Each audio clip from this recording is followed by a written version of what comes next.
The Humour of Russia. By W. H. Dircks. Dramatis Personae. Agathia Tikhonovna, marriageable girl of the merchant class. Irina Pantelemovna, her aunt. Thekla Ivanovna, professional matchmaker. Podkolyasin, Aulic counselor. Kochkaryev, his friend. Yaknitsa, usher. Anuchkin, retired infantry officer. Zevikin, seafaring person. Dunyashka, a girl in the house. Starikov, shopkeeper.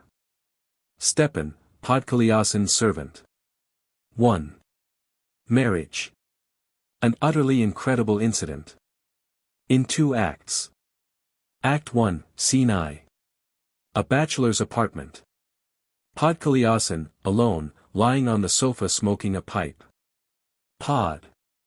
Really, when a man's alone, and thinks about it at his leisure, it does seem after all as if one ought to get married.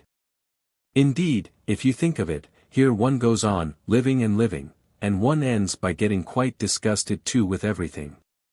There, I've let the time slip by once more, and it's holy season again. It's too bad. Everything's ready, and the matchmaker's been coming for the last 3 months. It makes me feel quite ashamed. Hi. Stepan. Enter Stepan. Hasn't the matchmaker come? Step. No, Your Honor. Pod. Have you been to the tailor? Step. Yes. Pod. Is he making the dress coat? Step. Yes, sir.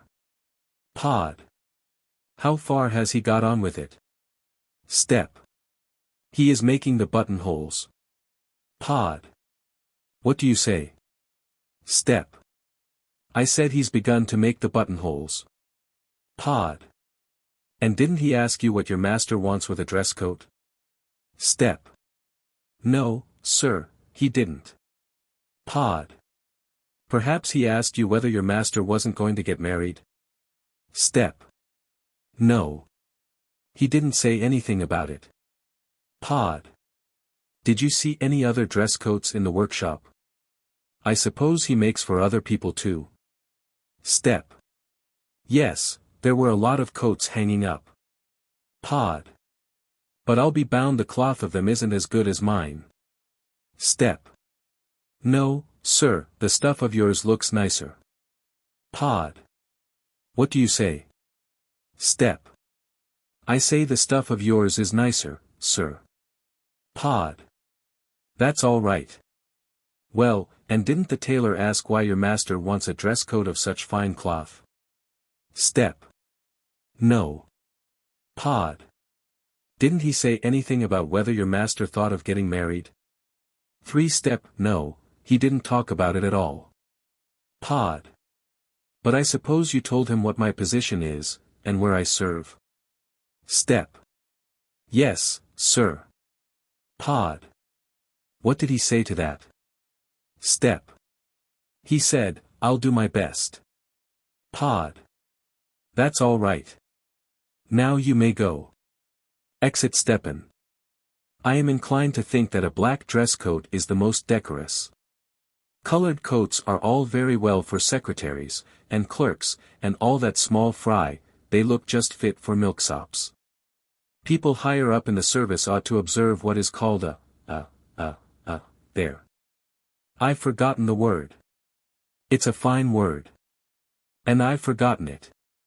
It's all very well to put on airs, little father, but an Aulic counselor takes the rank of colonel too, the only difference is that he has a uniform without epaulets. Hi. Stepan. Enter Stepan. Did you buy the blacking? Step. Yes, sir. Pod. Where did you buy it? In the shop I told you about, on the Voznesensky Prospect. Step. Yes, that was the shop. Pod. And is it good? Step. Very good. Pod. Did you try it on the boots? Step. Yes, sir. Pod. And does it shine? Step. It takes a beautiful shine, sir. Pod. And when you bought it, didn't the man ask you what your master wants with such good blacking? Step. No. Pod. Perhaps he asked you whether your master was going to be married? Step. No, he didn't say anything. Pod. All right, you can go. Exit Stepan. One would think boots were a trifling thing, and yet if they four are badly made, or not properly blacked, no one will respect you in good society. It makes a great difference, somehow. Another horrid thing is, if one has corns. I'd be ready to put up with almost anything rather than have corns. Hi. Stepan. Enter Stepan. Step. What's your honor's pleasure? Pod. Did you tell the shoemaker that the boots mustn't give me corns? Step. Yes, sir. Pod. And what did he say? Step. He said, all right. Exit. Pod. The deuce take it all. It's a difficult business, this getting married. What with one thing and another, first this has to be set right, and then that, the devil take it all. It's not half so easy as people say. Hi. Stepan. Enter Stepan. There's another thing I wanted to say. Step. The old woman's come. Pod. Ah. She's come. Send her in. Exit Stepan. Yes, it's a sort of thing, a hard matter. Enter Fekla. Ah. Good morning, Fekla Ivanovna. Well? What have you got to say? There's a chair, sit down and tell me about it. I want to hear all about her. What's her name? Melania. Fekla. Agafia Tikhonovna. Pod. Yes, Agafia Tikhonovna. I suppose she's some old maid of 40. Fekla. Well, then, you're just wrong. I can tell you, if you marry her, you'll come to thank me and praise her up every day of your life. Pod. I suppose that's a lie, Fekla Ivanovna. Fekla. I'm old to tell lies, little father, lying's a dog's work. Pod. But the dowry? What about the dowry? Fekla. The dowry? Well, there's a stone house in the 5 Moscow borough, 2-storied, it brings in such a profit that it's a pleasure to think of, one corn dealer pays 700 for his shop. Then there are wine vaults that attract plenty of customers, 2 wooden wings, one entirely wooden and the other with a stone basement, they bring in an income of 400 rubles each. Well then, there's a market garden on the Vyborgskaya side. The year before last a merchant took it for cabbage farming, and such a good sober fellow, never touches a drop of drink, and he's got 3 sons, he has married 2 of them, but the third, says he, is too young. He can stay in the shop and see after the business. I'm getting old, says he, so it's time for my son to stay in the shop and see that the business goes on all right. Pod. Well, but tell me what she's like to look at. Fekla. Like sugar candy. Pink and white, like roses and cream. Sweeter than honey, sweeter than I can say. I tell you, you'll be over head and ears in love with her. You'll go about to all your friends and enemies and say, I've got something to thank Fekla Ivanovna for. Pod. Well, I don't know, she's not a staff officer's daughter. Fekla. No, but she belongs to the 3rd guild. And then she's one that even a general needn't be ashamed of. Why, she won't even hear of a merchant. I don't care, says she, what my husband's like, I don't even care if he's ugly, but he must be a noble. There's a real lady for you.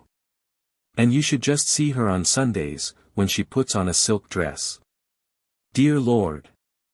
How it rustles! Like any princess. 6 Pod, well, you see, that's why I asked you, because I'm an Aulic counselor, and so, you understand. Fekla. Of course I understand. There was an Aulic counselor that tried for her already, but she refused him, she didn't like him. But then he had such a strange way with him, he was all right to look at, but he couldn't speak a word without telling lies. It wasn't his fault, poor fellow, the Lord made him so.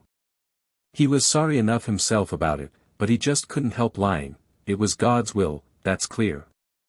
Pod. And is she the only girl you've got on hand? Thecla. Why, what do you want with another? She's the best you could possibly have. Pod. You don't really mean that? Thecla. If you look all over the world, you won't find another like her. Pod. Well, little mother, we'll think it over, You'd better come again tomorrow. I'll tell you what, you come again, and we'll have a comfortable time, I'll lie on the sofa, and you shall tell me about her. Thecla. Come, little father, that's too much of a good thing.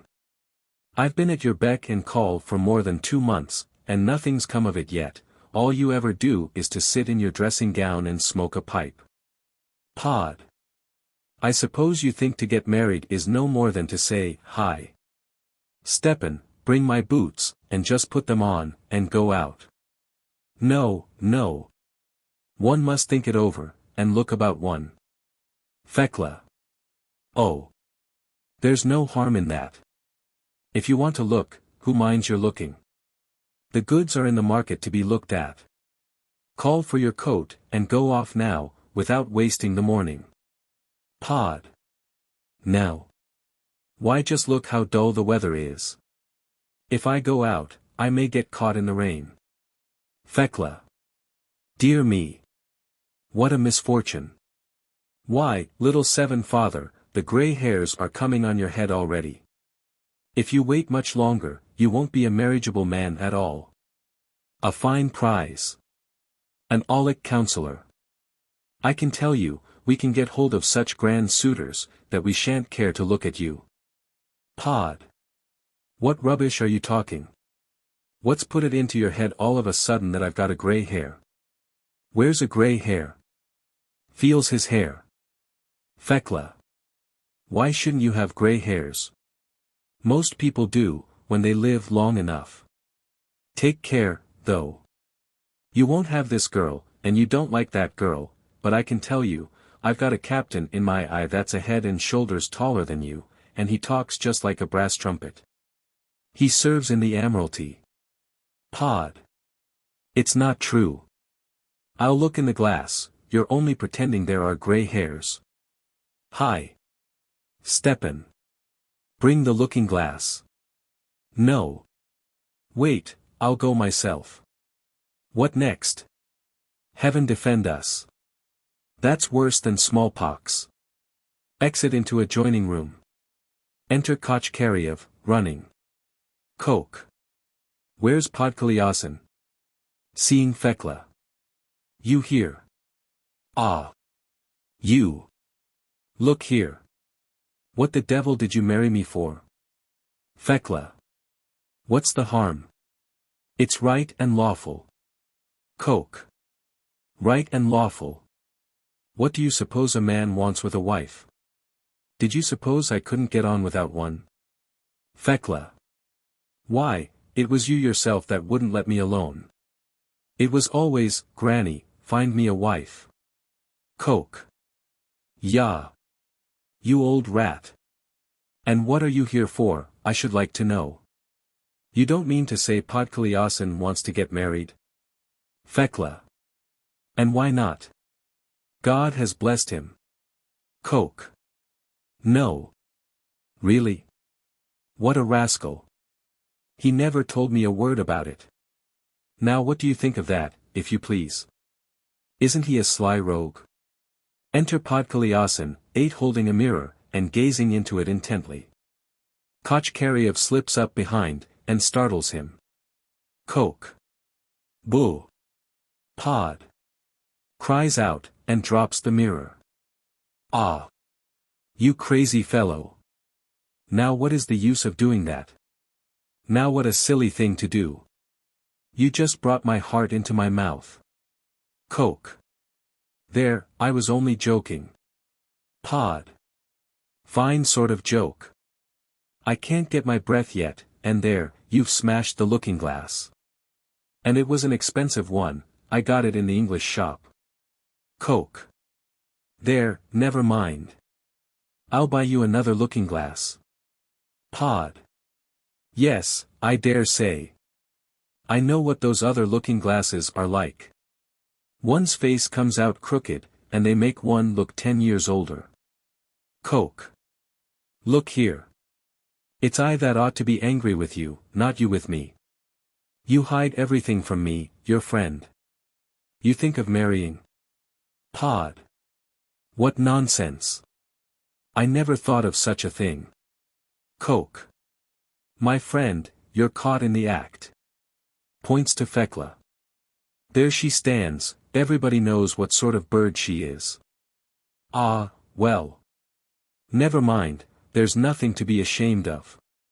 It's a good Christian action, indeed, it's necessary for the good of the state.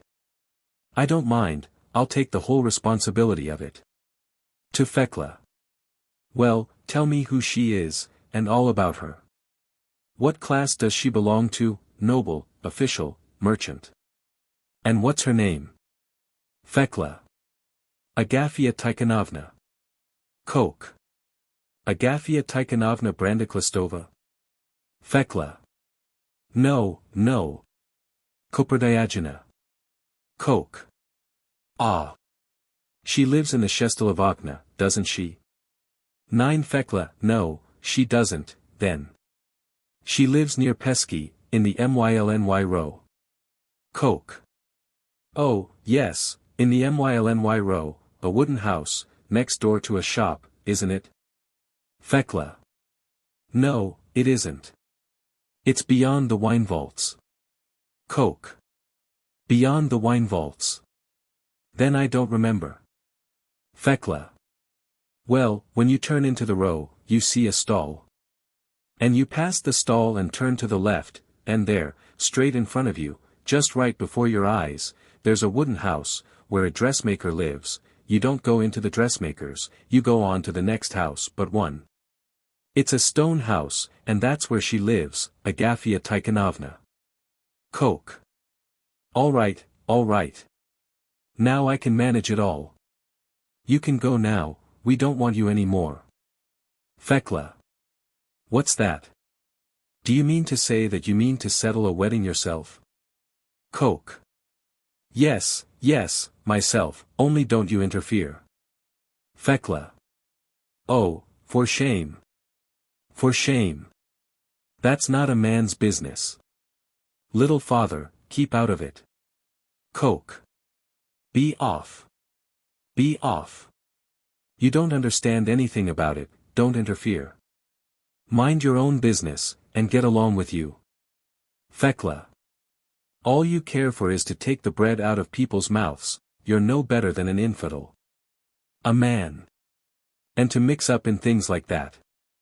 If I'd known, I wouldn't have told you a word. Exit sulkily. Coke. Now, my lad, this business must be put off, put on your hat and come along. Pod. Well, but I haven't decided, I was only thinking. Coke. Fiddle-de-dee. Only don't be bashful, I'll get you married as finely as you like. We'll go straight off to the lady now, and you'll see how fast we'll get it all settled. 10 Pod. What, go off now? What next will you want? Coke. Bless my soul, man, what would you have? Now, just think yourself what comes of not being married. Look at the condition of your room, there's a muddy boot, there's a washing basin, there's a heap of tobacco on the table, and here you lie on your side, the whole day long, like a regular stick in the mud. Pod. It's quite true. I know myself everything's in a muddle in this house. Coke. Well now, when you have a wife everything'll be so different that you'll hardly know yourself. Here there'll be a sofa, there a lapdog, then a birdcage, and fancy work lying about. And just imagine, you sit on the sofa, and suddenly a little woman comes and sits down beside you, a pretty little girl, and puts up a little hand. Pod. Ah. The devil take it. When one thinks of it, what beautiful hands there are, just as white as milk. Coke. How you talk. Anybody would think women had got nothing but hands. My lad, they've got, in fact the deuce knows what they haven't got. Pod. Do you know, I confess it to you, I do like to have a pretty woman sit beside me. Coke. There now. There you see. Then all that's wanted is to make the arrangements. You needn't take any trouble about that, though. I'll manage the wedding and the dinner, and all that. You can't possibly do with less than a dozen of champagne, that there's no question about. We must have half a dozen of Madeira too. I expect the ladies got a whole tribe of aunts and cousins and all the rest of it, and they won't want to be done out of their share. Then there's the Rhine wine, what the devil do you call it, eh? And as for the dinner, I'll tell you what, old chap, there's a butler I know of that'll settle it all for us, the dog will give you such a feed as you never saw in your life. Podkaliasin, do you know, I confess it to you, I do like to have a pretty woman beside me. Kochkariev, there now. There you see. Then all that's wanted is to make the arrangements. 12 pod. But my dear fellow. You said about the business as if I were going to be married at once. Coke. And why not? What's the use of putting it off? You've decided. Pod. Me. Oh, dear no. I haven't decided at all. Coke. Well, I never did. But you just said you wanted to marry. Pod. I only said it wouldn't be a bad idea. Coke. Well now, really. And we were just settling up everything. What's come to you? Don't you like the idea of a married life? Pod. Oh, yes, I like it. Coke. Well then, what's it all about? Where's the difficulty? Pod. There isn't any difficulty, only it seems so strange. Coke. What's there strange about it? Pod. Of course it's strange. One's always been a bachelor, and now to be a married man. Coke.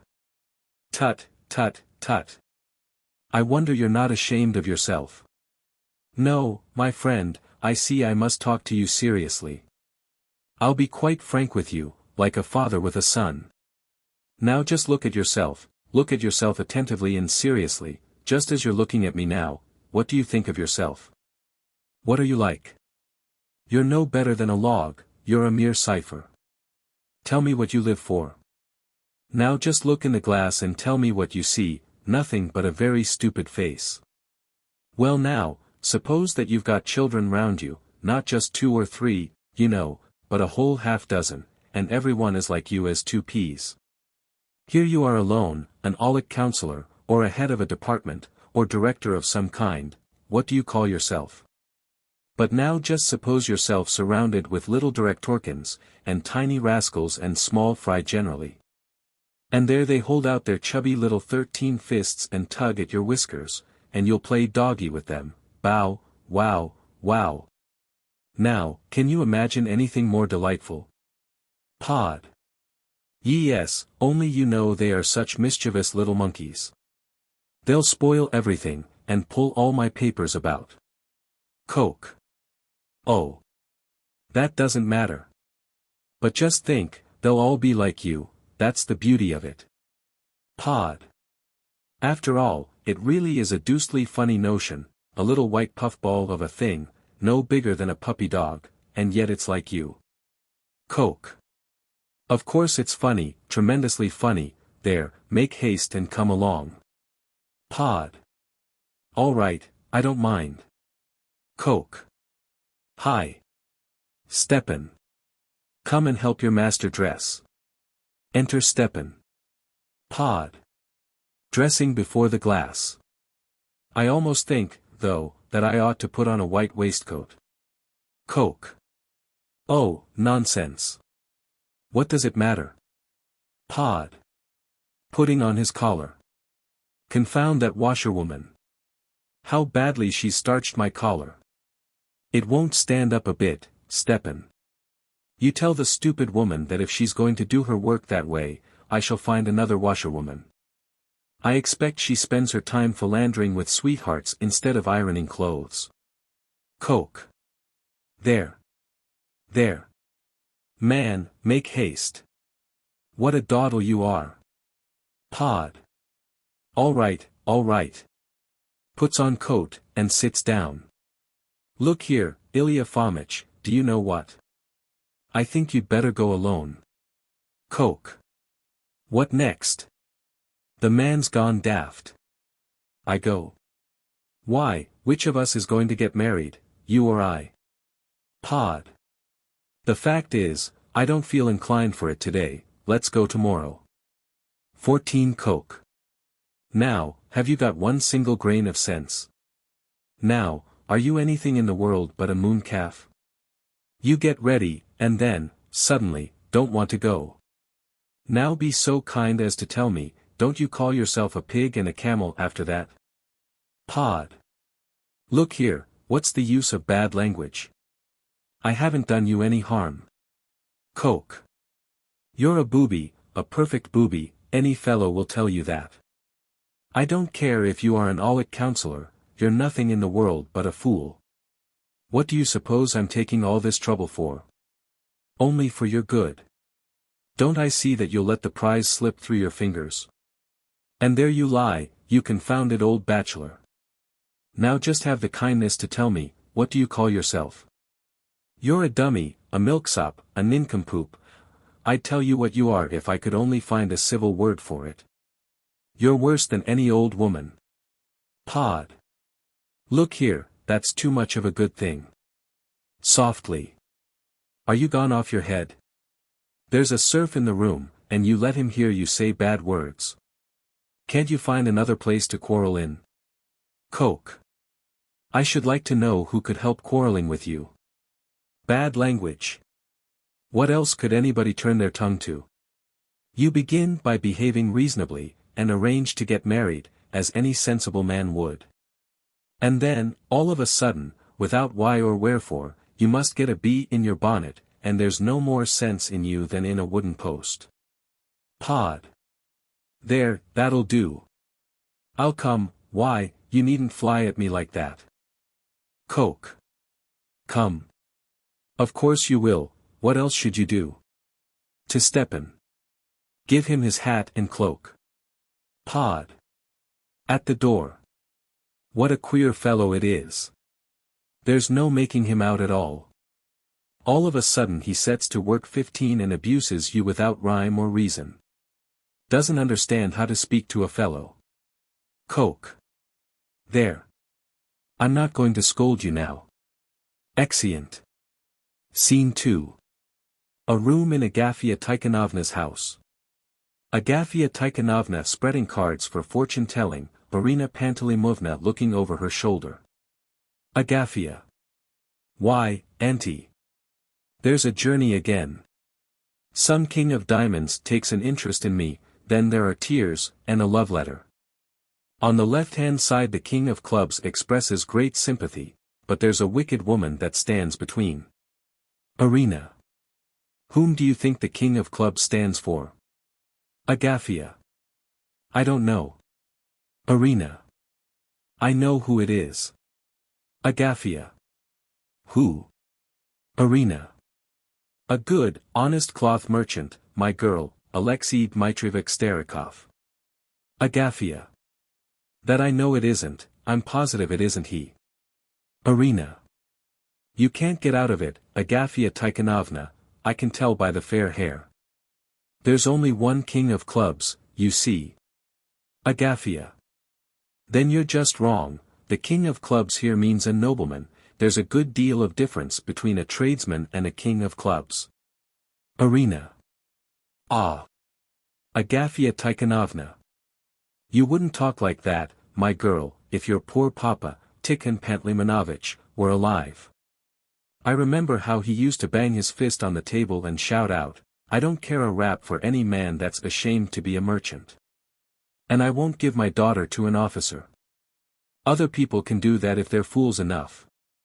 And my son shan't be an 16 officer, neither, says he, isn't a merchant as good a servant of the state as anyone else? And he'd bang his fist on the table again, and, my girl, he had got a fist of his own. Indeed, if the truth must be told, your poor mother would have lived longer if he hadn't had such a heavy fist. Agafia. There you see. And you think I'd put up with such a brute of a husband? I won't marry a merchant for anything in the world. Irina, but where are you going to get hold of any noble that's worth having? Irina. But Alexei Dmitrievich isn't one of that kind. Agafia. No, no. Not for the world. He's got a beard. And when he eats soup, it'll all run down his beard. No, no, no. I won't. Irina. But where are you going to get hold of any 17 noble that's worth having? You can't go and pick him up in the street. Agafia.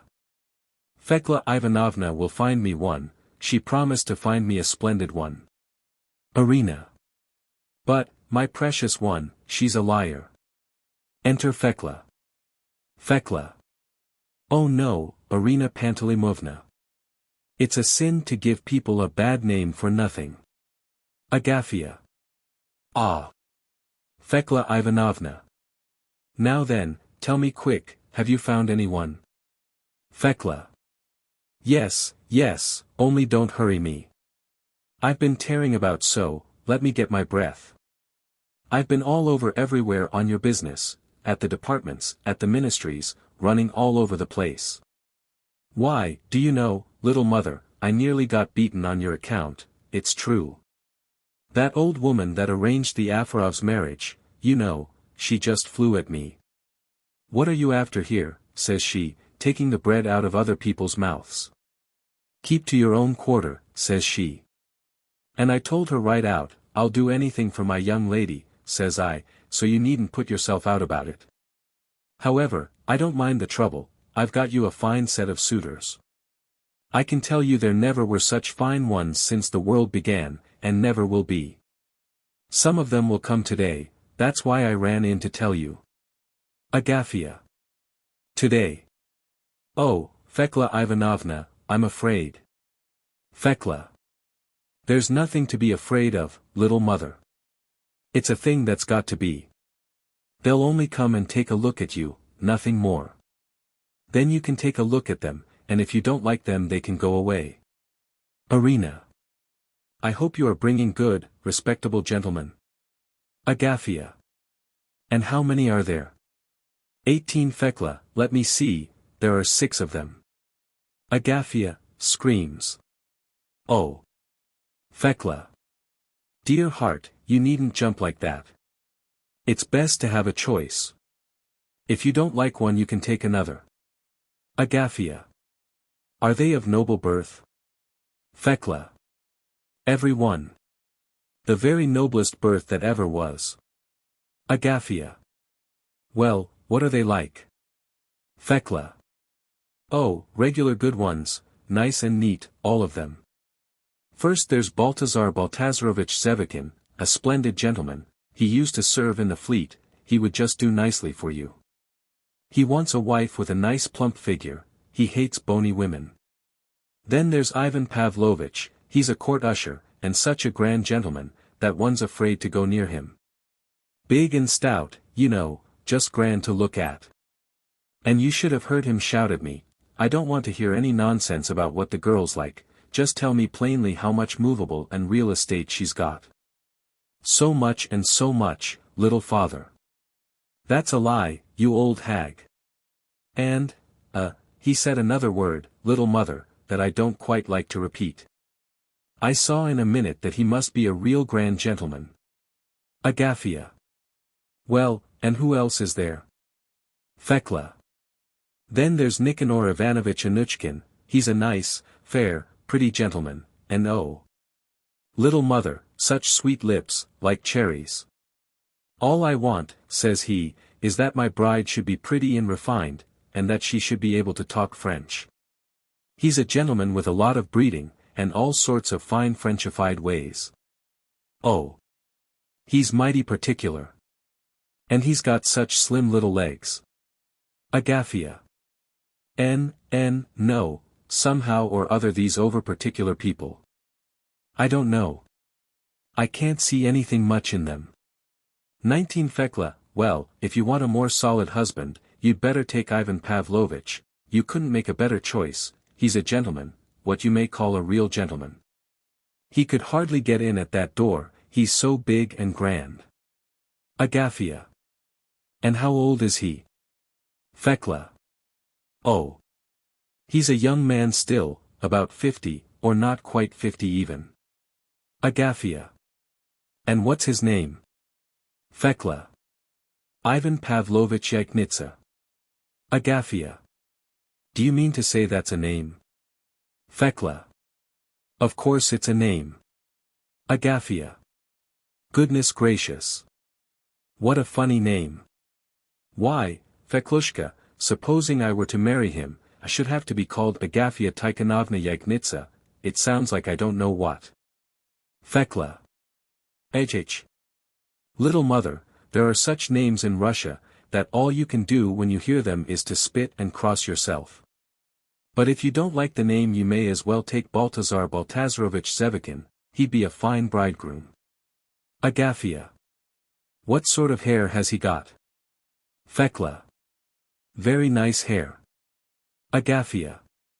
And his nose? Fekla. His nose is all right, everything's in its right place, and he's a very nice gentleman.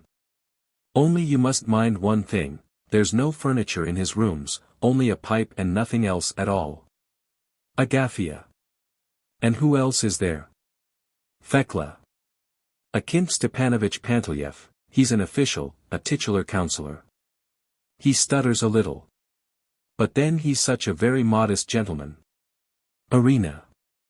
You always keep on official, and official, you'd better tell us whether he doesn't drink. 20 Fekla, yes, he does drink, I wouldn't tell you a lie, he drinks. But then, you see, he's a titular counselor. And then he's so quiet and gentle. Agafia. No, I don't want to have a drunkard for a husband. Fekla. As you like, little mother. If you don't care for one you can take another. But after all, what does it matter if a man takes a drop too much sometimes? He's not drunk the whole week round, you know, some days he'll come home sober. Agafia. And who else is there? Fekla. There is one more, only he's not quite the sort. Never mind him, the others will do better. Agafia. Well, but who is he? Fekla.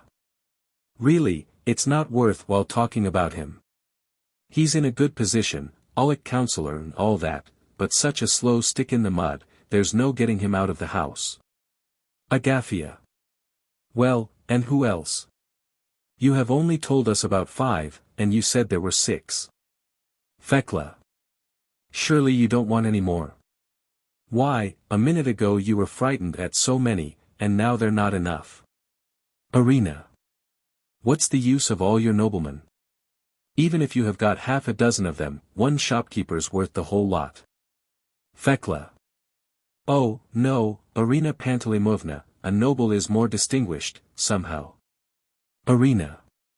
What's the use of being distinguished? Just look at Alexei Dmitrievich, what a beautiful sledge he can drive in, and his cap is real sable. Fekla. Yes, but a nobleman with epaulets on can drive past and call out of the road, counter-jumper, or, show me your best velvet, shopman, and then the merchant will have to say, certainly, little father. And 21 the nobleman will say, take off your hat, you clown. That's what he'll say. Irina. And if the merchant likes, he won't give him the stuff, and there's your nobleman in rags without a thing to put on. Fekla. Then the nobleman will give the shopkeeper a black eye. Irina. Well then, the shopkeeper will go and complain to the police. Fekla. Then the nobleman will complain to the senator. Irina. And the merchant to the governor. Fekla. And the nobleman. Irina. Fiddlesticks. Fiddlesticks. You and your nobleman. The governor's grander than any senator. You're just off your head about noblemen. Don't tell me, a nobleman can take off his hat as well as any shopkeeper, when there's a reason why. Doorbell rings. There's someone at the door. Thekla. Bless me. It must be they. Irina. Who? Thekla. They. Some of the suitors. Agafia screams. Oh. Irina. Holy saints. Have mercy on us sinners. The room's in such a muddle. Catches up all the things on the table, and runs about the room. And the tablecloth. Just look at the tablecloth. It's perfectly black. Dunyashka. Dunyashka. Enter Dunyashka. Bring a clean tablecloth, quick. Pulls off tablecloth and rushes about the room. Agafia. Oh, aunt. What shall I do? I'm half undressed. Irina. Little mother. Run and dress, quick. Rushes frantically about room. Dunyashka brings tablecloth. Doorbell rings. Run. Make haste. Say, directly. Dunyashka exit and calls without, directly. 22 Agafia, auntie, my dress isn't ironed. Irina. Oh. Merciful heaven. Spare us. Put on another. Thekla, running in. What are you standing about for? Agafia Tikhonovna. Little mother. Make haste. Doorbell rings. There. There. He's waiting all this time. Irina. Dunyashka. Let him in, and ask him to wait. Dunyashka runs into hall and opens door. Voices without, at home. At home, come in, please. All stoop down and try to look through keyhole. Agafia screams. Oh. What a fat man. Thekla. He's coming. He's coming. Exeunt in a headlong rush. Enter Dunyashka and Ivan Pavlovich Yaknitsa. Down. Wait here, please. Exit. Yake. It's all very well to say, wait, but I can't spend much time waiting about for her, I only got a few minutes leave from the department. Supposing the general were to ask, where's the usher gone? Gone to look for a wife. Tut, tut, tut. The general would give her what for, I know. I may as well look through the list again. Reads. 2-storied stone house. Looks up and examines room. Yes. Reads. 2 wings, 1 wooden, 1 with stone basement. Hum. The wooden one is not up to much. Reads. Carriage, carved 2-horse sledge, with large and small rugs. I dare say they'll be only fit to break up. However, the old woman declares they're first-rate, well, let's suppose they are. Reads. 2 dozen silver spoons. Of course one must have silver spoons for the house. 2 fox fur cloaks. Hum. For large feather beds, 2 small ones. Compresses lips expressively. 12 silk dresses, 12 cotton ditto, 2 dressing jackets, 2. Hum. Those are trifles. Underlinen, tablecloths. All that's 23 her business. However, I shall have to verify it all. It's very likely they'll promise a house and carriage and all sorts of things now, and when once you're married, you find there's not a thing but feather beds and pillows. Doorbell rings. Dunyashka runs hastily through room into hall, and opens door. Voices without, at home. At home. Enter Anuchkin and Dunyashka. Down. Wait here, please, they'll come presently. Exit. Anuchkin and Yaknitsa bow to each other. Yake. Your servant, sir. Anuch. Have I the honor to address the papa of the charming lady of the house? Yake. Certainly not, sir, I have not the pleasure of having any children. Anuch. Oh. I beg your pardon. I really beg your pardon. Yake, aside. That man's face looks to me very suspicious, I shouldn't wonder if he's come about the same business that I have. Aloud. You doubtless have some business with the lady of the house. Anuch. And then no. Oh, no. I have no business. I just came in as I was taking a walk. Yake, aside. He's a liar. Taking a walk, indeed. The scoundrel wants to get married. Doorbell rings, Dunyashka runs through into hall and opens door. Voices without, at home. At home. Enter Zevakin and Dunyashka. Zev. To Dunyashka. Just give me a brush, will you, my dear? One gets so dusty in the street. And take off that cobweb, please. Turns round. That's right, thank you, my dear. Just look on the other side, I fancy there's a spider running up me. Are you sure there's nothing on the back of my collar? Thank you, child. There. I'm sure there's something. Smooths coat sleeve with his hand, and looks at Anuchkin and Yaknitsa.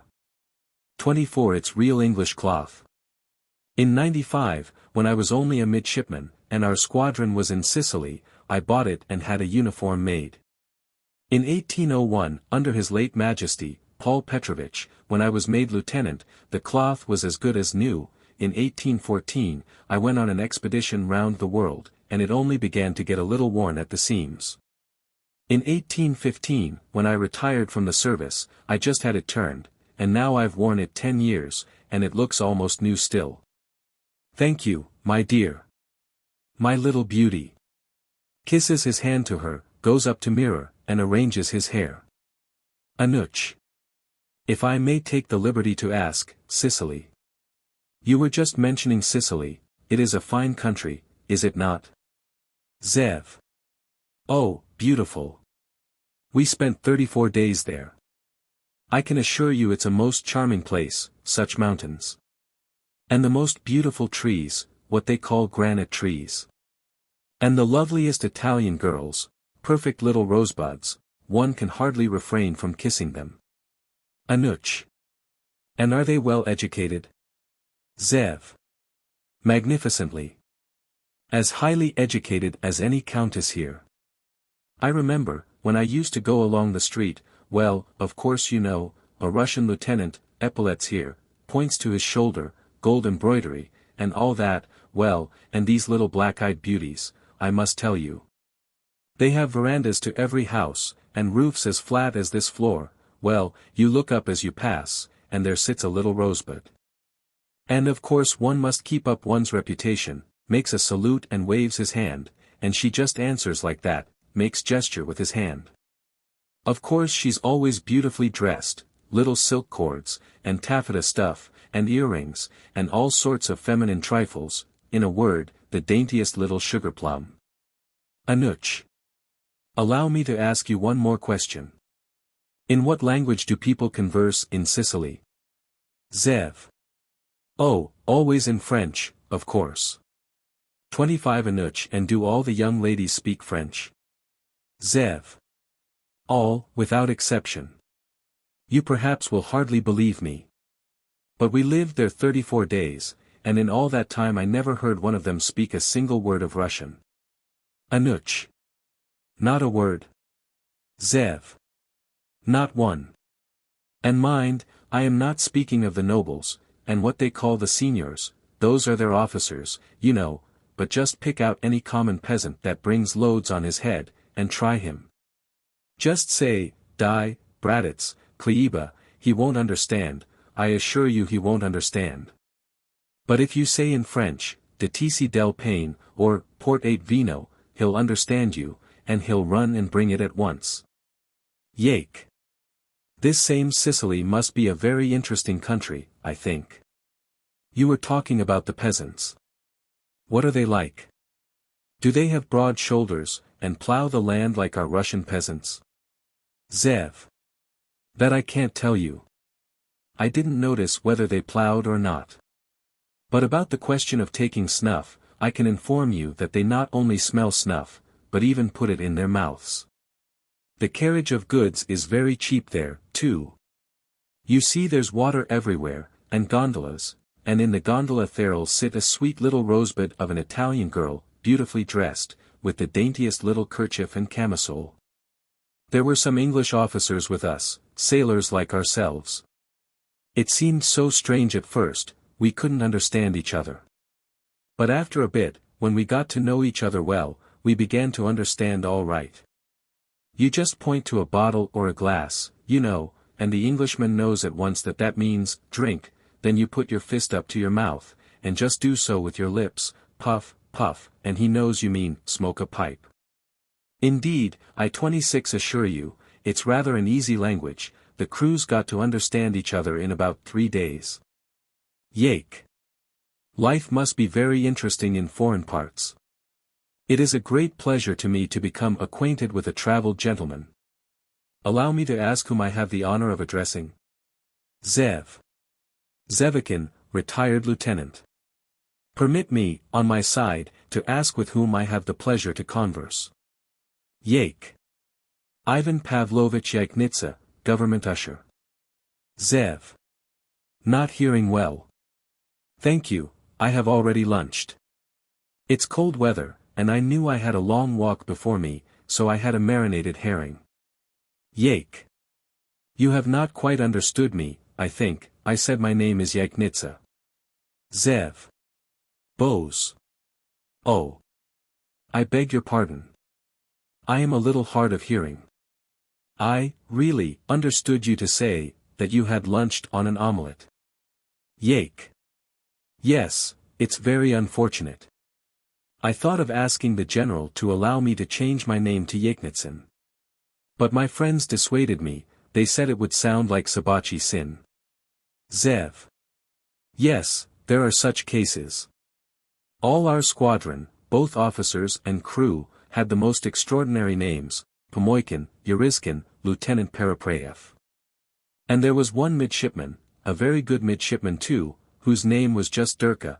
It was so odd, the captain would call, "Come here, Dirka," and we all of us used to tease him, and call him stopgap, and bunghole, and all sorts of things.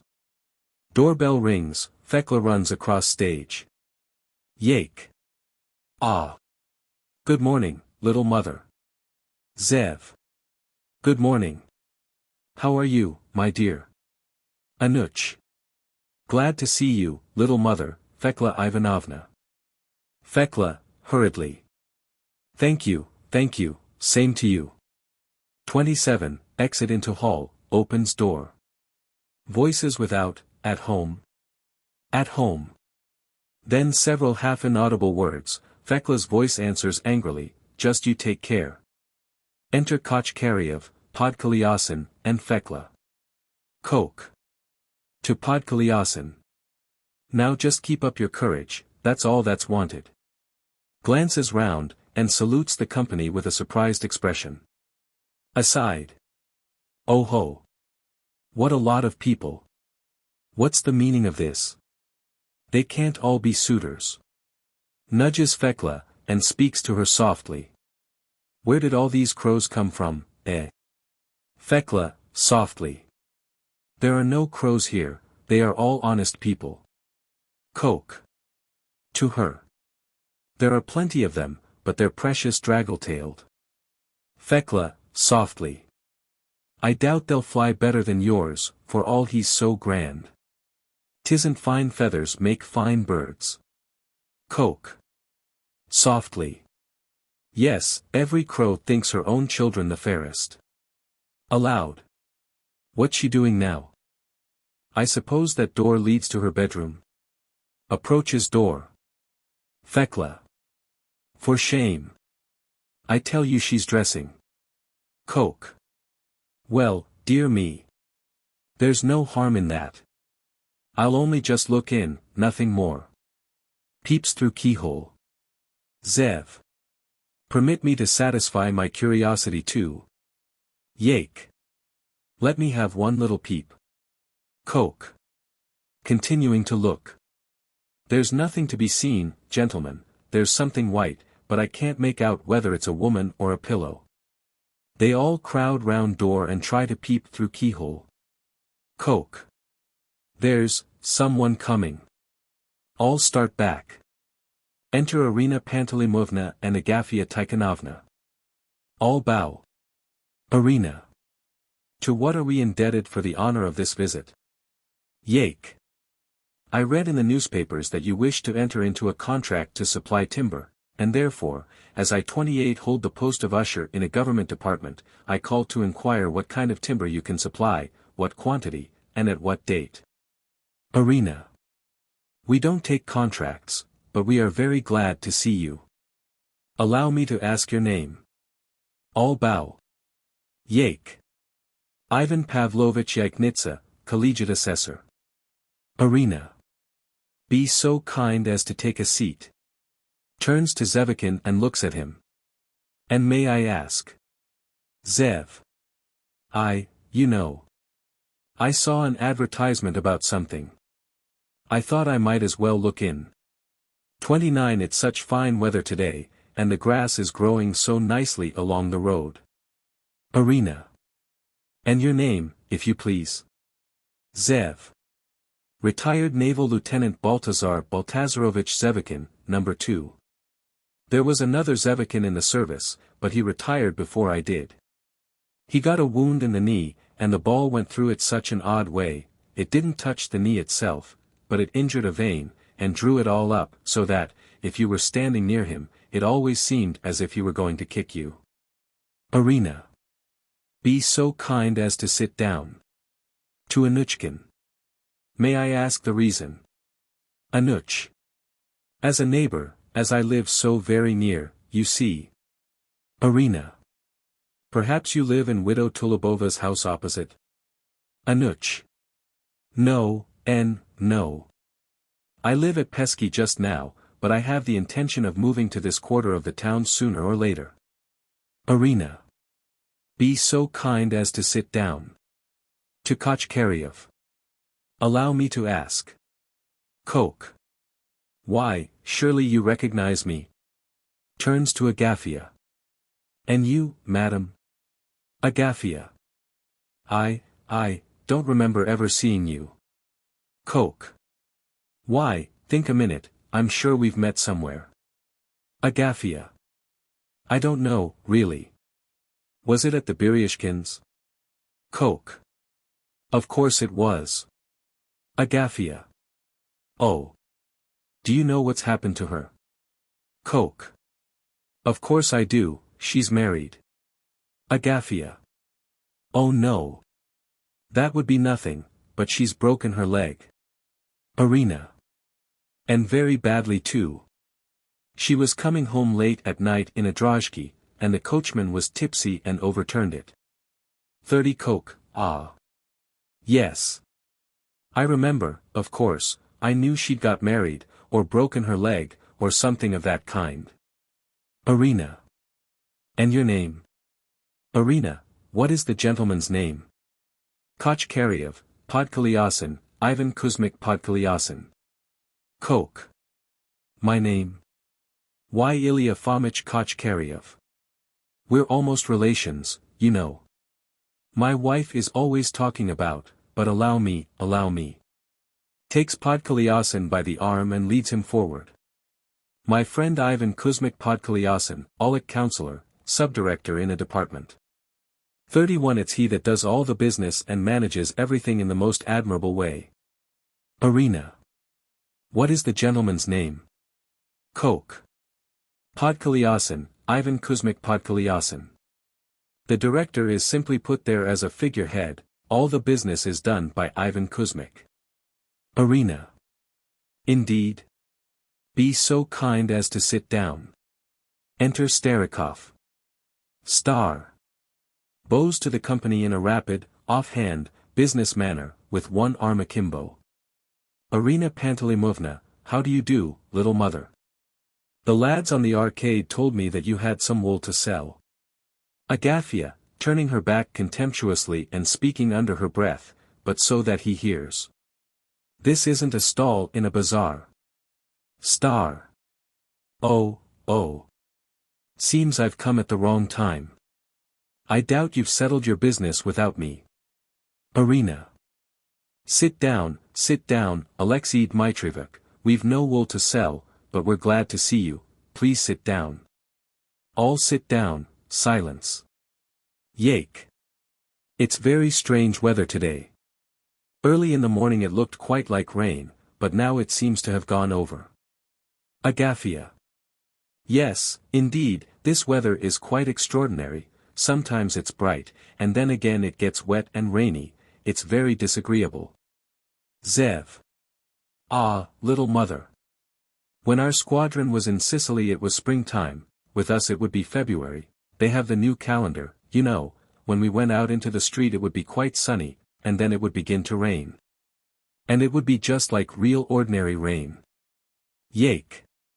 The most disagreeable thing is to sit alone in such weather. It's all very well for a married man, that's quite another thing, but when one lives alone it's really. Zev. Oh. It's more than anyone can stand. 32 Anuch. Yes, indeed, one may say. Coke. Oh yes, it's altogether unbearable, life's not worth having. Heaven defend anybody from such a position. Yake. Now supposing, madam, that you were asked to choose who should be the object of your affections. Allow me to ask, what would be your taste?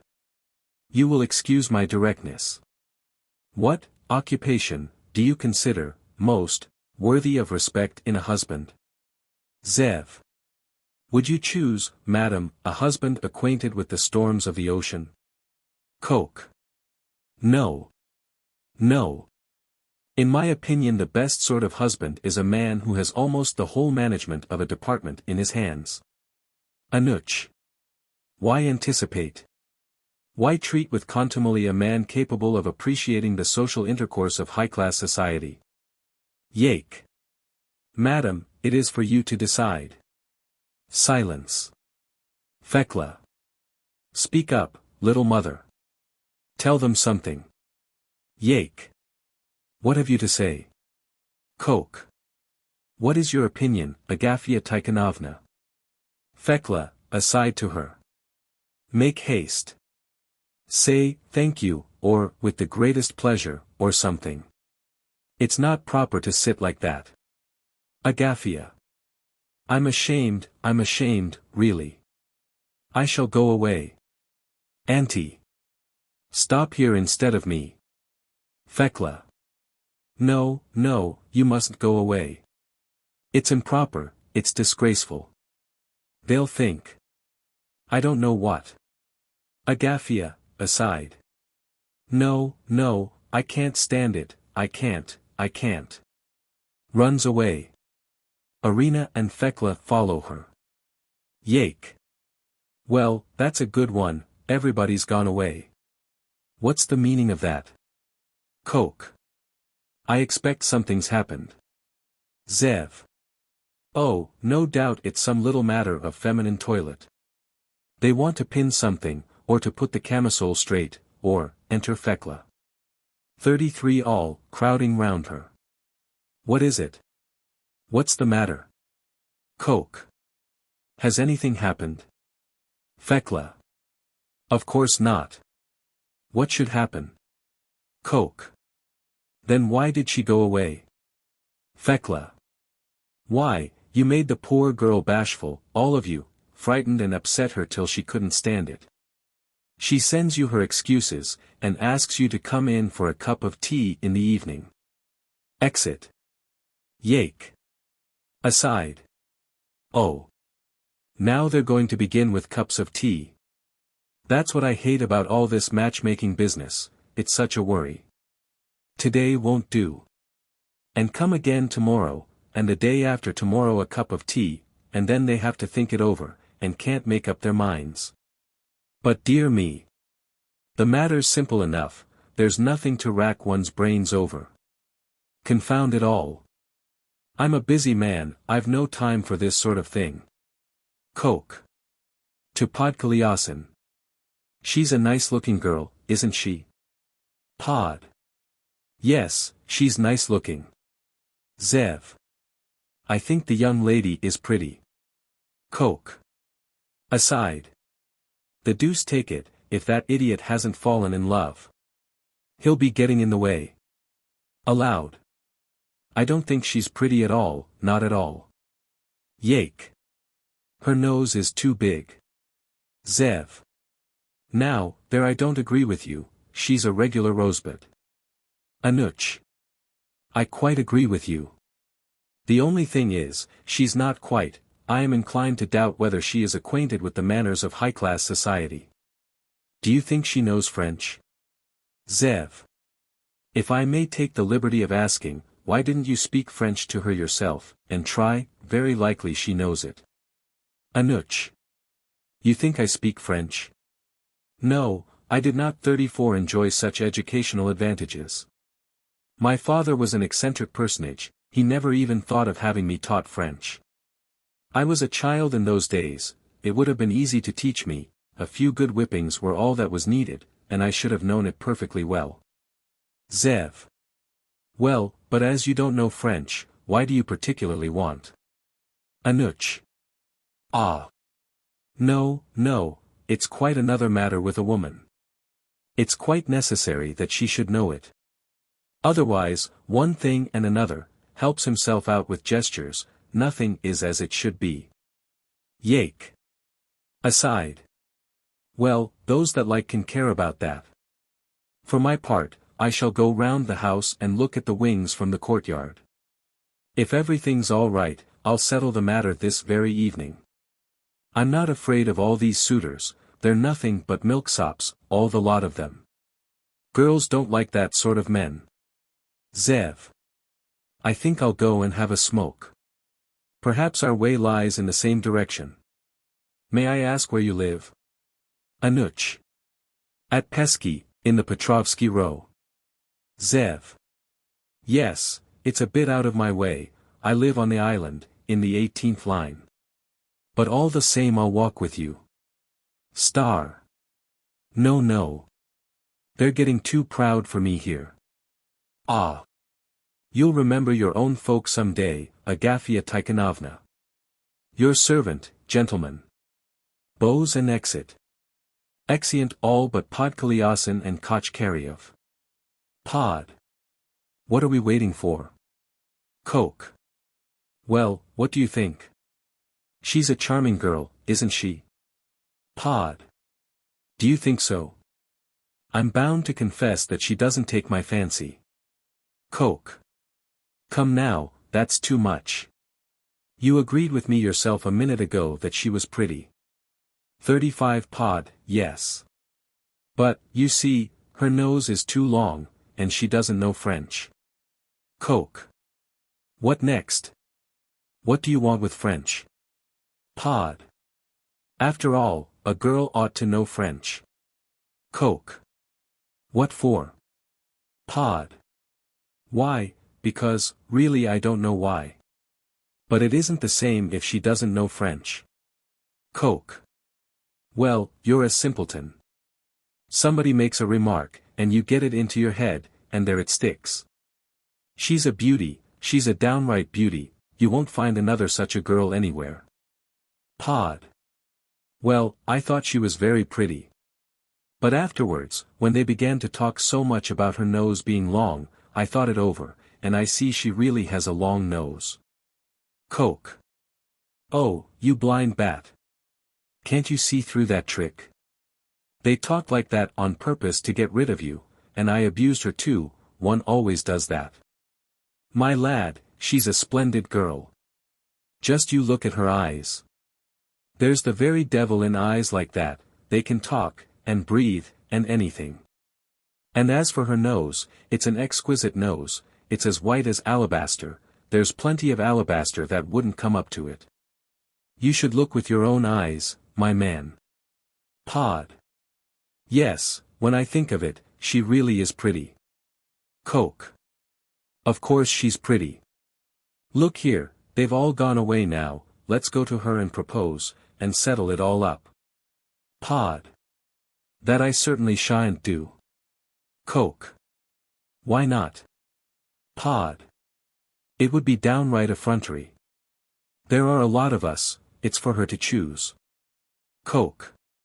What's the use of taking any notice of them? You're not afraid of rivals, surely, if you like, I'll get rid of them all in 1 minute. 36 Pod. How can you get rid of them? Coke. That's my business. Only give me your word that you won't wriggle out of it afterwards. Pod. I've no objection to that, I'm willing. Coke. Your hand on it. Pod. Gives hand. My hand on it. Coke. That's all I ask of you. Exeunt. Act 2. Scene I. Agafia Tikhonovna alone. Agafia. Really, it is a very difficult thing to have to choose. If there were only 1 or 2 of them, but to choose out of 4. Nikanor Ivanovitch is very nice looking, though he's rather thin. Ivan Kuzmich is not bad looking either. Indeed, to say the truth, Ivan Pavlovitch is a very fine looking man, too, although he's fat. I should just like to know what I am to do. Then Baltazar Baltazarovitch has great merits, too. Indeed, it's so difficult to decide that I simply don't know what to do. If one could put Nikanor Ivanovitch's lips onto Ivan Kuzmich's nose, and then take a little of Baltazar Baltazarovitch's easy way, and just a bit of Ivan Pavlovitch's stoutness, I'd make up my mind at once. But now one keeps on thinking and thinking, really my head has begun to ache. I think the best thing would be to cast lots. It must be as God wills, whoever comes out shall be my husband.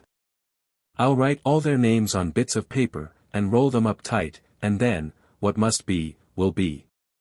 Goes up to table, takes out of a drawer paper and scissors, cuts little slips, writes, and rolls them up while speaking. A girl's position is a very trying one, especially if she's in love. No man can ever enter into that, indeed, they don't care to understand it. There. Now they're all ready. I've only got to put them in my 37 reticule, shut my eyes tight, and what must be will be. Places slips in reticule, and shuffles them with her hand. I'm afraid. Oh. If God willed that Nikanor Ivanovitch should come out. No, why? Better Ivan Kuzmich. They're all so nice. No, no, I won't decide. I'll take whichever one comes out. Thrusts hand into reticule, and takes out all together. Oh. Oh. They've all come out. And my heart beats so. No, it won't do. I must have one. Replaces slips in reticule, and shuffles again. Kochkariev enters softly and stands behind her. Oh. If it were Baltazar.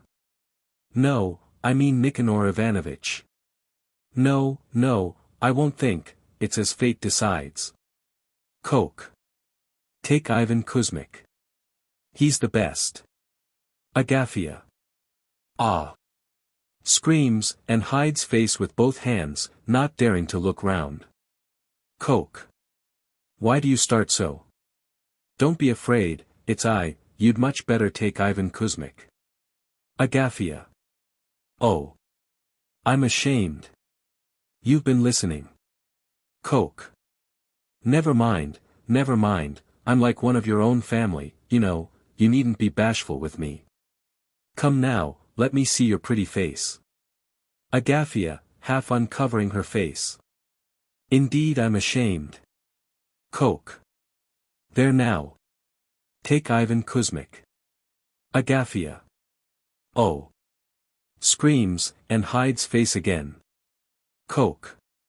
Really, he's a splendid fellow, he manages that department wonderfully.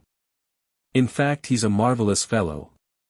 Agafia, gradually uncovering her face. Well, but what about the other one, Nikanor Ivanovitch? He's very nice, too. Coke. Oh. He's not fit to be mentioned in the same breath with Ivan Kuzmic. Agafia. Why not? Coke. The reason's plain.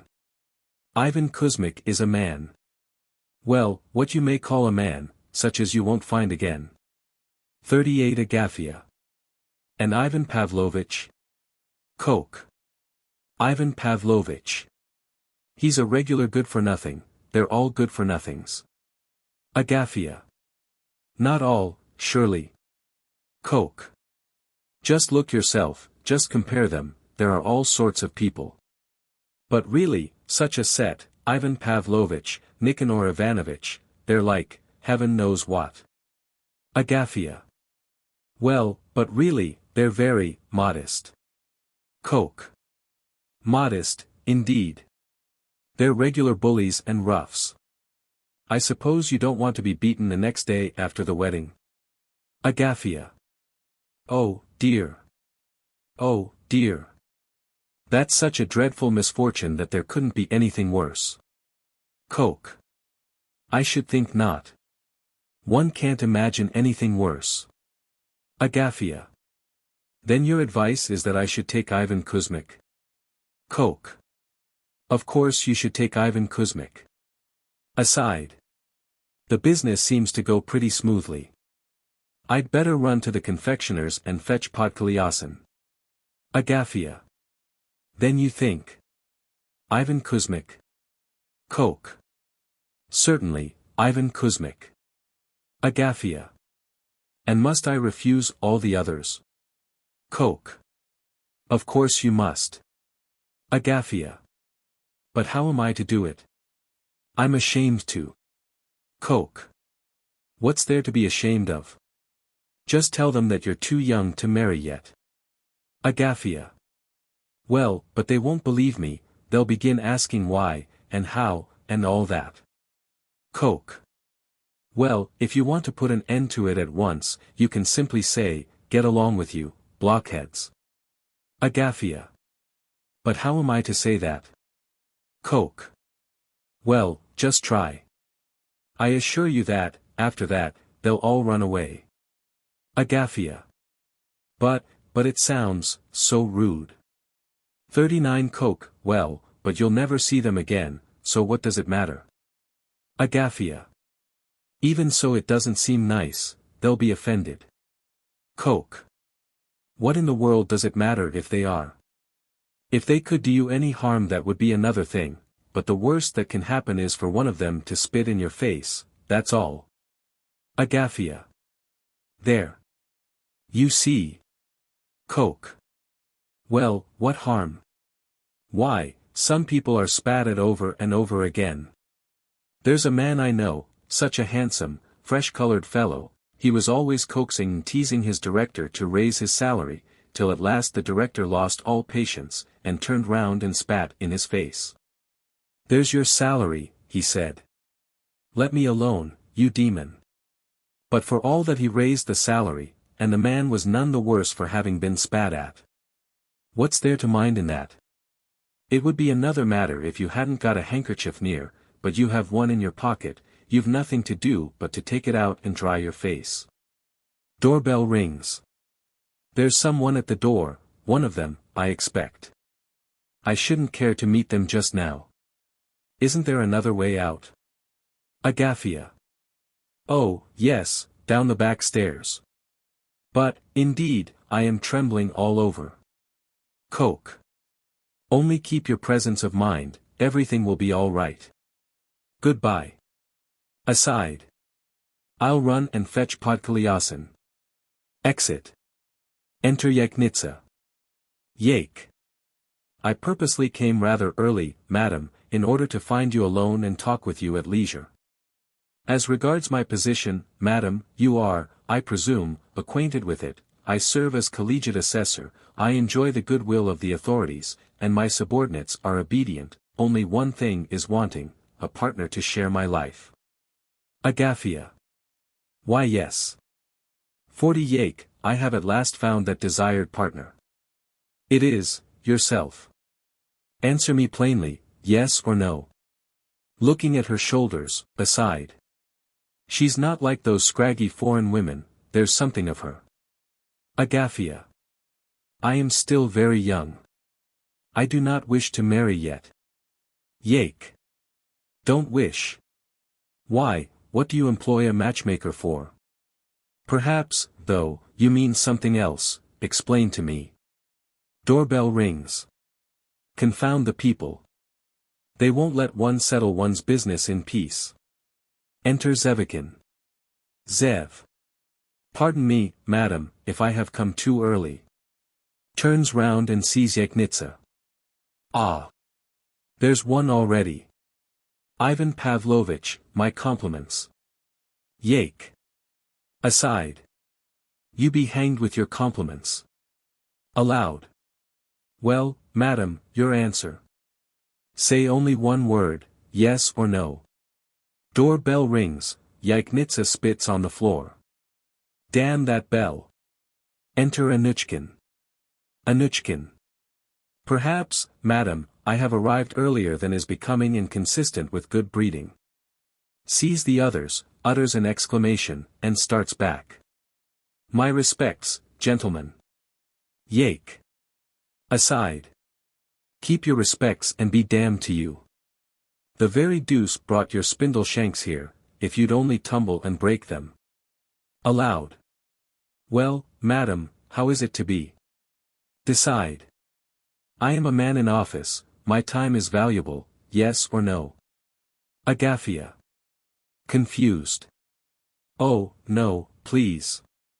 I don't want. Aside. I don't know a bit what I'm saying. Yake. You don't want. In what sense do you mean that? Agathia. Oh, I didn't mean. Oh, indeed. 41, gathering up her courage. Get along with you. Aside, clasping her hands. Oh, dear. Oh, dear. What have I said? Yake. Get, along with you. What does, get along with you, mean? Permit me to ask, what do you mean by this? Places arms akimbo, and advances towards her threateningly. Agathia, stares at him. Then screams. Oh. Oh. He's going to beat me. Exit running. Yeknitsa stands open-mouthed, Irina Pantelemovna, hearing the noise, runs in, looks at him, and screams. Irina. Oh. He's going to beat us. Exit running. Yake. What's it all about? What can have happened? Doorbell rings, voice heard without. Coke. Without. Go in, go in. What are you stopping for? Pod. Without. You go first, I'll come in a minute, I'll just fasten my strap, it's come undone. Coke. Without. I know you'll sneak away again. Pod. Without. No, I won't, indeed. Enter Kochkaryev. Coke. What next? Wants to set a strap right. Yake. To him. Be so kind as to tell me, is the young lady an idiot? Coke. What do you mean? Has anything happened? Yake. Her behavior is most extraordinary. All of a sudden she ran away, screaming out, he'll beat me. He'll beat me. It's enough to mystify the devil. Coke. Yes, she gets like that sometimes, she's weak in her head. Yake. May I ask if you're a relative of hers? Coke. Oh. Yes, I'm a relative. Yake. What is your relationship to her, if I may inquire? 42 Coke. Really, I don't know. Let me see, my mother's aunt was some relation to her father. Or else her father was related to my aunt, my wife knows all about it, that's a woman's business, you know. Yake. Has her mind been affected long? Coke. Ever since she was a little child. Yake. Yes, of course it would be better if she had more sense. But, after all, it's not bad to have a foolish wife, once the other considerations are all right, you know. Coke. But, my good sir, she hasn't a sixpence. Yake. What? But the stone house? Coke. Oh. It's only called stone, but if you knew the way it's built. It's just coated over with stucco outside, but the walls are made of all kinds of rubbish, chips, and splinters, and rubble, and whatnot. Yake. You don't say so. Coke. Of course. Why, don't you know the way houses are built nowadays? They only build houses so as to be able to mortgage them. Yake. But this house isn't mortgaged, surely. Coke. How do you know that? It's a good deal worse. It's not only mortgaged, but the interest hasn't been paid for the last 2 years. Then they've got a brother in the Senate, who has his eye on the house. He's the most pettifogging hair-splitter that ever was born. The rascal would fleece his own mother of her last petticoat. Yake. But the old matchmaker told me. Oh. The old hag. A monster inhuman. Aside. By the by, though, he may be making it all up. I'll submit the old woman to a strict interrogation. And, if it's true, oh. I'll give her something she won't forget in a hurry. Anuch. To Kochkaryev. Permit me, too, to trespass on your time with a question. Not being myself acquainted with the French language, I have great difficulty in discovering 43 whether a woman knows French or not. Does the lady of the house? Coke. She doesn't know A from B. Anuch. Is it possible? Coke. Oh. I know that very well. She was at boarding school with my wife, and she was the idle one of the school, always in the dunce's cap.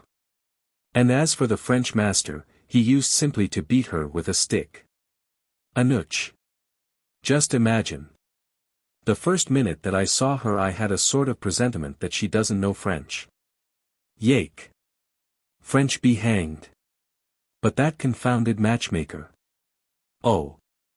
The old hag. The old brute. If only you knew the way she described it all. Like a painter. For all the world like a painter. A house, wings, basements, silver spoons, sledges, nothing to do but to get in and drive. One hardly ever comes across such a page in a novel. Oh. You old harridan. Once I get hold of you. Enter Fekla.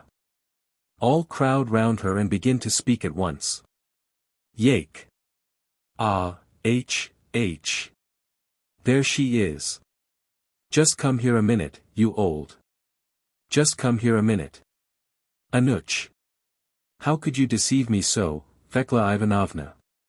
Coke. Now then, my beauty, stand up to the scratch. Fekla. I can't make out a word you say when you deafen me like that. Yake. The house is just built of stucco, you old hag, you. And you told me lies. It's nothing but garrets, and the very devil knows what. Fekla. I don't know. I didn't build it. I suppose if they built it with stucco it's because they liked stucco. Yake. And it's all mortgaged too, is it? May the devils eat you up, you damned old hag. Stamps his foot. 44 Fekla, oh. For shame. Using such words. Anybody else would say, thank you, for all the trouble I've taken. Anuch. Ah. Fekla Ivanovna. And you deceived me too, you told me she knew French. Fekla. So she does, dear heart, so she does. And German, and all that outlandish gibberish. She can talk all the ways you like. Anuch. No, I'm afraid she talks nothing but Russian. Fekla. And what's the harm of that?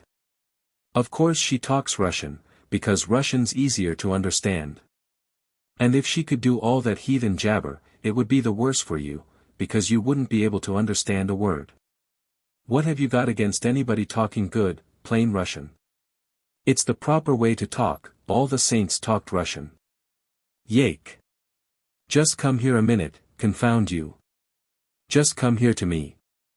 Thekla, backing towards the door. Not I. I know you too well.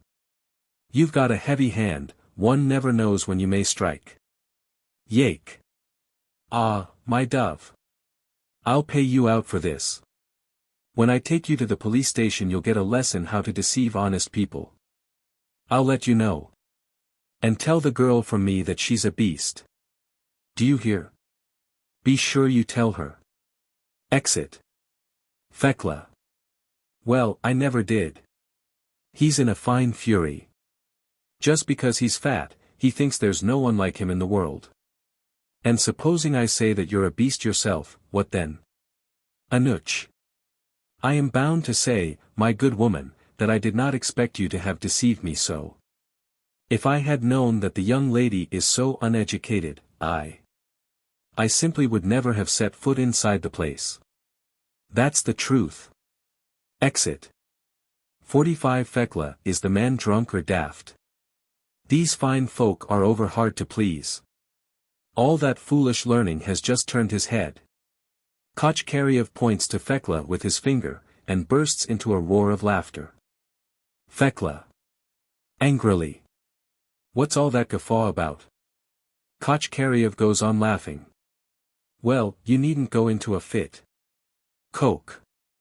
Matchmaker. Matchmaker. She knows her business. She knows how to arrange marriages. Continues to laugh. Thekla. You're a wonderful one to laugh, I should think your mother went daft the hour that you were born. Exit angrily. Coke. Continues to laugh. Oh. I can't. I can't really. It's too much. I shall die of laughing. Continues to laugh. Zevikin looks at him and begins to laugh too. Coke. Throws himself into a chair exhausted. Oh. Oh. Dear. I'm half killed. If I laugh any more I shall simply die. Zev. I admire your merry character.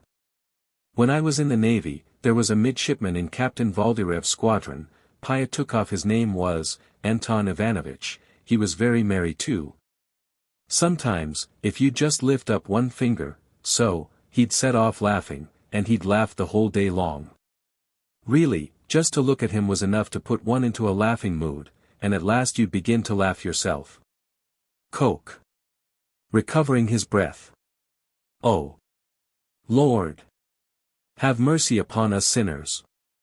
What has the idiot got into her head? As if she knew how to arrange a marriage. She, indeed. Now, if I arrange a marriage, it's another matter. Zev. Do you seriously mean that you can get people married? Coke. Of course I do. I can marry anybody to anybody. 46 Zev. In that case, marry me to the lady of this house. Coke. You. What do you want to be married for? Zev. How, what for? Allow me to remark that is rather a strange question. What do people want to get married for? Coke. But you heard that she has no dowry. Zev. That can't be helped. Of course it's unfortunate. But with such a very charming girl, so well brought up, one can live even without a dowry. A modest room, gesticulating, here a little entrance hall, there a small screen or some kind of partition, you know. Coke. What's there in her you like so much? Zev. To tell you the truth, she took my fancy because she is plump. I'm a great connoisseur in feminine plumpness. Coke. Looking askance at him, aside. The old mummy may give himself airs. But he's for all the world like a pouch with the tobacco shaken out. Aloud. No, you have no business to be married at all. Zev. Why so? Coke. It's plain enough why. Look what your figure's like. Between ourselves, you've got a leg like a chicken's. Zev. A chicken's? Coke. Certainly. Just see what you look like. Zev. What do you mean, though, about a chicken's leg? Coke. Just simply a chicken's. Zev. It appears to me, sir, that this approaches to a personality. Coke. I say this to you because I know you're a sensible man. I shouldn't say it to everybody. However, I'll get you married, if you like, only to another woman. Zev. Thank you, no. I must ask you not to marry me to another woman. If you will be so kind, I should prefer this one. Coke. As you like. I'll arrange it for you, only with 147 condition, you mustn't interfere at all, you mustn't even let the young lady see you. I'll manage it all without you. Zev. I don't quite understand. How, without me? Of course the young lady must see me. Coke. Not at all, not at all. Just go home and wait, it'll all be done by this evening. Zev. Rubbing his hands. That'll be splendid. That'll be capital. Don't you think I ought to have my certificate, though, my list of service? Perhaps the young lady would like to see it, I'll fetch it this minute. Coke. You needn't fetch anything, only go home. I'll let you know this very day. Exit Zevikin. Yes, and don't you wish you may get it? I wonder why on earth Podkolyasin doesn't come. It's very strange. He surely can't be setting his strap to rights all this time. I'd almost better run and find him. Enter Agafya Tikhonovna. Agafya, looking around. Have they all gone? Is there no one here? Coke. There's no one here, they've all gone. Agafya. Oh. If you knew how I shook and trembled. I never felt like that in my life before. But what a dreadful man that Yagnitsa is. What a tyrant he would be to his wife. I keep fancying every minute that he's coming back. Coke. Oh, no. He won't come back. I'll lay my head on it that neither of the two will show his nose here again. Agafya. And the third? Coke. What third? Zev. Poking his head in at the door, aside. I'm simply wild to know what she'll say about me with that little rosebud of a mouth. Agafya. I mean Baltazar Baltazarovich. Zev. Aside. Ah. That's it. That's it. Rubs his hands. 48 Coke, oh. That creature. I was wondering who you could be talking about. My dear lady, the man's a complete idiot, heaven knows what. Zev. Aside. What's that? That I confess I don't understand. Agafya. Do you know, he seems to me a very nice person. Coke. A drunkard. Zev. Aside. I really don't understand this. Agafya. You don't mean to say he's a drunkard too? Coke. Oh. Dear me.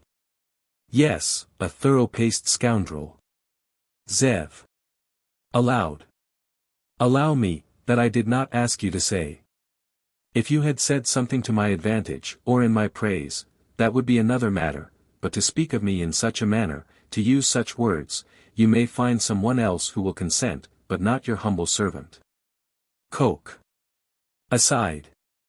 Whatever has brought him back again? Softly to Agafya. Look. Look. He can hardly stand on his feet. He's as drunk as a lord, and it's the same thing every day. Send him about his business and make an end of the whole affair. Aside. Podkolyasin doesn't come, and doesn't come, the scoundrel. Oh. I'll be even with him. Exit. Zev. Aside. He said he was going to praise me, and instead of that he began abusing me. Very queer man. Aloud. Don't believe him, madam. Agafia. Excuse me, I am not well, my head aches. Going. Zev. It cannot be, there must be something about me that displeases you. Points to his head.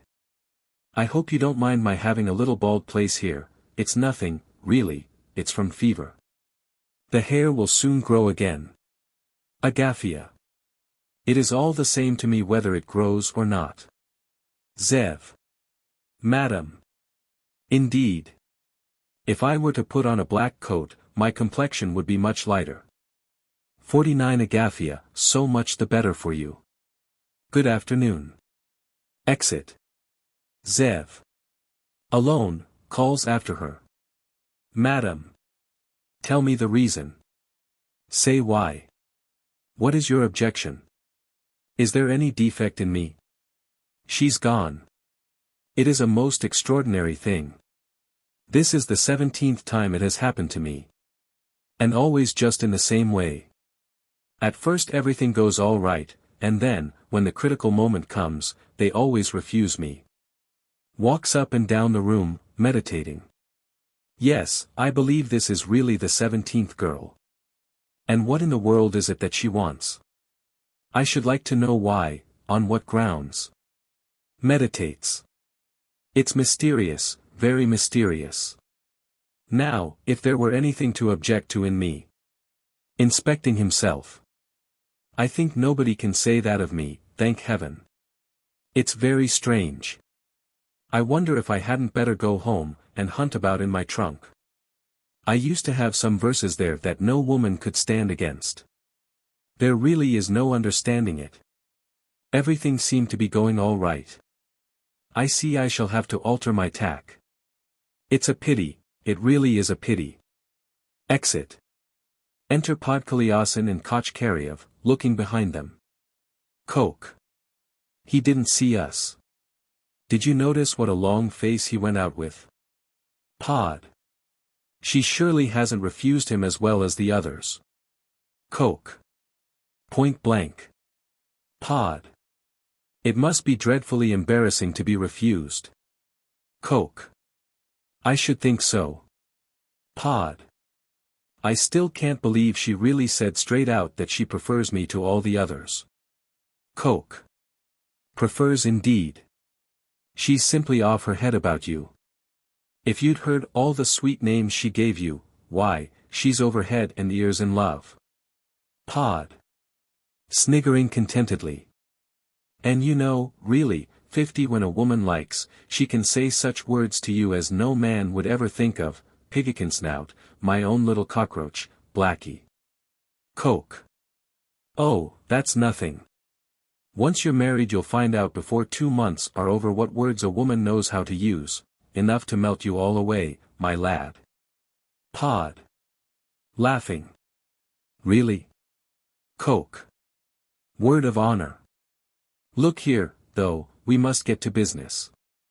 Lay your heart bare before her this very minute, and ask for her hand. Pod. This very minute. My dear fellow, how can you? Coke. This minute, certainly, and here she comes. Enter Agafia. Madam, I have brought to your feet the mortal whom you see. There never was a man so desperately in love, poor fellow, I wouldn't wish an enemy to be in such a state. Pod. Nudging his arm, softly. I say, old fellow, don't lay it on too thick. Coke. Aside to him. All right. Aside to her. Help him out, he's very shy, try to be as easy as possible. Make the most of your eyebrows, or keep your eyes down and then flash them at him suddenly, you know how, or bend your shoulder somehow and let the dog look at it. I'm sorry, though, you didn't put on a dress with short sleeves. However, it's no matter. Aloud. Well, I leave you in agreeable company. I'll just look into your dining room and kitchen a minute, I must make arrangements, the man I ordered the supper from will be here in a minute. Perhaps the wine has come already. Goodbye. Aside to Podkolyasin. Out with it, don't be afraid. Exit. Agafia. Will you sit down, please? They sit down, silence. Pod. Do you like the water, madam? Agafia. How do you mean, the water? Pod. I mean, to go boating in summer, in the suburbs. 51 Agafia, yes, we sometimes make an excursion with friends. Pod. I wonder what sort of summer we shall have. Agafia. It is to be hoped it will be fine. Silence. Pod. What is your favorite flower, madam? Agafia. The carnation, it smells so sweet. Pod. Flowers are very becoming for ladies. Agafia. Yes, they make an agreeable occupation. Silence. What church did you go to last Sunday? Pod. To the Voznesensky, and the week before to the Kazansky Cathedral. But it is all the same, one can pray in any church. Silence. Podkolyasin drums on the table with his fingers. The Ekaterinhof excursions will soon begin now. Agafia. In a month, I think. Pod. Even less than a month. Agafia. I expect there will be some pleasant excursions. Pod. Today is the 8th, counts on his fingers, 9th, 10th, 11th, in 22 days. Agafia. Dear me, how soon. Pod. I don't count today in. Silence. What a daring race the Russians are. Agafia. How so? Pod. The working men. They will stand right on the top of anything. I passed a house today that was being plastered, and there stood the plasterer. Afraid of nothing. Agafia. Indeed. And where was this? Pod. On my way, where I always have to pass, going to the department. I attend regularly every day now. Silence. Podkolyasin again drums on the table. At last takes his hat, rises, and bows. Agafia. Going already? Pod. Yes. Pardon me, I have perhaps bored you. Agafia. How could that be? On the contrary, I ought 52 to thank you for causing me to pass the time so pleasantly. Pod. Smiling. Really, I am afraid I have bored you. Agafia. Oh no, indeed. Pod. In that case, allow me to come in some other time, some evening. Agafia. With the greatest pleasure. They bow. Exit Podkolyasin. Agafia, alone. What a superior person. I have only now learned to know him well, it would be difficult not to love him, he is at once modest and judicious. Yes, his friends spoke truly of him, I am only sorry that he went away so soon, should have liked to hear him talk some more. How delightful it is to talk with him. The best of all is that he doesn't talk small talk. I wanted to say 2 or 3 words to him, but I suddenly felt so timid, and my heart began to beat so. What an excellent gentleman. I'll go and tell Auntie. Exit. Enter Podkolyasin and Kochkaryev. Coke. Why go home? Whatever nonsense do you want to go home for? Pod. What should I stop here for? I've said all that's proper already. Coke. Then you have made her an offer. Pod. No, that's the only thing, I haven't done that yet. Coke. Well, you really are, why didn't you? Pod. I should like to know how you expect me, without talking about anything else first, to plump the question that way, will you marry me, madam? Coke. And I should like to know whatever nonsense were you talking about for a whole half-hour? Pod. Oh, we talked about all sorts of things, and I acknowledge that I'm delighted. I passed the time most agreeably. 53 Coke. Look here, man, think yourself, when are you going to get it all done at that rate? It will be time to go to church and be married in an hour. Pod. Are you gone mad? Be married today. Coke. Why not? Pod. Today. Coke. But you gave me your word. You said that as soon as the other suitors were got rid of, you were ready to be married at once. Pod. I'm quite willing to keep my word, only not at once. I must have at least a month breathing time. Coke. A month. Pod. Of course. Coke. Are you gone right off your head? Pod. I can't do with less than a month. Coke. But, you wouldn't block, I've ordered the supper. Look here, Ivan Kuzmic, don't be obstinate, there's a good fellow, get married at once. Pod. My good man, what are you thinking of? How could I do it at once? Coke. Ivan Kuzmic, I ask it of you. If you don't care to do it for your own sake, do it for mine. Pod. I tell you I can't. Coke. You can, my dear fellow, you can, perfectly well. There now, don't be so whimsical, don't, please. Pod. But indeed I can't do it. Just think how odd it would seem. Coke. What is there odd about it? Who's been putting that into your head? Now just be sensible and think it over. You're a clever fellow, I don't say that to flatter you, or creep into your good graces, I don't say it because you're an Aulic counselor, I say it out of sincere affection for you. There now, dear old chap, make up your mind, look at the thing as a reasonable man should. Pod. If the thing were possible I would. 54 Coke Ivan Kuzmic. My dear friend, my good fellow. If you like I'll go down on my knees to you. Pod. But why? Coke. Kneeling. There. I'm on my knees before you. There now, you see, I entreat you. I'll never forget it if you'll do me this one favor, give in, please, please give in. Pod. I tell you, man, I can't. Coke. Rising angrily. Pig. Pod. Oh, you can rant if you like. Coke. Idiot. Blockhead. There never was such an ass. Pod. Rant away, I don't care. Coke. Who have I taken all this trouble for?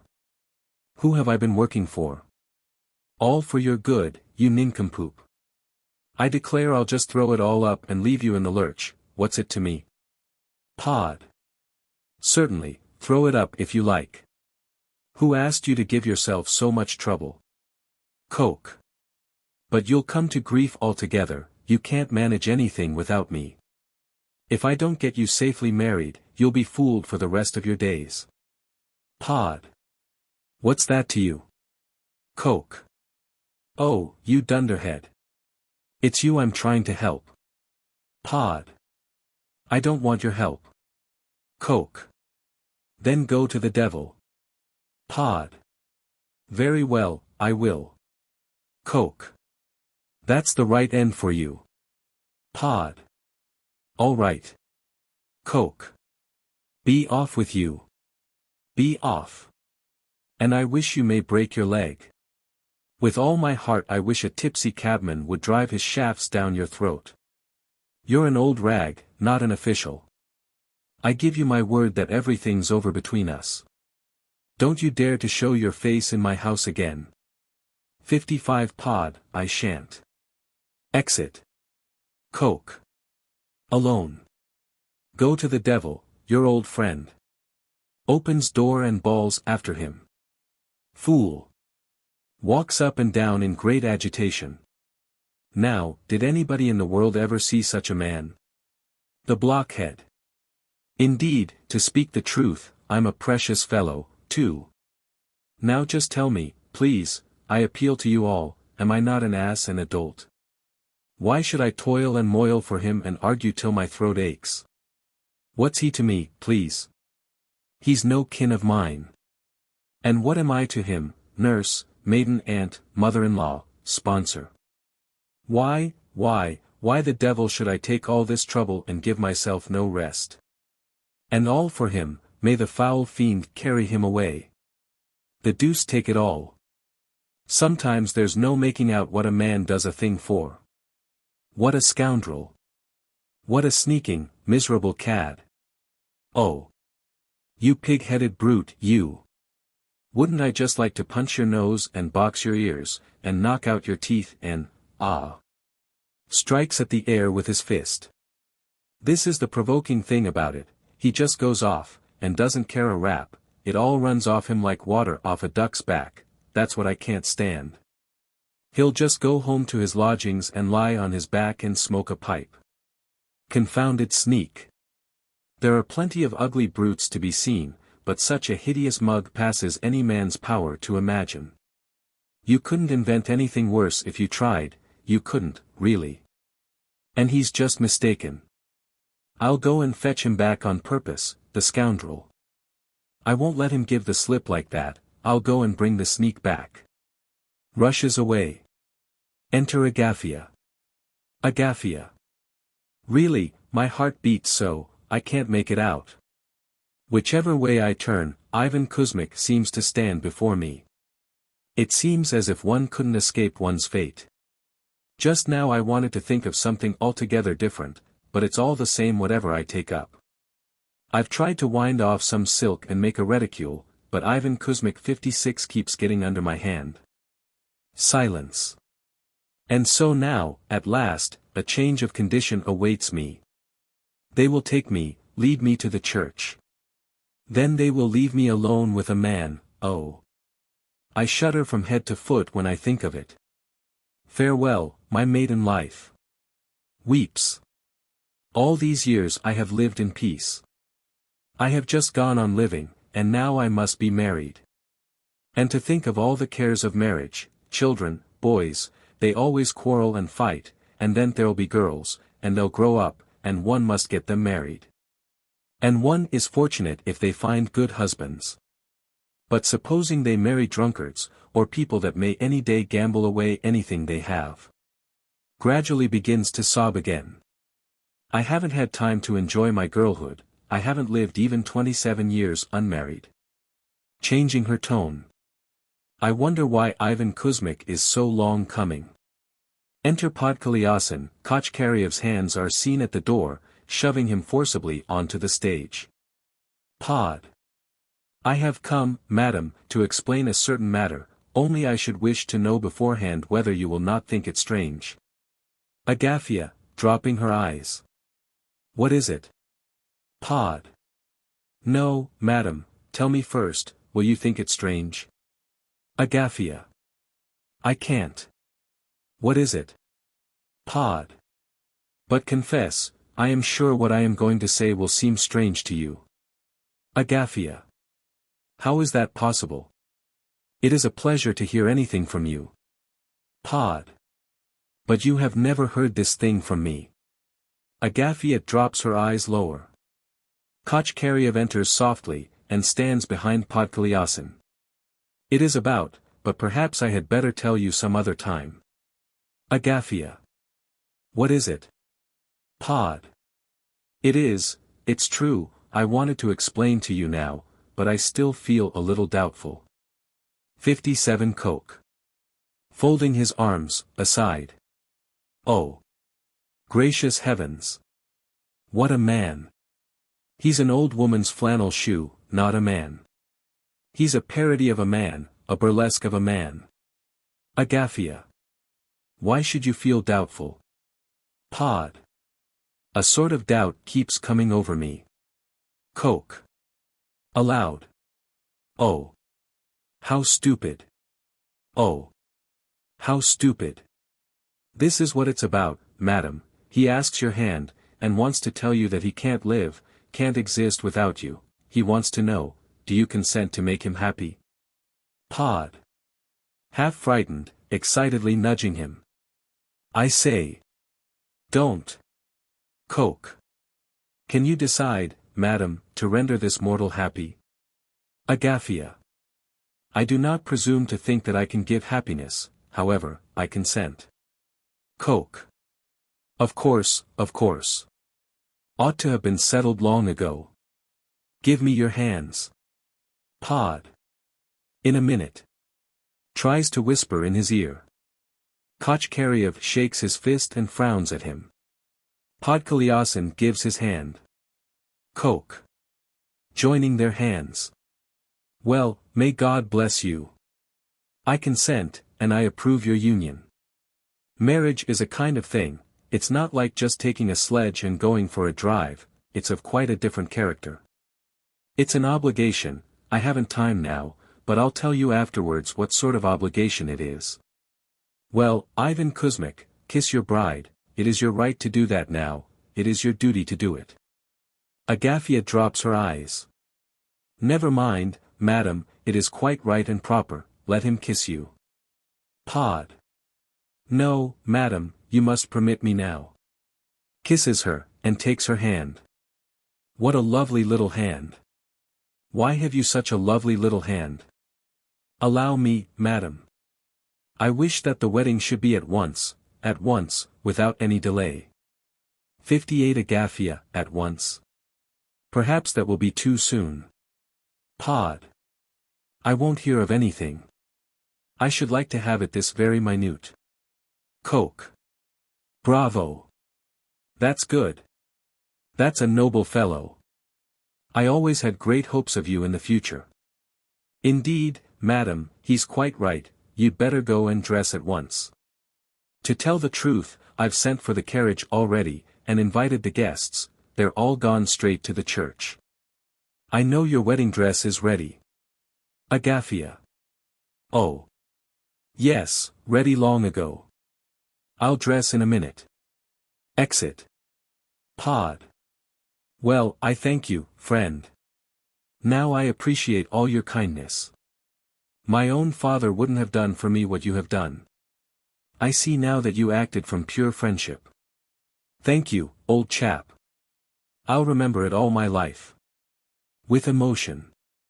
Next spring I'll certainly go and visit your father's grave. Coke. It's nothing, old man, I'm glad myself. There now, let's embrace. Kisses him, first on one cheek, then on the other. May God give you happiness and prosperity, they kiss, peace and plenty, may you have many children. Pod. Thank you, friend. Now, at last, only now, I know what life is. A new world has opened before me. Now I see, as it were, that everything moves and lives. I seem to go off into a mist, I don't know myself what has come to me. Up till now I never saw or understood all this. I was just like a man that knew nothing, I never thought, never pondered over things, I lived just as any ordinary man does. Coke. I'm glad, very glad. I'll just go and see how they've set the table, I'll be back in a minute. Aside. All the same, I'd better take away his hat, in case of anything. Exit, taking hat. Podkolyasin, well, I don't know, it isn't so high, only one story. 60 Pod, alone. Indeed, what have I been, until now? Have I understood the meaning of life?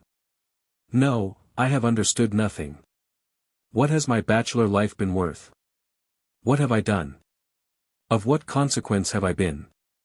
I have lived and lived, served, gone to the department, dined, slept, in a word, I have been a quite ordinary and frivolous man.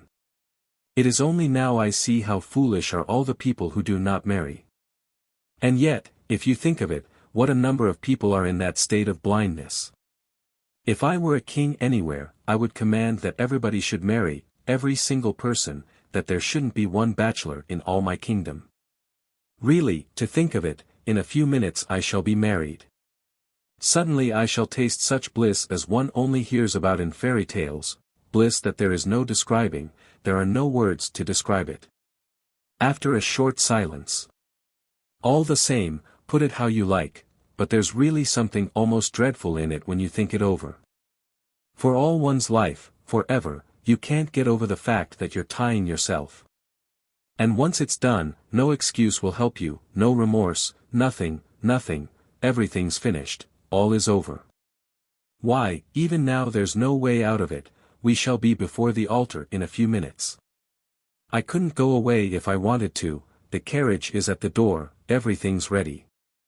I wonder, though, couldn't I go away? Why no, of course not, there are heaps of people at the door, and everywhere, and they'd ask me why. No, no, it won't do. By the by, there's the window open, what if I jumped out? No, no, oh, no, it wouldn't do, it wouldn't be proper, and then, it's so high. Goes to window. Well, I don't know, it isn't so high, only one story, and that a low one. Why, no, no, of course I can't, I haven't even got my hat, I can't go without a hat, it would seem so queer. Couldn't I manage without a hat, though, after all? What if I were to try? I might as well try. Clambers on to windowsill and crosses himself. Lord, give thy blessing. 61, jumps down into the street. Heard grunting and groaning without. Oh. Oh. It's a good height though. Hi, Droshky. Cabman's voice, without. Droshky, sir. Pod. Without. To the canal, by the Semyonovsky Bridge. Cabman, without. I don't mind going for 10 kopecks. Pod. Without. All right. Make haste. Droshky is heard to drive away. Enter Agafia in her wedding dress, walking timidly and hanging her head. Agafia. I really don't know what has come to me. I feel ashamed again, and I am trembling all over. Oh. I wish he weren't in the room just this minute, I wish he'd gone out. Looking round shyly. Why, where is he? There's no one here. Where can he be gone? Opens door into hall and calls. Fekla, where is Ivan Kuzmik gone? Fekla, without. He's there. Agafia. Where? Fekla, entering. But he was sitting in this room. Agafia. Well, he isn't here, you see. Fekla. He certainly hasn't gone out of the room. I was sitting in the hall. Agafia. Then where is he? Fekla. I'm sure I don't know. He can't have gone out by the back door.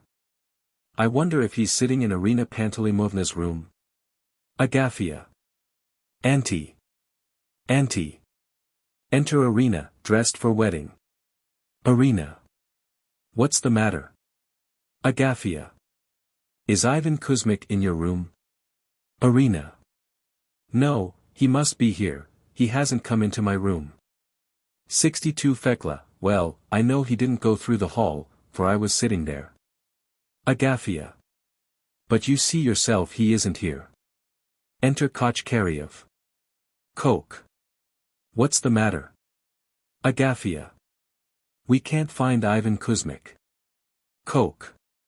Can't find him. Has he gone out? Agafia.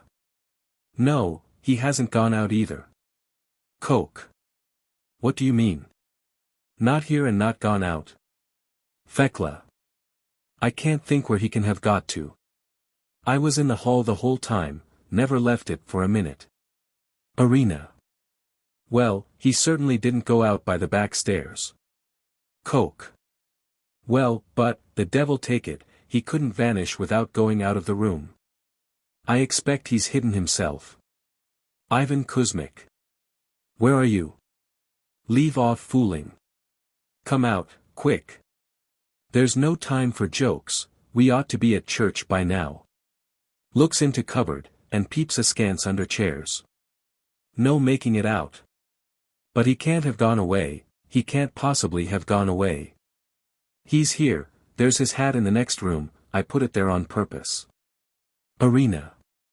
We'd better ask the girl, she was standing at the street door, perhaps she knows something about it. Dunyashka. Dunyashka. Enter Dunyashka. Where's Ivan Kuzmik? Have you seen him? Down. Please the gentleman jumped out of window. Agathia screams and clasps her hands. All three together. The window. Down. Yes'm. And if you please when he was out he took a drozhki and drove away. Irina. Are you speaking the truth? Coke. It's a lie. It can't be. Down. No, it's not then, he did jump out. And the 63 man as keeps the general shop saw him too. He took a drozhki for 10 kopecks, and he drove away. Irina, advancing to Kochkaryev. I suppose, then, little father, that you meant to play off a joke on us, to make a laughingstock of us? You've come here to disgrace us, is that it? Sir, I've lived for more than 50 years, and I've never been put to such shame as this. And, little father, I'll spit in your face if you call yourself an honest man. You're a villain and a scoundrel if you call yourself an honest man. To shame a girl publicly, before every one. I, a peasant wouldn't do such a thing. And you a noble. All the nobility you've got is good for nothing but lies and cheating and rascally tricks. Exit, furious, taking the bride with her. Kochkaryev stands as petrified. Fekla. Well. So this is the gentleman that knows how to manage things. This is the way you get on without a matchmaker. It's all very well to laugh at my suitors. They may be draggle-tailed, and anything else you like, but, whatever they are, they don't jump out of the window. I don't have that sort, anyhow. Coke. That's all nonsense, it can't be. I'll run after him and bring him back. Exit. Fekla. Yes, bring him back, I dare say. Much you know about marriages. If he'd run out by the door it would have been another thing, but when the bridegroom pops out of window all I can say is, I wish you joy. Curtain. 64. At the police inspectors. By Gorbaunov. Persons. The police inspector. Grigoriev, his servant. A shopkeeper. Ivan Ananiev, a factory hand. Time, morning. The inspector sits in his office reading documents. Inspector, reads. Therefore, the Moscow Administration of Public Order, Grigoriev. Grigoriev. What is it, Your Honor? 65 Inspector, tell the cook to do me a herring with apple sauce. Grigoriev. Yes, Your Honor. Inspector, reads. To make all proper investigations, enter the shopkeeper. Who's that? Shopkeeper. It's only me, little father. Inspector. And who are you? Shopkeeper. An inhabitant of the town. Inspector. What do you want? Shopkeeper. I came, little father, to humbly beg a favor of you. Inspector. Well, what now? Shopkeeper. It's an odd business, little father. Inspector.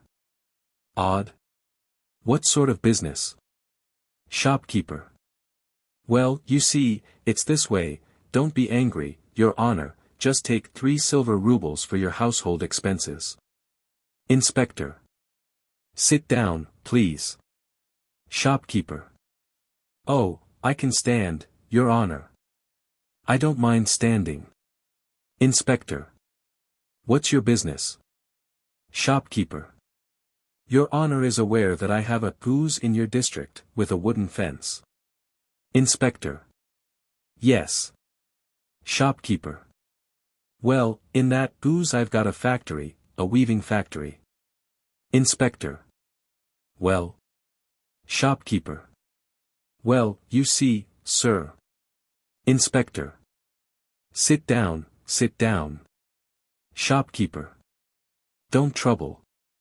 Well, on Saturday I was in the town, and I was kept a bit late. Well, I tore off home as hard as my legs would carry me, there. I thought, my wife will be waiting, family matters, you know, and the tea'll all be kept about. Inspector. Yes, yes, family matters. 66 Shopkeeper, well, there's a hand in my factory, Ivan Ananeev. Inspector. Well? I suppose he got drunk, or made a row, or something. Shopkeeper. It's worse than that, sir, I'd put up with that, he's stolen my cutter. Inspector.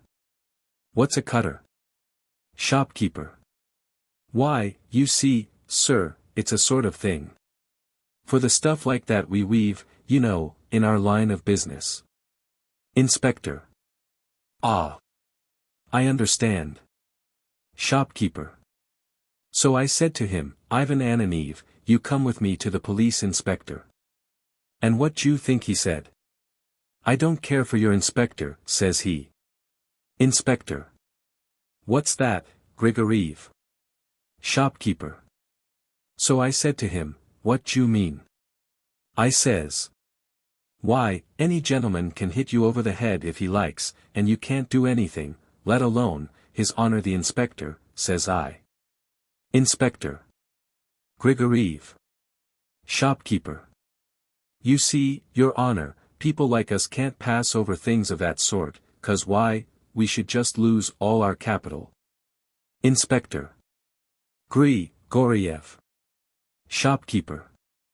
And I do say, sir, that for us the inspector, it's like this, you see. As if. Enter Grigoriev. Grigoriev. What is it, Your Honor? Inspector. Blockhead. Grigoriev. At Your Honor's service. Inspector. Fetch Ivan Ananeev here. Grigoriev, opening the door.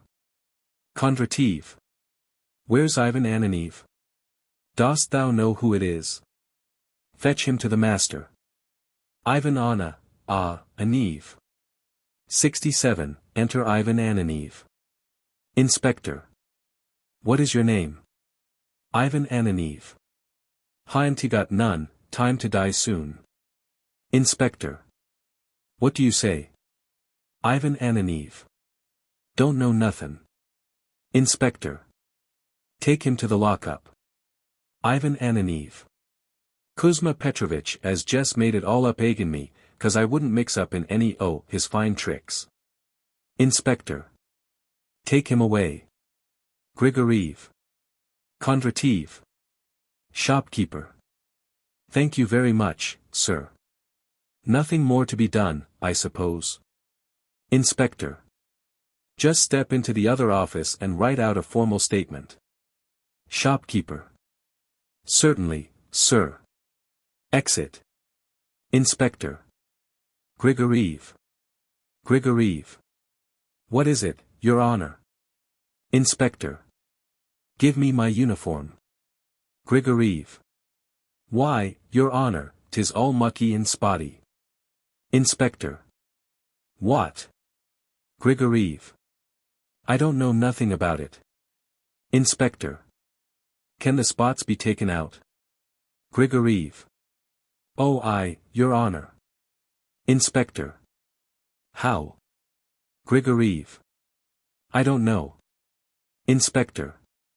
I think with turpentine. Grigoriev. And I think with turpentine. Inspector. Only I'm afraid it'll smell. Grigoriev. 'Twill stink, Your Honor. Inspector. I don't know, though, perhaps it won't. Grigoriev. Of course it won't, Your Honor. Brings back the uniform. 'Tis ready, Your Honor. Inspector. What? Grigoriev. Nothin'. 68 Inspector. Does it smell? Grigoriev. Tea stinks, Your Honor. Inspector. Badly? Grigoriev. Terrible bad, Your Honor. Inspector. I don't know, it's nothing to hurt, I think, one can't smell it. Grigoriev. Of course one can't. Let me hold it, sir, there you be. 69. Before the Justice of the Peace. By Gorbaunov. The Justice's Court. Before the table stand two shopmen from the Apraxin market. The justice of the peace. You are accused of smearing mustard on the face of a waiter in the Hotel Yagodka. First defendant. We had a lark, that's true enough. Justice. You broke the mirror. 71st defendant. There, all that's paid for, and we have given the boy his due. Justice. Then you acknowledge yourselves guilty? First defendant. Guilty. What have I done wrong? If I pay my money down. Justice. You were together. Second defendant. Yes, Your Honor. Justice. Do you acknowledge yourself guilty? Second defendant. Certainly not. Justice. It is stated in the accusation that you. Second defendant. I dare say. I'd write you all the accusations you like for 2 3/4 D. Justice. I cannot permit you to express yourself in this manner. Second defendant. I wasn't expressing anything at all. Justice, to witness. State what happened. Witness. I done know whatever money they're a-talkin' about, I never got no money. They jest come in, and they was pretty well screwed, both on and they ordered a stew, and a big decanter, and then a bottle o' sherry. So when they got very tight, they began blusterin' away. First defendant. If I smeared your ugly face. Justice. Silence. First defendant. Certainly, sir, only he's tellin' a pack of lies. Advocate.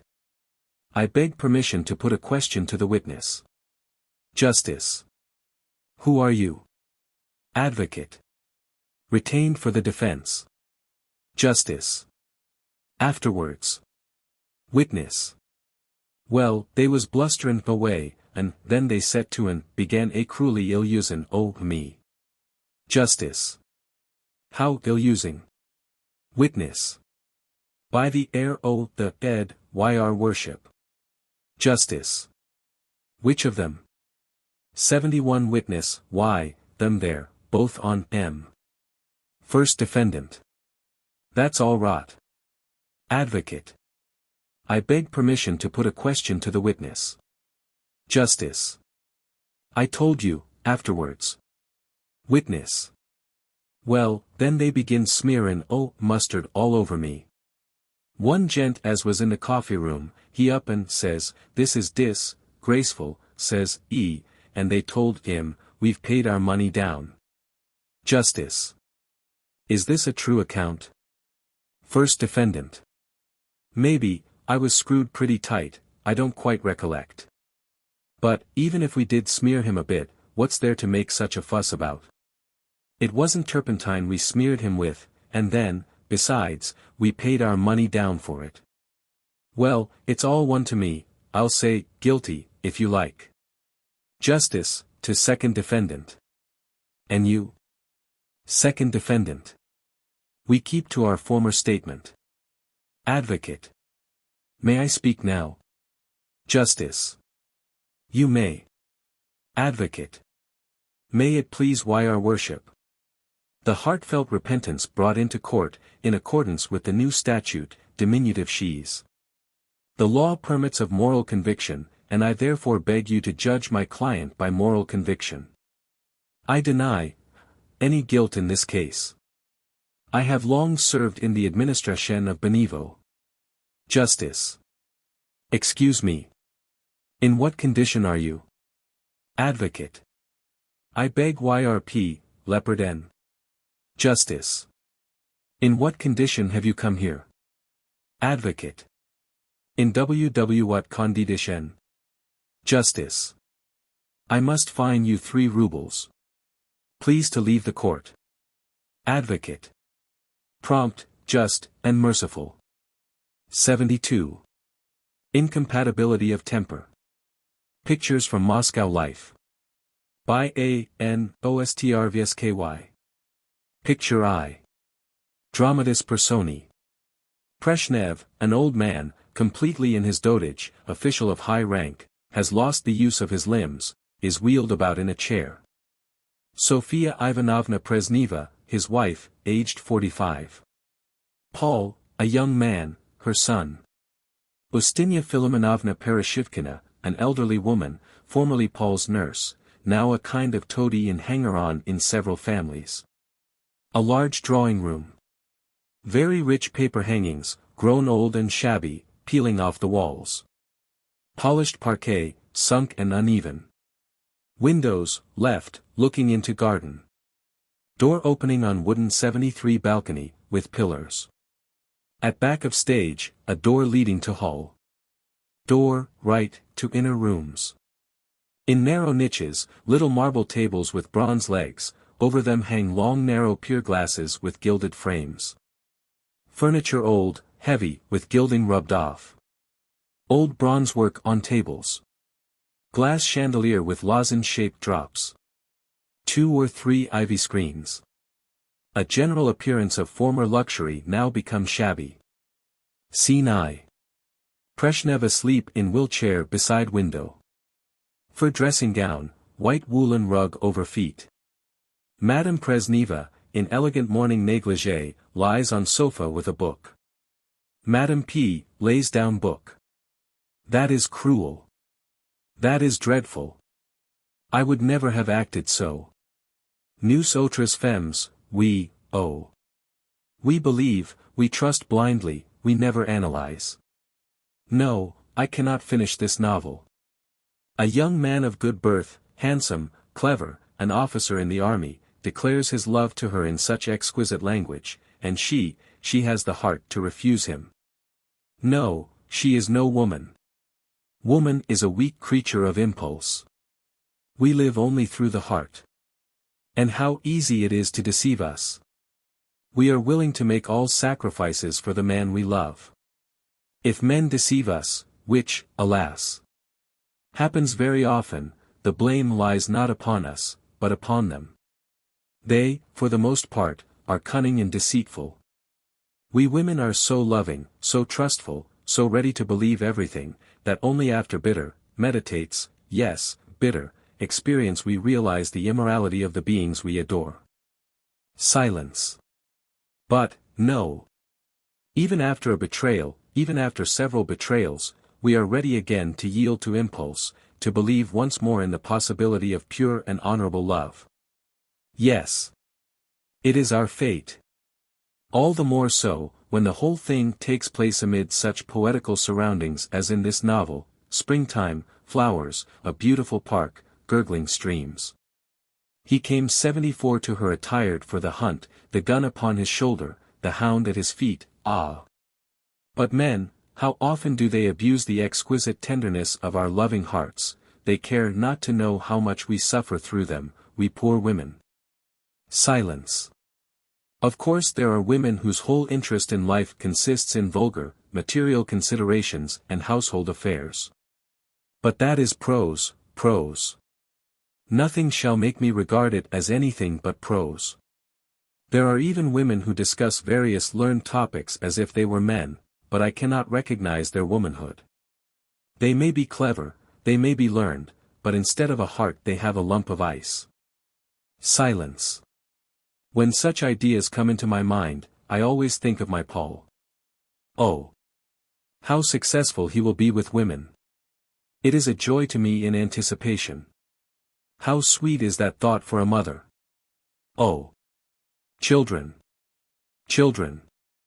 Smells vinaigrette and rings bell. Enter footman. Footman. Did Madam ring? Madam P.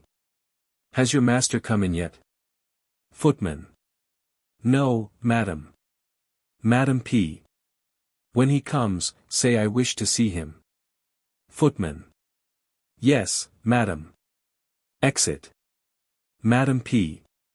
He is such a sensitive, nervous boy. He has inherited my temperament. He should be watched over and tenderly cared for. But what can I do? I have no fortune. After receiving such a high-class education, he is reduced to the necessity of serving in a government office. All those head clerks. They do wear such extraordinary coats. And he is so nervous, so nervous. I believe that they all persecute him out of envy. Enter Paul. Paul, irreproachably dressed in summer costume, with an exhausted and somewhat affected air. Bonjour, maman. 75 Madame P. kisses his forehead. Bonjour, Paul. Where have you been? Paul sits on sofa. Where? In that charming place to which it pleased you to send me. Madame P. What can we do, Paul? Paul. I have come home on foot in this dreadful heat. Madame P. It is charmingly cool in this room. Paul. Yes, but what is it like in the winter? All the walls are damp-rotted, the floor is sunk in. Madame P. Yes, my dear one, our affairs are in a very bad condition. Paul. Your affairs? What affairs have you? There's Papa only half alive, and you, too, have had your day, and finished it. Look at my position. Madame P. I know, my dear one. I can understand how hard it is for you. Paul. Hard? I should think so. Listen to me, maman. By birth, by education, by the circle in which I move, in fact, by everything, I belong, every inch of me, to the best rank of society. Madame P. Oh, yes. Paul. And what is wanting? It is shameful, infamous. A fortune. And, indeed, what does it matter that I have no fortune? All the same, I ought to live and do like other people. Am I to go and register myself as an artisan? A cobbler, perhaps. All because I have no fortune. That amounts to an absurdity. Madame P. We had a fortune once, Paul. Paul. I know you had. And where is it now? I know more than that. I know that you squandered it. Madame P. Ah, Paul. Do not blame me. You know that we women are so weak, so confiding. Before your father's illness we were considered very wealthy people, we had a fine estate in the Simbirsk country. He knew how to manage all those things. Afterwards, when he was 76 struck down with paralysis, I lived not at all luxuriously, only respectably. Paul. How much did Mons Pechi cost you? Confess, maman. Madame P. Oh. My dear one, he was indispensable for your education. Then I went abroad twice. But I never ran into any heavy expense. And suddenly I was informed that I had spent all the fortune, that we had nothing left. It is dreadful. In all probability it was our stewards and bailiffs that were to blame for the whole thing. Paul. Canaille. Madame P. What can we do, my dear one? People are so wicked, so cunning, and you and I are so confiding. Paul. It's you that are confiding, maman. If they got into my hands, I would tell them quite another story. 1, 2. Makes gesture with his hand. There's nothing else to be done with those creatures. It's good for them to get a thrashing sometimes. It really makes me quite angry, just because of these scoundrels I have to go every morning, on foot, to a miserable office of which I need never have heard, and then either walk home, or jolt along with a wretched cabman. I cannot live in the same fashion as all these copying clerks that I have to sit side by side with. They buy onion pies at the costermonger's, and stand eating them at the street door. They can do that sort of thing, they are made that way, but I can't. Now, you see, I am in debt to every one, to the cabman, to the tailor, to Chevalier, all our set go to Chevalier, and all the young barristers. You can hardly expect me to eat onion pies. And now, I've got to go through an examination in some district institution. It's dreadful. You see, if I had a fortune, I should never even hear of all these things, law courts, and district institutions, and copying clerks, with their onion pies. What do I want with them all? 77 Madame P. Yes, yes, I understand. With your sensitive nature. You are so nervous. Paul. I really don't know what to do. If there were a chance, I should have no scruples about cheating someone at cards. Madam P. Well indeed, in your position. Brezhnev, waking up. Paul, have you been to the theater lately? Paul. Quite lately. Brezhnev. Who plays the marquises now? Paul. No one has done for some time. Brezhnev. I used to play marquises very well once. Madame Brezhneva rings. Enter footman. Madam P. Will your master out onto the balcony, and take some old newspapers and read aloud to him. Footman takes newspapers and wheels Brezhnev on to balcony.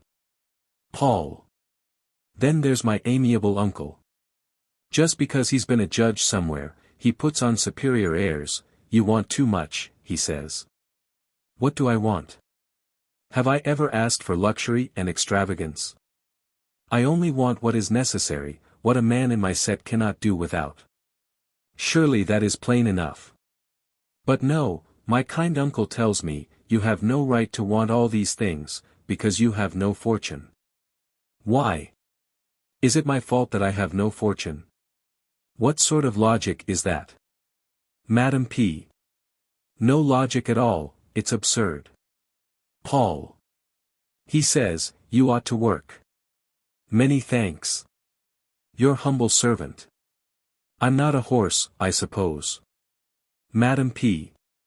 Your uncle has no refinement. Paul. No, maman, it is a tragedy. Madam P. A tragedy, indeed, mon cher. Paul. And a terrible one. There's no need of murder and poison to make a tragedy. 78 Madam P. Do you know, Paul, I think the best thing would be for you to marry. Paul. I've no objection. But whom should I marry? Madam P. Ah, that is the question. I know you well, Paul. Why are you so highly educated? Why have you such a sensitive nature? It will make you unhappy all your life long. There is no mate for you. To win your love and make you happy, a girl would need too many virtues. Paul. You perhaps imagine, maman, that domestic felicity has attractions for me. I'm not a child, I am 21. That is too Arcadian. Bursts out laughing. I simply want money. Madam P. None the less, my dear one, I know your character. I know that you would not care to marry any sort of person. Paul. Anyone you like. I want money in order to become il faut, in order to play my proper part in society, in a word, to do that for which I am fitted. I do not know how to save up money, I only know how to spend it with elegance and dignity. For that I have all the necessary gifts. I have tact, I have taste, I am fitted to take a leading position in society. Madam P. Still, my dear, enter footman. Footman. Pereshivkina asks to see Madam. Madam P. She always comes at the wrong time. Paul. We shall have time to talk afterwards. Madam P. Let her come in. Exit footman. Enter Pereshivkina. Madam P. What is it, Ustinya Filomenovna? Pereshivkina kisses Brezhneva on the shoulder, and then stands a little back. I came to ask after your health, little mother, I never forget my benefactors. Paul. Well, old vinegar face, where have you come from? 79 Pereshivkina. Ah, Mr. Paul, you're always full of your jokes. Paul. She actually expects one to talk seriously with her. Pereshivkina. I have a friend, little mother, who makes dimituli. Paul laughs. Laugh away, little father, it's a fine thing to laugh at an old woman. So I thought perhaps you'd like to buy some, I get it cheap. It's capital quality, and very wide. Shall I bring you some? You won't get it for the same price downtown. Madam P. Very well, I'll look at it. Paul. How much money have you hoarded up, old hag? Pereshivkina. Old hag, now, is it? Paul. Why, dear me. You're not thinking of getting married, are you? Pereshivkina. It's not right of you, sir, to speak to me like that. I'm an old woman, and I have carried you in my arms. Paul. She's going to get offended now, that'll be the next thing. Madam P. Let her alone, my dear. Pereshivkina. Never mind, little mother, never mind. Let him do as he likes, he was always such a one to joke. When he was quite a little fellow he set my cap on fire behind. Paul. Ah. So you haven't forgotten. Pereshivkina. Not I. Why, you burnt off all my hair, and even my face got scorched. But you needn't laugh at me, sir. Maybe I shall come in useful to you yet. Paul. Why, what use can I make of you? Stick you up in the kitchen garden for a scarecrow? Pereshivkina. Maybe I can do you a better service than that, Pavel Petrovitch, who knows? Little mother, you won't get angry with my nonsense, will you? Maybe, after all, I shall say something worth hearing before I've done. 80 Madam P. Well, what is it? Pereshivkina. There's a lady I know, Serafima Karpovna, her name is. She always allows me into her house. You see how it is, little mother. Her people are in trade, but she's been married to a very grand gentleman, Mr. Islamovich. He was an official, you know. Why, little mother, he was a general once. Paul, laughing. How did that happen? Pereshivkina. Why, this way, sir. The general where he served was away for a holiday, so he was general for a whole month. Paul. I dare say. Well, let's hear some more lies. Pereshivkina. It's the truth I'm telling you, sir. They were only married 1 year, and now she's been a widow for more than a year. But you won't be angry with me, little mother? Madam P. Well, go on. Pereshivkina. She's just a beauty to look at, and very good and kind, and then so modest. It's quite wonderful. And she's saving, too, and doesn't throw away her money on dresses and foolery. Paul. That's to say, she's miserly. Pereshivkina. No, no, not miserly, only saving, just a careful housewife. Now, you see, the dowry that she had when she was married all belongs to her. She's got 150,000 in money alone. Paul. 150,000. Pereshivkina. I saw it myself, sir. She's got all the notes in her dressing case, I saw her count it. Dear me, what a silly old woman I am. You'd much better tell me to hold my tongue, or it'll get me into trouble. She's a good woman, and she's been kind to me, but all the same she's not the first thing in the world to me. I don't want you to be angry with me because of her. Madam P. and Paul. Never mind, go on, go on. 81 Pereshivkina. Well, I'll tell you, if you wish it. You see, little mother, it's like, well, you know how it is with women. She's young, and she's been a widow for over a year, and so you see, and don't think I'm telling you lies, I'd count it a sin. I always wished you well, madam, I haven't forgotten. Of course, I'm only a poor woman, but all the same, I don't forget kindnesses. And if ever I can do you a service. Paul. There, there. With an impatient gesture. Madam P. Well, but go on. Pereshivkina. Yes, little mother. Well, you see, she's a near neighbor of yours, it's the white stone house on the left-hand side. Pavel Petrovitch often passes. Madam P. Well, what of that? Pereshivkina, whispers. She's fallen in love. Madam P. What?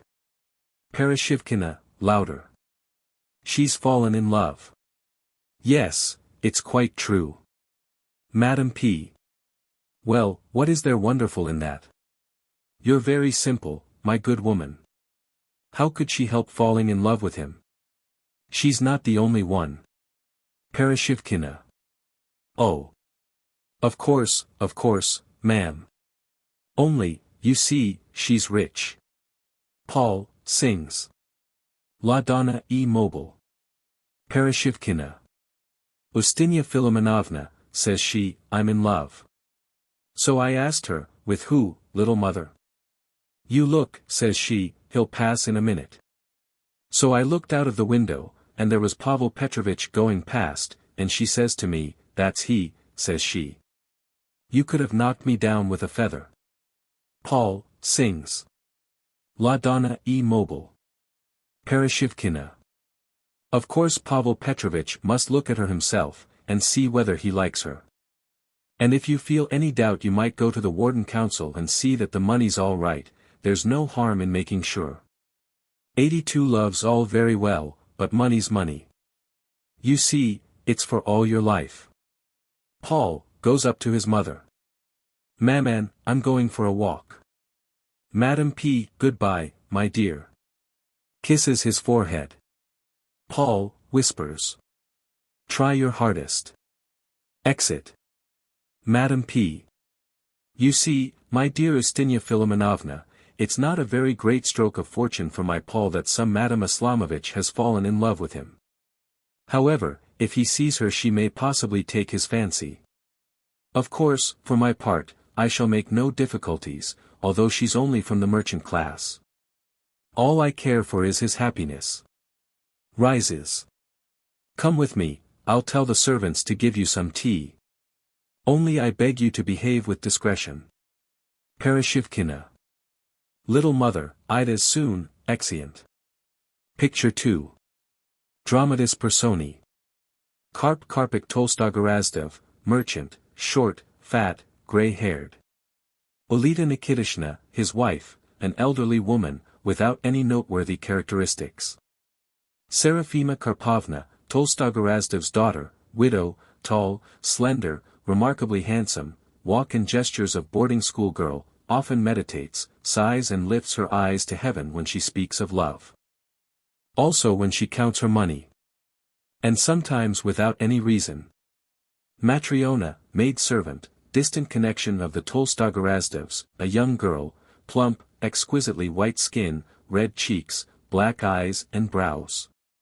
Costume, police, ornamental chemise, with muslin sleeves, and coins woven into plait of hair. First coachman, Tolstogorazdovs. Second coachman, Serafima's. Courtyard, gallery of house, right. Garden in background. Stables, and left. 2 doors, one into cellar, one into hayloft. 83. Scene I. In courtyard.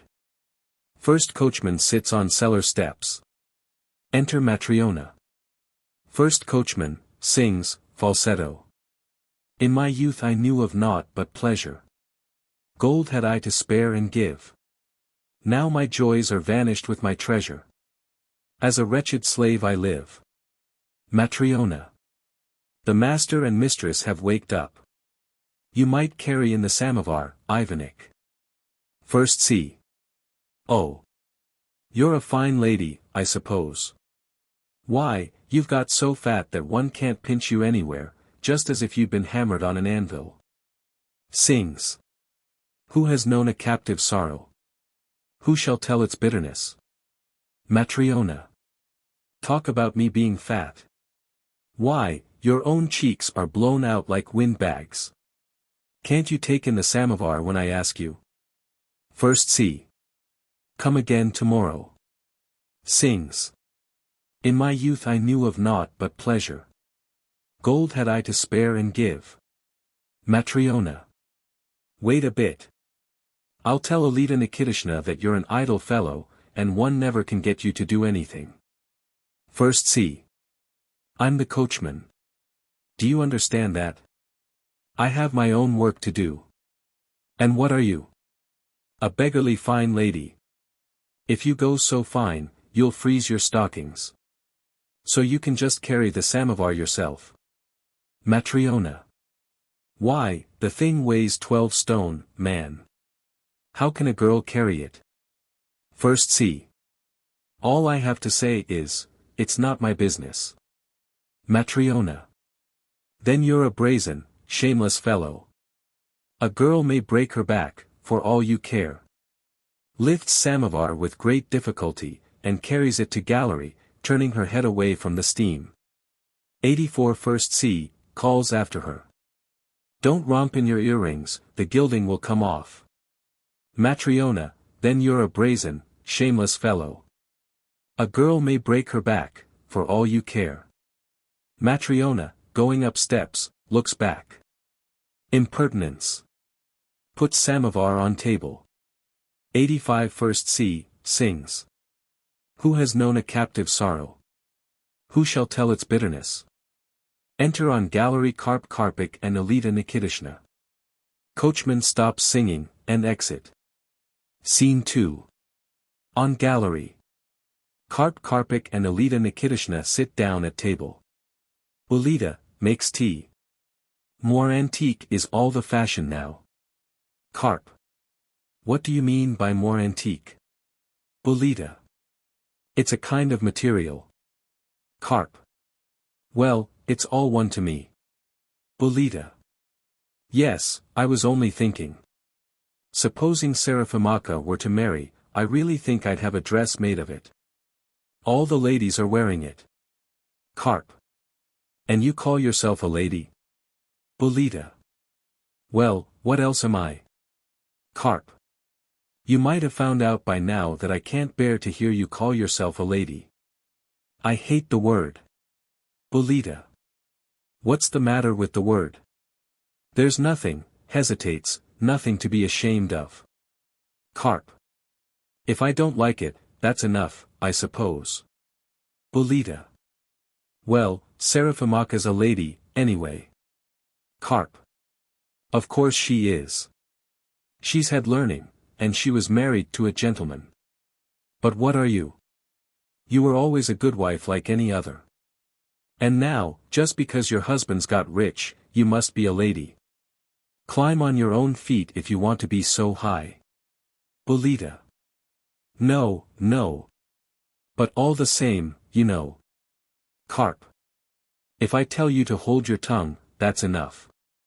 Silence. Alita. When was that battle fought? 86 Karp. What battle? Alita. Why, lately, you know. Don't you remember? Karp. And what about it? Alita. Such a lot of common soldiers got made into officers. Karp. Why not? They weren't women. Everybody gets a fair reward for his services. Alita.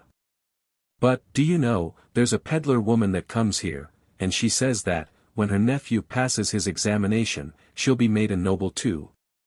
Karp. When the sky rains potatoes. Alita. But they say there are countries where they have women for soldiers.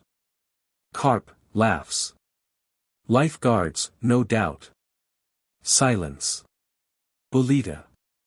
They say it's sinful to drink tea. Karp. What do you mean by that? Alita. Because it comes from a heathen country. Karp. Heaps of things come from heathen countries. Alita.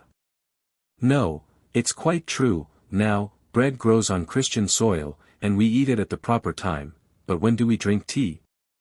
People go to Mass, and we sit drinking tea. Now it's Vesper time, and here we are drinking tea. So you see it's a sin. Karp. Well, then, drink it at the proper time. Alita.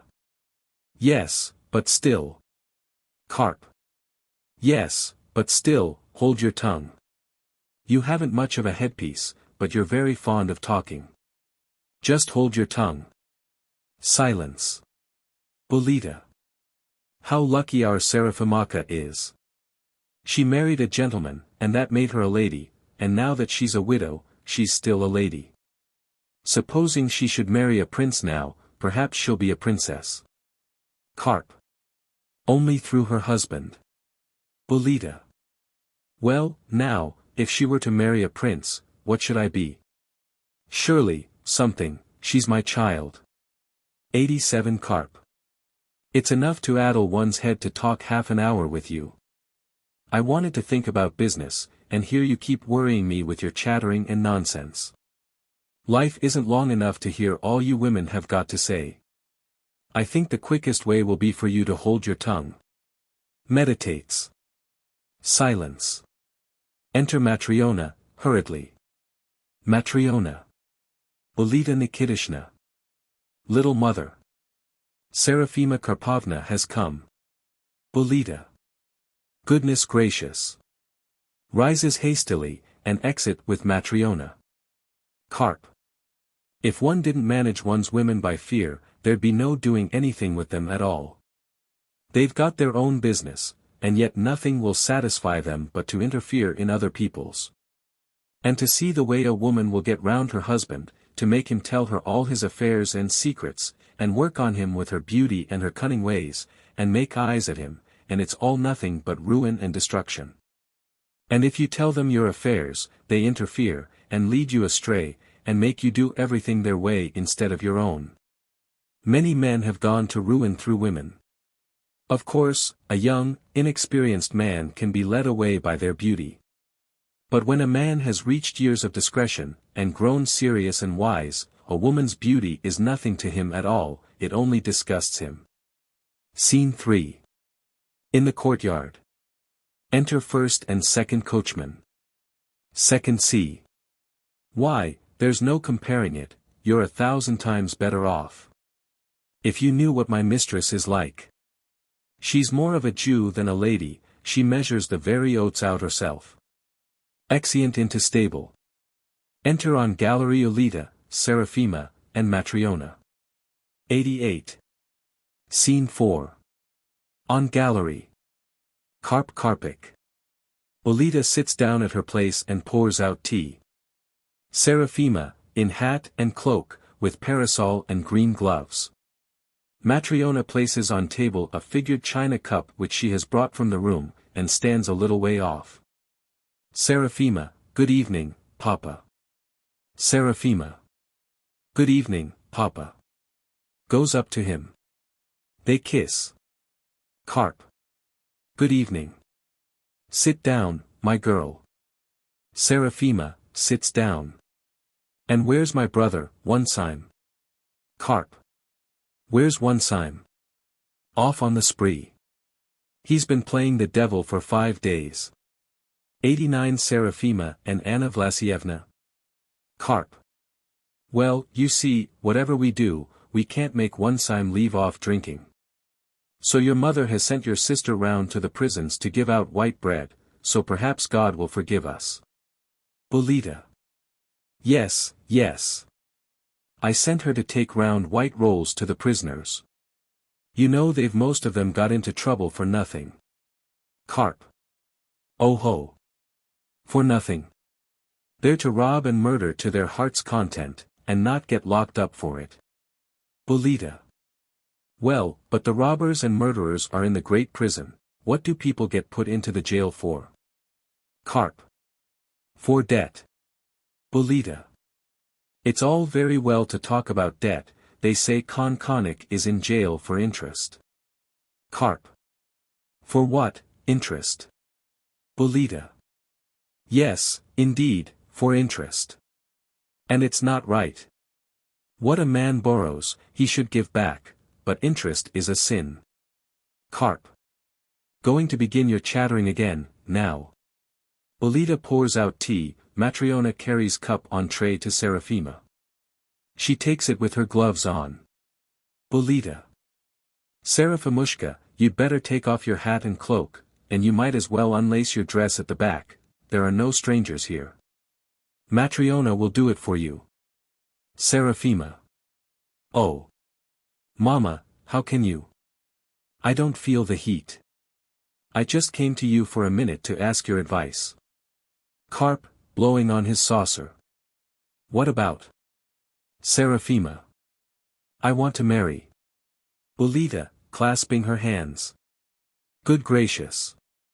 Carp. Well, why not? Why shouldn't she? You might do worse. Ulita, shaking her head, and folding both hands on her breast.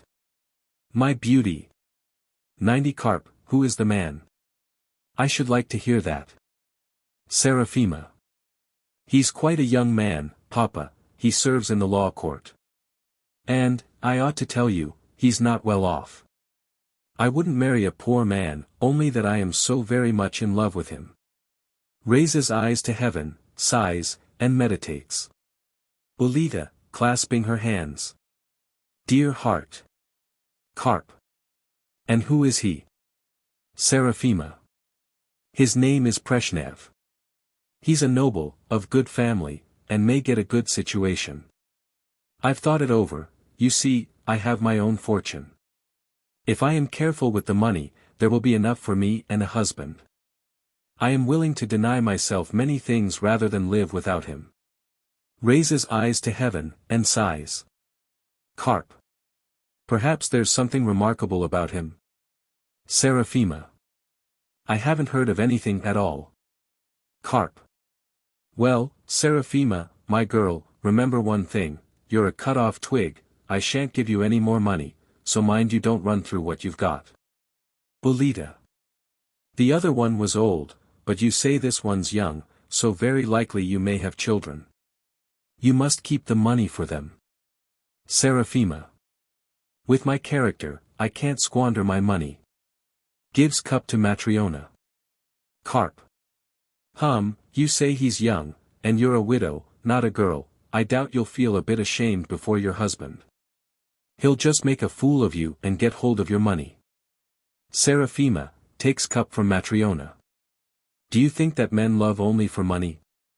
Raises eyes to heaven, and sighs. Carp. Why, what did you suppose? Everybody knows that. Seraphima, suddenly waking out of meditation. I won't give him any money. 91 Carp, that's right, that's capital, you do as I told you.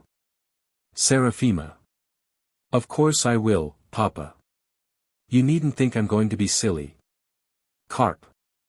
We're going to have a wedding too, soon. Matryona was found in the garden with one of the shopmen, so I'm going to marry them. Matryona hides her face in her sleeve.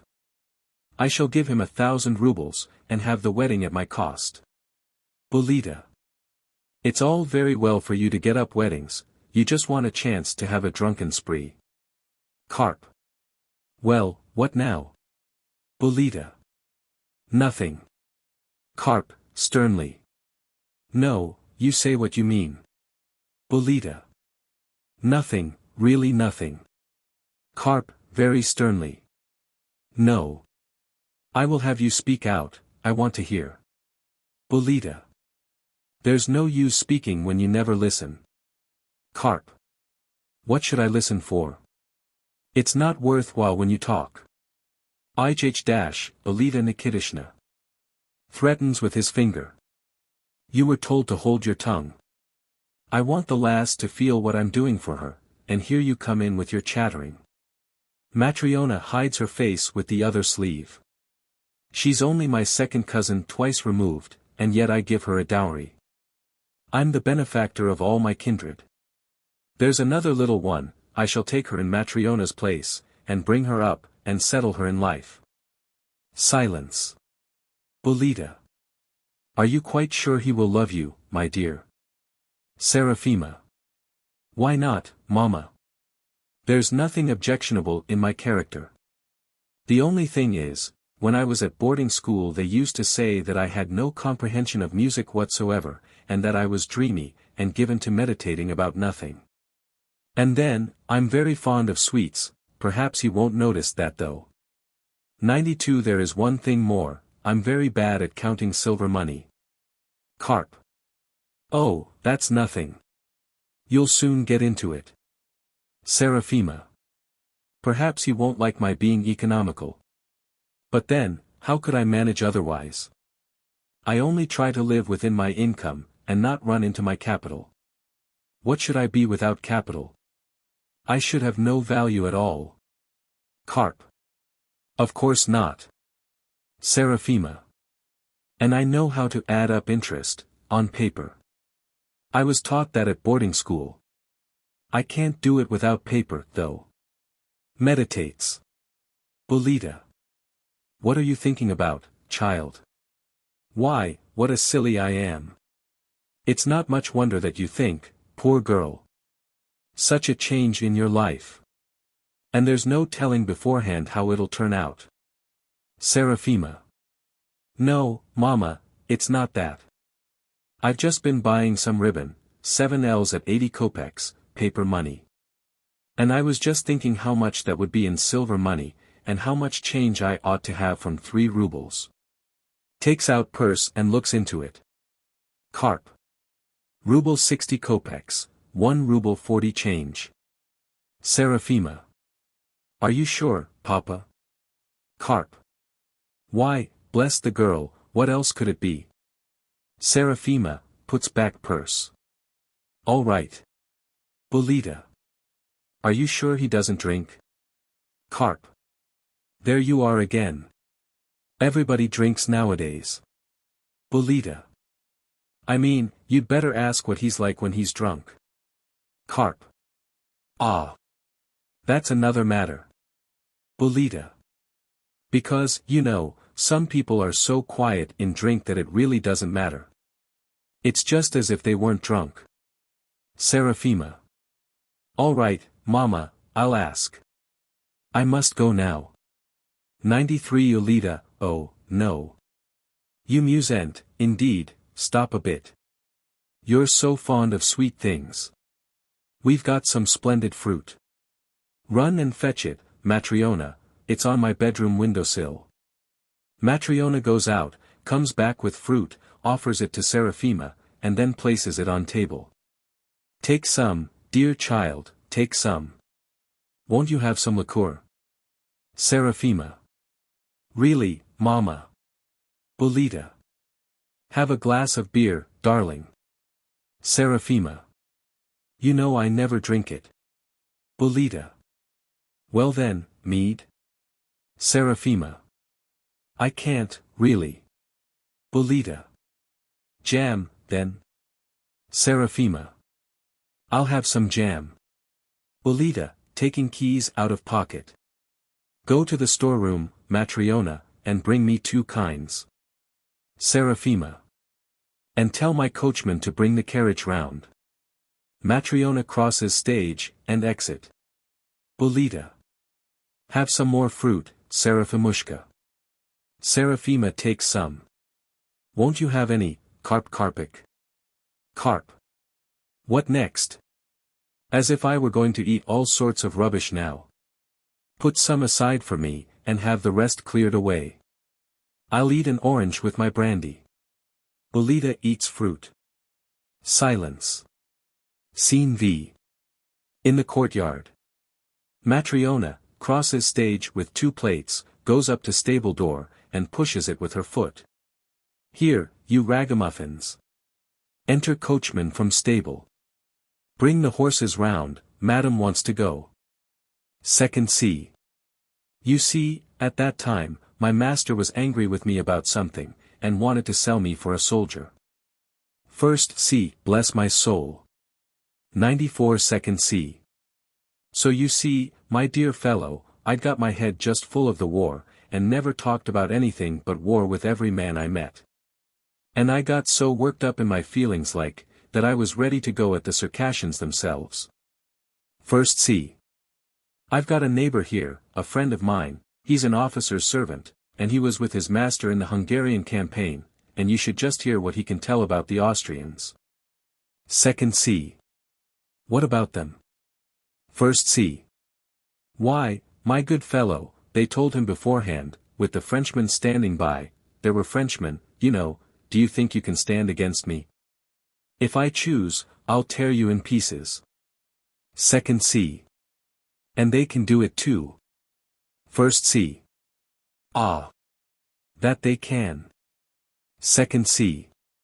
Because they're so strong, you see. First see. Nothing can stand against them. It's like when they had the militia, 11 Vershkov high, and could lift 15 poods. And there they'd advance on you. Then, bang, bang, bang goes the big drum, and they all shout, forwards. March. Treason. And there they come on, and what can you do? Second see. In course they must get the better of them, that's plain. First see. You see, the one that wins, that'll be whichever is strongest. Matryona. I'm perfectly tired of hearing you. You're fine soldiers, do your fighting sitting by the oven. War can't be such a very dreadful thing after all. First see. Glances sideways at Matryona with absolute contempt. Brazen hussy. Matryona. Madam's waiting, do you hear? Second see, hangs whip on right arm, and gives left hand to first see. Goodbye. 95 First see, goodbye, my lad. Exit behind house. Matryona goes on to gallery. Scene 6. On the gallery. Bolita. Serafimushka. I'd almost forgotten. There's one more thing you must certainly do, now mind you don't forget. When you found out all about your lover, and are sure he's not a spendthrift, or a drunkard, or a gambler, go to the wise woman, Parasha. You must go in quietly, and ask, will God's servant, Seraphima, be happy with God's servant, what's his name? Seraphima. Paul. Bolita. With God's servant, Paul. And whatever she tells you, do accordingly. Karp. Don't you do anything of the kind. Bolita. Look here, Karp Karpik, I always obey you in everything, but this is not your business, it's woman's business. Don't listen to him, Serafimushka, do as I tell you. I'm your mother. I shan't advise you wrong. Seraphima. Very well. Rises. Goodbye, Mama, goodbye, Papa. Kisses them. Karp. And listen here. You tell your lover that, if he behaves to me respectfully and properly, I'll give him a good fur cloak. And if he doesn't, I'll take it away again. Exeunt. 96. Picture 3. Dramatis Personae. Paul. Seraphima, his wife. Madame Brezhnev. A person unknown, a friend of Paul, middle-aged, with Greek profile and gloomy expression of face. A maid-servant. A footman. A richly furnished study. Paul sits at the table writing. Enter footman. Foot. Pavel Petrovich, the tailor and carriage builder, are waiting. Paul, turning round. Send them off. Foot. They won't go, sir. Paul. Then tell them to come next week. Foot. I told them, but they won't go. Paul. You surely don't expect me to come out and speak to them myself. Tell them anything you like. You see I'm busy. You're always disturbing me, be off with you. Foot. There's a gentleman that asks to see you too, sir. Paul. Turn him out too. The person unknown comes in at the door. The footman sees him, and exit. Unknown. Turn nature out at the door, she'll come in at the window.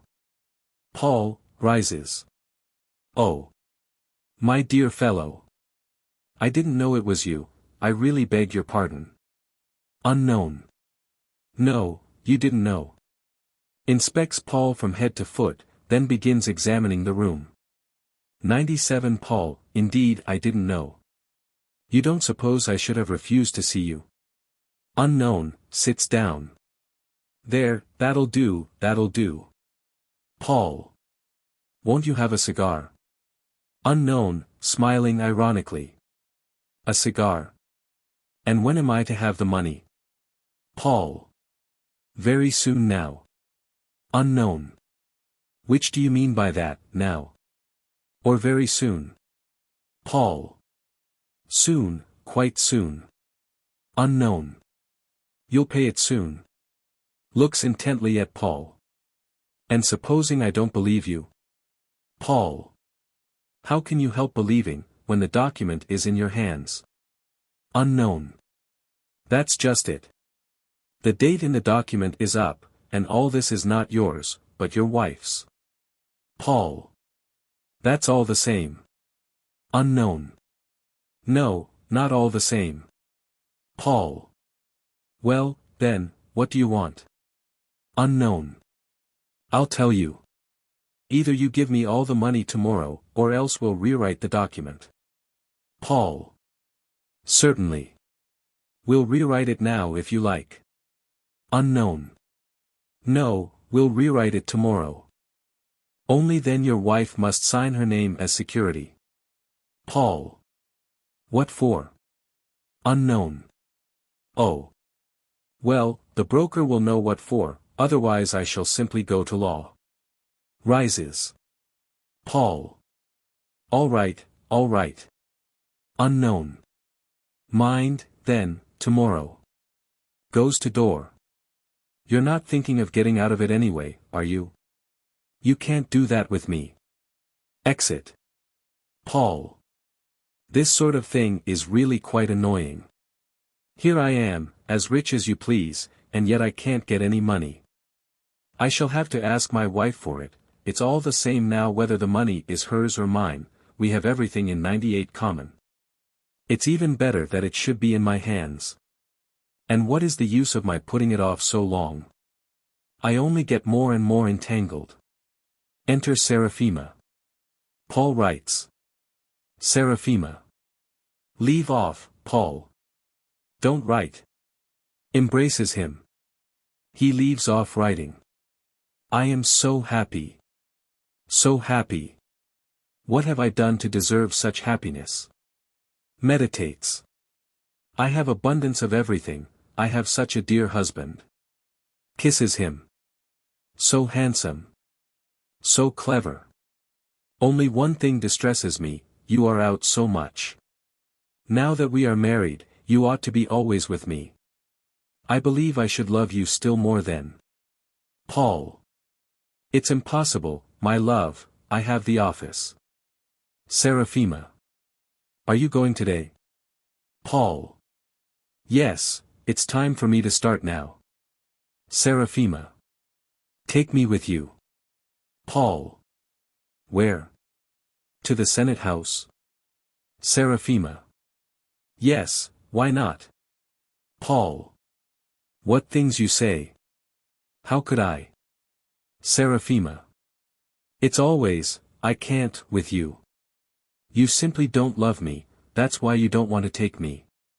If you loved me, you'd take me. You'd say to everyone, this is my wife. You'll never have cause to be ashamed of me, I was educated at a boarding school. Paul.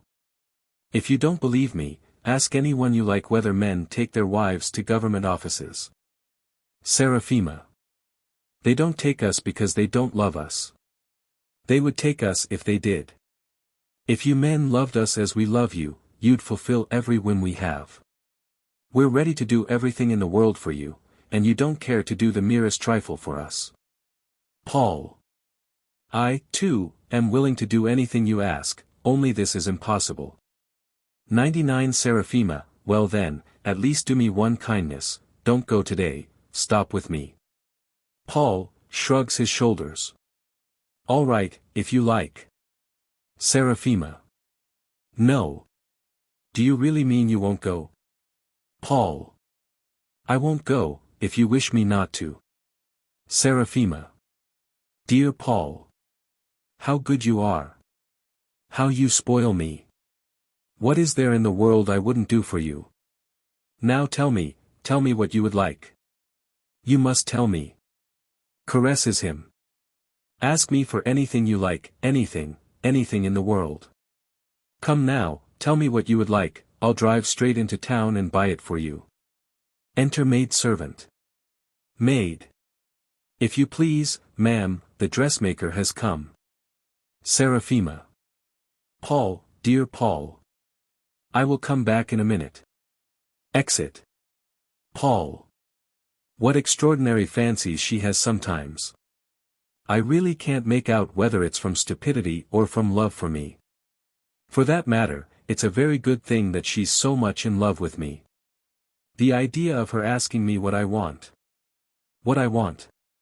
Why, money, of course. It seems it's quite a true saying that women's hearts are much tenderer than ours. I confess I used not to believe that, but now I see that, once love has taken a firm hold upon them, you can get anything you like out of them. And then, she's so pretty.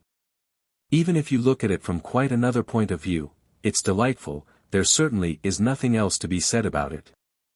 I'd better ask her for a big sum at once, I must take advantage of her momentary exaltation. Re-enter Seraphima. Ah. Seraphima. I wanted to speak to you. Seraphima. And I wanted to speak to you, Paul. Paul. Very well, what is it? Seraphima. No, you speak first. Paul. No, you, Seraphima. 100 Seraphima, no, you. Paul.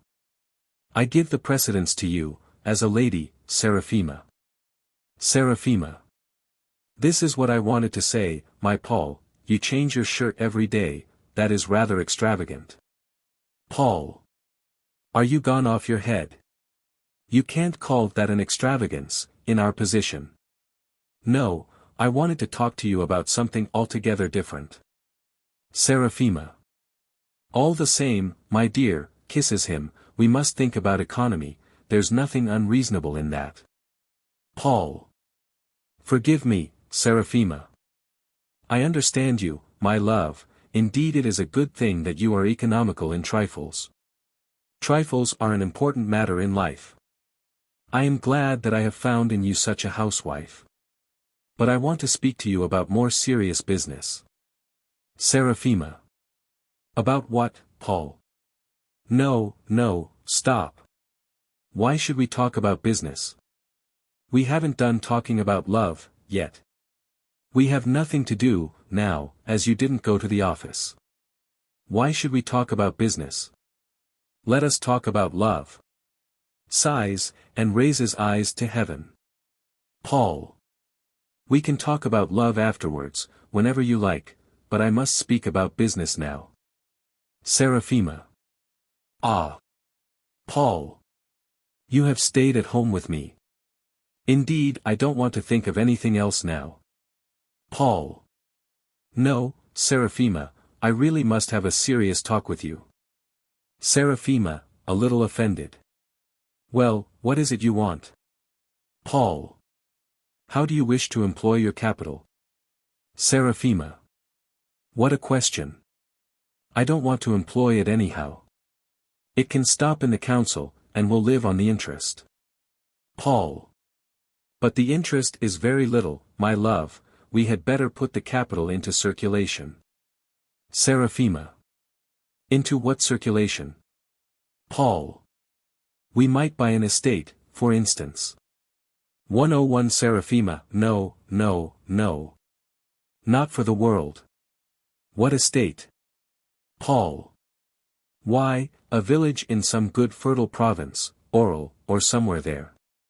Seraphima. Not for anything on earth. The peasants won't pay. The village may burn down, or the crops will fail 5 years running, what should we do then? Paul.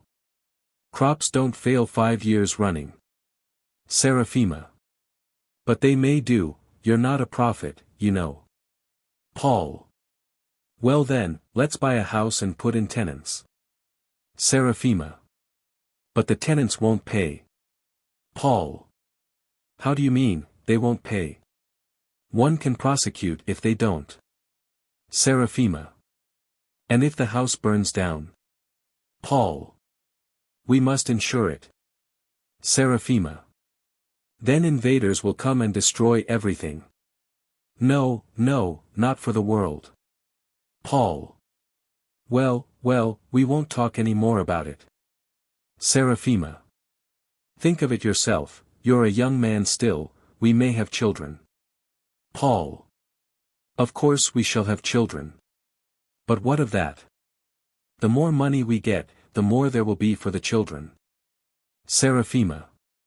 No, no, I don't want even to hear about it, or I shall only get miserable, you mustn't put me out.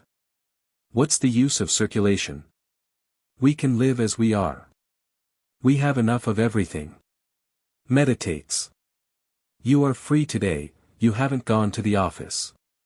Embraces him. Paul, detaching himself from her arms.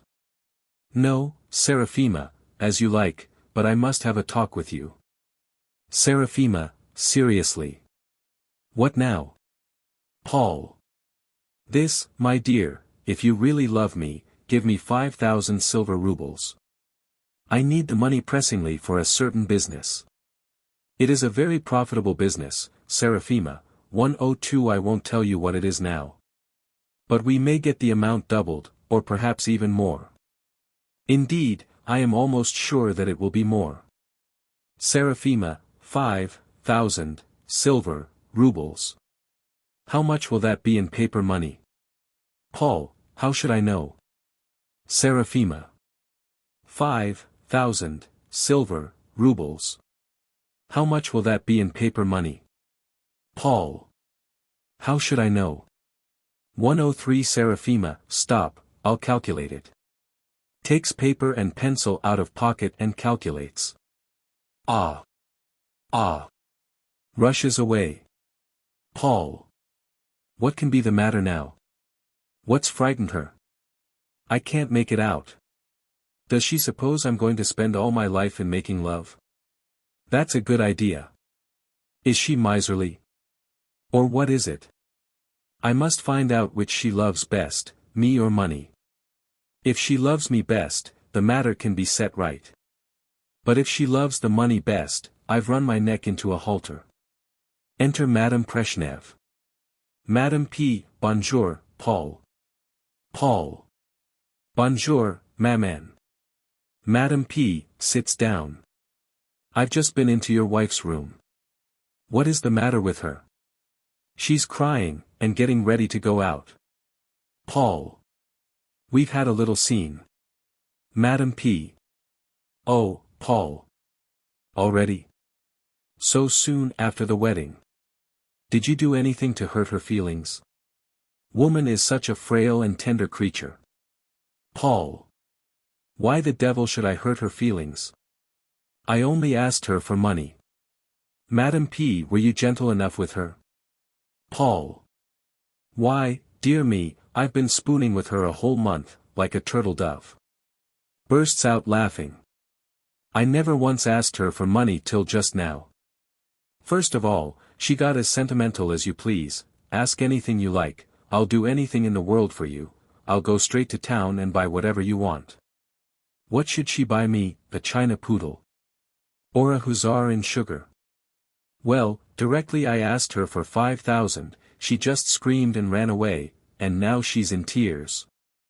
The deuce knows what to make of it. Madame P. She has no heart, my dear. Women are 104 ready to give up everything on earth for the man they love. No, my Paul, she is no woman. Paul. Oh, she's a woman all right enough, only she won't give the money. Madame P. Oh, Paul.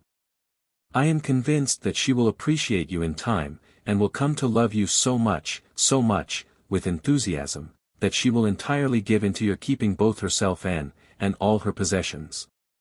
Paul. Yes, but she hasn't done it yet. And I can't wait. Madame P. Wait a little, Paul. Think what bliss awaits you in the future. Enter maidservant and gives Paul letter and pocketbook. Paul. What is that? Maid. Madam has gone away in the carriage, and told me to give you these. Exit. Paul. A pocketbook. That's good. Puts it in pocket. Madame P. I told you so. Paul. Now let's read the letter. Reads. Dear Paul, much as I love you, we must separate. My heart will bleed all my life. And I shall weep for you day and night. I wish to go and live with my papa, like a prisoner, and bewail my fate, and I shall sell this house. You will never see me any more. I love you with all my soul. But you showed me today that you love me for my money's sake. In our merchant class, it is not the custom to give away one's money. Of what significance shall I be, if I have no money? I shall be of no importance at all. If I have no money, and I love a man, he will not love me. But if I have money, and I love anyone, he will love me, and we shall be happy. I made a pocketbook for your birthday, and embroidered it myself, and as I hoped that a present for me would be a great pleasure to you, I send it to you now. Don't ever come to my papa's house. He is very 105 passionate, and will be very angry with you when he knows all about it, and I cannot conceal anything. Farewell, Paul. When you are in need of money I shall always be glad to give you help without letting my relatives know. But only small sums, 100 rubles, not more. Be happy. I shall pass all my life in tears. Yours forever, Seraphima. What in the world is this? It's so extraordinary that I can't even believe it. I expect she's joking, or wants to frighten me. Let's see, though, what there is in this pocketbook. I dare say there's something in it. Takes out pocketbook. Madam P. I am almost sure of it, Paul. No doubt she wanted to give you a surprise. Paul. It's a charming little pocketbook. Opens and examines it. Empty. Madam P. Look, perhaps there's a secret compartment. Paul. Here's the secret compartment, but there's nothing in it either. Enter footman. What do you want? Foot. Sir, I never heard of such a thing. They've taken away the fur cloak. Paul. What fur cloak?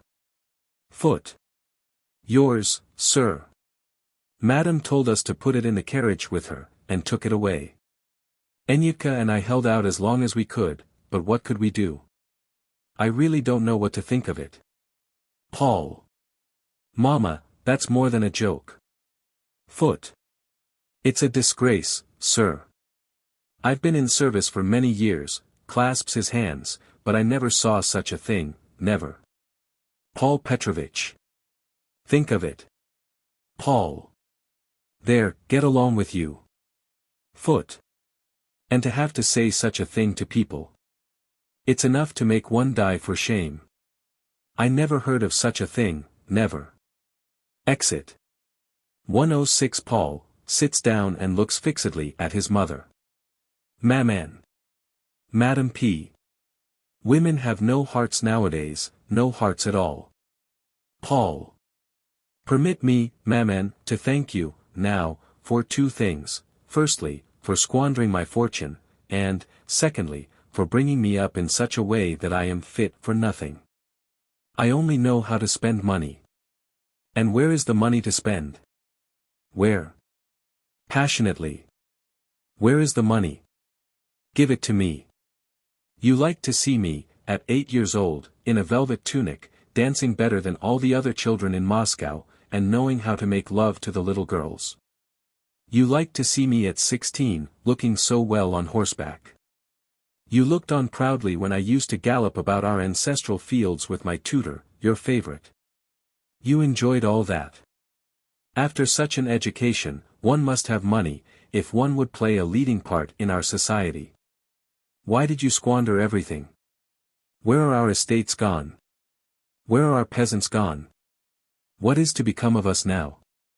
Now, perhaps, you will have the pleasure of seeing me dismissed from the service, a vagrant, a card sharper, and maybe even worse. What am I to do? I can't marry again, with a wife living. Covers his face with his hands. Curtain falls. 107. A Madman's Diary. October 3rd. An extraordinary circumstance happened today. I got up rather late, and when Mavra brought me my boots I asked her what time it was. Hearing that it was long past 10 I dressed hurriedly. I confess I did not want to go to the department at all, knowing beforehand what black looks I should get from the chief of our division. For some time he's taken to saying to me, "Whatever sort of rot have you always got in your head now, man? Sometimes you tear about like a possessed creature, sometimes you muddle the papers so that the very devil couldn't make them out, you write the titles without capital letters, and leave out all the dates and numbers. Hang the fellow. He's envious, of course, because I sit in the director's study and mend His Excellency's pens. In short, I shouldn't have gone to the department at all if I hadn't hoped to meet the treasurer, and, perhaps, get the confounded Jew to give me, anyway, a little of my salary in advance. I never came across such a creature. For him to ever advance one the money a single month, why, doomsday will come before that happens. You can beg him, entreat him, however hard up you are, the old grey devil won't give it you. And yet at home his own cook boxes his ears. She does, everybody knows that.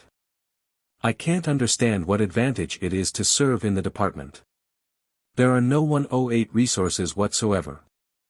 Now, in the provincial administration, or in the common courts, or court of exchequer, that's quite another thing. There's sometimes you'll see a fellow squeezed up in the corner writing away, in a shabby old coat, and such a fright to look at, and yet see what a nice little villa he rents. You can't offer him a gilded china cup, for instance. He'll say, "That's a doctor's present."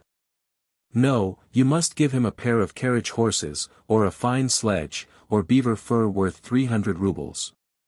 He'll look as meek can be, and talk so sweetly, "May I trouble you to lend me your penknife," and then he'll fleece you, till he leaves nothing but the shirt on your back. It's true, though, our service is more genteel, everything's so clean, the tables are of red wood, and all the directors say, "You." Indeed, but that it's a genteel service, I'd have left the department long ago.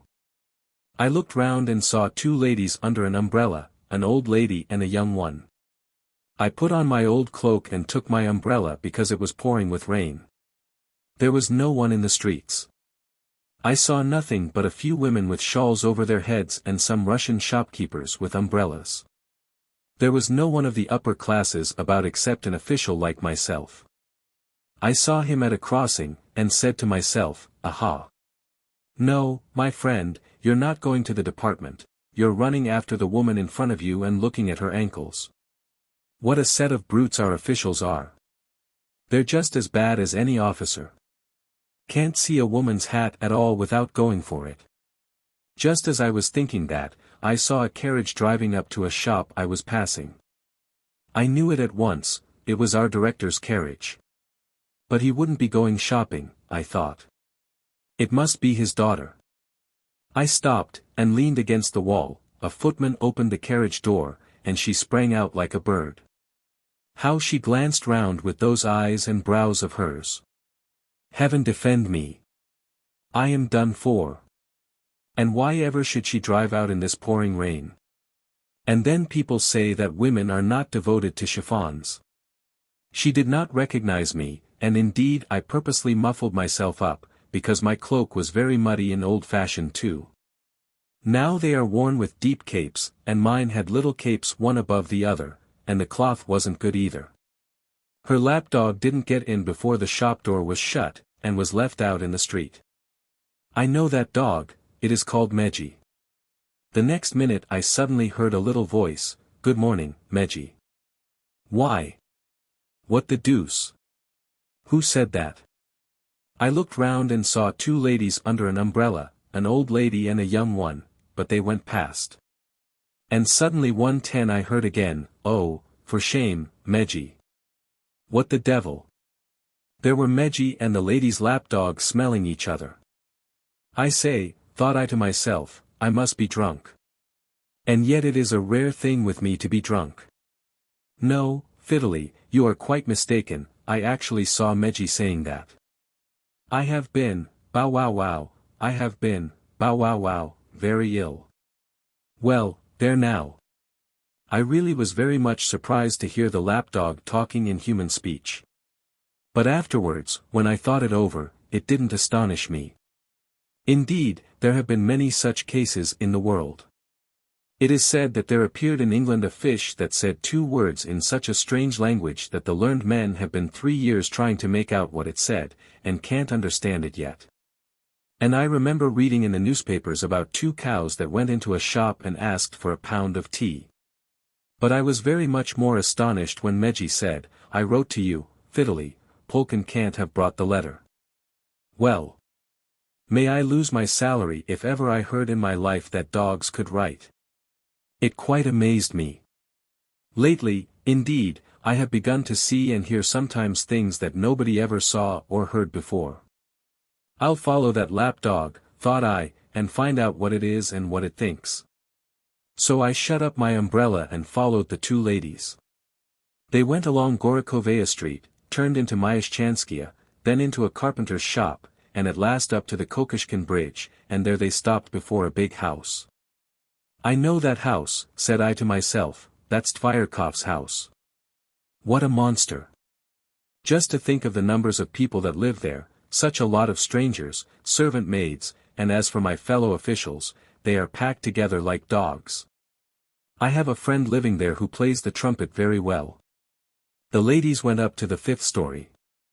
All right, thought I won't go in now, but I will mark the place, and take advantage of the first opportunity. 1:11 October 4th. Today is Wednesday, so I have been on duty in the director's study. I purposely went early, sat down and mended all the pens. Our director must be a very clever man, all his study is fitted up with bookshelves. I read the titles of several books, but they were all so learned, so fearfully learned, that they are no use for a poor fellow like me, they are all either in French or in German. And just to look at his face. See the importance beaming in his eyes. I have never even heard of his saying an unnecessary word. Only, you know, when you hand him a paper he will ask, "What's the weather like?" "Damp, Your Excellency." Yes, we are not up to his level, he's a statesman. Nevertheless, I have remarked that he is peculiarly fond of me. Now if only his daughter. Confound it all. Never mind, hush. I began to read the little bee. What a stupid nation the French are. On my honor, I'd take them and flog them all round. Well, I was reading a charming account of a ball, written by a country squire from Kursk. The Kursk squires write very well. After that I observed that it was 12:30, and that the director hadn't come out of his bedroom. But about 1:30 there happened an occurrence that no pen can describe. The door opened, and, thinking it was the director, I jumped up with my papers, but it was, she herself. Holy saints! How she was dressed! All in white, like a swan, and so gorgeously. And how she looked! Like the sunlight, I swear. She bowed to me and said, "Has Papa been here?" Ai, what a voice! A perfect canary bird. "Your Excellency," I would have said, "have mercy on me. But, if I must die, let me die by your august hand." But, the devil take it, all that would come on to my tongue was, "No, madam." She looked at me, she looked at the books, she dropped her handkerchief. 1:12 I rushed for it, slipped on the confounded polished floor, and nearly broke my nose. Still I managed to get the handkerchief. Heavens and earth! What a handkerchief! So fine, pure cambric, amber-scented, exhaling the aroma of high rank. She thanked me, laughed just a little, so that her sweet lips hardly moved, and went away. I waited another hour, and then a lackey came in and said, "You can go home, Aksentiy Ivanovitch. My master has gone out." I cannot endure the footman class. They always lounge about in the anteroom, and don't so much as take the trouble to nod to you. Indeed, that's not all. Once, one of these brutes had the insolence to offer me some tobacco without getting up. Why, can't you understand, you stupid flunky, that I am an official, that I am of noble birth? Nevertheless I took my hat, put on my cloak myself, these gentry never think of helping one, and went out. At home I spent most of the day lying on my bed. Then I copied out some charming verses. An hour I had not seen my dearest. That hour was as a year to me. O life, how hateful thou appearest! Oh, let me die and cease to be. She dropped her handkerchief.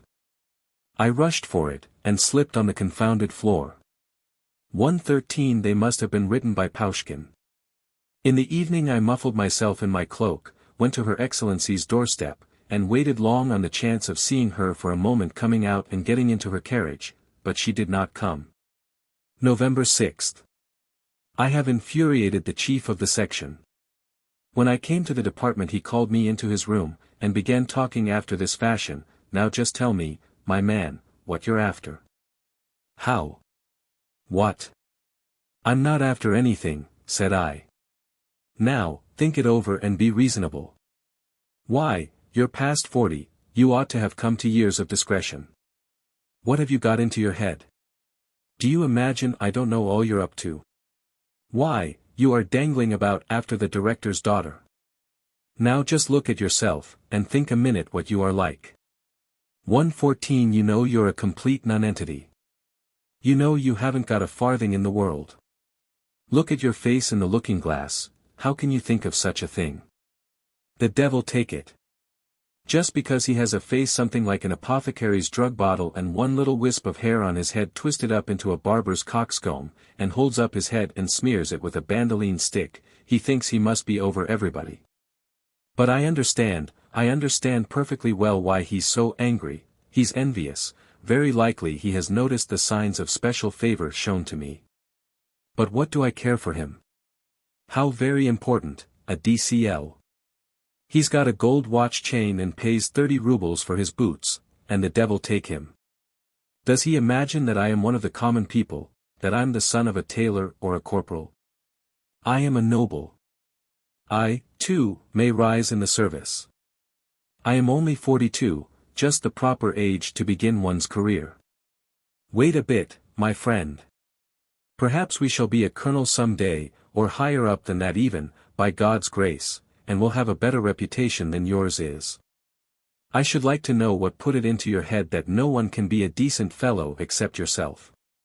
Give me a fashionably cut dress coat and a fine necktie like yours, and you won't be fit to hold a candle to me. I have no fortune, that's the trouble. November 8. I went to the theater. They played The Russian Fool, Volotka, and I laughed heartily. Then there was some sort of vaudeville with very funny verses about lawyers, especially about a certain collegiate registrar. They were written in so free a style that I wondered at the censorship passing them. And about shopkeepers it was said, right out, that they cheat the public, and that their sons are dissipated and always trying to get into the nobility. There was a very comic verse about journalists, that 115 they are always finding fault, and so the author begs the public to take his part. Very amusing things are written nowadays. I love the theater. Whenever I have a few pence in my pocket I can't resist going. Now, a good many of our officials are regular pigs, they care no more about the theater than if they were peasants. Of course, if you give them a ticket free, they'll go. One actress sang very well. I thought of her. Oh.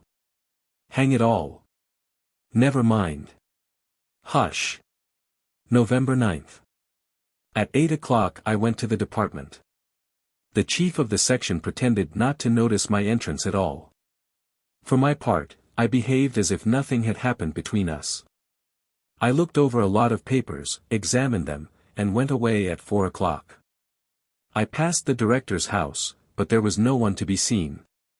After dinner, I lay on my bed most of the time. November 11th.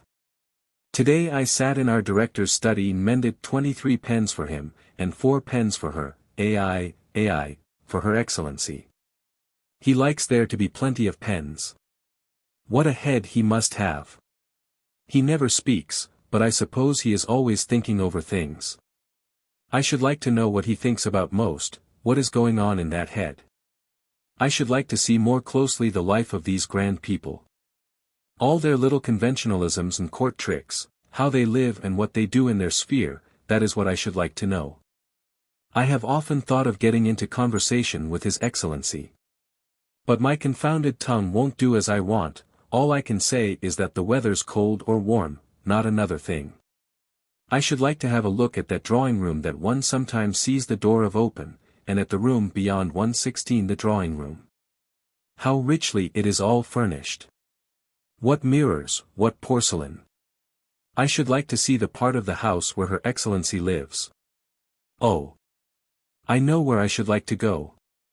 Into her boudoir, where stand all the little toilet trays and boxes, and flowers that one dare not even breathe upon, and where her dress lies flung down, more like air than a dress. I should like to peep into her bedroom. There must be wonders. There indeed must be paradise. Only to see the footstool that she steps on when she gets out of bed, when she draws the little stocking onto that snowy foot, ai. Ai. Ai. Never mind, never mind. Hush.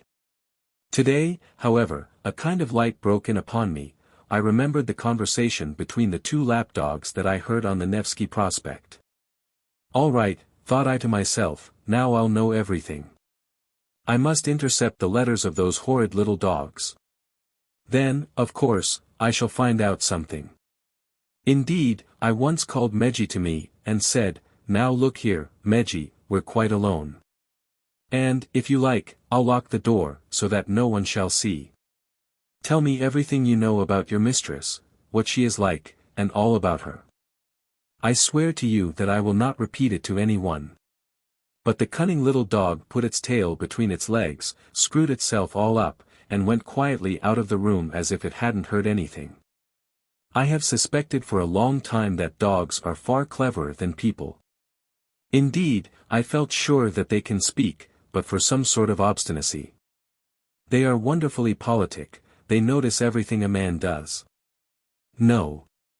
Whatever happens, I will go tomorrow to Tvyerkov's house, interrogate Fiddly, and, if possible, seize upon all Medji's letters to her. November 12th. At 2 o'clock in the afternoon I started to find Fiddly and interrogate her.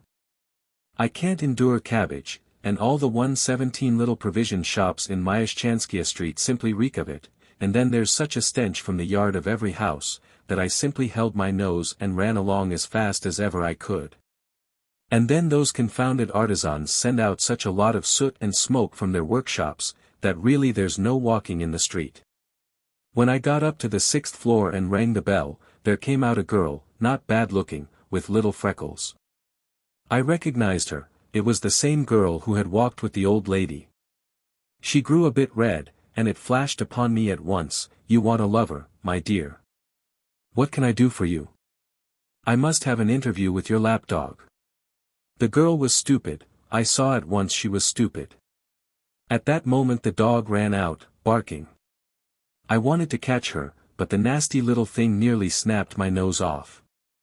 However, I saw her basket in the corner. Ah! That was what I wanted. I went up to it, turned over the straw, and, to my immense delight, pulled out a little packet of tiny papers. Seeing that, the horrid little dog first bit me in the calf of the leg. And then, realizing that I had got the papers, began to whine and fawn on me, but I said, no, my dear. Goodbye, and rushed away. I think the girl took me for a maniac, for she was terribly frightened.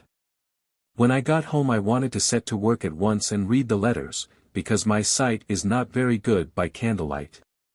But of course Mavra had taken it into her head to wash the floor, these idiotic Finns are always cleaning at the wrong time.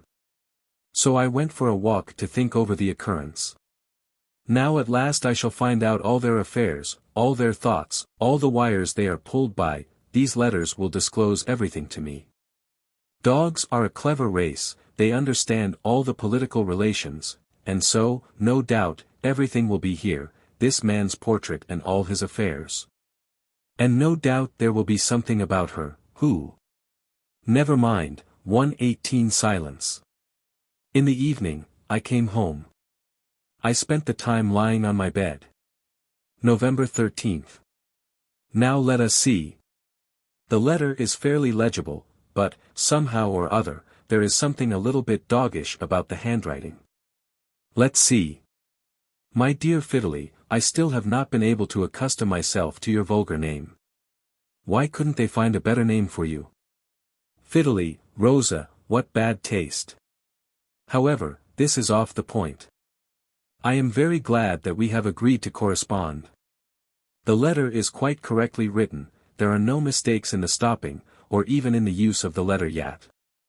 Why, the chief of the section can't write as well as that, although he talks about having been educated in the university. Let's see further on. It appears to me that to share our thoughts, feelings, and impressions with another is one of the greatest blessings in the world. That idea is cribbed from some work translated from the German. I can't remember the title. I say this from experience, although I have seen little of the world beyond the gates of our house. My life passes peacefully and joyously. My mistress, whom Papa calls Sophie, loves me passionately. AI. Never mind, silence. Papa, too, often caresses me. I drink my tea and coffee with cream. Ah. Ma chère, I must tell you that I cannot understand what pleasure there can be in the big gnawed bones that our Polkan devours in the kitchen. Bones are only good if they are from game, and if no one has sucked the marrow out of them. It is a very good idea to mix several kinds of sauce together, only there must be no capers or herbs. But I know nothing worse than the custom of rolling bread into little balls and giving it to dogs. Some gentleman, sitting at the table, who has been holding all sorts of nasty things in his hands, will begin rolling a 1/19 bit of bread with his fingers, and then call you and put it in your mouth. It's impolite to refuse, so you eat it, with disgust, of course, but you eat it. What the deuce is all this rubbish?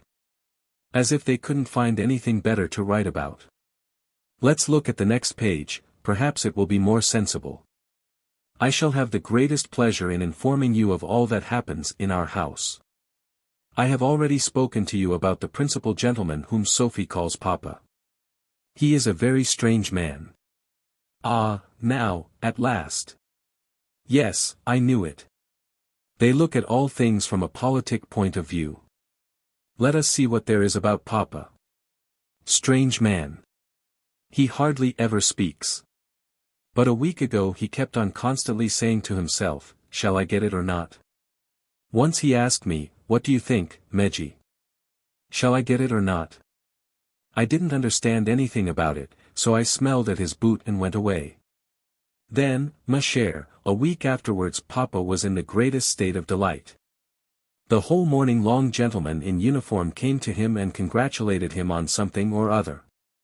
At table he was merrier than I have ever seen him before. Ah! So he's ambitious, I must take note of that. Goodbye, ma chère. I run, and tomorrow I will finish the letter. Well, good morning, I am with you again. Today my mistress, Sophie. Ah! Now we shall see, something about Sophie. Oh! Confound it! Never mind. Let's go on. My mistress, Sophie, was in a great muddle. She was getting ready for a ball, and I was very glad she would be out, so that I could write to you. My Sophie is perfectly devoted to balls, although she nearly always gets cross when she's dressing for them. I cannot conceive, ma chère, what can be the pleasure of going to balls. Sophie comes home 1:20 from them at 6 o'clock in the morning, and nearly always looks so pale and thin that I can see at once they haven't given the poor girl anything to eat there. I confess that I couldn't live like that. If I didn't get my woodcock with sauce, or the wing of a roast chicken, really I don't know what I should do. I like pudding with sauce, too, but carrots or turnips or artichokes are no good at all. What an extraordinarily uneven style. One can see at once it wasn't written by a human being. It begins all right and properly, and ends in this doggish fashion. Let's see another letter. This seems rather a long one. And it isn't dated. Oh, my dearest, how I feel the approach of spring. My heart beats as if yearning for something. There is a constant singing in my ears, so that I often raise one foot and stand for several moments listening at the doors.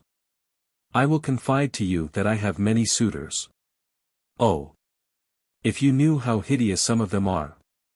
Sometimes there's a great, coarse, mongrel watchdog, fearfully stupid, you can see it written on his face, who struts along the street and imagines that he's a very important personage and that everybody is looking at him. Not a bit of it. I take no more notice than if I didn't see him at all. Then there's such a frightful mastiff that stops before my window. If he were to stand on his hind paws, which the vulgar creature probably doesn't know how to do, he'd be a whole head taller than my Sophie's papa, who is rather a tall man, and stout too. This blockhead appears to be frightfully impertinent. I growled at him, but he took no notice at all, he didn't even frown. He lolled out his tongue, hung down his monstrous ears, and stared in at the window, like a common peasant. But do you imagine, ma chère, that my heart is cold to all entreaties? Ah! No. If you could see one young beau who jumps across the fence from next door. His name is Trésor. Oh, my dearest! What a sweet muzzle he has! The devil take it all! What rubbish! And fancy filling up one's letter with nonsense of that kind. Give me a man. I want to see a human being, I demand that spiritual food that would satisfy my thirsting soul, and instead of that, all this stuff. Let's see another page, perhaps it'll be better. 121 Sophie was sitting at the table sewing something. I was looking out of the window, because I like watching the passers-by. Suddenly a footman came in and announced, Teplov. Ask him in, cried Sophie, and flew to embrace me. Oh, Meji, Meji. If only you knew who it is, a kammerjunker, dark, and with such eyes. Quite black, and as bright as fire. And she ran away to her room. A minute afterwards there came in a young kammerjunker, with black whiskers. He went up to the mirror, set his hair straight, and looked about the room. I growled and sat down in my place. Presently Sophie came in, looking very happy. He clinked his spurs and she bowed. I pretended not to notice anything, and went on looking out of the window, but I turned my head a little on one side and tried to overhear their conversation. Oh, ma chère, what rubbish they talked. They talked about how, at a dance, one lady had made a mistake and done the wrong figure, then about how a certain Bobov, with a jabot on, looked very like a stork and nearly tumbled down. Then about how a certain Ladina imagines that her eyes are blue, whereas they are green, and so on. I cannot think, ma chère, what she finds in her Teplov. Why is she so enchanted with him?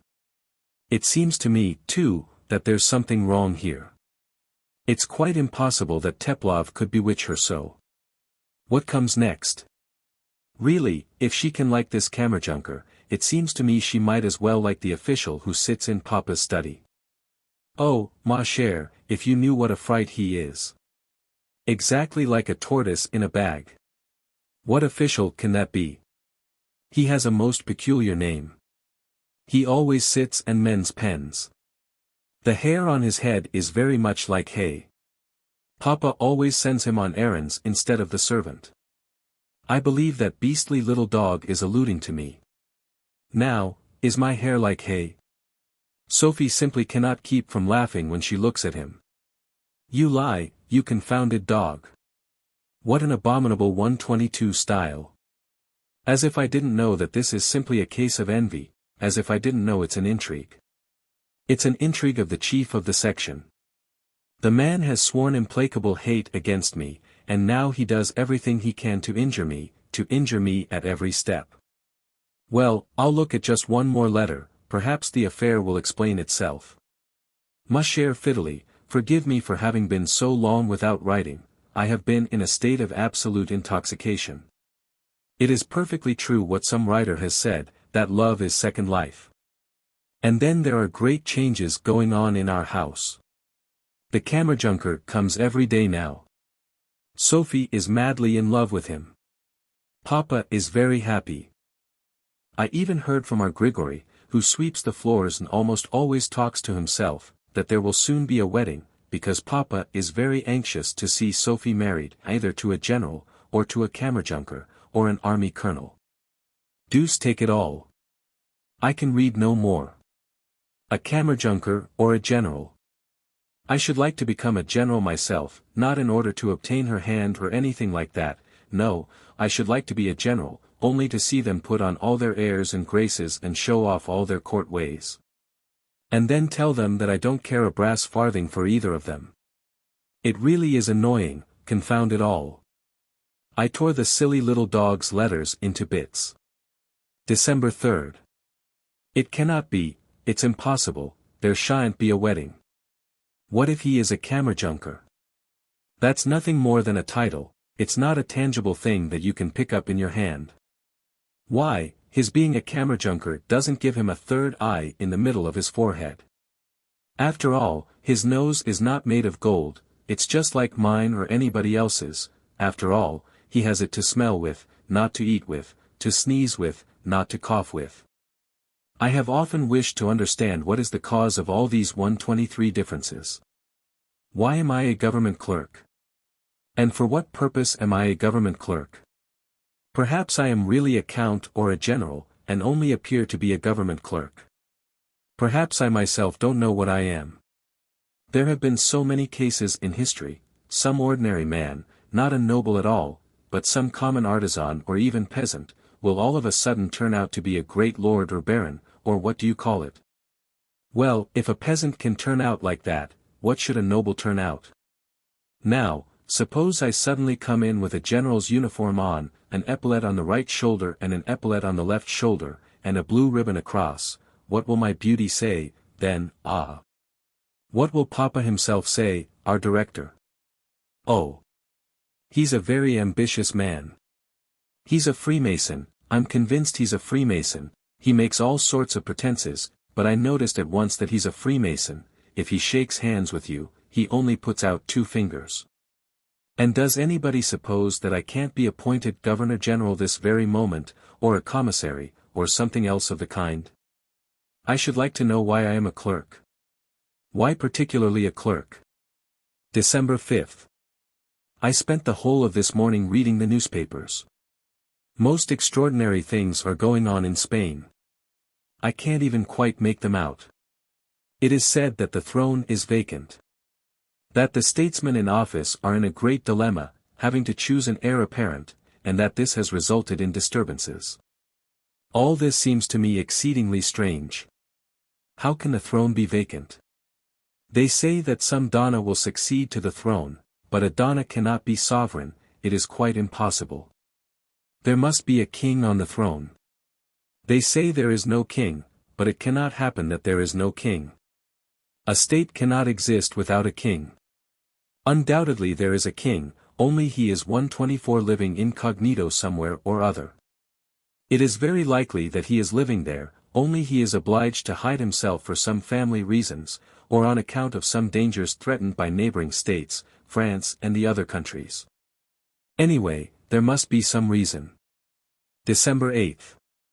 I had quite made up my mind to go to the department, but was prevented by various causes and meditations. I could not get the affairs of Spain out of my head. How is it possible that a woman should become sovereign? It will not be permitted. To begin with, England will not allow it. And then the diplomatic affairs of all Europe, the Emperor of Austria. I acknowledge that these matters have so upset and unnerved me that I have been utterly unable to settle to anything the whole day. Mavra remarked to me that I was extremely absent-minded at table. And indeed I believe that, while absorbed in meditation, I threw 2 plates onto the floor and smashed them. After dinner I went for a walk by the hill. I couldn't find out anything worth knowing. Most of the time I lay on my bed and meditated on the affairs of Spain. Year 2000, April 48th. This day is a day of great solemnity. There is a king in Spain. He has been found. I am the king. It was only today that I found it out. It suddenly flashed across me like lightning. I cannot conceive how I could imagine that I was a clerk. How could such a crazy notion get into my head? It's a good thing that nobody thought of putting me into a madhouse. Now all is open before me. I see all as from a mountain summit. But formerly, I can't understand it, formerly everything was in a sort of fog before me. It seems to me that all this results from 125 people imagining that the human brain is situated in the head. That is not the case, it travels on the wind from the direction of the Caspian Sea. First of all, I announced my identity to Mavra. When she heard that before her stood the King of Spain, she clasped her hands and half died of terror. The foolish woman had never seen a Spanish king before. However, I did my best to quiet her, and told her that I am not at all angry with her for sometimes cleaning my boots badly. Of course she is one of the common people, and you cannot talk to them of high matters. The reason she was so terrified was because she is quite convinced that all Spanish kings must be like Philip II. But I explained to her that there is no resemblance between me and Philip II. I did not go to the department. The devil take the department. No, my friends, you won't catch me now, I am not going to copy your nasty papers. March over 86th. Between day and night. Today our usher came to me to insist that I should go to the department. He said it was more than 3 weeks since I had been there. I went, just for a joke. The chief of the section thought that I should bow to him and make excuses, but I glanced at him with indifference, neither too sternly nor too graciously, and sat down at my place as if I observed nothing. I looked round at all the ragtag and bobtail, and thought, oh! If you knew who is sitting with you! Good heavens! What a fuss there would be! And the chief of the section himself would begin bowing and scraping to me just as he does now to the director. They laid some papers before me, telling me to make an extract, but I did not so much as touch them with a finger. A few minutes afterwards they all began bustling about, saying that the director was coming. Several of the officials 126 hurried out, one after another, to present themselves to him, but I never moved. When he passed through our section they all buttoned up their coats, but I took no notice whatsoever. The director. What's he? Do they think I'm going to stand up before him? Never. What sort of director is he? He's a dummy, not a director. An ordinary, common dummy, like a dummy in a barber's shop, and nothing else at all. The most amusing thing of all was when they handed me a paper to sign. They thought I was going to write at the very bottom of the sheet, clerk so-and-so. I dare say.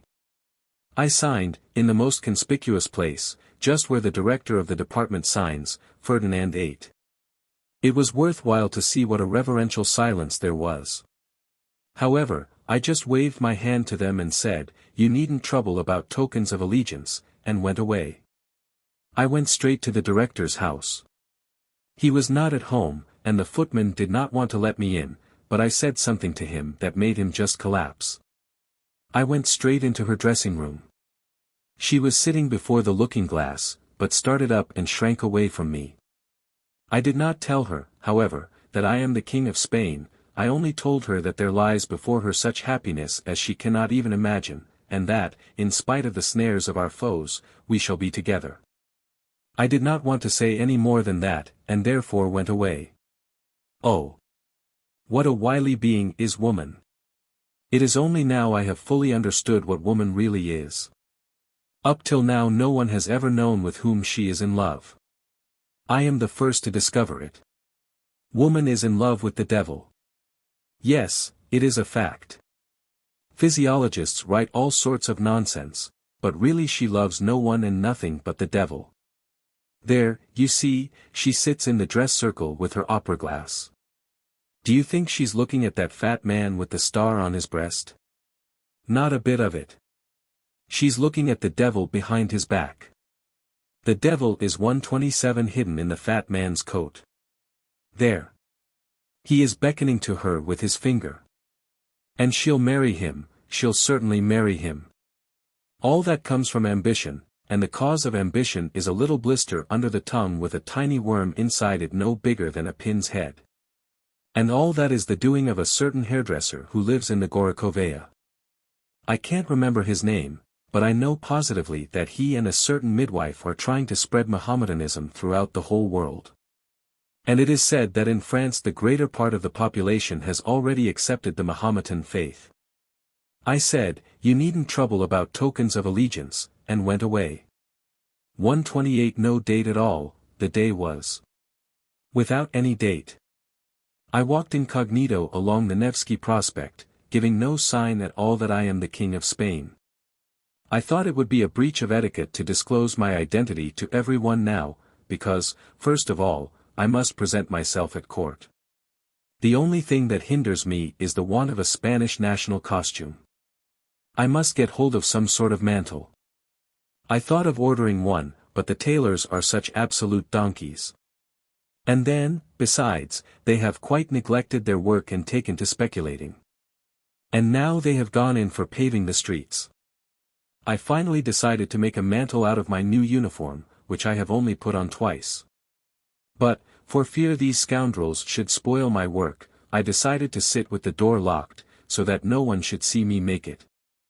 I snipped the uniform all to pieces with the scissors, because it must have quite a different cut. I don't remember the day, and there wasn't any month. The deuce knows what there was. The mantle is made and quite ready.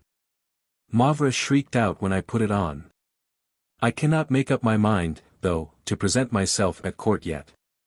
There is still no deputation from Spain, and to present myself without a deputation would be a breach of etiquette. I think it would prejudice my dignity. I expect the deputies every minute. Date 1. I am amazed at the tardiness of the deputies. What can be the cause of their delay? Can it be France? Yes, that is a most objectionable country. I went to the post office to inquire whether the Spanish deputies had arrived. 129 But the postmaster was exceedingly stupid, and knew nothing about it. No, he said, there are no Spanish deputies here, but if you like to write a letter, we can forward it at the ordinary postage rate. The devil take it. What's the use of a letter? Letters are all nonsense. Apothecaries write letters. Madrid, February 30th.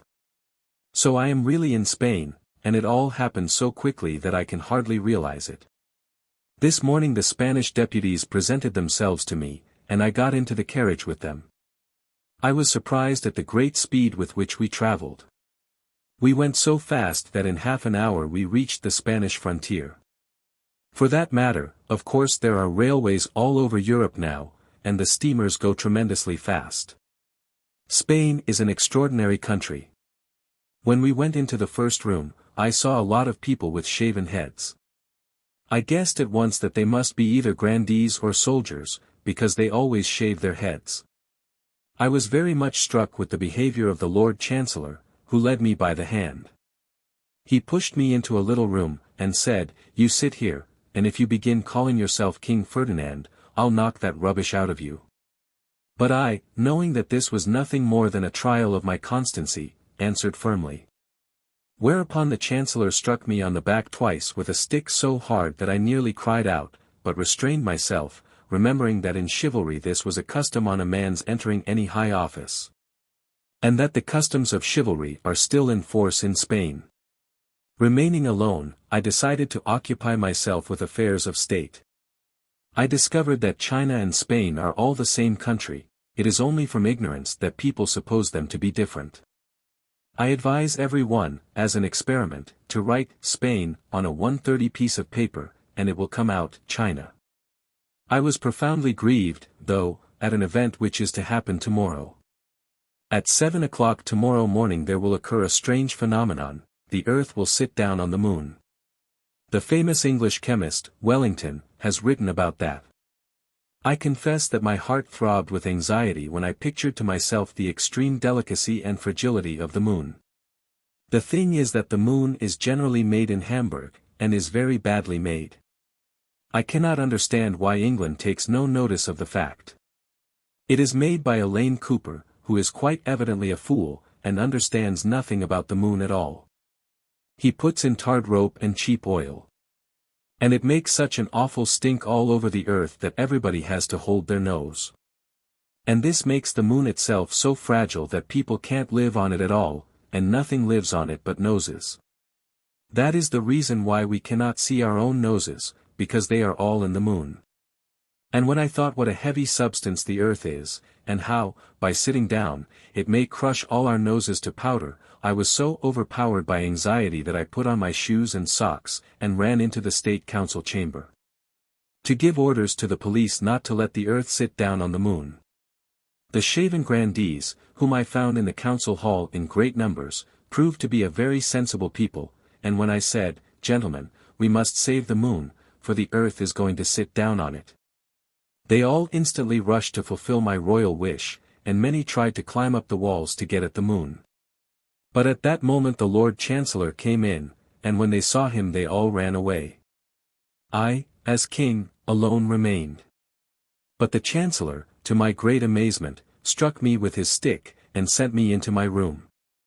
What an extraordinary power national customs have in Spain! When I said, "Gentlemen, we must save the moon, for the earth is going to sit down on it," they all rushed to fulfill my royal wish.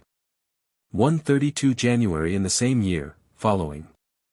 After February. So far, I cannot make out what sort of country Spain is. The popular customs and court etiquette are altogether extraordinary. I can't understand them, I simply cannot understand. Today they shaved my head, although I shouted at the top of my voice that I would not consent to be a monk. But what it was like, when they began to drop cold water onto my head, I cannot bear even to remember. I never suffered such a hell in my life. I got into such a state of frenzy that they could scarcely hold me. I can't understand the meaning of this strange custom. It's an utterly stupid and senseless custom. Nor can I make out the foolishness of the kings who have not abolished it before now. Considering all the probabilities of the case, it occurs to me that I must have fallen into the hands of the Inquisition.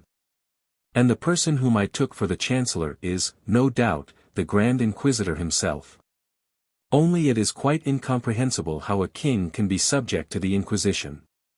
It is true, that might happen through the influence of France, and especially of Polignac. Oh, that brute, Polignac! He has sworn to persecute me to the death, and now he hunts and hunts me down. But I know, my friend, whose puppet you are. It's the English that pull the wires. The English are great diplomatists, they worm their way in everywhere. For that matter, all the world knows that when England takes snuff France sneezes. Date 25. Today the Grand Inquisitor came into my room, but, hearing his steps approaching, I hid myself under a chair, and not seeing me, he began to call out. First of all he called, "Poprishchin." I held my tongue. Then, Aksentii Ivanovich. Government official. Nobleman. 133 I remained silent. Ferdinand VIII, King of Spain. I was just going to put out my head, but I thought, no, my friend, you won't catch me that way. I know what you are after, you'll be pouring cold water onto my head again. However, he saw me, and drove me out from under the chair with a stick. It's most extraordinary how that confounded stick hurts. Ah, well. My last discovery repays me for all. I have found out that every cock has a spane of its own hidden away under its feathers. The Grand Inquisitor went away very angry, and threatening me with some kind of punishment. But I remained completely indifferent to his impotent rage, knowing that he acts as a mere machine, as the tool of England. The 34th month Iri. February 349. No, I can endure no more. Good God! What things they do to me. They pour cold water onto my head. They neither see, nor hear, nor understand me. What have I done to them? Why do they torment me so? Alas! What would they have of me? What can I give them, I that have nothing? It is too much. I cannot bear all this misery. My head burns, and everything whirls before me. Save me. Take me. Give me steeds swifter than the hurricane. Come, Come, my yamshik. Ring, my sledge bells. Bound, my noble steeds, and bear me from this world. On, that I may see no more, no more. See. The heavens whirl before me, a star gleams in the distance, the forest rushes past, with the moon and the dark trees, the blue mist is unrolled beneath my feet. And through the mist I hear the vibration of a string. On one side of me is the sea, on the other side is Italy. Ah, and there are Russian cottages. Is that my house in the blue distance? Is that my mother that sits beside the 134 window? Oh, mother, save thy wretched son. Weep one tear over his fallen head. See how he is wronged and tormented. Clasp thy sad orphan to thy breast. He is driven and hunted down. There is no place for him on earth. Mother, have pity on thy weary child. But do you know that the Dey of Algiers has a wart just under his nose? 135. Porridge. By Nikolai Uspensky. A cart drove in at the gate of a provincial town with a village deacon sitting in it, and in front, driving, his legs dangling over the shafts, a peasant in a caftan. Well now, sir, who's above the bishop? The driver was asking. Above the bishop is the archbishop, answered the deacon. It is all arranged on the model of the celestial hierarchy, that I was telling you about in the posting station. And is there any sort of man above the governor? Of course there is. Look here, Yeremi, when we get to the inn, I'll go into the consistorium, and you order dinner for yourself here, there is bread in the bag, so you needn't get any here. As your honor likes. Of course I'll eat our own bread, as if I didn't know. 'Tis all the same to me. How much oats shall I take? I doubt, 'tis terrible dear in these parts. Take half a measure, not more, everything's dear hereabouts. That's why it's so dear to live in the town. 136-inch Lord bless you, yes, sir, 'tis all so dear, that it is. When they reached the posting the deacon put on his ecclesiastical dress, and went to the consistorium. The peasant, meanwhile, went straight into the kitchen, where the dinner was cooking. On the fire was a huge cauldron filled with pieces of beef, boiling, and emitting clouds of steam. A workman in a cotton shirt was ranging on a shelf steaming wheaten loaves, and a woman was turning a whole leg of veal on the spit, and sucking her fingers between whiles. The peasant held his breath as he looked. Meanwhile there came into the kitchen several traveling merchants and well-to-do sledge drivers in fur coats. They were smoking their pipes and talking about the forthcoming dinner. At last the dinner was ready. Yeremi sat down to table with the travelers. During the dinner, which lasted for 3 hours, Yeremi experienced a misty sensation in the head, and occasionally a pain in the stomach. But he continued eating just the same, though he still remembered the deacon. On rising from table he sighed profoundly, said grace with peculiar fervor, and lay down on a bench, but he could not sleep. He kept thinking of how the deacon would appear before him, and say, "Well, have you had your dinner? How much is it?" Yeremi began to regret that he had not left table directly after the shkai, cabbage soup. 2 hours later the deacon arrived. He called the peasant into the other room and began. "Well, Yeremi, it's time to go home. God be thanked, I have settled my business up all right, and had a bite of something at a friend's house. You've had dinner, I suppose?" 137 The peasant stood in the middle of the room, looking at the floor. "Have you had dinner or not?" said the deacon, standing with the abacus in his hand. "Oh, I had my dinner, only 'tis something, if I hadn't eaten it." "What do you mean?" The peasant held his tongue. "I don't understand, what did you have? Can't you tell me? I've got to pay the bill, you know." "Well, what was there? I suppose you had something to drink?" "Oh, something to drink, I had." "What was it, cider?" And the deacon lifted his hand to mark it off. Sir, there was cider, of course there was." "Plain cider?" "No, something in it, I dare say." Sir, there was cider." Well, what else did they give you? Speak up, man. Why, we shall stand here all day. What else was there? Ah, well, sir, there was a kind of quaking jelly stuff, sort of sloppy mess it was. I don't rightly know. Doesn't matter to me whether it was sloppy or not. I shall have to pay for it just the same. Well, and after the jelly what? Shkai, no doubt. Did you eat shkai? Oh, I ate it up, sartain sure. Well, then. Only, you see, sir, 'tis almost as if I hadn't eaten it, like. The deacon put on a stern expression and continued gravely. Well, and what did you have with the shkai? I suppose 138 there was some kind of soup meat with it, wasn't there? Aye, there were a wee bit, for sure. But, 'twas terrible fat, it was. What's that to me? You ate it, I doubt, even if it was fat. Well, that's all, I suppose. Or perhaps you had porridge too.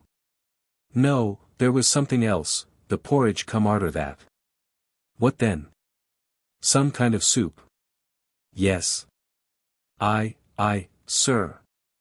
That's just it, and all sorts of trotter things, mucky stuff it was. The peasant scratched his head. Trotters. Well, you ate them, I suppose. Ah, sir. 'Twas the weeest bit I ate, true ly. What, the deuce do you think anyone cares how much you ate? Well, get on, porridge now, is it? Silence. There can't have been anything more. Something with the porridge, was it? Aye, sir, seems like as if there was something else besides the porridge. Pudding, was it? Something of that kind. And with what was the pudding served? Sir, they always do put that fancy bread, cake stuff. You know, with pudding, but it was right old and hard, it were like a stone. Hum. And what did you have with the porridge? No, the porridge come arter that. After what? Ah, fex, sir, I don't rightly know. Kind of mess, the Lord knows what. Well, what kind of thing? The peasant scratched his head.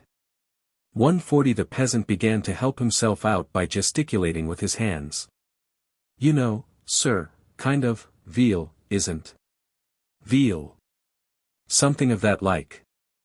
All white and flabby. Con, found the blockhead. And you gobbled that up too, did you? Of course, but 'twas all burnt to a chip. Never mind that. Well, is that all, at last? Silence. When are we coming to that porridge, I'd like to know. The porridge come arter that. After what? Silence once more. Can't you speak? There was a turkey, or something of that like. I don't rightly mind what it was. Or maybe the mutton came first. Anything else? There was honey, only, 'twas in the comb. My stars. The landlord'll bring me in a fine bill for that. Is that all? Ah, no, the porridge. No, the porridge come arter that. The deacon flung down the abacus, and, plunging his hands into his pockets, began to pace the room.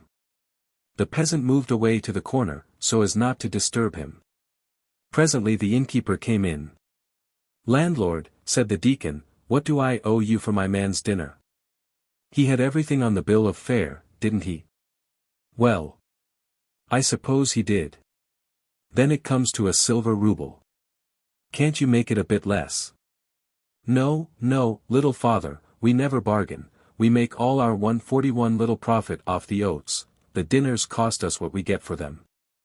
The deacon discontentedly took a silver ruble out of his pocket. Yeremi, meanwhile, stood in the corner, equally discontented. They had passed the town boundaries and got out into the open country 2 versts back, but the deacon remained perfectly silent. Yeremi, anxious to know whether his master was still angry with him, ventured a question. And is there any kind of body grander than the archbishop? The deacon turned his head away in silence. 142. A domestic picture. A scene from Moscow life. By N. Ostrvsky. Dramatis Personae. Antipik Puzatov, merchant, 35 years old. Matryona Savishna, his wife, aged 25. Maria Antipovna, Puzatov's sister, a girl of 19. Stepanida Trofimovna, Puzatov's mother, aged 60. Paramon Ferapontik Shirialov, merchant, aged 60.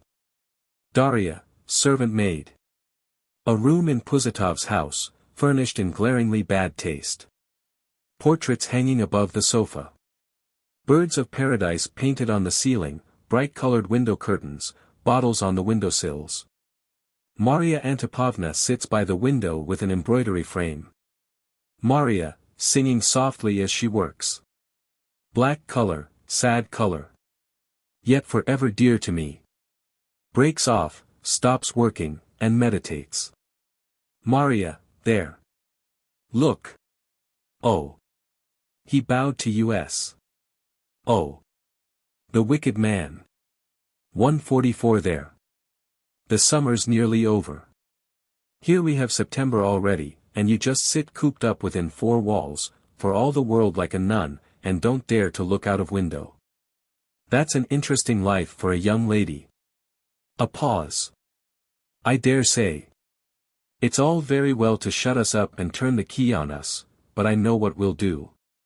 We'll ask leave to go to midnight mass at the convent, and then we'll put on our best things and go off to the park or somewhere.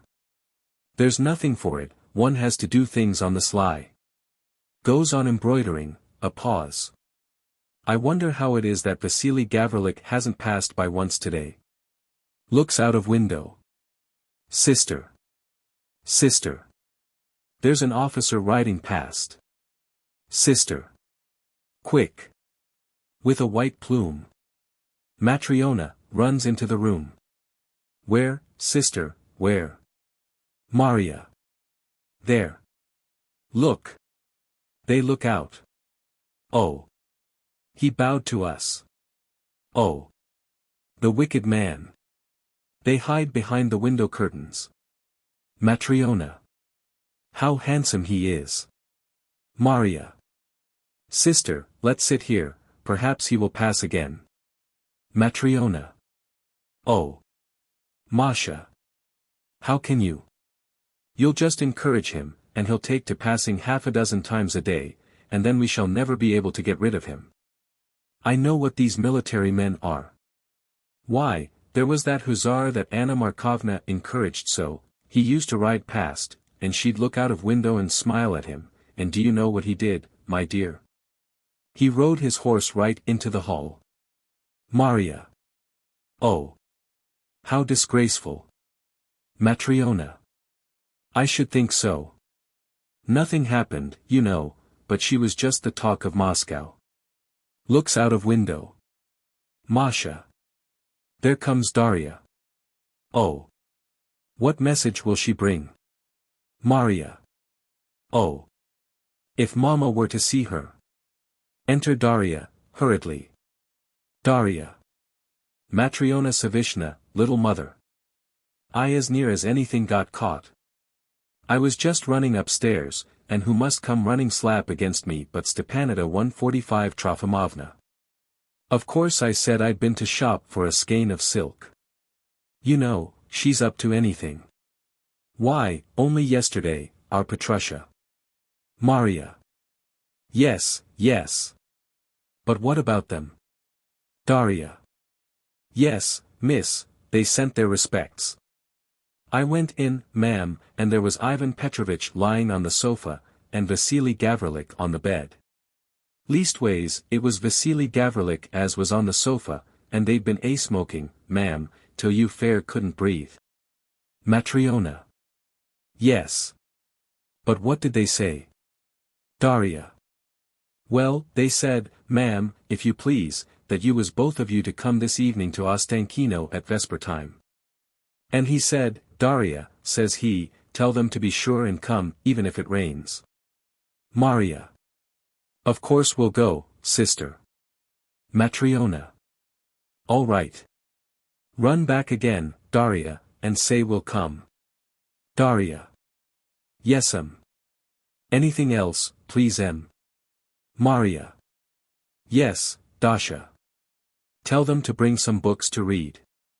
Say the young ladies desired it. Daria. Yes, miss. Is that all? Oh. Ma'am. I clean forgot. I was to tell you to bring some Madeira with you, that was Ivan Petrovitch's orders.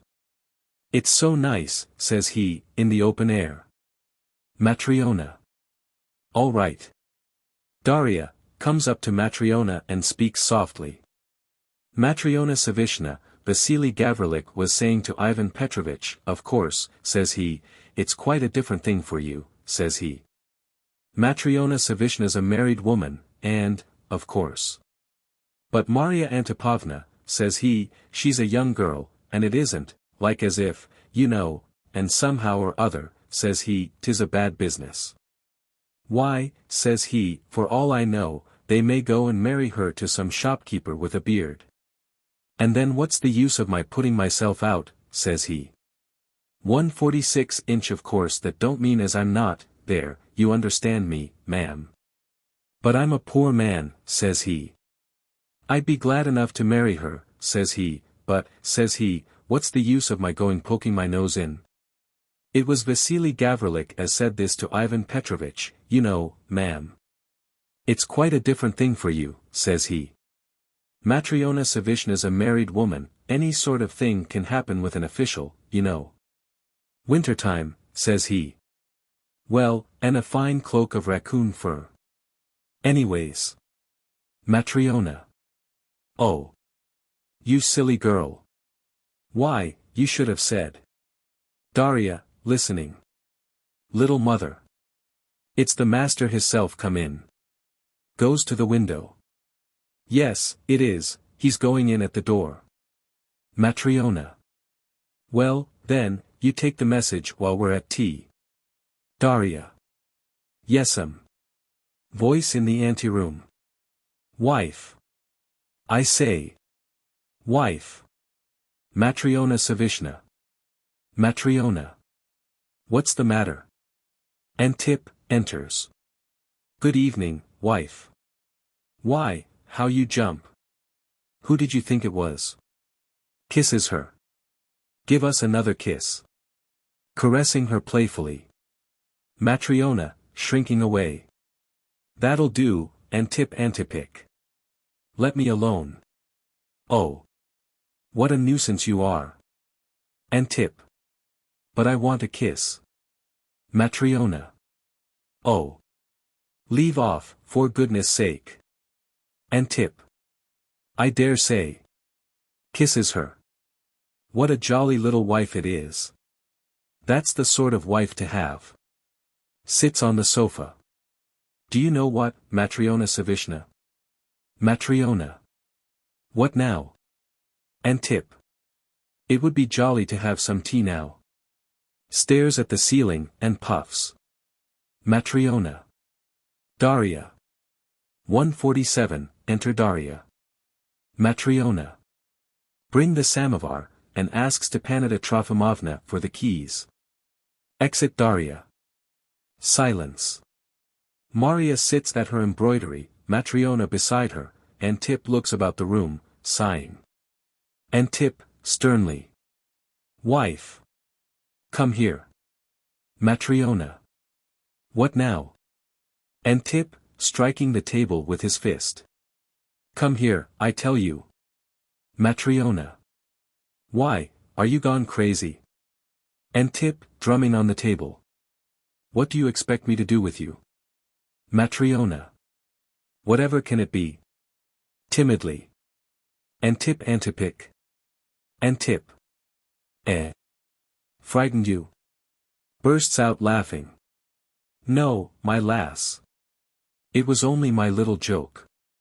Sighs. Can't we have tea? Matryona. In a minute. Why, bless my heart, you won't die. Antip. Well, it's so dull to sit and do nothing. Enter Stepanida Trofimovna, then Darya carrying the samovar. Stepanida. Lord, save us. You're in a mighty hurry, my girl. What are you rushing about like a wild thing for? Nothing is going to fall on our heads. And as for you, little father, you must be gone clean daft. How many more times in the day do you want to drink tea? This is the third time at home, and I doubt you had some down in the town too. Pours out tea. And tip. Well, dear heart. What does it matter? A fellow can't get tipsy on tea. Yes, I had some tea with Brookov, and again with Sava Savich. What harm is there in drinking tea with a jolly good fellow? I say, Mama, I won 48 did Brookov out of 1,000 rubles today. Takes teacup. Stepanida. What next, child? Why, you get fleeced yourself on all sides. You never keep an eye upon your shopmen, you never look after the business. Why, Antipushka, what sort of businessman are you? All you do is to sit from morning till night in a tavern and drink tea. Ah! Dear, dear. It's just a grief to look at you, there's not a bit of method in you, even I can't manage to keep order in this house. The samovar stands on the table till 11 o'clock in the morning, first the men have their breakfast and go off to the shop, then you get up and dawdle over your breakfast till goodness knows when, and then your fine lady here comes down. And as for going to mass before breakfast, why, you don't so much as cross yourselves, the Lord forgive you. Ah!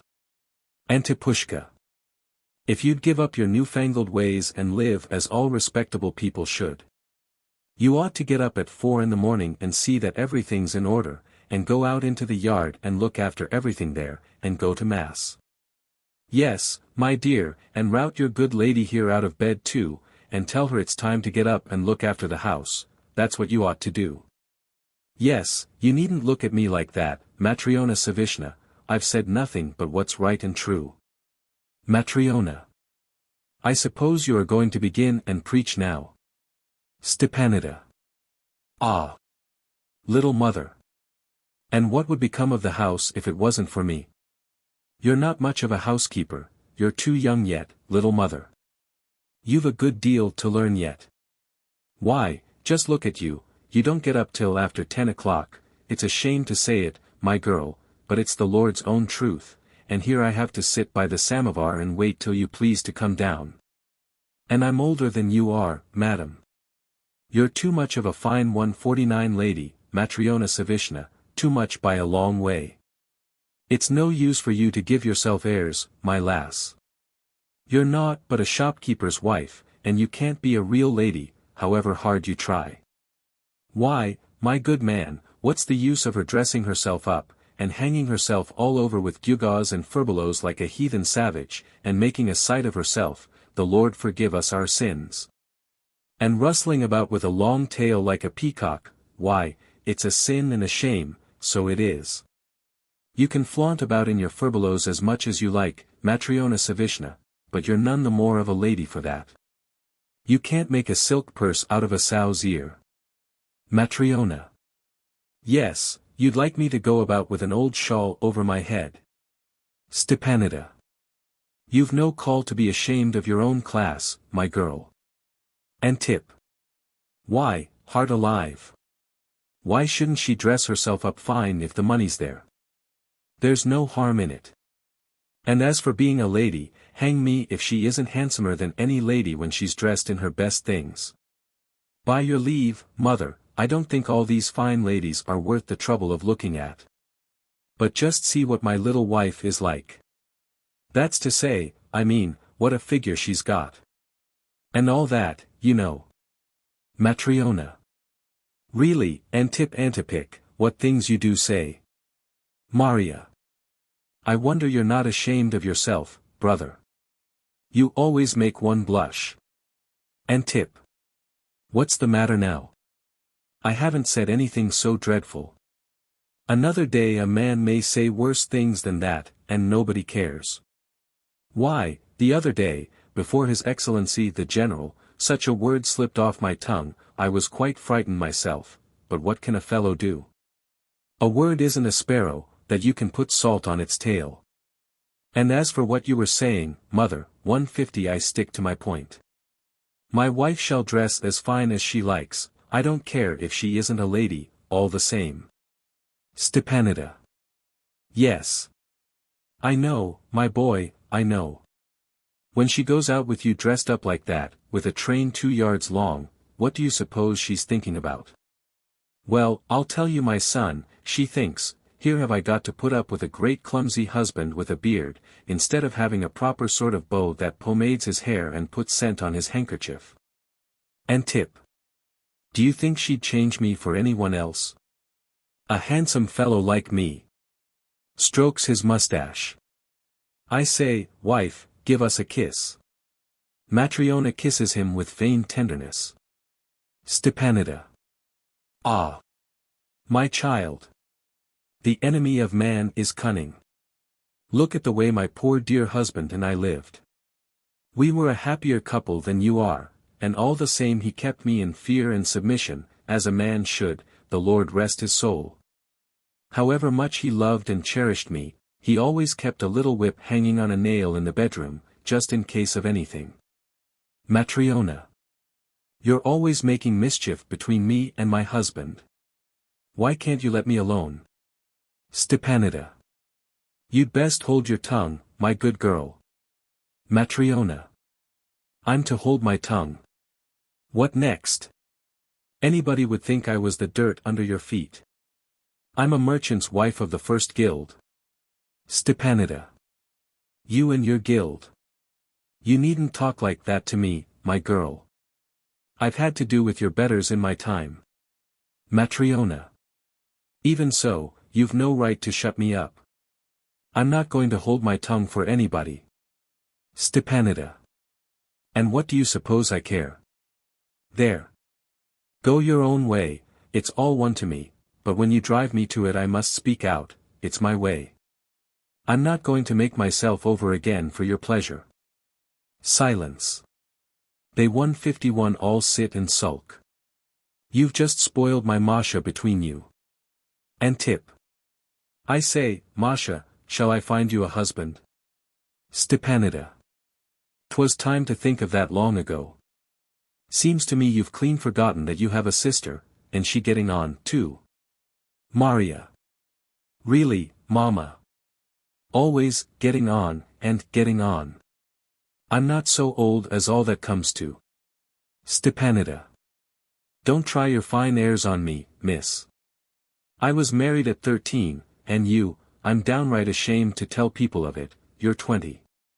And Tip. Well, Masha, shall I ask Kosilapov? Maria. Well, really, brother. You know he smells of onions all the year round, and in Lent it's just dreadful. And Tip. Well, then, Perepyatkin, he'd be a fine lover. Laughs. Maria. You just pick out all the frights on purpose. And Tip. Well, they're all right. I think they're very fine lovers, Masha, first-rate lovers. Bursts out laughing. Maria, almost in tears. You're just laughing at me. Stepanida. Come, leave off your foolishness. I'm talking seriously, and Tip Antipic. What do you mean by all this rubbish? As for you, my girl, don't be afraid, you shall have suitors enough to choose from. Bless my heart. You're not a gypsy beggar wench, you're a marriageable girl with a position. Only you needn't think I'll let you marry a nobleman. I won't, so don't imagine it. And Tip. Why, Mama, anyone would think there are no decent folks among noblemen. Dear me. There are plenty. Laughs. Stepanida. Of course there are, little father. There are decent people in every class, only everybody should keep to their own. Our grandfathers were no worse than we are, and they weren't always trying to get in among the nobles. And Tip. I don't see why you shouldn't marry her to 152 a noble. There's no harm in it, why should you mind? Stepanida. My lad. A real proper noble, that's worth having, wouldn't take her. He'd want at the very least 100,000, or maybe 2 or 3, and as for the others, they might as well not be there at all for me. All they know how to do is to turn up their noses and give themselves airs, as much as to say, I'm a noble, and you're common people. And after all, they're nothing but a lot of dressed-up beggars. Goodness gracious. As if I didn't know. Look at Lopatica, she married her girl to a noble, without asking any respectable person's advice. I told her of it at the time. Maximovna, said I, don't try to drive in strange sledges. You'll remember my words when it's too late. Well, of course she began and answered me that she wasn't going to stand in her own child's way, and all that. I only want the best, says she, after all, says she, he's a gentleman, not a shopkeeper. And maybe he'll get on in the service and get a handle to his name. And now, you see what's come of it. Ah! It's a poor tale when a frog will be a bull. There's many a slip, twixt the cup and the lip. Half her dowry he's drunk away. And the rest he's gambled away, good man. Sighs. Yes, I was at the wedding, such a set-out as they had at the dinner, Lord save us. Where's the bridegroom, said I. And what do you think, my lad? When I looked round, as it might be now, a nasty little slimy toad buttoned up into a tight jacket with the tails cut off, for all the world like a blind kitten that's been licked down. And there he was, wriggling and twisting about, like any heathen flibberty-gibbet, Lord 153 forgive us our sins, as if he couldn't find a place to sit down. Nobody'd ever have known him for a bridegroom, that they wouldn't. He might just as well have been all hung on wires. I thought to myself when I looked at him, you've made a fine choice, my friends. They all laugh. But, dear heart. What am I talking about? Everybody knows that. And even if you do get one that isn't a drunkard, of course there are decent ones here and there, he'll only smoke you out of your own house with his tobacco, or else he'll bring deadly sin into your house eating meat on fast days. Spits. Good Lord. It's just sickening to think of. No doubt there are good sensible people among them, that do their business properly, only all I say is, we and they don't belong together, and we're best apart. Now, a good, well-to-do shopkeeper, Masha. And Tip. Plump and fresh-colored, you know, Masha, like me. That's the sort of fellow to love, not a dried-up scarecrow, Masha. Maria. Really, brother, how should I know? Casts down her eyes. And Tip. How should you know? Well, anyway, Matryona knows. I say, Matryona, don't you think I'm right? Best have a shopkeeper, Matryona. It's always the same talk with you. Stepanida. He's quite right, Masha, my girl. At least there's someone worth kissing. Maria. Mama. How can you? I declare I shall go away. Come, sister. Runs out of the room, Matryona follows her. And Tip. Oh ho. My lass, it's not much use to run away. Stepanida. You made her bashful, Antipushka, she's only a girl, you see. And Tip. Well, I don't mind if it's a merchant. Give her to a merchant, you may as well. 154 Stepanida, moves nearer to him and speaks softly. By the by, Antipushka, I heard from neighbor Terentyevna that Paramon Ferapontic thinks of marrying again, and is looking for a wife. That's a chance we oughtn't to miss, you know. Of course I know he's getting old, and a widower, and all that. But he has plenty of money, Antipushka, heaps of money. And then, you know, he's respectable and religious, and a capital businessman. And Tip. Yes, Mama, only he's an awful cheat. Stepanida. Dear heart alive. What do you mean by a cheat, I'd like to know. He goes to church on all the holidays, and he always comes before anyone else, he keeps all the fasts, and in Lent he doesn't even drink sugar in his tea, only honey or raisins. Yes, my dear, you might take example by him. And if he does play a trick sometimes, like any businessman, who's the worse for it? He's neither the first nor the last. Why, there'd be no trade without that, Antipushka. It's a true saying, no lies, no sale. Antip. That's true enough. Why shouldn't one trick a chap if it comes easy? There's no harm in that. Only you see, Mama, a man must have a bit of conscience sometimes. Scratches his head. After all, you know, one must think of one's latter end. Silence. I know I can be as cunning as he is, when it comes in my way, but I always tell a chap honestly afterwards. I always say, look here, friend, I fleeced you a little bit over such and such a business. Last year, for instance, I did Sava Savage out of 500 rubles when we were settling up accounts. But I told him about it afterwards. Sava Savage, said I, you've let a nice little 500 slip through your fingers, but it's too late now, friend, said I, only another time keep your eyes open. He was a bit riled up about it. But we're the best of friends again. There's no harm in that. Why, just lately I did that 155 German, Karl Ivanek, out of 300 rubles. That was a good joke. Matryona had been buying a lot of furbelows and things in his shop, and he sent me in a little bill for 2,000. Stepanida. What? I never heard of such a thing. Antip. There, that's no harm. Let her dress up if she likes. Well, so I thought to myself, surely I'm not going to give the German all that money. No, no, thought I, he may wait till he gets it. So I gave him a little over 300 rubles short. The rest, Mounseer, afterwards, says I. All right, says he, as polite as you please.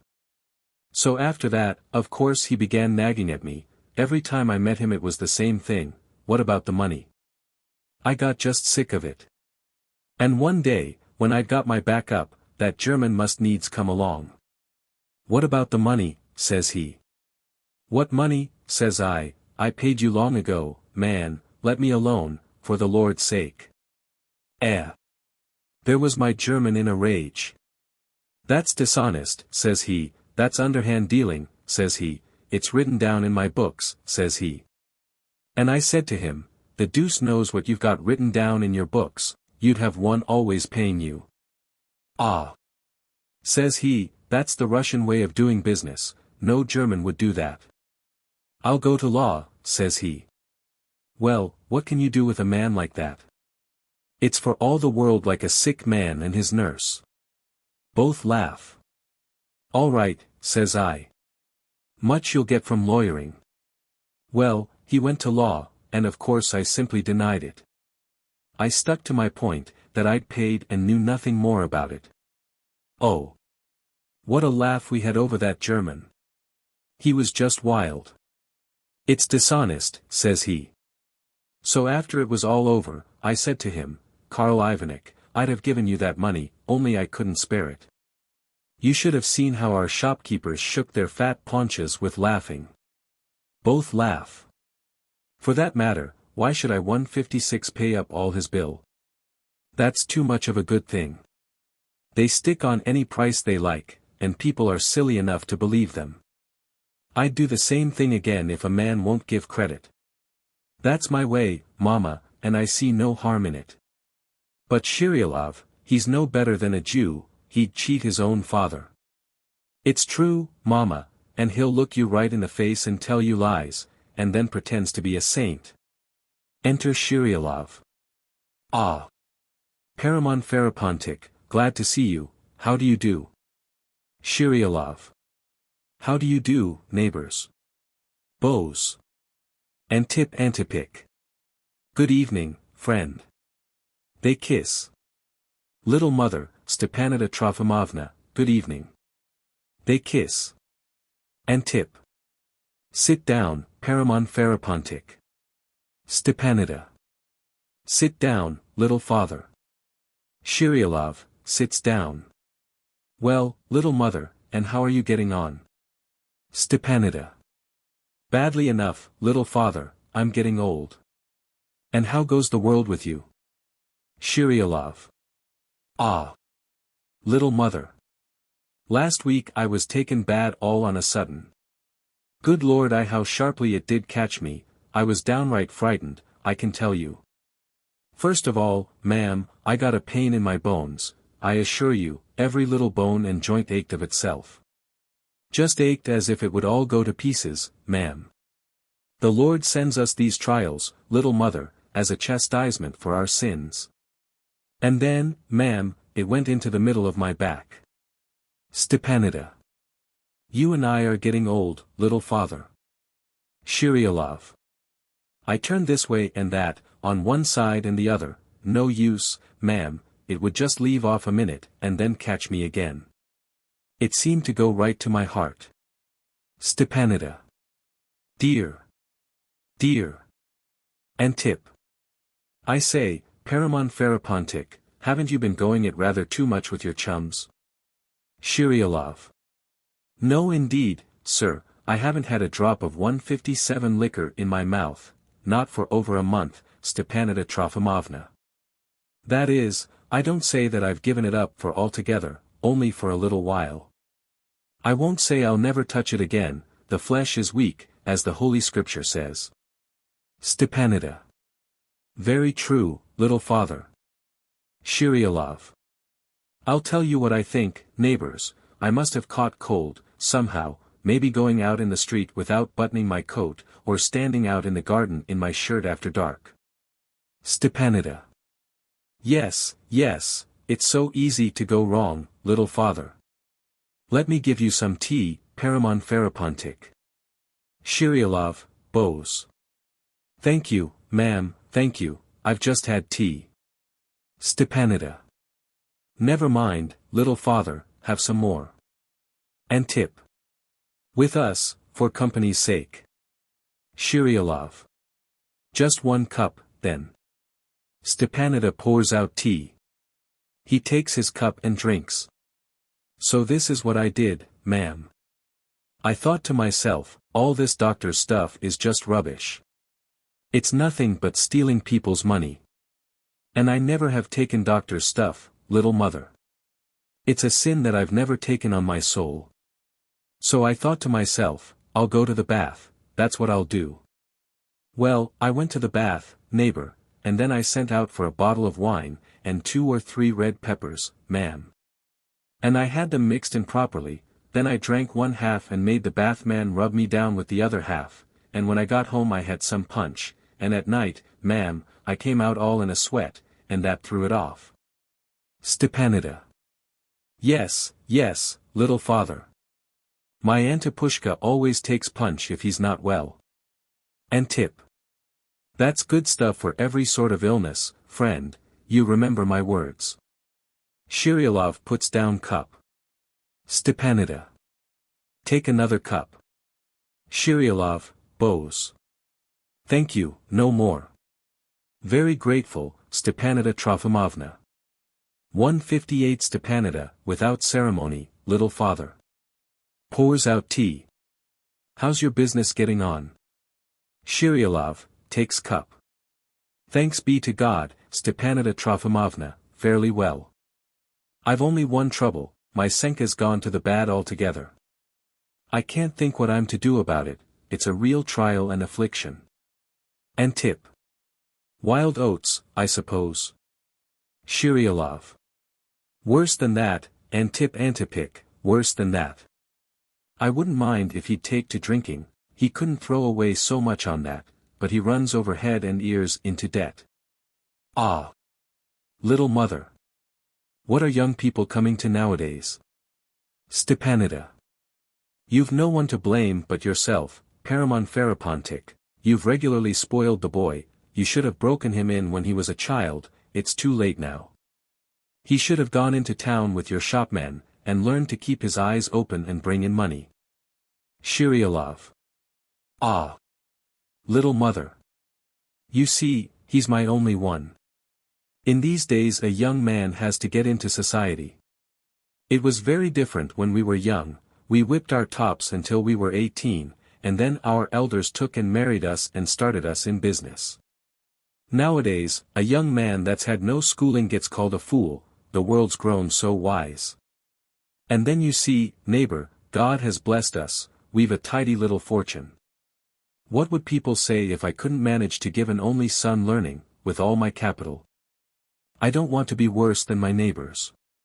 One's always hearing that so-and-so sent his boy to a seminary and another's sent his to the commercial academy.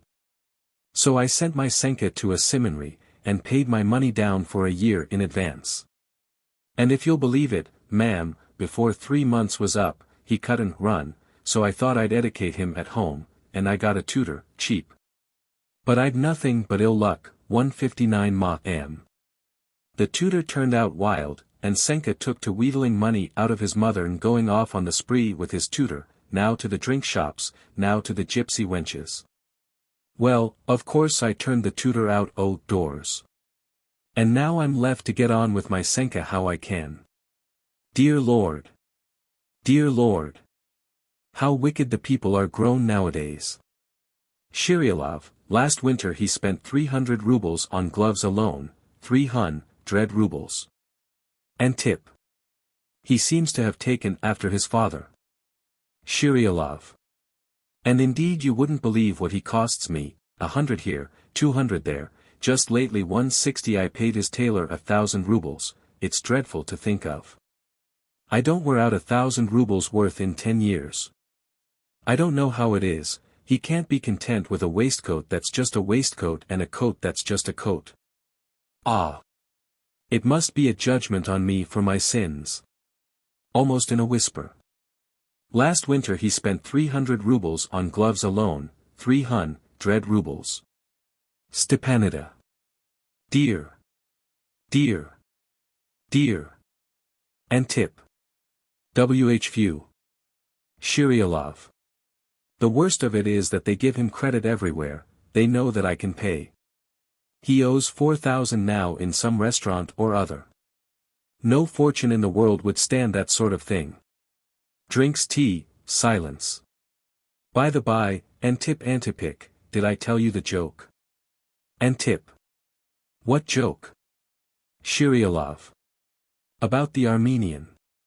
Antip. No. What is it? Shirialov.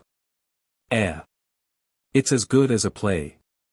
Laughs, moves his chair nearer, and speaks in a whisper. Last year, my good sir, this Armenian came to the town with silk to sell. And he got playing ducks and drakes with his money, just like my Senka. People began to talk about him in the town, you know how, and I'd got IOUs of his for 15,000. It's a bad business, thinks I. There was no getting rid of them in the town, everybody smelled a rat. Just about that time our manufacturer turned up, his factory's in a town some way off, you know. I went straight to him, before he'd heard about it, and what do you think, sir? Got rid of them all in a lump. And tip. Well, and what was the end of it? Shirialov. Just 25 kopecks. Laughs. And tip. No. Really? That's capital. Laughs. Shirialov. But Senka's not like that, no, sir, not that sort at all. Verily the Almighty chastises me in my 161 son. He keeps company with the Lord knows what sort of ragtag and bobtail, puts down cup, with people not fit to speak to. Stepanida. Another cup.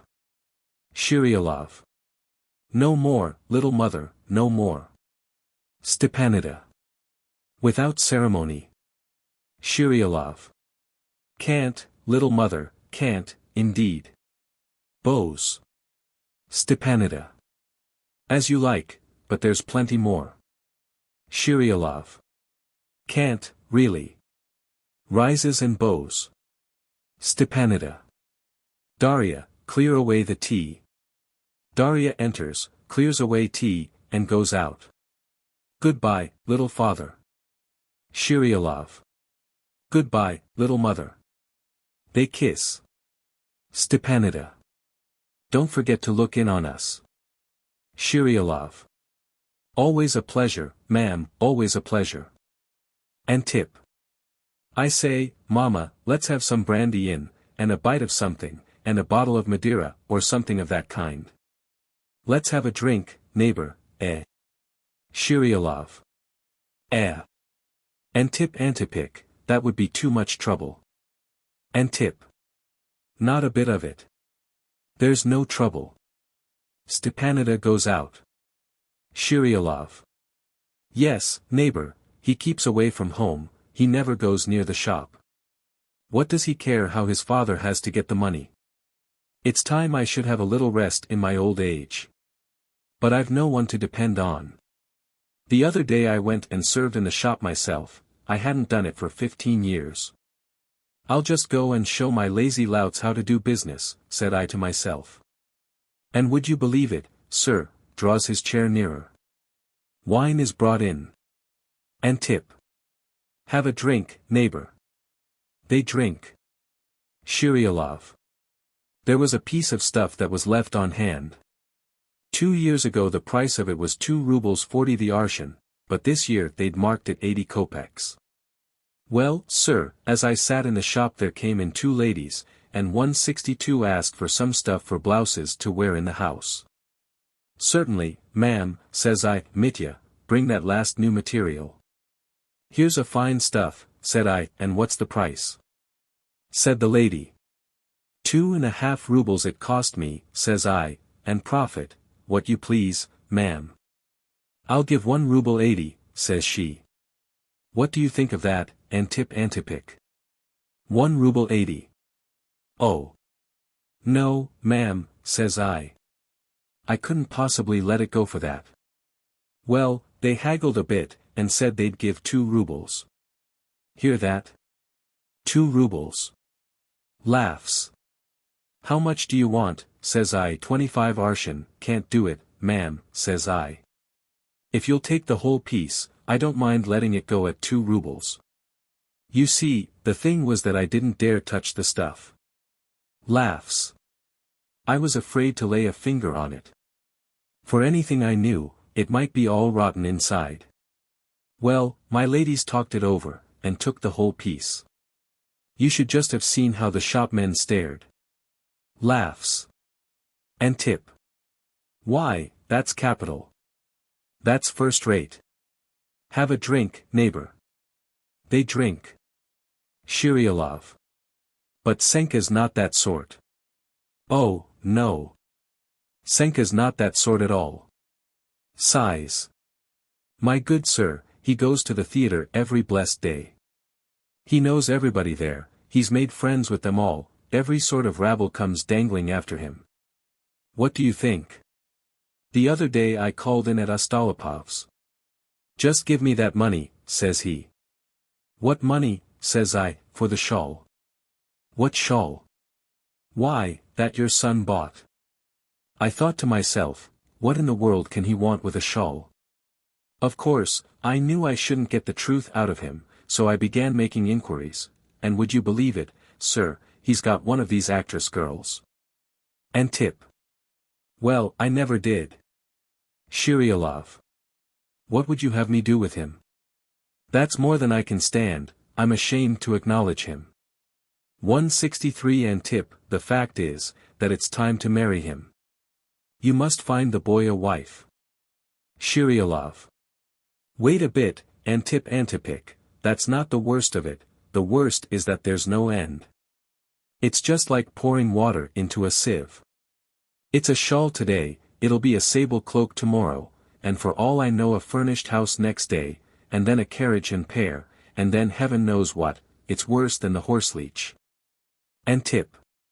Very true. Shirialov. And you know, when a man gets entangled with them, he's like one blind. That sort of company is just ruin, Antipik. And tip. You're right there, a man loses his head altogether. There's only one thing to do, neighbor, to get him married quick. Shirialov. It's easy to say, get him married, but how am I to do it? And tip. How are you to do it? Well, of course, I don't mean that you should tie him hand and foot. Just hunt up a girl with a nice little dowry, you know. And I doubt he won't kick at it.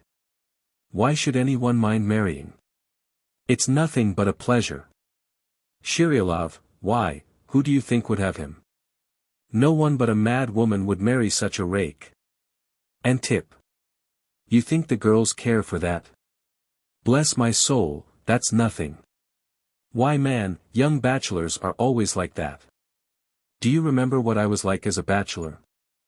I used to drink, and sow my wild oats, and be up to all sorts of larks. My poor father just gave me up for good and all. You talk about theaters. We didn't go to theaters, we used to be off to the dancing saloons, or to the gypsies at Gruzina, and go on spree, drinking, for a fortnight at a time. Why, the factory hands at Preobrazhenskoye nearly murdered me over a wench, all Moscow knew 164 about it. None the less I got Matriona Savishna. All that stuff and nonsense, that doesn't matter. Shiryalov. Ah. It's all very well to say, marry him, and find a girl with a dowry. Why, my dear fellow, now that he hasn't got any money, he carries on like mad. But if once he were to get money into his hands, heaven knows what he'd do, he'd play old Harry with everything. And tip. He'd set the money in circulation. Laughs. Shiryalov. No, sir. The thing I think of doing is to put a notice in the newspapers. Like this, you know, I entrust no commissions to my son, and have no intention of paying his debts in future. Then I'll sign it, manufacturer counselor merchant temporarily of the First Moscow Guild, Paramon, son of Ferapont Shiryalov. And tip. Yes, that's not a bad idea. Shiryalov. And another thing I think of doing to punish him, is to get married myself and cut him out. And tip. Yes, why not? Marriage is a good thing. Shiryalov. It's just possible, you know, that the good Lord will hear my prayers and send me a son and heir to comfort my old age. I'll leave everything to him. The other is like a stranger to me, and my heart turns away from him. Only think of it. If I were to leave the fortune to him, what would he do?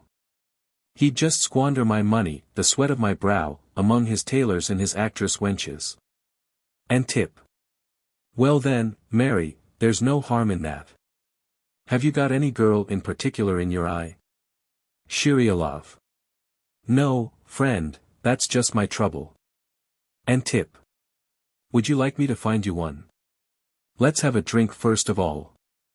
They drink. Shiryalov. Are you in earnest? And tip. Quite. Why shouldn't I find you one? Shiryalov looks keenly at him. You're fooling me. And tip. What should I fool you for?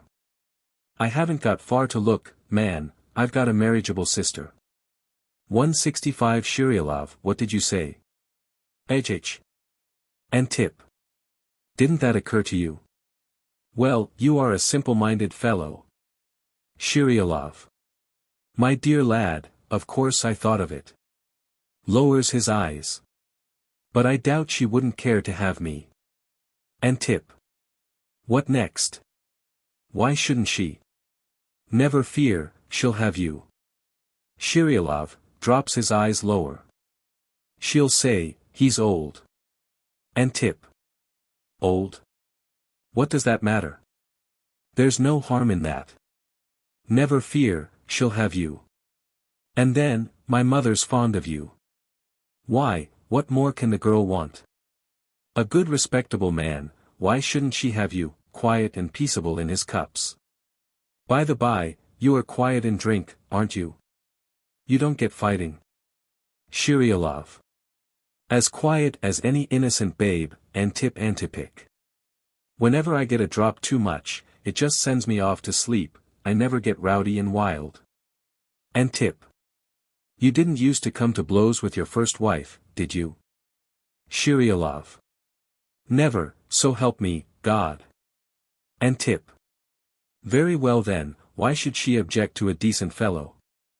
Never fear, she'll have you. You can send the matchmaker. There now, let's drink health and happiness to you. They drink. Shirialov. Antip Antipik, you're my benefactor, I'll tell you what, we've had a little drink here, come to me and we'll make a regular jolly night of it. There's more room in my place, and there are no women folk, and we'll fetch in the factory hands to give us a song. Antip. All right. You go on and get everything ready, and I'll come in a minute, I'll just get my cap.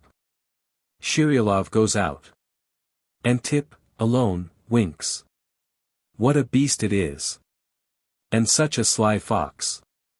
To see the doleful ways he puts on. It's all poor Senka's fault. It's very well for you to talk, my man, you've 166 just got a sweet tooth in your old age. Well, for my part, I don't care, it's all one to me. But I know one thing, Paramon Farapontic, when it comes to the dowry, who'll get the best of who, that's quite another matter. Mama and I are not quite so green as you think. Goes out. Matryona enters, showily dressed, Daria follows her. Matryona. Has Antip Antipik gone out? Daria. Yes, ma'am. Matryona. Off on the spree. What a nuisance it is. He'll disappear for 2 or 3 days now. Maria enters, in her best clothes. Maria. Come along, sister. Do you know how I got leave? Matryona. How? Maria. Said I wanted to go to Vespers. They burst out laughing, and exeunt. 167. La Traviata. As described by a shopkeeper. By Gorbaunv. One day I was out for a spree with my man Jack, that serves in the shop, you know, and we passed a stone theater. Jack went up and began reading the advertisement bill that they'd got stuck up, and says he, I can't understand this, 'tisn't written plain in our talk. Well, a gent came by and Jack says, please, mister, what's written here? So he read it. Frou-frou, says he. And what does that mean? Oh, says he, that's foreign for any real good thing. Really now. Thank you kindly, sir. Mr. Policeman, you belong in these parts, perhaps you can tell us what sort of thing a frou-frou is? You'd better go to the ticket office, says he, they'll tell you all about it there. So we went to the ticket office and asked for 2 tickets, right up top, as high as you can go. For which performance? Frou-frou. This is the opera here, says he. Oh well, it's all one to us, give us 2 tickets, we don't mind what you show us. Now Jack. Hurry up. So we went in and sat down and these Italian actor folk were singing away as hard as they could go. First of all, they were sitting at dinner eating and drinking and singing about how they was having a jolly time and was quite satisfied. Then Mrs. Patty poured out a 168 glass of claret and gave it to Mr. Canzolari, and, says she, have a drink, won't you? So he drank it off and said, my dear, I'm in love with you. You don't mean it? True. Then if so, says she, you can go off about your business and I'll sit and think over my life, because that's the right and proper thing for a woman to do when she thinks of talking a sweetheart. So Mrs. Patty sat and thought over all her life, and then another man came in. Look here, ma'am, says he, I haven't the pleasure of knowing your name, but I've come to talk to you about my lad. He's got himself into hot water, and now he's hiding in your house. Just you kick him out. Let's go into the garden, sir, said she, it's nicer talking in the open air. So out they went into the garden, and there she says to him, says she, I tell you what I'll do, sir. I'll write and give him a piece of my mind, and I'll give it him so plain that he won't come hanging about me any more, because I don't hold with wildness and bad ways myself. So then we went out into a sort of passage place and had some apples to cool our throats, for it was that hot that I was just stifled. When we got back again I says to Jack, now, mind you look at it and see all they do. I may lookin', says he. What's going to come of it all? Why, says he, the young man's come back to her, silly fella, to make his apologies and tell her it was none of his doin', and his governor made the whole think up. So then she up and says to him, "You've not done the genteel thing by me, you've put me to the blush before all these people, but all the same," says she, "I'm over head and ears in love with you. And, there's my photograph for a keepsake, and I'm very sorry," says she, "but it's time for me to die." She just went on singing for another half hour, and then she gave up the ghost. 170. A 17th-century letter from EMS. By Gorbaunv. Most Orthodox Tsar. Thy faithful slave strikes the earth with his brow before thy glory. In this present year, 377, received I the letter which thou didst deign 171 to write to me. In that letter is it written, "Go thou, O Ivan, and journey through the towns of the realm of Germany, and look upon the folk that dwell therein and write of them to me, thy great master. And thou shalt take with thee much goods and riches. And when thou journeyest through the towns of the land of Germany, so shalt thou neither rob nor steal, nor shalt thou drink of strong drink to be drunken therewith, but thou shalt speak with the men of Germany. Softly and fair shalt thou speak with them, and shalt give answer in soberness and truth, and in the fear of my displeasure, that I chastise thee not in my wrath. And if any man that is a chieftain among the men of Germany shall ask of thee for what need has thy mighty lord sent thee hither, thou shalt say unto him, for state matters of great moment. And gifts shalt thou not give unto him. And if any man of Germany shall ask of thee help, so shalt thou give unto him food that he may eat and coins that he may have wherewithal to drink, even 3 pennies unto every one. Therefore, O most Orthodox Tsar, by thy command did I go out from the borders of the land of Muscovy in the month of May, on the 17th day of the month, even the day of the memory of the holy Saint Nn. And on my right hand I beheld the wide sea, and ships thereon, and by the sea standeth the town which is called Königsberg. And in the olden days that town and land were ruled over by the king of Poland, but now all these men of Poland are become changed into Germans, and are commanded to live after the fashion of the Germans, but to believe in the Catholic faith, even as their fathers before them. Yet if any man of them shall turn to the Lutheran faith, to that man shall be shown much honor. And the town of Ems is but a little town, and it standeth in the mountains, and the water therein is alive, and the water hisseth and bubbleth, and the water floweth from a stony 172 mountain, and many trees grow thereon. And if any man have a sickness in his entrails, or an evil, or any unsoundness, then the doctors in their wisdom look upon his sickness and command him that he drink the hissing waters, and that he sit in them naked. But the men of the land of Muscovy drink not of the water, they drink much Rhine wine and are whole and sound. And the wine of the Rhineland is good, and every day do I drink to thee, most Orthodox Tsar. And in that town is built a great stone hall, and a German sitteth therein and turneth a foolish toy like a wheel. And the German is small of stature and fair. And around the German is a mighty multitude of people from far-off lands, both Jews and Jesuits, and maidens and matrons and aged women, and an evil folk of thieves and robbers, and they lay coins of gold and silver before the German. And the German gathereth up the coins and turneth his wheel, ceasing not. And in the doorway is the sound of trumpets and the beating of drums and the playing of instruments, to tempt the people that they fall away from righteousness. They lay coins of gold and silver before the German. 174. The Village Schoolmaster. By N. Uspensky. An elderly gentleman, sitting on the veranda of his house, called to a workman who was passing with a water cart. "Hi! Prokofy! Prokofy!" The cart stopped. "Are you deaf? The wheels make such a noise, Grigory Naimik, one can't hear anything. They wants greasing." "Oh, they're all right. What have you got there?" "Water." "Yes, sir." "From the pond?" "Yes, sir." "All right," said the master after a moment's pause, "you can go." A soldier came up to the veranda. "Wish your honor good day." "Who are you?" 175 from Verkhoglядov in the Merkelovsky district, perhaps you know it, by the river Kostrov. What do you want? I'm looking for a place, sir, as doorkeeper, or bailiff. What have you been up till now? Well, when I served in the army, I used to be postilion for the commander.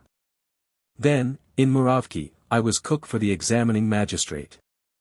I'm a jack of all trades, your honor, gardener, whipper-in, cook, anything you like. Can you break stones?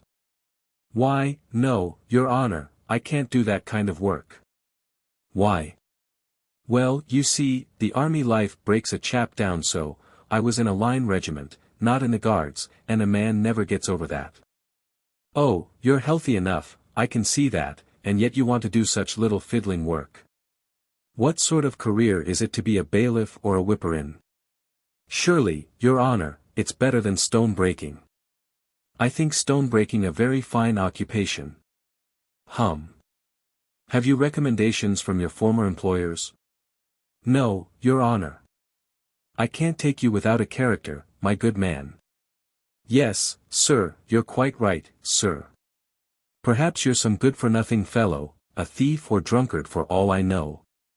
Just so, your honor. You must bring me a character. Yes, sir, good morning, sir. The soldier went away. Presently the steward came up to his master and announced. If you please, sir, a strange gentleman came while your honor was asleep. He calls himself a village schoolmaster. Where is he now? 176-inch sitting in the office. Let him in. There came on to the veranda a sunburnt man of about 40, in a nankeen coat and high boots. The master of the house offered him a chair. Who are you? Schoolmaster from the Pobrokinsky district, from the village of Bezabov. I humbly venture to trouble you with a request. Can I not obtain some kind of situation? I don't want a schoolmaster, said the owner of the house. I can take other situations. I have heard that you are looking for a clerk. Why did you leave your situation in Bezabov? The school was destroyed by fire. Long ago. On All Souls' Day. The cause is not known, the whole village was burnt down. Yes, one is constantly hearing of fires nowadays. A village close to us has been burnt down too. Allow me to ask, though, how did you become a teacher? After completing my education I lived in my brother's house in the village of Khmyelnoy. I did not work, but he supported me. Then I took a situation as tutor in a country gentleman's house at Ogortsov, at a salary of 2 rubles a month. But I did not stop with him long, and while there I served chiefly as coachman. But why? Because my pupil did not like studying, and his parents let him have his own way, and employed me temporarily as coachman. That's strange. I did the work properly. I had no choice. How much did you get for it? Nothing. Only board and lodging, and a cast-off 177 dressing gown that the gentleman gave me. In that dressing gown I went back to my brother, and he said, "What are you hanging about here for, doing nothing? Can't you set to and learn something? If it's only singing, you might get to be choirmaster in time." So I began to study singing, and then my brother got tired of hearing me. "Confound it all," he said, "I'm sick of this, go home to father." Well, then I went home. Of course my people abused me, always hanging about in the way. We've had enough of this. What would you have me do, sir, when I couldn't get a situation anywhere? I thought one time of going into a monastery, but just then I got a letter from my brother, telling me to come to him. I went, and he said, "The prince's steward wants to start a choir. You must engage yourself as choirmaster." I asked him how did he suppose I was to do that when I don't know how to sing myself. But all he would say was, "Don't be afraid. You'll learn in teaching your class." So I took the post. They gave me a tuning fork. "May I ask," interrupted the gentleman, "whether you were attired in the dressing gown?" "No, in my mother's cloak, the dressing gown was worn out. It was a short cloak, homemade." "Well, and how did you get on?" "Very well. There was quite a fair choir. My brother sang tenor, Ivan Alexiuk, at the present moment a teacher of petrology and hermeneutics, base. Then there were a few more volunteers. We got perfect in Kol Slavin, and two sort of, choral part songs, Zide, and Palazil Yesi. The steward was quite surprised at us, he was a critic in musical matters. And he wrote a letter to Moscow, to the prince, about a salary for the choir master. Meanwhile we began to practice, Tubog, and Karavimskaya Razorenia. All of a 178 sudden the prince wrote back, I don't want a choir. I am going away for my health. So after that I got appointed at the village school at Bezabov. The people there are very poor, many of the peasants used to sleep in their ovens in winter time. One day the priest came into a cottage to bless the household, he looked round, and there was no one there, so he began to sing the tropar. Suddenly the people crawled out from the oven and came up to kiss the crucifix. A good many of my pupils went about begging. For all that, though, a great gentleman from St. Petersburg passed through our village, and he said the people were not averse to education, really. Do you mean that ironically? Asked the master of the house. Oh dear no. Of course, even a poor man may desire education, just take the case of Lomonosov, he was a peasant and became an academician. Exactly so. Well, what else did the great gentleman from St. Petersburg remark? He said that it would be a good thing for our administration to introduce a uniform for the scholars. A capital idea, exclaimed the master of the house, there ought to be discipline in a school. Without discipline no institution can exist. What subjects were taught in your school? We used the New Testament in the Russian and Slavonic tongues, 104 selections from the Old and New Testaments, the elements of Christian doctrine, examples of piety, and the breviary, for the children to learn by heart. The first hour's division of the 179:33rd Psalm, and the book of 6 Psalms, with all that has breath. Is that all? No, we had a library, containing the following books. Selected passages from Schreck's Universal History. The program for acceptance into the military service. Food for the mind and heart. The Psalter, without red lettering. The Breviary, with red lettering. A work of Glinka, entitled, Hurrah! The Life of Saint Procopius the Natural. Reader for the People. Domestic Conversations. The Clever Reader. And a few others. The books are good, remarked the gentleman, I'll order Domestic Conversation and a Clever Reader myself. How long did you retain your post? 8 years. I received no rise in my salary for the whole time. One day the inspector came, and he asked me, how long have you been teaching here? 8 years, said I. Has your salary been raised? No, said I receive the minimum salary. Why is that? I don't know. Then he turned to the chief of the district and said, the teacher is to receive a rise in his salary. The inspector observed, too, that the schoolhouse garden was neglected, and ordered it to be put to rights, saying, that it would then have a favorable moral influence on the minds of the scholars, who would, in time, become agriculturists. I agree with him. The bad tendencies must be restrained in these people from the very tenderest years. The inspector ordered flowers to be planted in the garden. 180-inch in my opinion that is superfluous. He should have had birch trees planted, that would have influenced the pupils more favorably. There were birch trees already. Ah! Birch trees are as valuable as the Clever Reader and Domestic Conversations. Are you married? I should have liked to marry. I should have liked to marry, but I was afraid to. The parish clerk of Ogortsov offered me his sister-in-law in marriage. I knew her, she was a first-rate girl. I went to see her. Was she clever? 181-inch AA. Really, sir, I don't know whether she was clever or not. But you talked with her? Oh yes, of course. I said, we are acquaintances, Olga Mitrevna. Oh yes, she said, I am quite aware of that. I have been brought here, said I, to ask you in marriage. Indeed, said she. Do you know where I have seen you? At a christening at Ogortsov, said I, and she answered.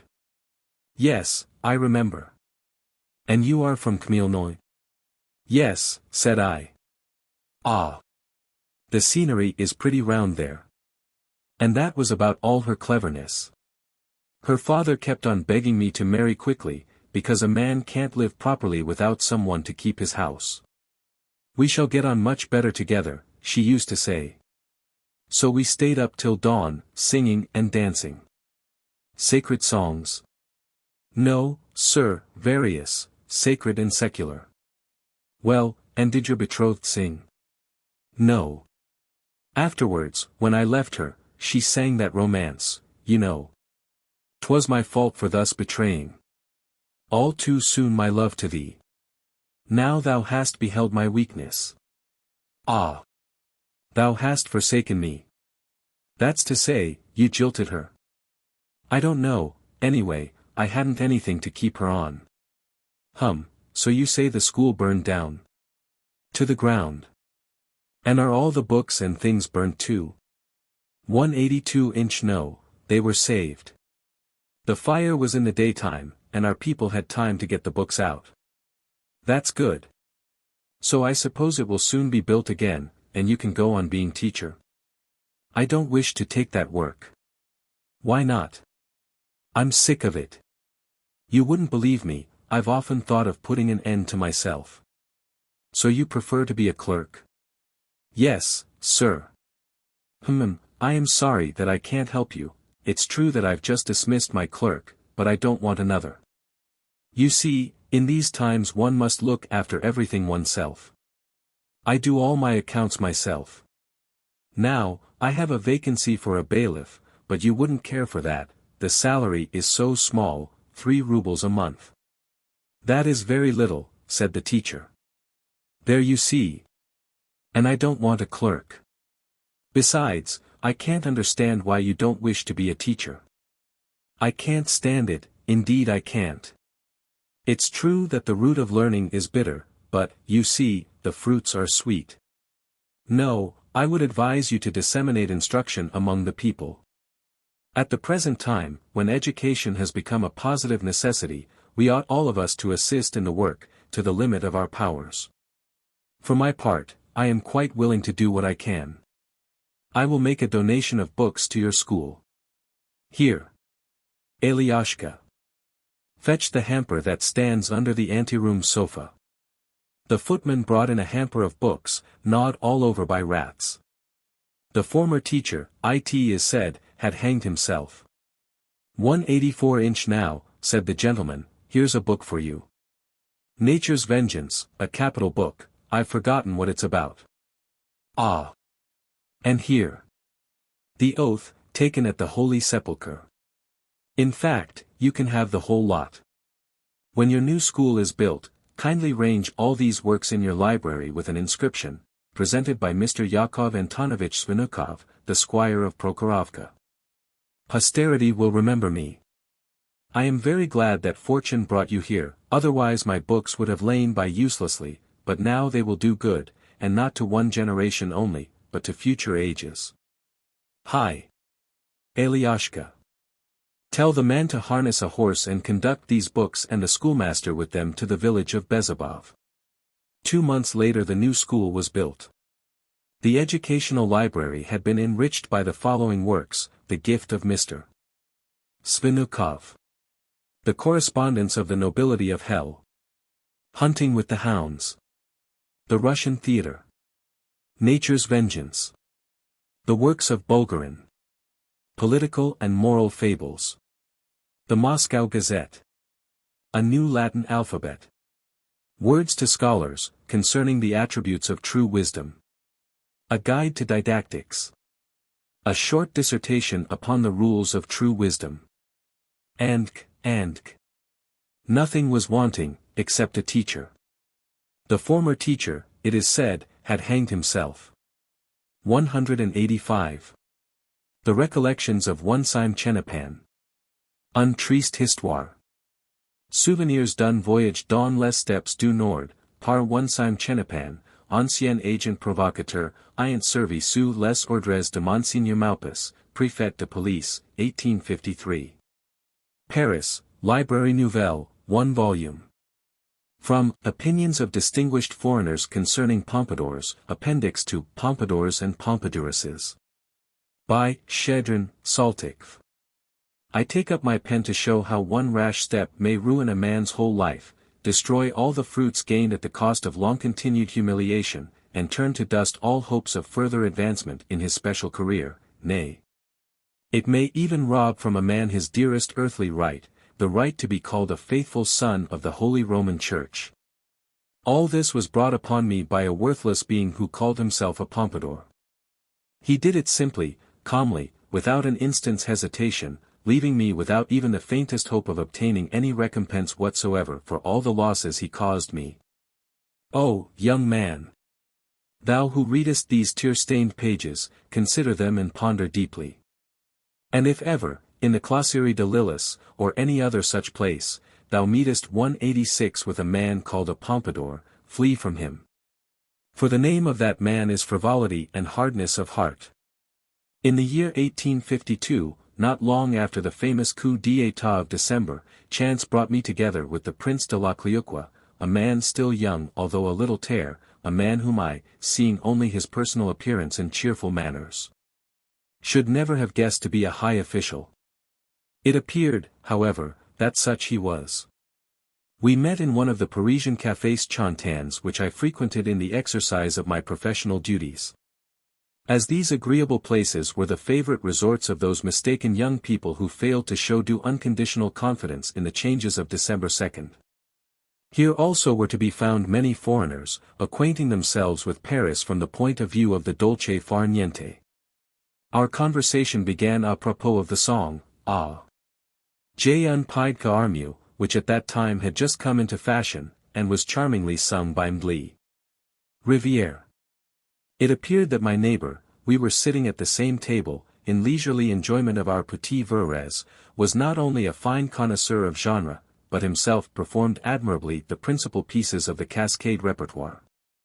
I cannot explain how it was, but, to my sorrow, I experienced a kind of blind, unreasoning attraction towards this man, and, after not more than a quarter of an hour's conversation, I frankly acknowledged to him that I was an agent provocateur, honored by the peculiar confidence of Monseigneur Maupas. To my astonishment, he not only did not start up to strike me, as mistaken young people almost invariably do, but he even held out both his hands to me, and, in his turn, informed me that he was a Russian, occupying in his native land the rank of pompadour. We met in one of the Parisian cafés chantants.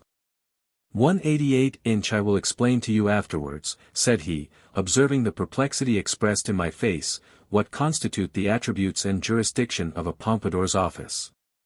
At present I will only say that no other meeting could cause me such pleasure as this meeting with you. I was just seeking to make the acquaintance of a good, thoroughly reliable agent provocateur. Tell me, is your business a profitable one? Monseigneur, I replied, I receive a regular salary of 1,500 francs a year, and, besides that, as encouragement, extra pay for every denunciation. Why, that's not bad. If I were paid by the line, though only at the rate of the newspaper penny-a-liners, it would really be not bad, but the thing is, Monseigneur, that I am paid by the job. But, no doubt, at Christmas or Easter there are some little perquisites. No, Monseigneur. All the perquisites go to Monseigneur Maupas, and His Most Gracious Majesty the Emperor Napoleon III. The only addition to the salary I told you of consists in a special sum, reserved for cases of mutilation and fatal injuries, which are very common occurrences in my profession. On the 2nd of December I literally presented the appearance of a mass of flesh streaming with blood, so that in one day I earned more than 1,000 francs. 1,000 francs, mais c'est très joli. But I have an aged mother, Monseigneur. I have a maiden sister, whom I do my utmost to settle in life. Oh! Quant à cela, the deuce take them. This exclamation was very noteworthy, and should have served as a warning to me. But it pleased Providence to darken my reason, doubtless in order that I might drain to the very dregs the chalice of bitterness which this terrible man was to bring to me. Well, and now tell me, has it ever happened to you, in the exercise of your functions, intend, to open other 189 people's letters? He continued, after a momentary silence, which followed his exclamation. Very often, Excellence. Understand my idea. Formerly, when letters were fastened down merely with sealing wax, when envelopes were not gummed at the edges, it was quite simple, of course. All that was necessary was to insert a thin wooden needle, roll the letter upon it and draw it out of the envelope. But now that the envelope presents an unbroken, impenetrable surface, what is one to do? I have repeatedly tried the use of saliva, but I confess that my efforts have never once been crowned with success. The persons who received the letters have always observed it and made complaints. And yet nothing is simpler, Excellence. Here, in such cases, we take the following course: we approach the letter to boiling water and hold in the steam that side of the envelope on which are the gummed edges, until the gum melts. Then we open it, take out the letter, read it, and replace it in the envelope, and there remain no signs of indiscretion. So simple, and I never knew. Yes, the French are in advance of us in all respects. Oh, generous nation! How sad that revolutions so often disturb thee. Aidez-moi, que, mes risques et perils, me consommes à dépenser ma salive. Quelle dérision!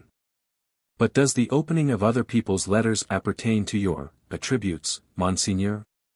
Everything connected with internal policy appertains to my duties, especially the opening of private letters and the exaction of nedoimki.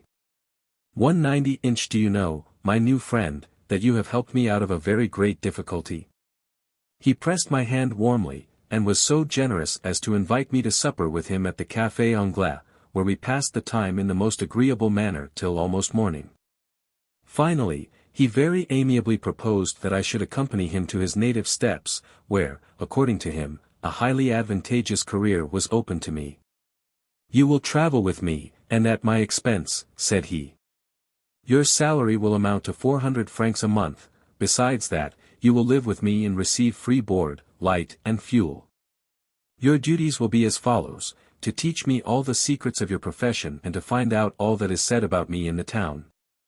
And, in order to attain my purpose more easily, you will frequent society and the clubs, and there abuse me right and left. I was bewildered and delighted. Oh, ma pauvre mère! Oh, ma sœur, dont la jeunesse est consume dans la vaine attente d'un mari. Yet, notwithstanding my agitation, I observed a certain inconsistency in his proposition, and instantly remarked it to him. Permit me to make one respectful comment, Monseigneur, said I. You were so kind as to say that I should live in your house, yet at the same time you desire me to malign you. Although I fully understand that the latter measure may be one of utility, for ascertaining the direction of public 191 opinion, still, would it not be better if I were to live, not in your house, but in a separate lodging, just in the character of a distinguished foreigner living on his income? That's of no consequence, he replied, with a fascinating smile. Please do not disturb yourself about that. In our steppes it is a customary thing to foul your own nest. When you eat a man's bread, you're supposed to abuse him. I decided. Parting with thee, oh, my beloved France, I felt that my heart was torn in pieces. Oh, ma mère! Oh, ma pauvre sœur chérie! But I said to myself, oh, ma belle France! If only the steppes do not swallow me up, I will scrape together a small capital, and will set up in Paris a matrimonial and divorce agency. Then shall nothing ever separate us more, oh, beloved, oh, incomparable native land. Looking forward to that longed-for moment, I decided to give up all my salary to my poor mother. For myself, I intended to live on casual gains, of which, by the exercise on my part of a certain amount of skill and inventive capacity, there would certainly be no lack. On the journey the prince was exceedingly obliging. He always permitted me to sit at the same table with him, and gave me good food. Several times he attempted to explain to me in detail in what consist the attributes of a pompadour. But I must confess that these explanations produced on me no other effect than complete bewilderment. This bewilderment was still further increased by the fact that during these explanations his face wore so ambiguous an expression that I never was able to make out whether he was speaking seriously or romancing. "The pompadourical profession," said he, "is almost a superfluous one, but just that very superfluity is what gives to it the piquante significance which it has in our 192 country. It is unnecessary, and yet it is, you understand me?" "Not quite, Monseigneur. I will try to express myself more clearly. A pompadour has no special business, it would be better to say no business," he added, correcting himself. "He produces nothing, manages nothing directly, and decides nothing. But he has internal policy and time to spare. The former gives him the right to interfere in the affairs of others, the latter enables him to vary that right without limit. I hope that now you understand me. Pardon me, Excellence, but I am so imperfectly initiated into the wire-pulling of the policy of the steppes that there is much which I cannot comprehend. Thus, for instance, why do you interfere in other people's affairs? Surely all those others are servants of the same bureaucratic principle of which you are a representative. For, in so far as I understand, the constitution of the steppes. First of all, we have no constitution whatever. Our steppes are free, as steppes should be, or as the hurricane that sweeps across them from end to end. Who shall control the hurricane? I ask you, what constitution can attain to it? He interrupted me so sternly that I became somewhat embarrassed and felt it necessary to apologize. I expressed myself badly, Monseigneur, said I. I used the word constitution in quite another sense from the one you were pleased to give to it. According to the opinion of scientific men, any state, when once constituted, by that very fact declares itself to have a constitution. It is a matter admitting of no doubt that there may be constitutions which are pernicious, and others again which are useful. All that is very fine, but I beg of you not to employ in our conversations the hateful word constitution, never. 193 Entendez-vous, jamais. Et maintenant que vous êtes averti, continuance. I therefore explained that I could not understand of what use the interference of one set of bureaucrats in the affairs of another set could possibly be. I was just going to add, possibly you share. In that case.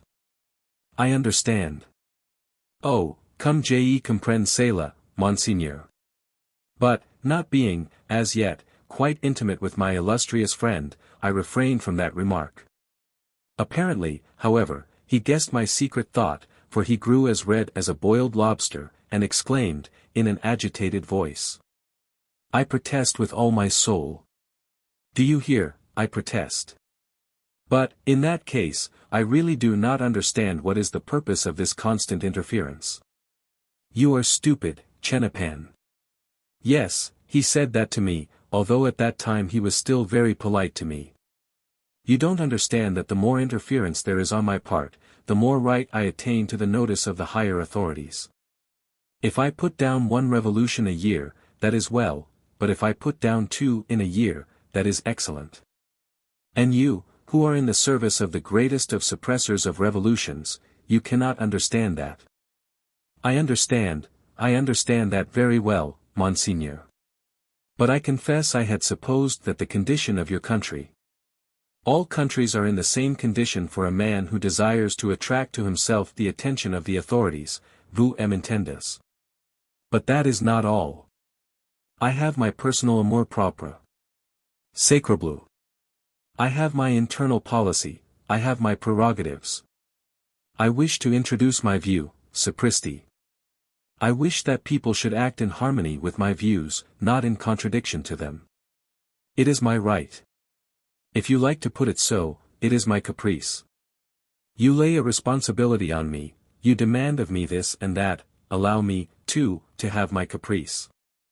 I hope that this does 194 not amount to any monstrous pretentiousness on my part.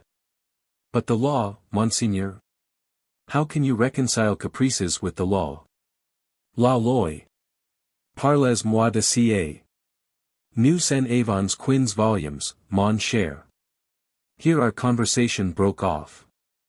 Although the administrative theory expressed in the last exclamation of my interlocutor was quite new to me, still I acknowledge frankly that the coolness with which he spoke of the law pleased me. Monseigneur Maupas had often said to me, in case of need, mon cher, even the law can alter, but he said it softly, as if afraid that anyone should hear. And now suddenly, this clearness, this daring, this elan, how could one fail to be charmed by them? The Cossacks are a bold race altogether, and inclined to see enemies where we, people of an older civilization, see only protection and surety. These people are absolutely fresh, and are free from all those prejudices which burden the life of a Western. They look upon the so-called moral duties with the most easygoing cheerfulness, but, on the other hand, no one can compare with them in matters of physical exertion. And as for their activity at table, with the bottle, with women, there they are undoubtedly the first warriors in the whole world. I, for instance, have never once seen my amphitryon drunk, although the quantity of liquor consumed by him before my eyes is, indeed, hardly credible.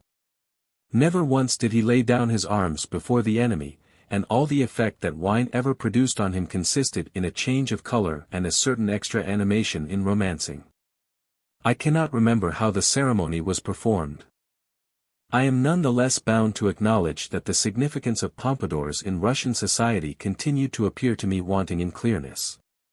I could not conceive that there could exist anywhere an administrative caste, the duties of which should consist in hindering, I consider the word intervene too serious for such an occupation, and which, when reminded of the law, could answer. Pristi. Nous en avons 15 volumes. For the rest, I ascribed my doubts, not to my own want of comprehension, but 196 rather to the prince's incapacity to formulate his thought clearly. It was evident that he himself did not understand in what his administrative role consists. And this is quite comprehensible if we remember that in Russia up to the present time the Corps of Cadets are regarded as the nurseries of the administration. In these institutions the pupils are put through a detailed course of study in only one science, which bears the name of Swan Popita Razdaways. The prince was in an exceedingly merry humor when he told me this long name. And I am convinced that in no other European country is there a science with such a name. The other sciences, without which it is impossible to get on in any human society, are passed over more than superficially. It is, therefore, not in the least surprising that persons who have received such an education prove incapable of expressing their thoughts coherently and consequentially, but get along how they can with such senseless exclamations as sapristi, ventre de bitch, parlez-moi de ca, and so on. Only when the inhospitable steppe received us in its stern embrace, that is to say, when we arrived at our destination, did I even to some extent realize what my exalted amphitryon meant by his prerogatives. Until we entered the confines of that tract of country over which the Prince de la Cleoque's pompadourical sway extended, his conduct was in some degree moderate. He beat the drivers with a leniency of which I can only speak with the greatest admiration. As for his behavior when abroad, of that I need not speak, it was the very pink of courtesy. But no sooner did he see the boundary post 197 which marks the beginning of his jurisdiction, than he drew his sword from its scabbard, made the sign of the cross, and, turning to the driver, uttered a cry of gloomy significance. We flew along like an arrow from the bow, and the remaining 15 versts to the posting station were taken at a gallop. He, however, considered that we were not going fast enough, for every 5 minutes he would encourage the driver with violent blows of his sword. I was unable to understand the cause of his anger, but I have never seen any human being so enraged. I confess that I was very much afraid the axle-tree of our carriage would break, as, if that had happened, we should inevitably have perished. But to persuade him not to hurry the driver was impossible, for furious driving along the roads is one of those prerogatives to which the pompadours most passionately cling. "I'll teach him how to drive, canaille," he repeated, addressing me, and appearing to enjoy the terror depicted on my countenance. And indeed we travelled more than 200 versts in 12 hours, and yet, notwithstanding this unheard of speed, at the stations he used to order the drivers to be flogged, remarking to me, "C'est notre manière de leur donner le pourboire." On arriving at the principal town we stopped at a large state building, in which we were absolutely lost, as in a desert. The prince had no family. It was early morning, and I was dying for want of sleep. But he insisted on having the official reception at once, and dispatched couriers in all directions with the news of his arrival. 2 hours later the staterooms of the house were filled with trembling officials. Although prerogatives play an important part in our fair 198 France, yet I could never have conceived of anything like what I saw here. Among us such words as scoundrel, vaurien, polissson, and, unfortunately, chenapan, constitute the severest reprimand which a guilty official can possibly deserve from an angry superior. Here, on the contrary, independently of plenteously scattered personal insults, it is customary to add emphatic remarks concerning the genealogy of the person abused. The prince was as scarlet as a boiled lobster, and hurried on from one subordinate to another, pouring out deluges of virulent abuse. He was especially hard upon a certain lame major, whom he ironically introduced to me with the remark, "This is my Malpas." I at first imagined that this unhappy man must have attempted to usurp the prince's power during his absence, which, of course, would have justified his wrath, but it appeared that nothing of the kind had happened. Up to this day I cannot explain to myself what was the cause of those grievous scenes which I witnessed on that memorable morning. The prince explained them to me as resulting from a desire to defend his prerogatives, but that reason appeared to me insufficient, as no one, apparently, had infringed those prerogatives. In a word, the official reception ended in a complete victory for my exalted amphitryon, who paced about the rooms, bridling like a spirited horse and proudly rejoicing in his easily won triumph. It was only at dinner that I began to feel at ease. It went off rather pleasantly, for there were present several favorites of the prince, young men, evidently very well educated. One of them, who had lately returned from St. Petersburg, very cleverly mimicked Mdli Paget at her soirées in times, singing, Un soir à la Bourrière. This song, 199 though far from new, and almost gone from my memory, gave me the greatest pleasure. That evening the prince introduced me to the lady of his affections, whom he had taken away a short time before from one of the local municipal councillors. This most charming woman produced on me a profound impression, which was still further strengthened when I felt under the table the pressure of her foot against mine. Her husband was present, and greatly amused us by his jests at the expense of betrayed husbands, from which category the simple-hearted man did not exclude himself. Some of these jests, under the mask of naïveté, were so biting that the Pompadour reddened and lost his temper, but his morganatic friend, apparently, was accustomed to such scenes, for she looked on as if she had been an unconcerned outsider. Our merry supper was drawing to a close, when suddenly some one came running in to announce that a fire had broken out at the end of the town. "That is capital," said the Pompadour to me. "Vous allez me voir à Louvre." But I, for my part, was far from glad, for I observed that the prince, for the first time in our acquaintance, was quite drunk. Whether the proximity of the object of his affections acted on him as a stimulant, or whether it was the direct result of the intoxication of power, be that as it may, he could hardly keep on his feet. It turned out, however, that even this was to his advantage. As a general rule, no fire ever occurred without his beating somebody, but on this occasion he slept through the whole affair, and only woke up when the flames were fully extinguished. As we returned home he startled me so distressingly that 200 my heart seemed to contract as under the influence of some dark presentiment. Well, Monsieur Chenapan, he did not even conceal the insulting double meaning that he put into my name. "How do you, too, like my place?" asked he.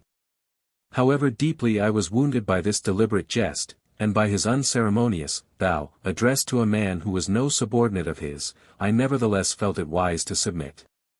"I am more than enchanted, Monseigneur," said I. I should just like to see you not enchanted, you hound." As he said that he laughed so strangely that I suddenly understood, I was not a guest, but a captive. "Oh, ma France bien aimée! Oh, ma mère!" The prince very soon learned from me all the secrets of the craft, but, as he became more sure and confident in them, I fell lower and lower in his estimate.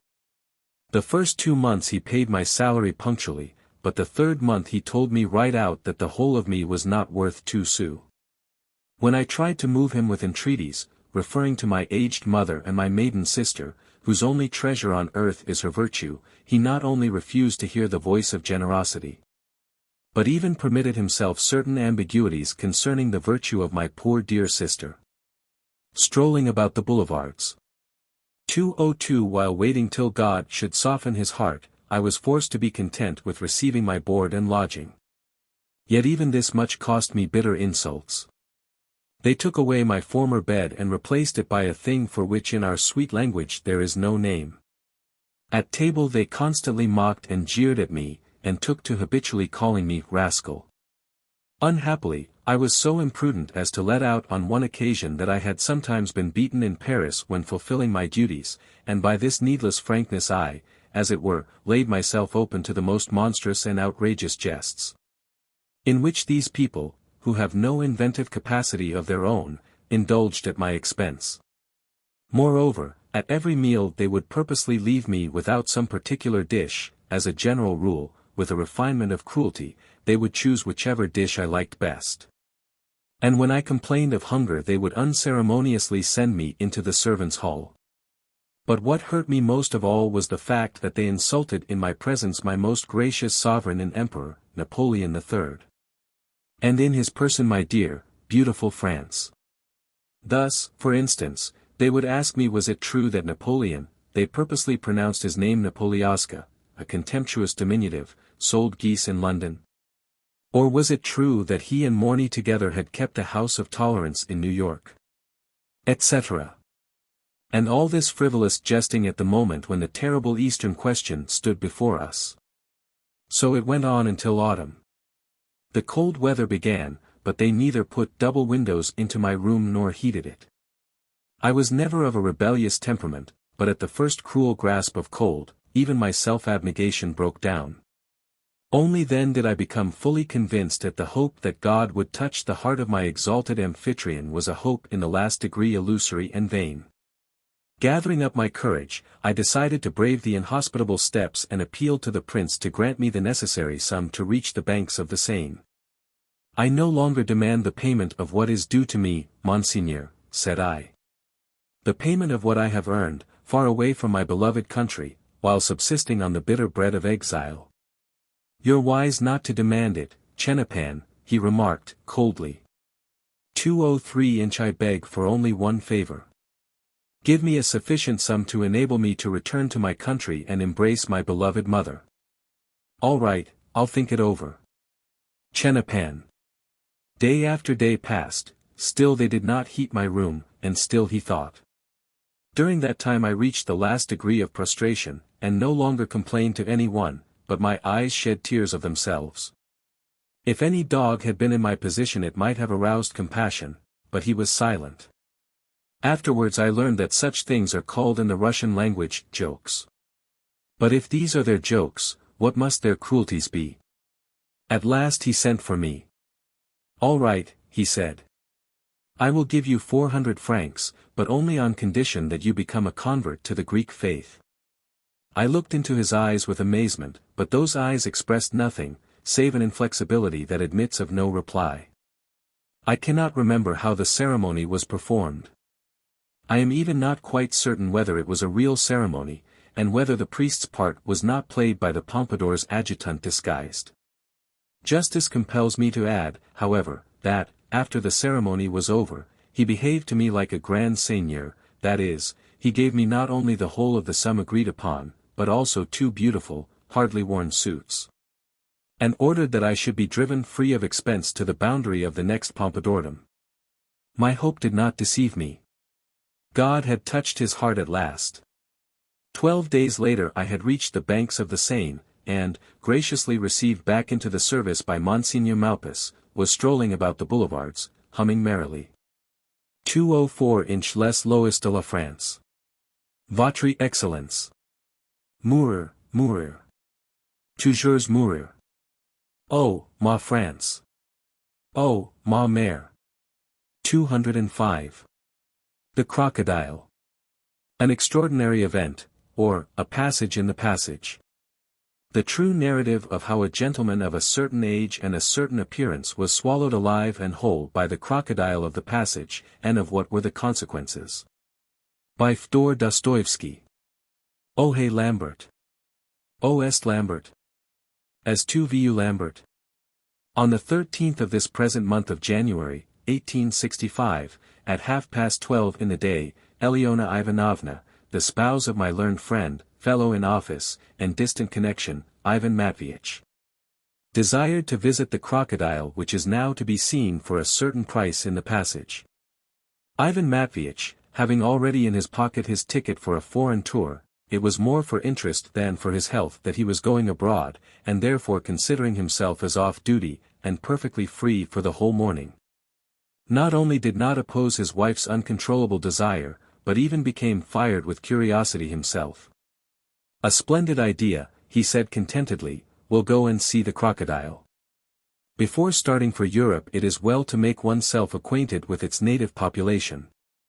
And with these words he took his wife upon his arm and instantly started 2:06 off with her for the passage. I, as usual, went along with them, in my character of family friend. I had never seen Ivan Matveitch in a more cheerful mood than on that memorable morning. How true it is that we know not our fate beforehand.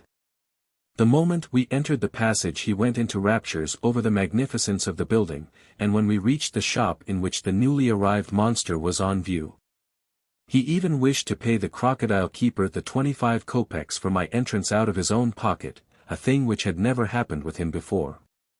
On entering we found ourselves in a small room, in which, besides the crocodile, were several cockatoos and a collection of monkeys in a separate cage in the background. To the left hand of the door, by the wall, stood a large tin tank, something like a bath, covered with a strong iron wire netting, and at the bottom of it were 2 or 3 inches of water. In this shallow puddle lay an enormous crocodile, as still as a log, perfectly motionless, and appearing to have lost all his powers in our damp and, for foreigners, inhospitable climate. At first sight the monster aroused no particular interest in any of us. So that's the crocodile, said Eleona Ivanovna regretfully, in a sing-song voice. I thought he would be, quite different somehow. She probably expected him to be made of diamonds. The German exhibitor, at once keeper and owner of the crocodile, who had come into the room, looked at us with an air of the greatest pride. He's right, whispered Ivan Matveitch to me. For he knows that no one else in all Russia is exhibiting a crocodile. I attributed this utterly senseless remark to the particularly pleasant humor that Ivan Matveitch was in, as on the whole he was a very envious man. I think your crocodile is dead, said Eleona Ivanovna, 207 piqued by the ungraciousness of the German, and turning to him with a fascinating smile, intended to vanquish this boor, a peculiarly feminine maneuver. Oh, no, madam, answered the German in his broken Russian, and, half lifting the network of the tank, he began to tap the crocodile on the head with a cane. At this the perfidious monster, to show that it was alive, slightly moved its paws and tail, raised its head and uttered a sound resembling a prolonged snuffle. There, don't be cross, Karlchen, caressingly said the German, whose vanity was flattered. What a horrid brute! I am quite afraid of him, lisped Eleona Ivanovna still more coquettishly. I shall dream of him now at night. But he not will bite you at ze night, madam, gallantly rejoined the German, and burst out laughing at his own joke, though none of us answered him. Come, Semyon Semyonich, continued Eleona Ivanovna, addressing herself only to me, let's go and look at the monkeys. I am awfully fond of monkeys, some of them are such little loves, but the crocodile is horrible. Oh, don't be afraid, my dear, Ivan Matveitch called after us, showing off his bravery before his wife. This sleepy denizen of the realm of the pharaohs will do us no harm, and he remained beside the tank. He even took off one glove and began to tickle the crocodile's nose with it, in the hope, as he afterwards confessed, of making it snore again. The keeper, out of politeness to a lady, followed Eleona Ivanovna to the monkey's cage. Thus all was well, and there was no sign of coming misfortune. Elena Ivanovna was so much fascinated with the monkeys that she appeared completely absorbed in them.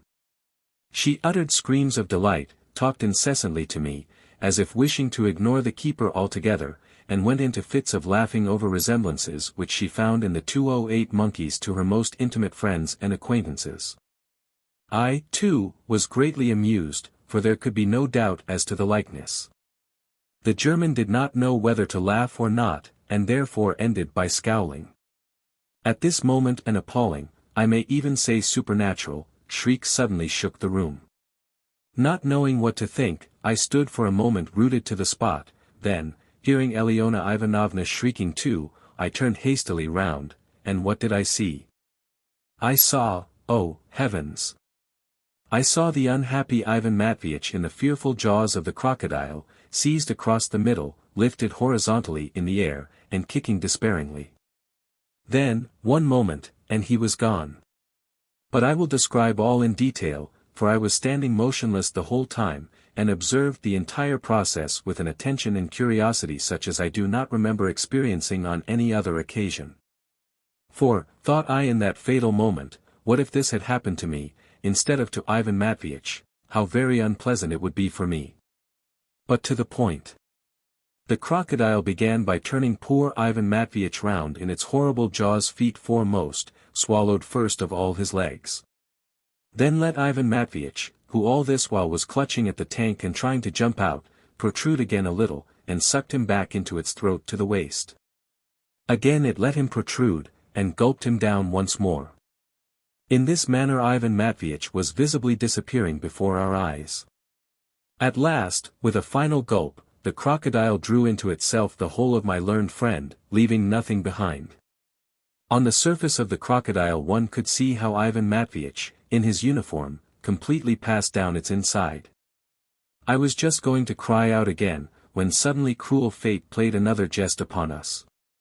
The crocodile swelled itself out, probably half stifled by the enormous size of the mouthful, once more opened its fearful jaws, and for the last time the head of Ivan Matveitch, with 209 a despairing expression on the face, was suddenly protruded from them. At that instant the spectacles dropped off his nose into the bottom of the tank. It seemed as if this despairing head appeared only in order to cast one last glance upon everything, and take a mute farewell of all the pleasures of this world. But it had no time to carry out its intention. The crocodile once more gathered up its powers, gulped, and in a moment the head vanished, and this time forever.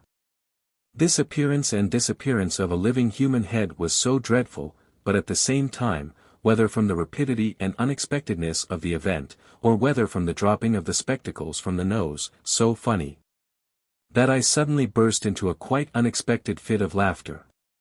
But realizing that for me, in my quality of family friend, to laugh at such a moment was improper, I instantly turned to Elena Ivanovna, and said to her with a look of sympathy, "It's all up now with Ivan Matveitch."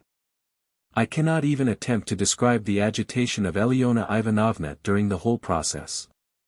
After her first cry she stood for some time as petrified, and stared at the scene before her, as if indifferently, though her eyes were starting out of her head. Then she suddenly burst into a piercing shriek. I caught her by the hands. At this moment the keeper, who until now had also stood petrified with horror, clasped his hands and raising his eyes to heaven, cried aloud, "Oh, my crocodile! Oh, mein allerliebster Karlchen! Mutter! Mutter! Mutter!" At this cry the back door opened, and Mutter, a red-cheeked, untidy, elderly woman in a cap, rushed with a yell towards her son. There began an awful row. Elena Ivanovna, beside herself, reiterated one single phrase, "Cut it! Cut it!" and rushed from the keeper to the Mutter, and back to 210 the keeper, imploring them, evidently in a fit of frenzy, to cut something or someone for some reason. Neither the keeper nor Mutter took any notice of either of us. They were hanging over the tank and shrieking like stuck pigs. "He is gone dead, he will sogleich burst, because he von ganz chinovnik eat up half," cried the keeper. "Unser Karlchen, unser allerliebster Karlchen word sterben, wailed the mother. "We are orphans, without bread," moaned the keeper. "Cut it! Cut it! Cut it open," screamed Elena Ivanovna, hanging on to the German's coat.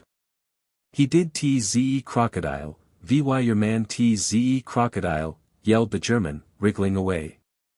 "You will pay me if Karlchen word bursen, das war mein Sohn, das war mein einziger Sohn." "Cut it," shrieked Elena Ivanovna. "How? You will dat my crocodile shall be die." "No, your man shall be die first, and den my crocodile.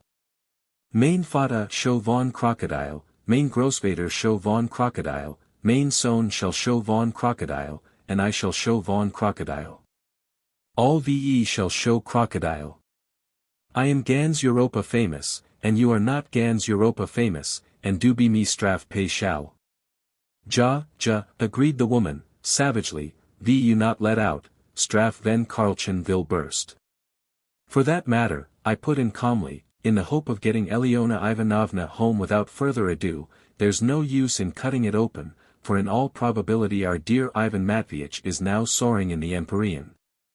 "My dear," remarked at this moment the voice of Ivan Matveitch, with startling suddenness, "my advice, my dear, is to act through the Bureau of Police, for the German will not comprehend truth without the assistance of the police."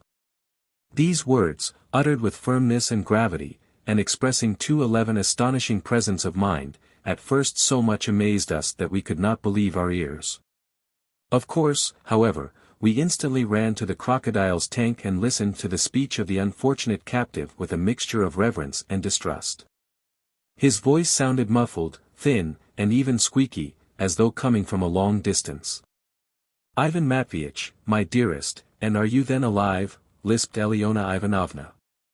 "Alive and well," answered Ivan Matveitch, "and, thanks to the Almighty, swallowed whole without injury. I am only disturbed by doubt as to how the superior authorities will regard this episode, for, after having taken a ticket to go abroad, to go into a crocodile instead is hardly sensible." "Oh, my dear, don't worry about sense now. First of all we must somehow or other dig you out," interrupted Elena Ivanovna. "Tig," cried the German. "I not will let you to tig ze crocodile. Now shall very much publicum be come, and I shall 50 kopek take, and Karlchen shall leave off to burst." "Gott sei Dank," added the mother. "They are right," calmly remarked Ivan Matveitch, "the economic principle before everything." "Dear friend," I exclaimed, "I will fly at once to the authorities and complain, for I feel convinced that we can't settle this hash by ourselves." "I also am of that opinion," said Ivan Matveitch. "But without an economic remuneration it is hard, in our age of financial crisis, to rip open the belly of a crocodile, and, nevertheless, we are confronted with the inevitable question, what will the owner take for his crocodile? With this there is also another question, who is to pay? For you know I have not the means. 212-inch couldn't you get your salary in advance?" I began, timidly, but the German instantly interrupted. "I not sell ze crocodile. I 3,000 sell ze crocodile, I 4,000 sell ze crocodile. Now shall much publicum come. I 5,000 sell ze crocodile." In a word, he carried it with a high hand, avarice and greed shone triumphantly in his eyes. "I will go," I cried, indignantly. And I, too. I will go to Andrei Osipich himself, I will move him with my tears," wailed Elena Ivanovna. "Don't do that, my dear," hastily interrupted Ivan Matveitch, who had long been jealous of Andrei Osipich's admiration of his wife, and knew that she was glad of a chance to weep before a man of refinement, as tears became her very well. "And you, my friend," he continued, addressing me, "you had better go to Timofey Semyonich. And now take away Elena Ivanovna. Be calm, my love," he added to her. "I am tired with all this noise and feminine quarreling, and wish to take a little nap. It is warm and soft here, though I have not yet had time to look about me in this unexpected refuge. Look about you. Is there any light there? cried Alyona Ivanovna in delight. I am surrounded by impenetrable darkness, answered the poor captive, but I can feel, and, so to say, look about me with my hands. Goodbye. Be calm, and do not deny yourself recreation. You, Semyon Semyonich, come back to me this evening, and, as you are absent-minded and may forget, tie a knot in your handkerchief. The respectable Timofey Semyonich received me in a hurried and, as it were, somewhat embarrassed manner. He took me into his little study and carefully shut the door, so that the children shan't disturb us, as he explained 2:13 with evident anxiety. He then placed me in a seat by the writing table, sat down in an armchair, gathered up the tails of his old wadded dressing gown, and put on an official, even severe expression, although he was not in authority over either Ivan Matveitch or myself, but simply an acquaintance and fellow official. First of all, he began, remember that I am not an authority, I am a mere subordinate, like yourself or Ivan Matveitch. I am an outsider, and do not intend to mix myself up with anything. He evidently knew all, much to my astonishment. However, I told him the whole story over again, with all details. I spoke with emotion, for at that moment I was fulfilling the duty of a true friend. He listened without any great surprise, but with evident suspiciousness.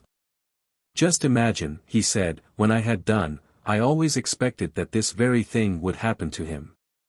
But why, Timofey Semyonich, the case is a most exceptional one. Certainly. But during the whole term of his service Ivan Matveitch has been leading up to this result. He's too nimble, yes, and too conceited. Always progress and newfangled ideas, and that's where progress ends.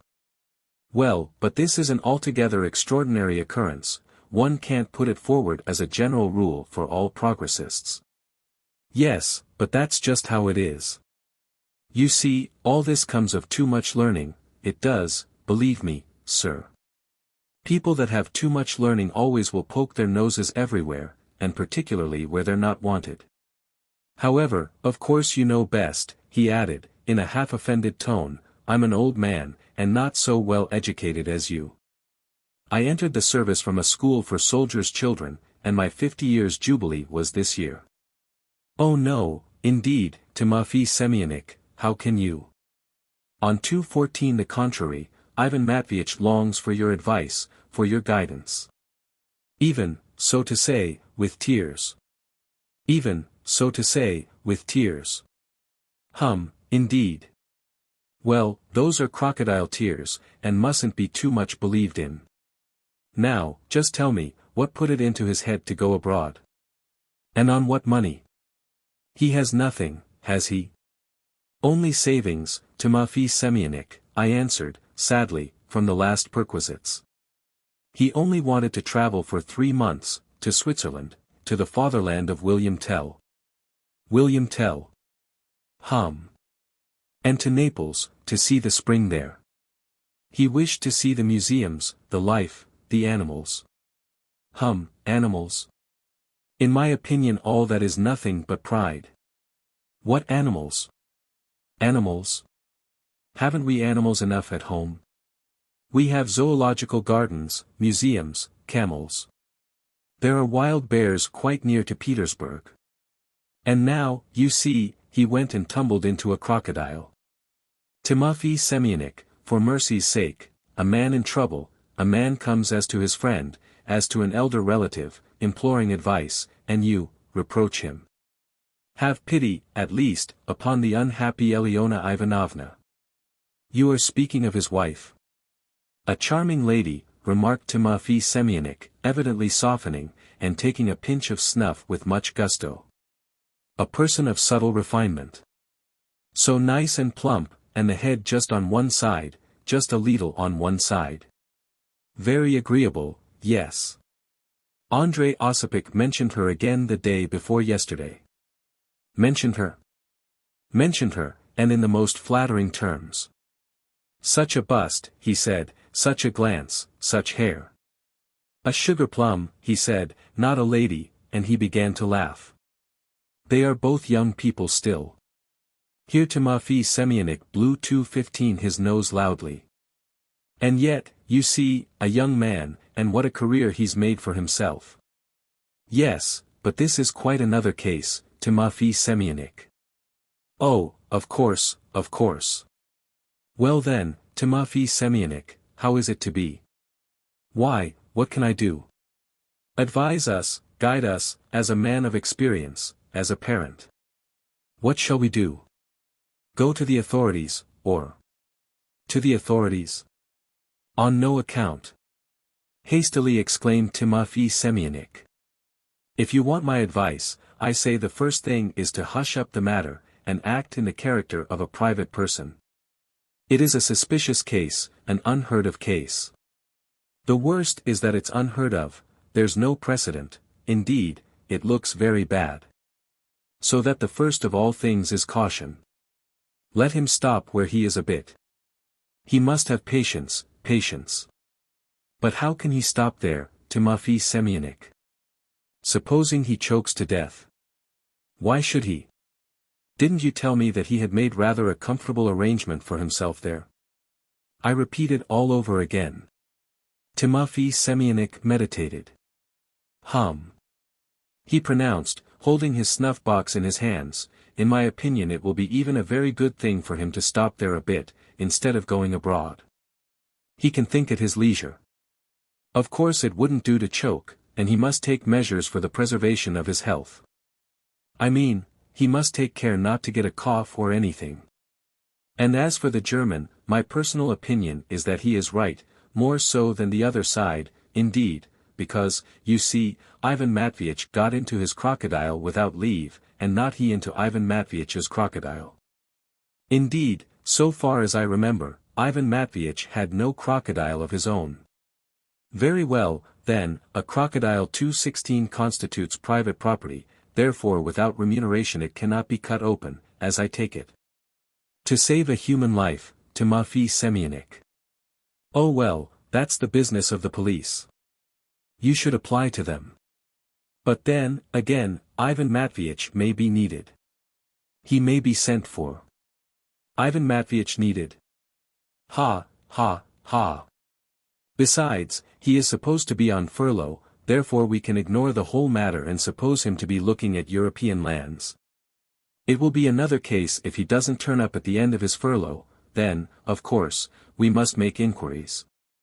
3 months. Timofey Semyonich, for mercy's sake. It's his own fault. Who asked him to poke his nose in there? I suppose the next thing will be there'll have to be a nursemaid hired for him at government expense, and that's not stated in the regulations. But the main point is that the crocodile is property, therefore what is called the economic principle comes into play. And the economic principle is before everything. Now, the day before yesterday, at Luka Andrich's evening, Ignatiy Prokofiev was talking about that. He's a capitalist, a businessman, and he put it all so plainly, you know, what we want, he said, is industry, we have too little industry. It must be created. We must create capital, that is, we must create a middle class, we must create what is called a bourgeoisie. And as we have no capital, we must import it from abroad. In the first place, we must give full liberty to foreign companies to buy up our land in lots, as is the accepted custom now abroad.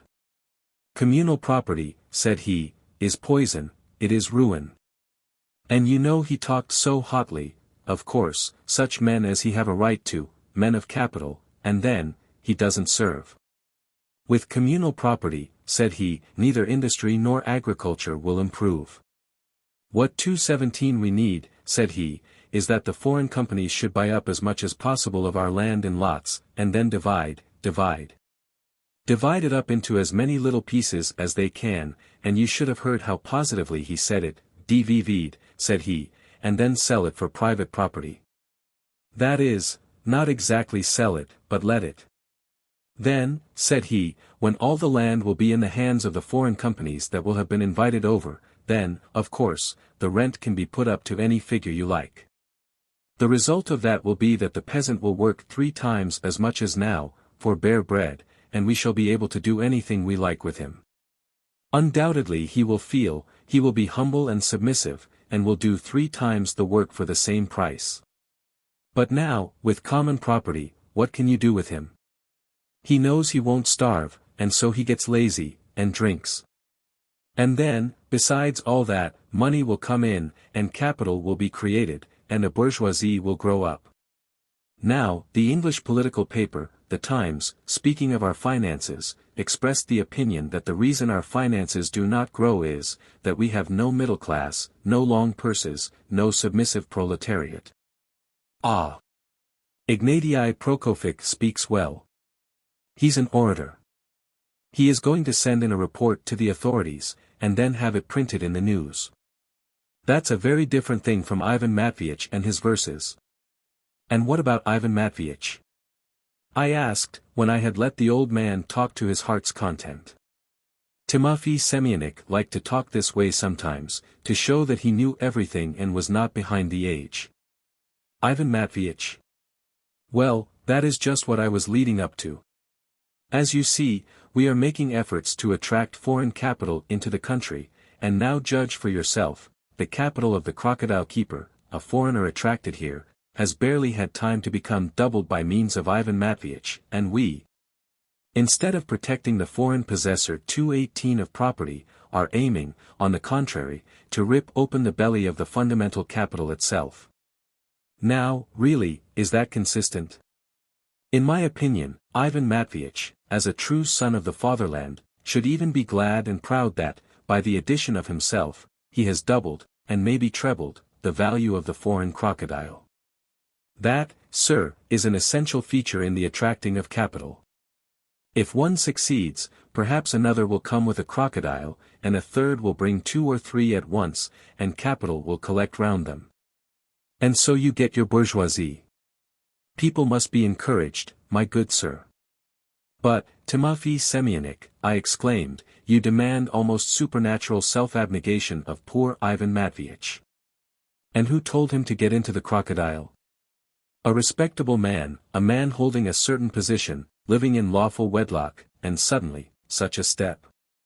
Now, is that consistent? But the step was taken unintentionally. How should I know that? And then, how is the crocodile keeper to be paid, eh? No, no, he had better stop where he is, he has nowhere to hurry to. A happy thought flashed into my mind. Can't we manage it this way, said I. If he is fated to stay in the entrails of the monster, and if, by the will of Providence, he remains alive, can't he send in a petition that he shall be regarded as serving during his sojourn there? You mean, as on furlough, without salary? No, I mean with his salary. On what ground? As being on an expedition, on government service. What expedition? Where to? Why, into the entrails, the crocodile's entrails. So to say, to collect information, to study facts on the spot. Of course it is a new idea, but then it is progressive, and at the same time it shows care for education. 219 Timofey Semyonich meditated. To dispatch an official, he remarked, at last, into a crocodile's entrails on a special commission, is, according to my personal opinion, absurd. It is not in accordance with the regulations. And then, what commission can there be to fulfill there? Well, you know, natural philosophy, I mean the study of nature on the spot, in the living organism. Natural science is all the rage now, and botany and all that. He could live there and give information. Well, for instance, about the digestion, or even the general habits. For the obtaining of facts. That is to say, in the department of statistics. Well, I'm not strong on that point, and then I'm not a philosopher. You say, facts, as it is, we're crowded out with facts, and don't know what to do with them all. And then these statistics are dangerous things. How so? Very dangerous. And, moreover, you must admit that he will have to communicate his facts while lying down at his ease. How can a man be on government service while he's lying down? That, again, is an innovation, and a dangerous one. And for that, too, there is no precedent. Now, if there were even any sort of precedent, then, in my opinion, it might be possible to arrange a commission. But up till now live crocodiles have not been brought here, Timofey Semyonich. Yes. He meditated again. There is some truth in your argument, and it might even serve as a basis for the further development of the case. But again, on the other hand, if with the introduction of live crocodiles government servants begin to disappear, and then, in consideration of the fact that it is soft and warm inside there, begin to demand commissions to live there, and then spend their time lying down, you must acknowledge it'll be a bad 220 example. You see, if it were so, everyone would be wanting to get paid for nothing. Well, goodbye, I must go to Nikifor Nikiforik, are you coming? No, I must go back to the captive. Ah, yes, to the captive. OHH. That's what frivolity leads to.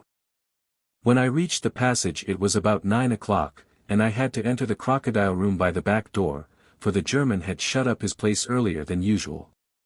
He was walking about at his ease in a greasy old coat, and was evidently 3 times more self-satisfied even than in the morning. It was plain that he was troubled with no fears, and that, Berry Mush Publicum, had come. Mutter came out, too, evidently for the purpose of keeping a watch upon me. She and her son often whispered together. Although the premises were shut up, the German took 25 kopecks as entrance fee from me. That seems to me an excess of accuracy. You will pay every time, ze publicum will pay von Rubel, and you will pay 25 kopek, vy for you are von gut friend ob your gut friend, and I honor ze friend. Is he alive? Is my learned friend alive? I cried, loudly, approaching the crocodile. Alive and well, he answered, as if from the far distance, but of that afterwards. What news? Pretending not to hear the question, I began hastily and with sympathy to put questions in my turn. I asked him how he was, how he got on in the crocodile, and what the inside of a crocodile is like. But he interrupted me irritably. What news? He shouted, in his squeaky voice, which sounded now peculiarly unpleasant. 221 I related to him all my conversation with Timofey Semyonich, to the minutest detail. In relating it, I tried to express that I was somewhat hurt. The old man is right, said Ivan Matveitch, I like practical people, and can't bear sentimental milksops. Sit down anywhere, on the floor if you like, and listen to me. Now, for the first time, I have leisure to think out how to improve the lot of all humanity. Out of the crocodile shall come forth light and truth. I shall now invent a new theory, all my own, of new economic relations, a theory of which I can be proud. Up till now my time has been occupied with the service and with the frivolous amusements of the world. Now I shall overthrow everything and become a new Fourier. But to the point. Where is my wife? I told him how I had left Eliona Ivanovna, but he did not even hear me out. I build great hopes upon her, he said. From next week she must begin to throw open her drawing room every evening. I feel sure that the keeper will sometimes bring me, together with the crocodile, into my wife's brilliant salon. I will stand, in my tank, in the splendid reception room and shower around me witty sayings, which I will think out beforehand, in the mornings. I will confide my projects to statesmen, with poets I will speak of verse, with the ladies I will be amusing and fascinating, though strictly moral, and I shall have the advantage of being quite innocuous for their husbands. To the rest of society I will serve as an example of submission to fate and to the will of Providence. I confess that, though all this was something in Ivan Matveitch's usual style, it came into my head that he was feverish and light-headed. This was the ordinary, everyday Ivan Matveitch 20 times magnified. My friend, I asked him, do you hope for a long life? 222 Tell me about yourself, are you well? How do you eat, sleep and breathe? I am your friend, and indeed you must acknowledge that the case is altogether supernatural, therefore my curiosity is altogether natural. Idle curiosity and nothing more, he answered, sententiously, but you shall be satisfied. You ask, how am I domiciled in the entrails of the monster? In the first place, the crocodile, to my great surprise, turns out to be completely hollow.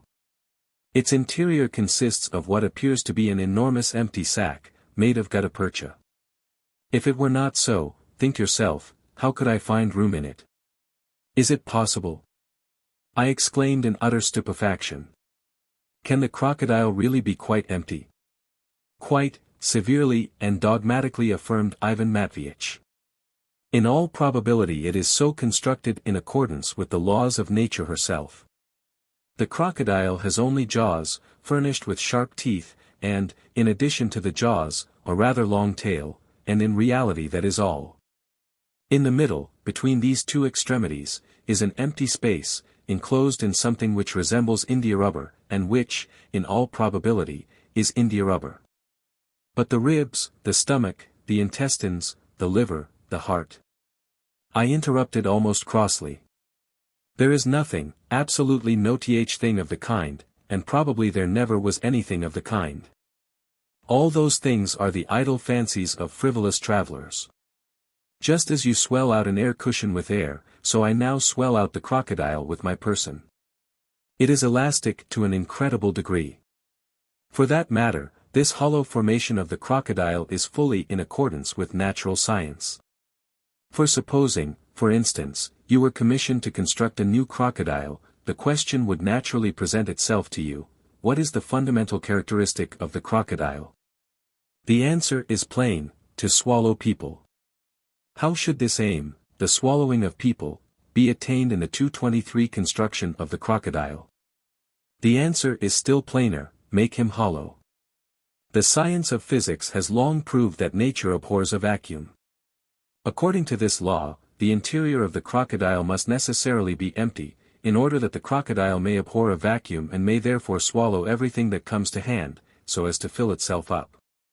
And this is the only reasonable cause that all crocodiles eat men. Now, the construction of man is different. For instance, the emptier is a human head, the less desire it feels to fill itself up, and this is the only exception to the general rule. All this has now become to me as clear as day, all this I have comprehended out of my own intellect and experience, being, as it were, in the entrails of nature, in nature's retort, listening to the beating of her pulse. Even etymology agrees with my theory, for the very name of the crocodile implies devouring greed.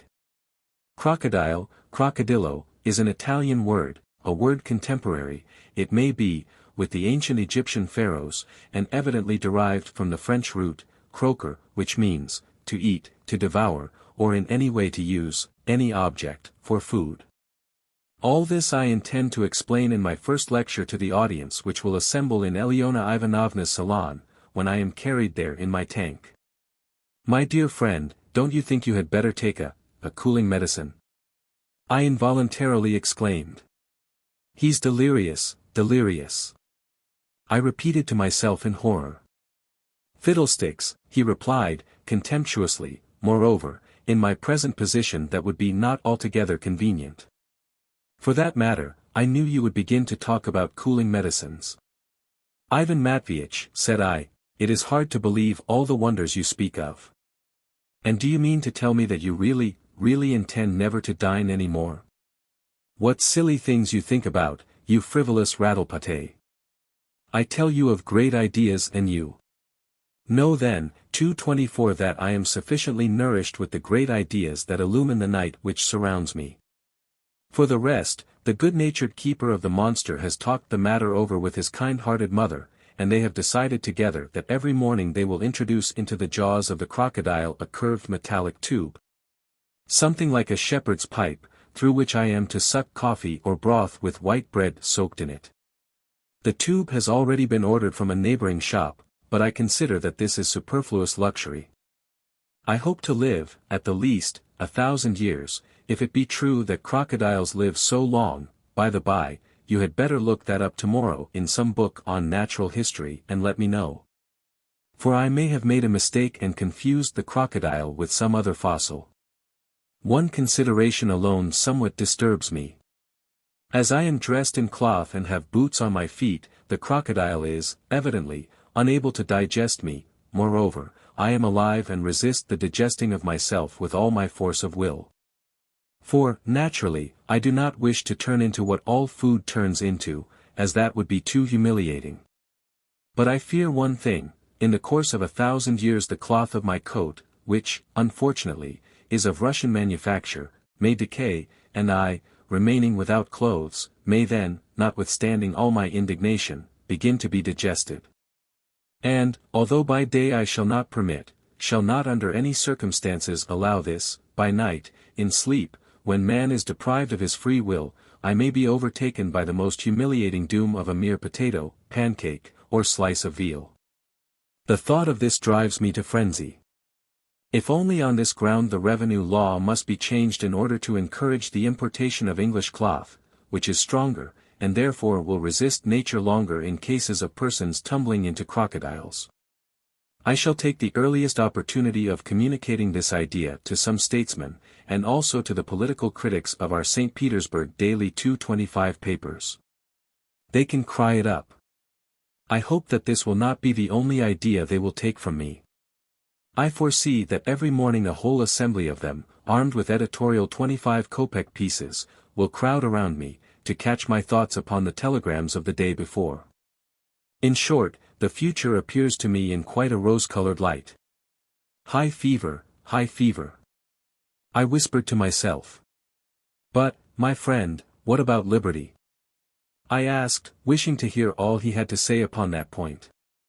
You see, you are, as it were, in a dungeon, whereas man should enjoy freedom. You are stupid, he replied. Savages care for independence, but wise men love only order, and there is no order. Ivan Matveitch, have a little pity on me. Silence. Listen, he screamed out in his rage at being interrupted. My spirit has never soared so high as now. In my narrow retreat I have but one fear: the literary criticism of the big magazines, and the jibes of our satirical papers. I fear that frivolous visitors, fools, envious persons, and nihilists generally, may hold me up to ridicule. But I will take measures. I await with impatience tomorrow's expression of public opinion, and, above all, the criticisms in the newspapers. Be sure and tell me about the papers tomorrow. But enough, you are probably sleepy. Go home, and don't think of what I said about criticism. I am not afraid of criticism, for it is in a critical position itself. It is sufficient to be wise and virtuous, and you are certain to be raised upon a pedestal. If you do not become Socrates you will become Diogenes, or perhaps both at once, and that is my future vocation as regards humanity. Your friend is von very clever man, remarked the German to me in an undertone, as he came up to let me 226 out. He had been listening attentively to all our conversation. By the by, said I, so as not to forget, how much would you take for your crocodile, in case anyone should think of buying it? Ivan Matveitch, hearing this question, awaited the answer with interest. It was evident that he did not wish the German to take too little. At any rate, he uttered a very peculiar grunt when I put the question. At first the German would not even listen, he grew quite angry. No man not shall to buy my own eigener crocodile, he cried furiously, reddening like a boiled lobster. I not will ze crocodile to sell. I for ze crocodile von million thaler to take not will. I von 100 treaty thaler today from ze publicum take, and tomorrow 10,000 thaler take, and zen von 100,000 thaler every day to take will. I not will sell. Ivan Matveitch even sniggered with pleasure. Controlling my indignation, coldly and calmly, for I was fulfilling the duty of a true friend, I suggested to the crazy German that his calculations were not altogether correct. That if he were to take 100,000 a day he would soon exhaust the population of St. Petersburg, and then would get no more money, that life and death are in God's hands, that the crocodile might somehow burst, that Ivan Matveitch might fall ill and die, and. The German meditated. I to him from the apathetic drops will bring, he said, after thinking it over, and your friend shall not die. Drops are all very well, said I, but also consider that a lawsuit may be started. Ivan Matveitch's wife may demand her lawful husband. You intend to get rich, but do you intend to settle any pension upon Elena Ivanovna? 227 no, VOT for I intend, exclaimed the German, sternly and decidedly. No, VOT for V intent, repeated the mother, angrily. Very well, then, would it not be better for you to take now, at once, a definite and certain sum, if even a moderate one, than to plunge into uncertainty? I consider it my duty to inform you that I put the question not from idle curiosity. The German took his mother for consultation into the corner where stood the cage containing the largest and most hideous monkey of the whole collection. Now you'll see, said Ivan Matveitch to me. For my part, at that moment I was burning with the longing, firstly, to cudgel the German soundly, secondly, to cudgel the mother still more soundly, and thirdly, to cudgel Ivan Matveitch most soundly of all for his boundless conceit. But all this was as nothing in comparison with the greedy German's answer. After discussing the point with his mother, he demanded in exchange for his crocodile, 50,000 rubles in tickets for the latest internal loan lottery, a stone house in the Gorikovaya street, with a pharmacy of his own, and, in addition, the rank of a Russian colonel. There, you see, cried Ivan Matveitch, triumphantly, I told you so. Except for the last absurd demand to be made a colonel, he is perfectly right, for he thoroughly understands the present value of the monster he exhibits. The economic principle before all. Gracious heavens! I exclaimed, turning furiously to the German. What do you want to be colonel for? What feat have you performed, what service have you done, what military fame have you attained to? Why, you must be mad to say such a thing. Mad, shrieked the offended German, no, I am von very clever man, and you are von very sheephead. I 228 have merited ze colonel, vy for I did show ze crocodile, and in him von life hofrath sit, and no Russian not did show von crocodile, and in him von life hofrath sit. I am von wunderbar clever man, and I to be colonel much will like. Goodbye, Ivan Matveitch. I cried, quivering with rage, and almost ran out of the house. I felt that in another moment I should not be able to answer for myself. The wild hopes of these two idiots were simply unendurable. The cold air refreshed me and somewhat calmed down my indignation, and at last I took a sledge, drove home, undressed, and threw myself upon my bed. Meditating, over my morning cup of tea, upon all the occurrences of the preceding day, I decided to go at once to Elena Ivanovna, on my way to the department, as, indeed, I was bound to do in my character of domestic friend. In a tiny room adjoining her bedroom, and called the little drawing room, though their big drawing room was little enough, on a little fancy sofa beside a little tea table, in a half-ethereal morning negligee, sat Elena Ivanovna, sipping coffee out of a little cup, in which she dipped the minutest of rusks. She looked distractingly pretty, but also, I thought, somewhat pensive.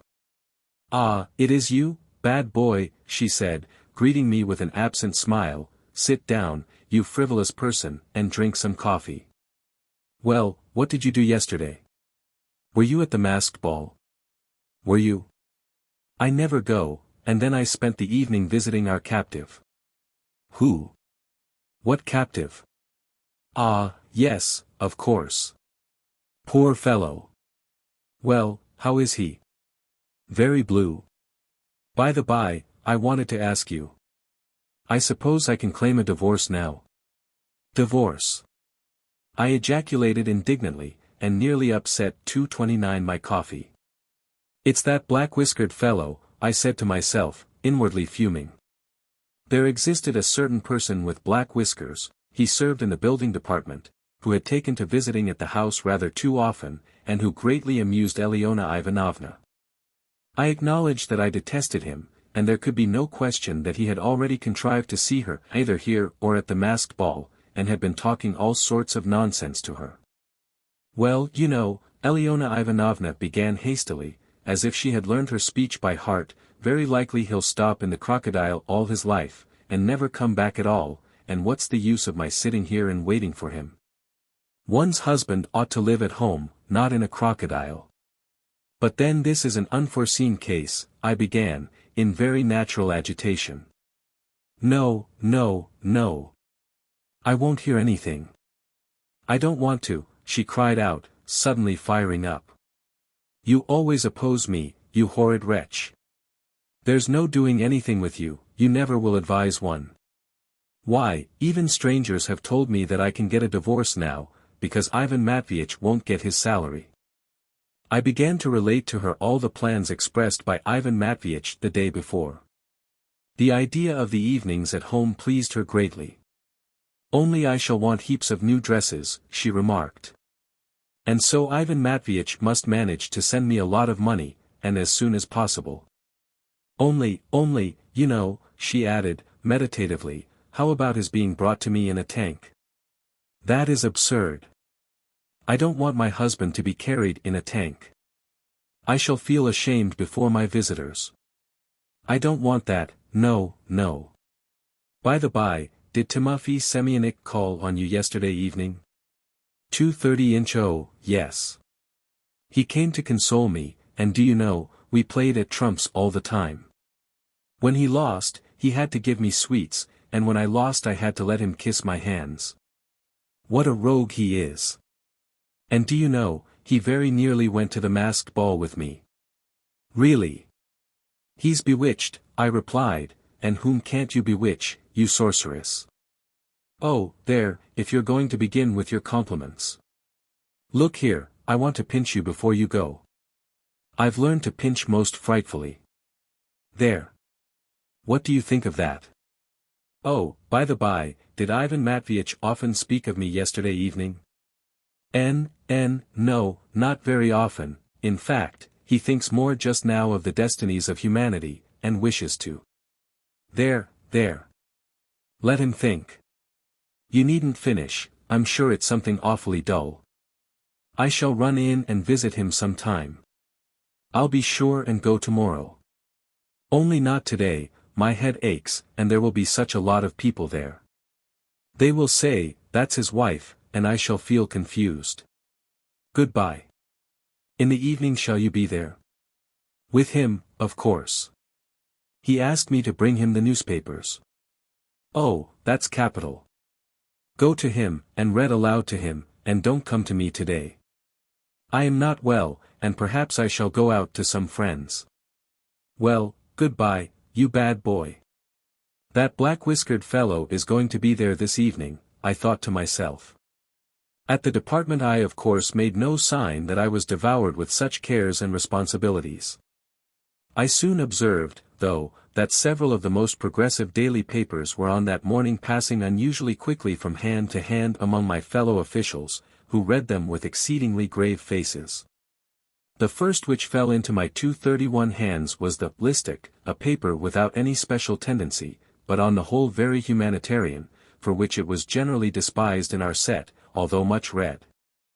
It was with a certain surprise that I read the following.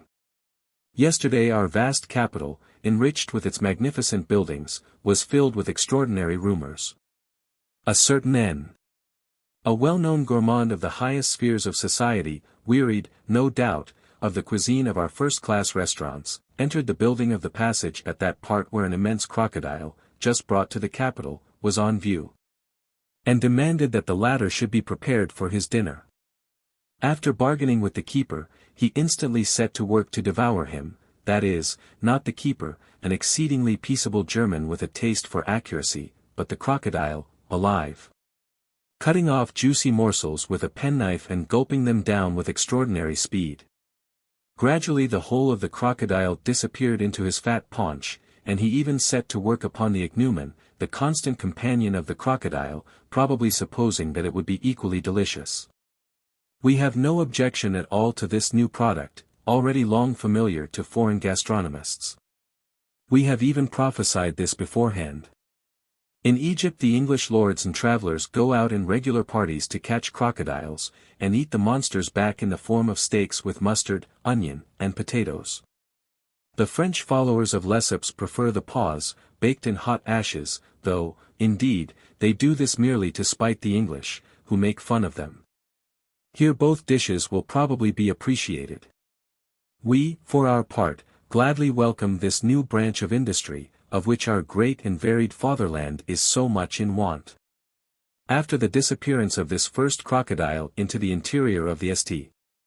Petersburg Gourmand, it is probable that, before a year passes, they will be imported by hundreds.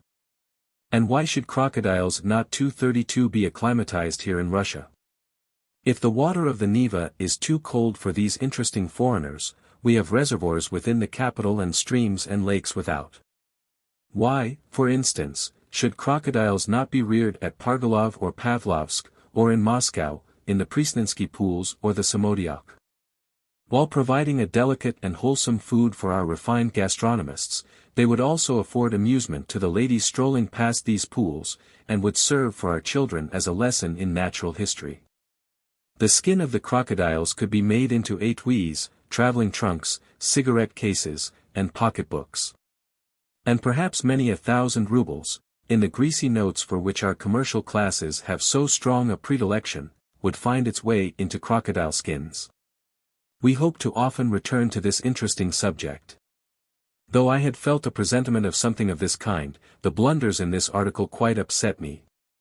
Turning to the fellow official sitting opposite me, I observed that he was watching me and holding in his hand the paper volos, as if waiting to hand it on to me. He silently took the listic from my hand, and replaced it by the volos, in which he had marked a particular article. This is what I read. It is a matter of public notoriety that we are a progressive and humane people, and are trying to catch up Europe in this respect. But, notwithstanding all our efforts and the energy of our newspapers, we are still far from mature, as is shown by the disgraceful occurrence which took place yesterday in the passage, and which we had already prophesied. A foreign entrepreneur comes to St. Petersburg, bringing with him a crocodile, which he at once begins to exhibit to public view in the passage. We made haste to welcome this new branch of useful industry, of which our great and varied fatherland is so much in want. Yesterday, at 4:30 in the afternoon, there appeared in the 233 foreigners' shop a personage of enormous corpulence and in an intoxicated condition, who paid the entrance fee and instantly, without any warning, forced his way into the jaws of the crocodile, which was, of course, constrained by the instinct of self-preservation to swallow him, in order not to choke. Tumbling headlong into the interior of the crocodile, the unknown instantly fell asleep. Neither the cries of the foreign owner, nor the shrieks of his terrified family, nor the threat of an appeal to the police have any effect. From the entrails of the crocodile resounds only laughter, and the unhappy mammal, forced to swallow so enormous a body, sheds copious floods of tears. An uninvited guest is worse than a Tartar. But, in disregard of the proverb, the insolent visitor refuses to come out. We do not know how to explain such barbarous incidents, which bear witness to our backwardness, and disgrace us in the eyes of foreigners. The happy-go-lucky Russian temperament has led to a worthy result. We would ask, what did the unwelcome guest desire? A warm and comfortable dwelling? But there are in this city many fine houses, with cheap and exceedingly comfortable apartments, with Neva water laid on, staircases lighted with gas, and often with a porter hired by the landlord. We would also draw the attention of our readers to the savage brutality of such treatment of a domestic animal. The foreign crocodile is, of course, unable to digest so enormous a mass at once, and now lies, frightfully swollen and in intolerable agonies, awaiting death. In Europe inhuman treatment of domestic animals has long been punishable by law. But, notwithstanding our European lighting system, our European pavements, our European house building, we are still far from having shaken off our ancient prejudices. The houses may be new, but the prejudices are old. 234 Nay, even the houses are not new, at least, the staircases of them. We have already several times mentioned in our columns that on the north side of the river, in the house of the merchant Lukyanov, the bottom steps of the wooden stairs are rotten, fallen in, and a constant danger to his servant. The soldier's widow Euphemia Skapitarova, who is often obliged to carry water or firewood up this staircase.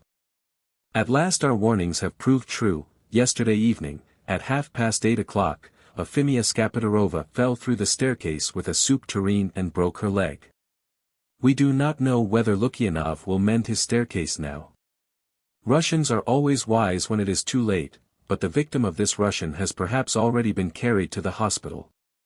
In the same way, we still persist in maintaining that the dvorniks, who clean the wooden pavements of the Wyborg district of this town, have no right to splash the legs of the passers-by, but should shovel the mud into heaps, as is done in Europe, where boots are cleaned, and But how's this? Said I, looking in stupefaction at my neighbor. I never heard of such a thing. How so?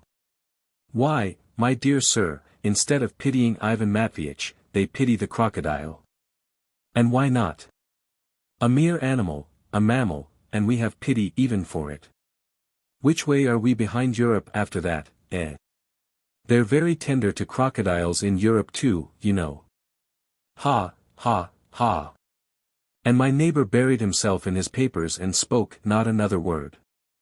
I put the Volos and Listic into my pocket and took, in addition to them, all the back numbers I could find, for the evening recreation of Ivan Matveitch, and, although it was still early, slipped away out of the department in order to visit the passage, to look on, if only from the distance, at 2:35 what was taking place there, and to overhear various expressions of opinions and views. I was convinced that there would be a tremendous crowd, and drew up the collar of my cloak to hide my face, for somehow I felt a little bit ashamed, so unaccustomed are we to publicity. But I feel that I have no right to dilate upon my personal, prosaic feelings in presence of so extraordinary and original an event. 236. The Steamed Chicken. A story fit to be printed only in the Christmas holidays. By Gleb USPNSKY. Although I cannot protest against the above observation, which very truly characterizes this little sketch, I am bound to remark that the title, a story, given to this production by the editor in question, is entirely out of character with both the subject under discussion and the manner in which that subject is treated. The sketch contains no coherent story at all, nor is it founded upon any story in real life. A group of people were simply discussing the soul, and one of the disputants, a poultry farmer on a journey, delivered a kind of lecture upon the subject, bringing forward some very interesting facts concerning gallinaceous psychology. That is all. This is how it happened.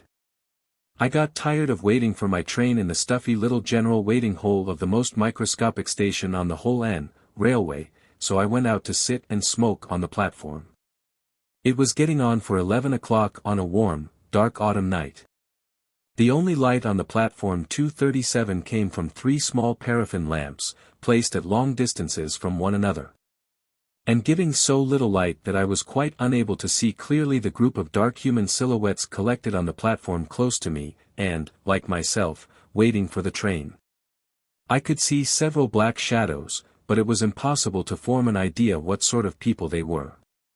The conversation that they were carrying on together was, however, distinctly audible in the motionless silence of the dusky, sultry night.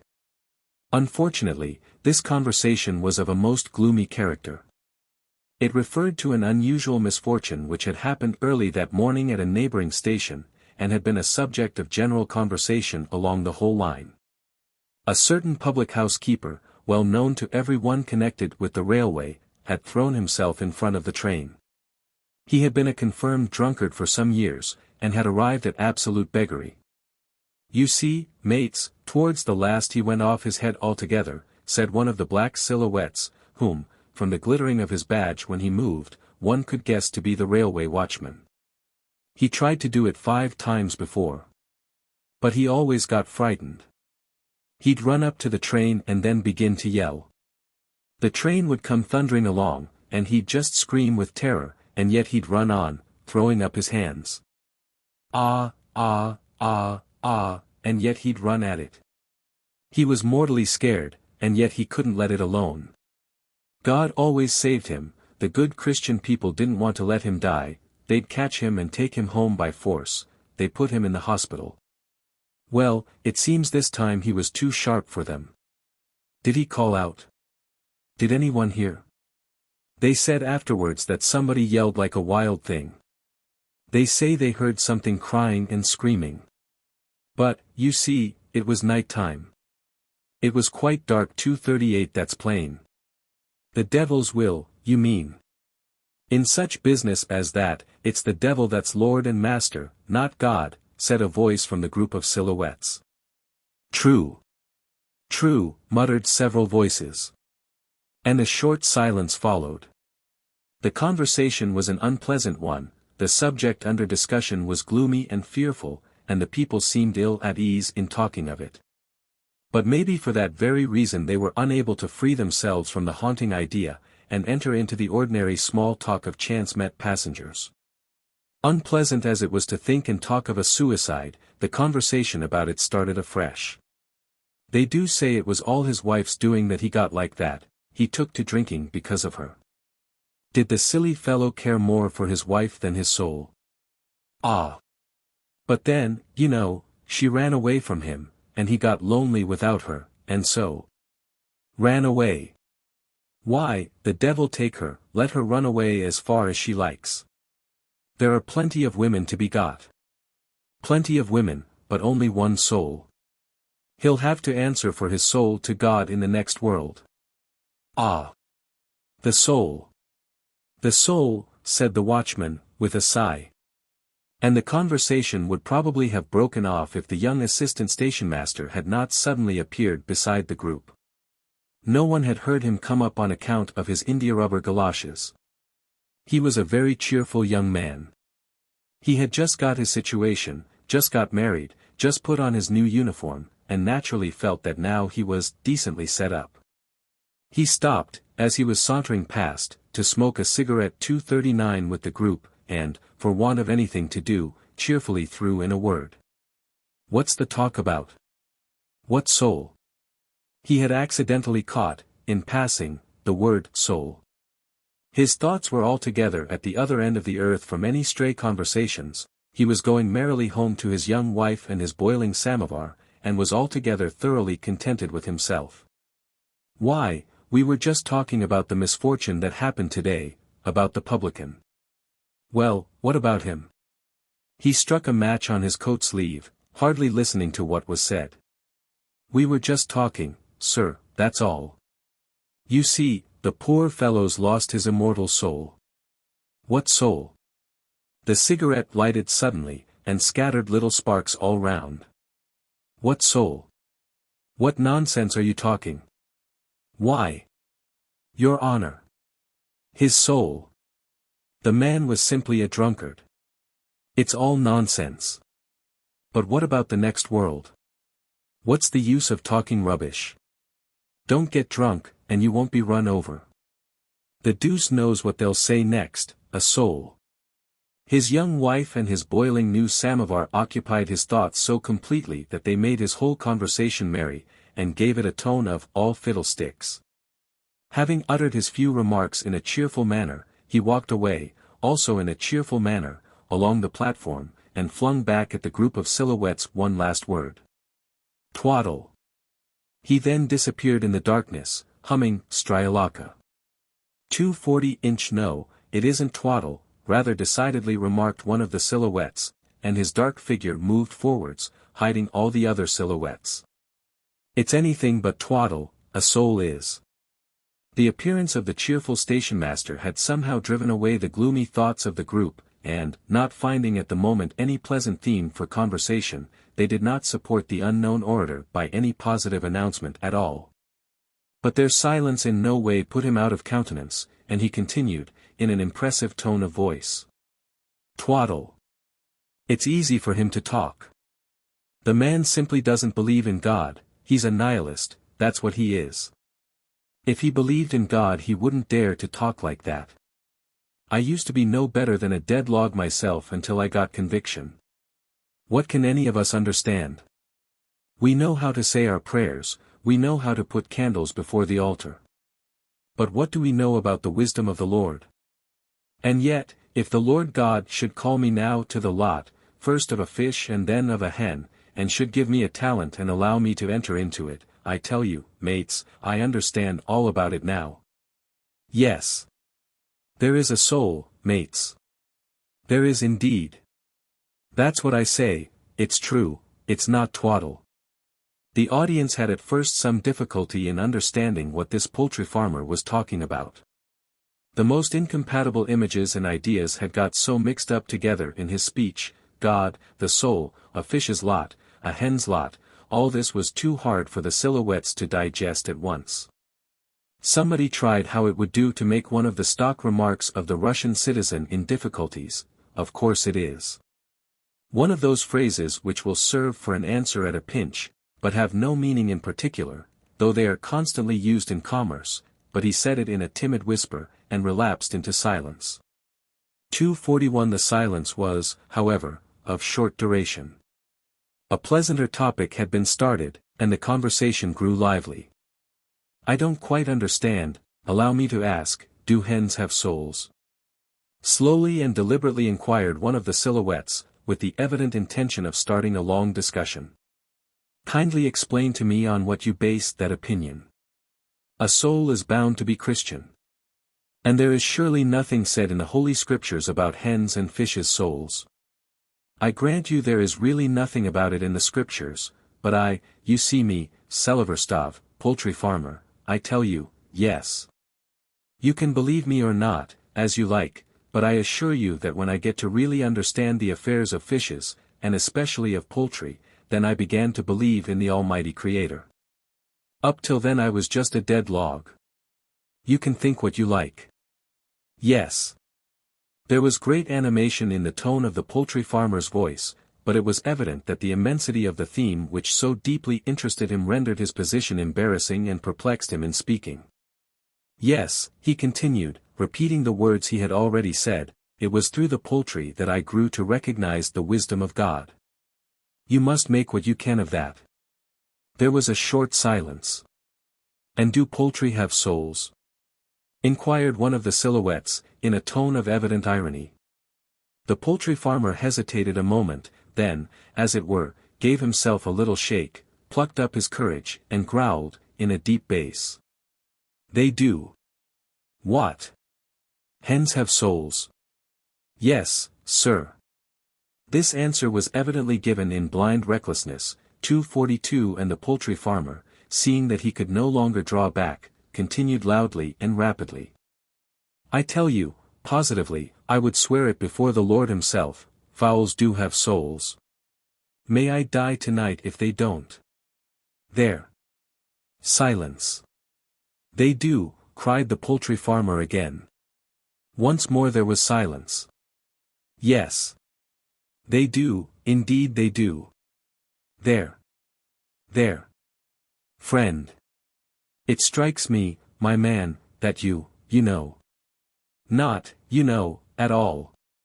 What's the use of, It's the truth I'm telling you, not, Now I'll just catechize you, and you see if you can answer me. Why shouldn't I be able to answer you? If you talk like a human being, I'll answer you like a human being. You didn't suppose I was going to bark at you? Well, if you don't bark, I won't cry, cock-a-doodle-doo. Fire away. Very well, then. If you can answer me, I'll put questions to you. First of all, we were just talking about the destroying of souls. Now, tell me, why did the publican throw himself under the train? 'Twas the devil's doing, and nothing else, again interposed the decided voice from the group of silhouettes, before the person addressed had time to answer. Of course it's the devil's doing, I know that, said the poultry farmer. But what I want to know is, on what pretense this same devil got him to go under the wheels, that's what I want to know. Why, you heard what was said, that he got cut up about his wife, answered the other speaker. Got upset about a woman, took to drinking, and of course any sort of thing can come of the drink. 243 inch so that, if you look into the matter, it appears like as if the first cause was trouble. I suppose so. Very well, then. Now you explain. What part of him did the will go over? I don't know, you'd better ask him. I say. Mikhailik. Where did the will go over the publican? It cut him right across the body, answered the watchman, like this. And of course it went over his back and all, demanded the poultry farmer, like a regular expert. Of course it smashed every bit of him that came under it. That's all right. Now, allow me to ask you, when you say that it happened from trouble, tell me whereabouts in him was the trouble, was it in his back, or his body, or anywhere in his bones? This question appeared to the audience so amazingly incongruous, that, after a short silence, several persons went off into fits of laughing. And the interlocutor of the poultry farmer, evidently not wishing to continue such an idle conversation, remarked, friend. If one wants to talk with you, one must hang a cloth tongue in one's mouth, one's own would soon get wagged off. Your head's so empty, that one can hear the wind whistle through it, even on a close night like this. The trouble was in his inside. Do you mean the trouble about his wife was in his inside? There. Shut up with your foolery. Exclaimed the other, irritably, I never heard a fellow rattle off such stuff. All that is because you haven't got any gift of reflection. Reflection be hanged. 244-inch. Supposing a soldier's foot is cut off, that means it was his foot that was bad, not his back or his inside. Supposing my hand is cut off, it must have been my hand that was bad, and not my ear or my nose. Very well, then. If a man goes and breaks his back under a railway train from grief, I should like to know where was his grief, in his back, or in his inside. Silence. Now, you see, that's just the whole point. The trouble was in his conscience, in his soul, not in his bones or his ribs. That's why you should say, he's lost his soul, instead of saying, twaddle, as that grand gentleman said. It was his soul that was ill. And it was his soul that went to pieces under the train. It's the devil's work, and nothing else, obstinately growled the unseen bass in the group of silhouettes. The devil's work? Of course it's the devil's work. Only, the devil doesn't pull you under the train by your leg, but by your conscience, by your soul. That's just the whole thing. No, no, mates. There is a soul, there is indeed. And what about the hen's soul? Began again the man who had just broken off his conversation with the poultry farmer. Hens have souls too. It was a hen's soul that brought me to my senses. You see my hamper of chickens over there? The hamper was probably standing somewhere on the platform, though it could not be seen in the darkness. Well, what about it? Very well, then, I thought I'd take our women in once more with a steam chicken, but they were too sharp for me. I thought I'd trick them, you see, and pay them for their eggs with a steam chicken, but I had tried it once too often, they would not take it. Well, I looked, and I thought to myself, how did all that fire get into that little glass globe? 246-inch. Why? Because the steam chicken has no soul. He has no soul at all, and so he doesn't breed. That's just the whole thing. I work on a steam chicken farm.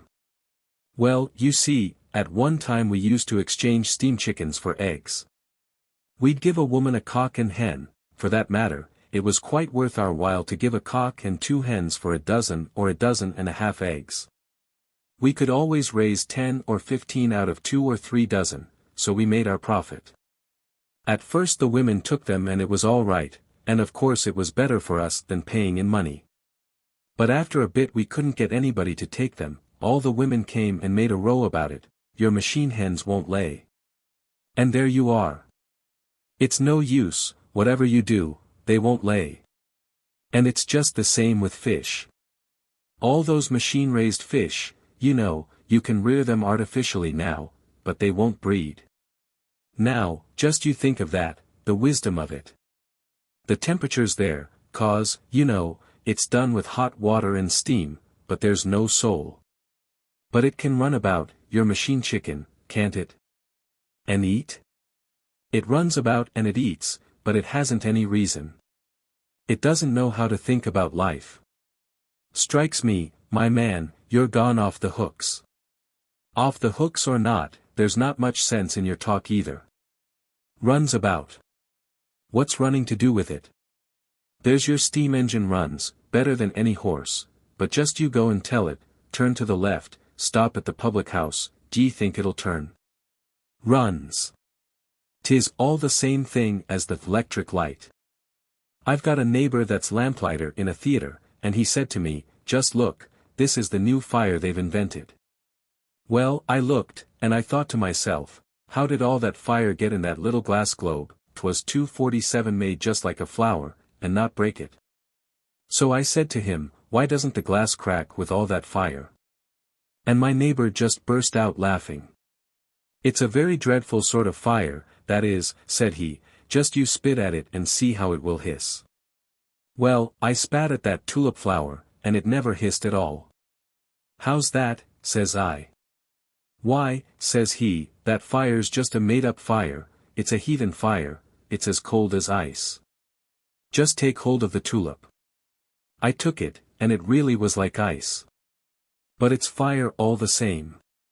Now, how's a man to know after that what's God and what's mumbo-jumbo? It's just the same with the machine fish and the steamed chicken, they've got a temperature, but they haven't got a conscience. There you see.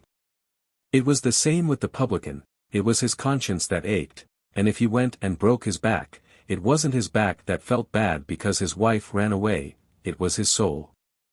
You put the cart before the horse again, my man. Why doesn't the steam hen lay? She doesn't lay because she's a machine invention, a creature of temperature, not a creature of God. A steam hen has nothing but temperature, but a real hen has a conscience. That's why she lays. She lays because she's capable of mental reflections and considerations. There aren't any mental reflections in temperatures, but there are in souls. Are there? Of course there are. And were you ever in a madhouse? Never, thanks be to God. Glad to hear it.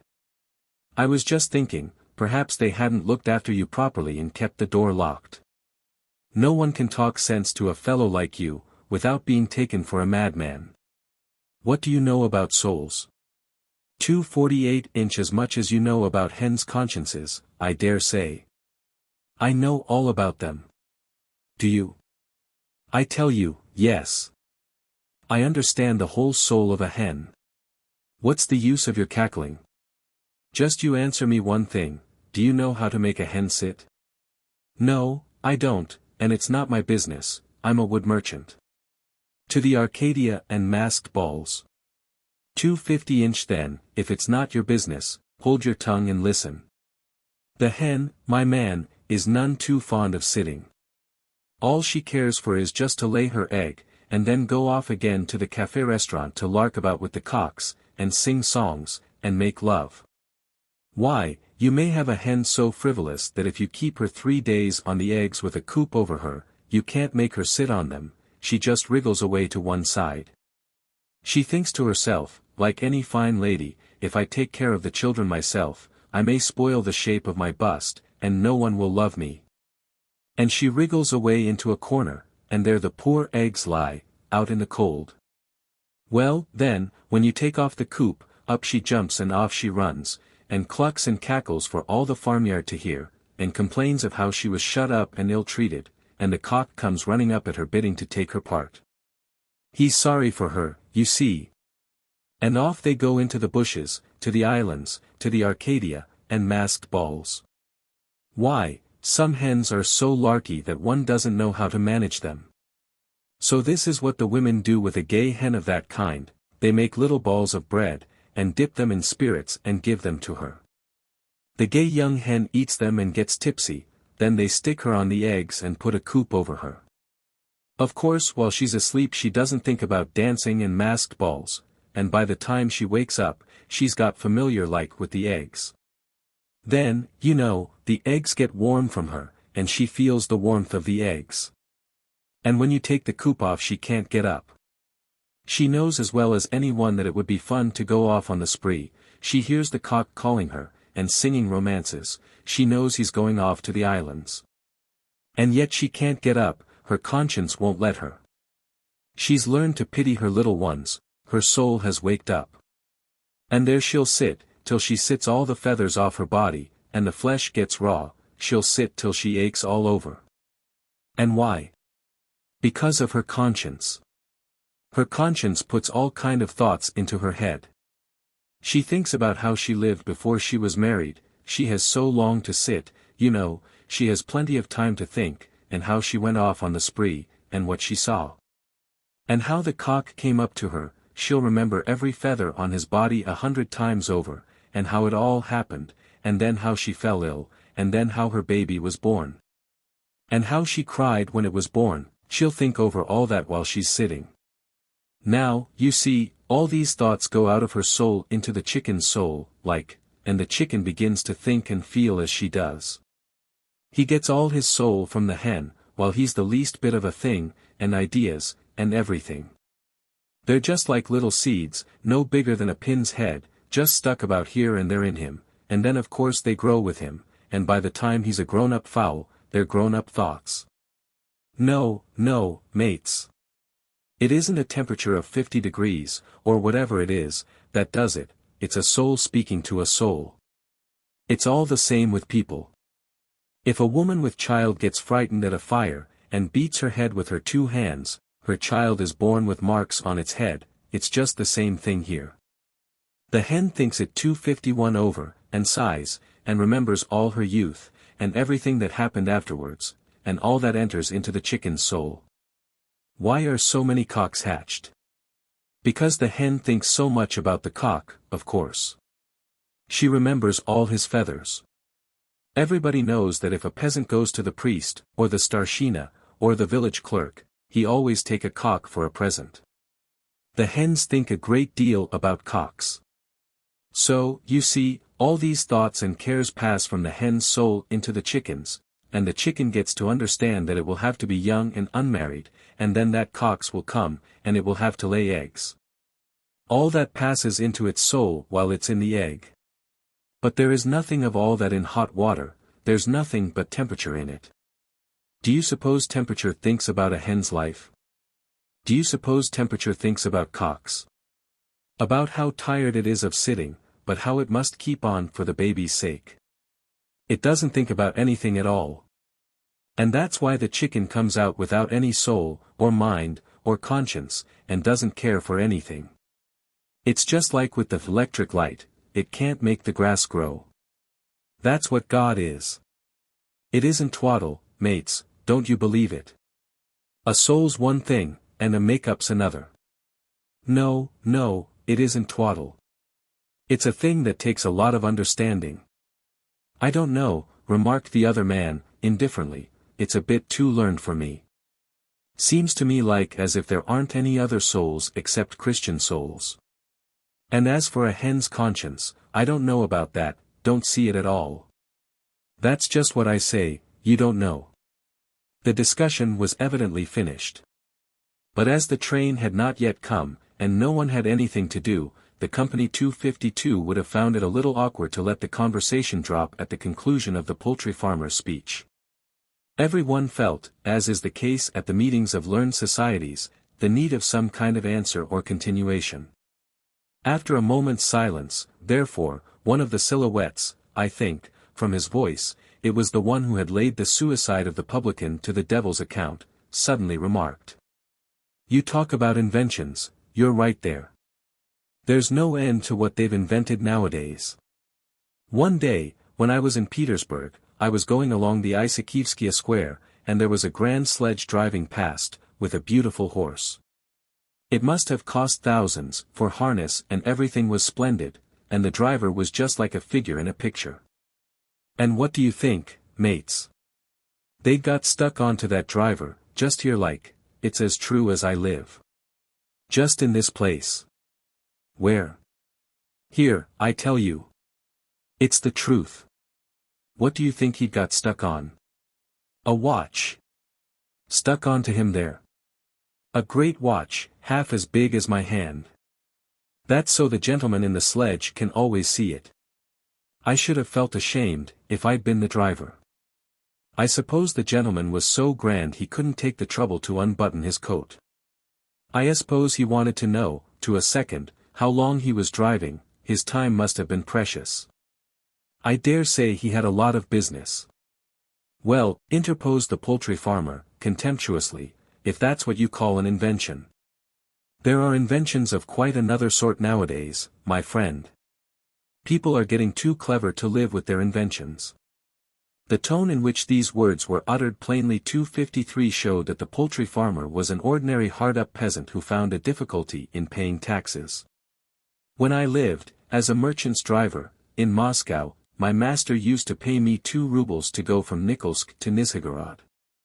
Only make haste, he would say, I want to know if the goods have come in. But nowadays he can just mumble something into a pipe, and it goes along a wire, and there you are.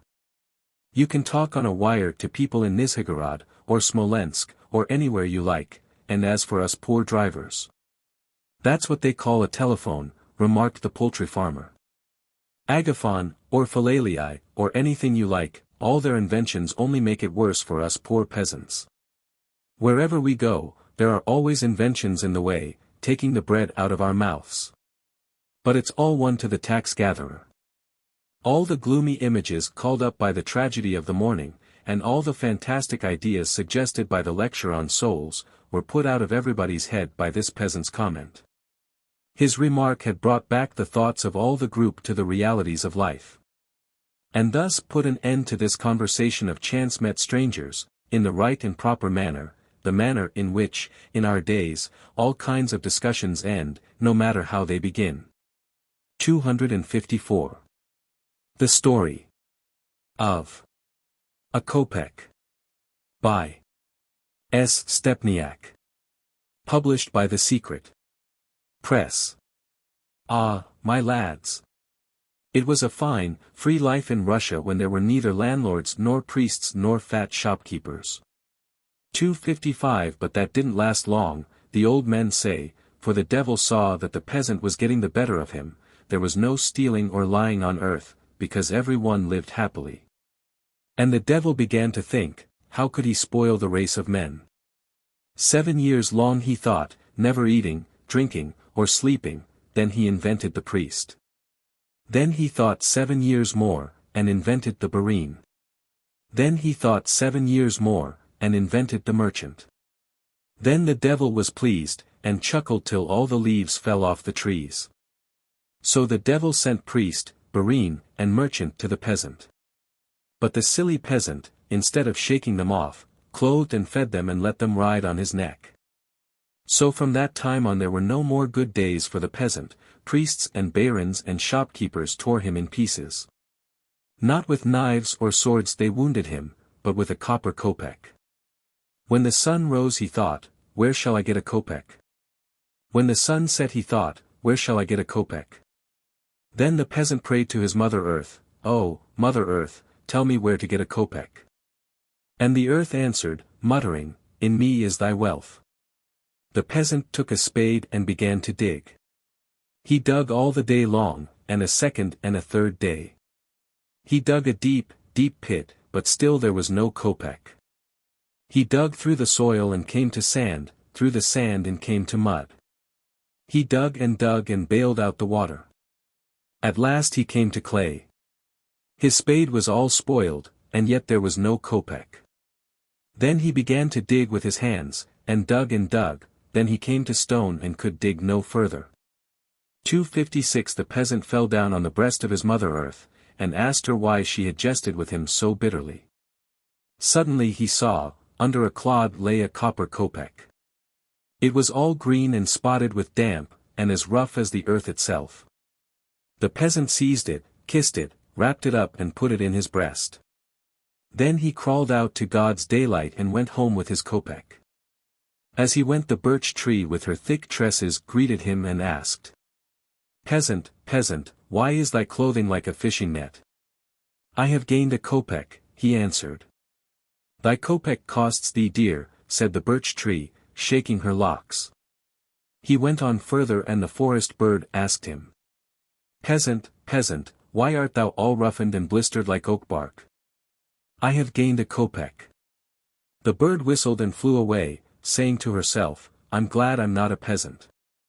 He walked on, and the river fish asked him, Peasant, peasant, why art thou as thin as a herring?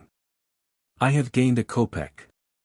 The fish said nothing, she only whisked her tail and dived right down to the river bed to get away from the world, for fear she should be made into a peasant too. The peasant walked on and met a priest, so he took off his cap and went to receive his blessing. The priest saw that the peasant was coming home from work, so that he very likely had a kopeck. And the priest thought he would like to have that kopeck himself.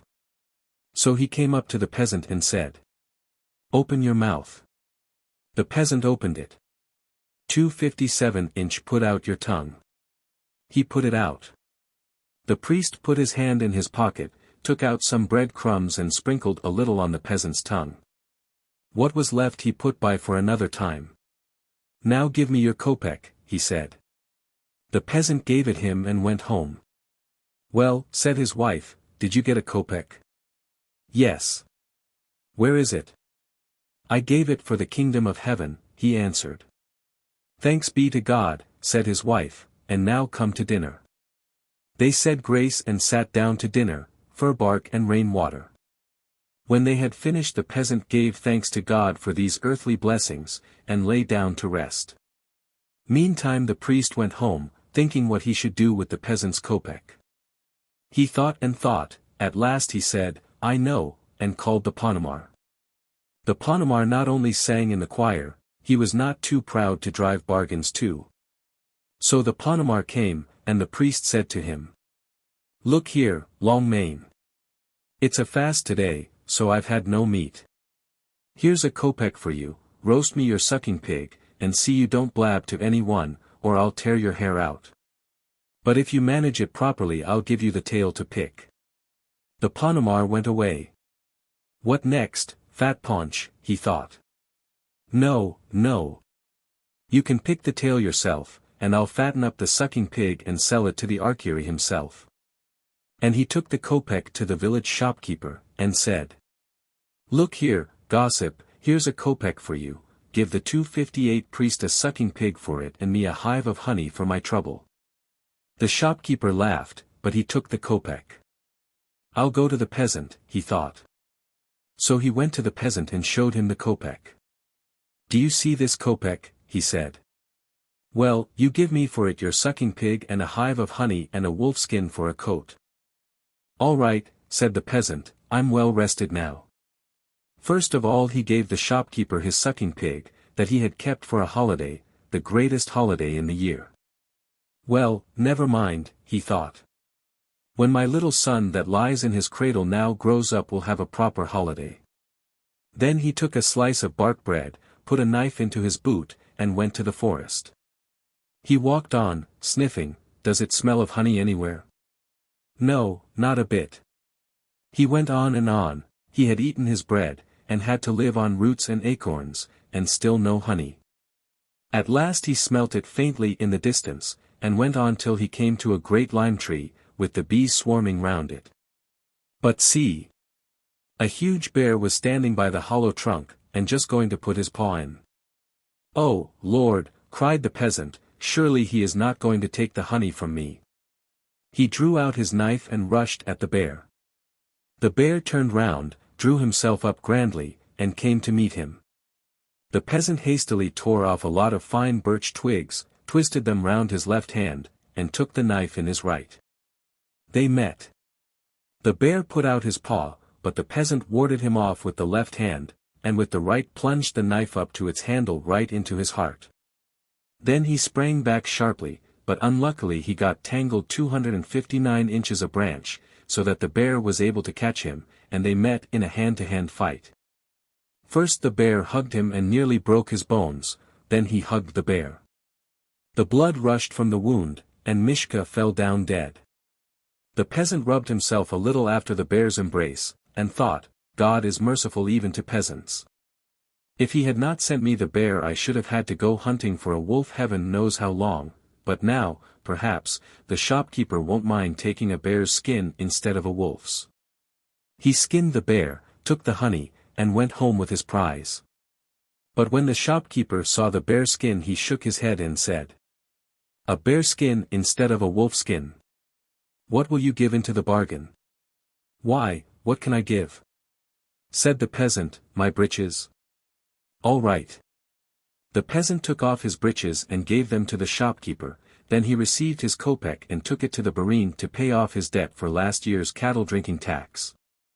No doubt it was the barin's prayers that made the water flow in the river so that the peasant's cattle could drink. As he went, the peasant looked at the kopeck that he held in his hand. It had passed through many hands, and was no longer so rough and rusty as when he had given it to the priest for the kingdom of heaven. It was the same kopeck, but the peasant did not recognize it, and said, "All right. This is a nice kopeck, much cleaner than my old one. I'll give it to the barin now, it won't soil his honor's hands." So he went up to the manor house, took off his cap and stood at the gate. But as ill luck would have it, the barinya was looking out of the window to see whether a young 260 officer was coming, and when she saw the peasant without breeches she cried out, "Ah! Ah! I shall die!" Turned up her eyes, fainted away, and dropped on the carpet, only just kicking a little. The servants ran to tell the barin that the barinya was graciously pleased to see a peasant without breeches and is dying. The barin rushed out and stamped his foot at the peasant and shouted at him, but when he heard that the peasant had come to pay the tax he got quiet. He graciously took the kopeck, and just wrote a note and gave it to the peasant. "Here, my man," he said, "just take this note for me to the stanovoy." The peasant took the note, gave it to the stanovoy, and was just going when he looked at the stanovoy and stopped short. The stanovoy was clenching his fists and grinding his teeth and panting with rage. "How dare you," he shouted to the peasant, "you clown! How dare you insult the lady?" The peasant tried to explain, but it was no use. The stanovoy grew more furious than ever. "What? You want to deny it, you hound? I'll send you to Siberia. I'll flay you alive." And so on, and so on. And he flew at the peasant as if he wanted to toss him or jump into his mouth. The peasant's wife heard the row, caught up a cock, ran to the stanovoy and dropped at his feet. "Little father," she cried, "there is a cock for you. Take it, and welcome, but don't kill my good man, or I and all the children will starve." The stanovoy almost choked with fury. "A cock? How dare you offer me a cock? I've served God and the Emperor for 20 years as stanovoy, and 261 never suffered such an insult yet. Bring me your goat at once, or I'll have your cottage pulled down." There was nothing for it, they brought him the goat. The stanovoy grew calm and ordered the peasant to be only flogged and then let go free. The peasant went home and told his wife to make him new breeches, because he must soon go to work in the barin's garden to pay off a debt, and perhaps the barinya might see him again. The barin was walking about the manor thinking what he should do with the kopeck. At last he sent for the peasant. "Look here, friend," he said, "you said you wanted firewood. There's a stick in the kitchen garden that you may have, only you must do an errand for me. You must go to my friend, Saffron Kuzmik, he lives only 500 versts off, and tell him that I send him my compliments, and ask him to visit me." "All right," said the peasant. So he went to Saffron Kuzmik. He walked and walked and walked. At last he got to the place and gave his message. Saffron Kuzmik came at once, for he and our barin were great friends. When they were young they had served the Tsar together. So he came to visit the barin, and they played for the kopeck. Saffron Kuzmik won it, and drove away very merry and sang all the way home. But our barin was very angry, so he called the Sotsky and told him to collect taxes from the peasant. The Sotsky came to the peasant and asked for the taxes. "Where am I to get the money from?" asked the peasant. "Where you like. But you must get it somewhere, or the barin will send for the stanovoy again." The peasant scratched his head. However, there was 262 nothing for it, he must get the money. So he went to look for work. He went everywhere, and could find no work. At last he came to the same gentleman who had won the kopeck, and asked him for work. The gentleman called his steward. "Is there any work?" he asked. "Certainly," said the steward, "the dam is broken down, and must be mended at once. But it's very dangerous work, for the workmen may get carried away by the water, and besides, it's just under the mill wheel. It will do nicely for this peasant, any peasant will jump into the fire, let alone the water, for a kopeck." Very well, said the gentleman. The steward went to the peasant and said, "Mend the mill dam, and just build a cottage for me, because I took your part and got you the job. You shall have a kopeck. Only mind you do the cottage first, for we are in the Almighty's hands, and you may get drowned." "All right," said the peasant.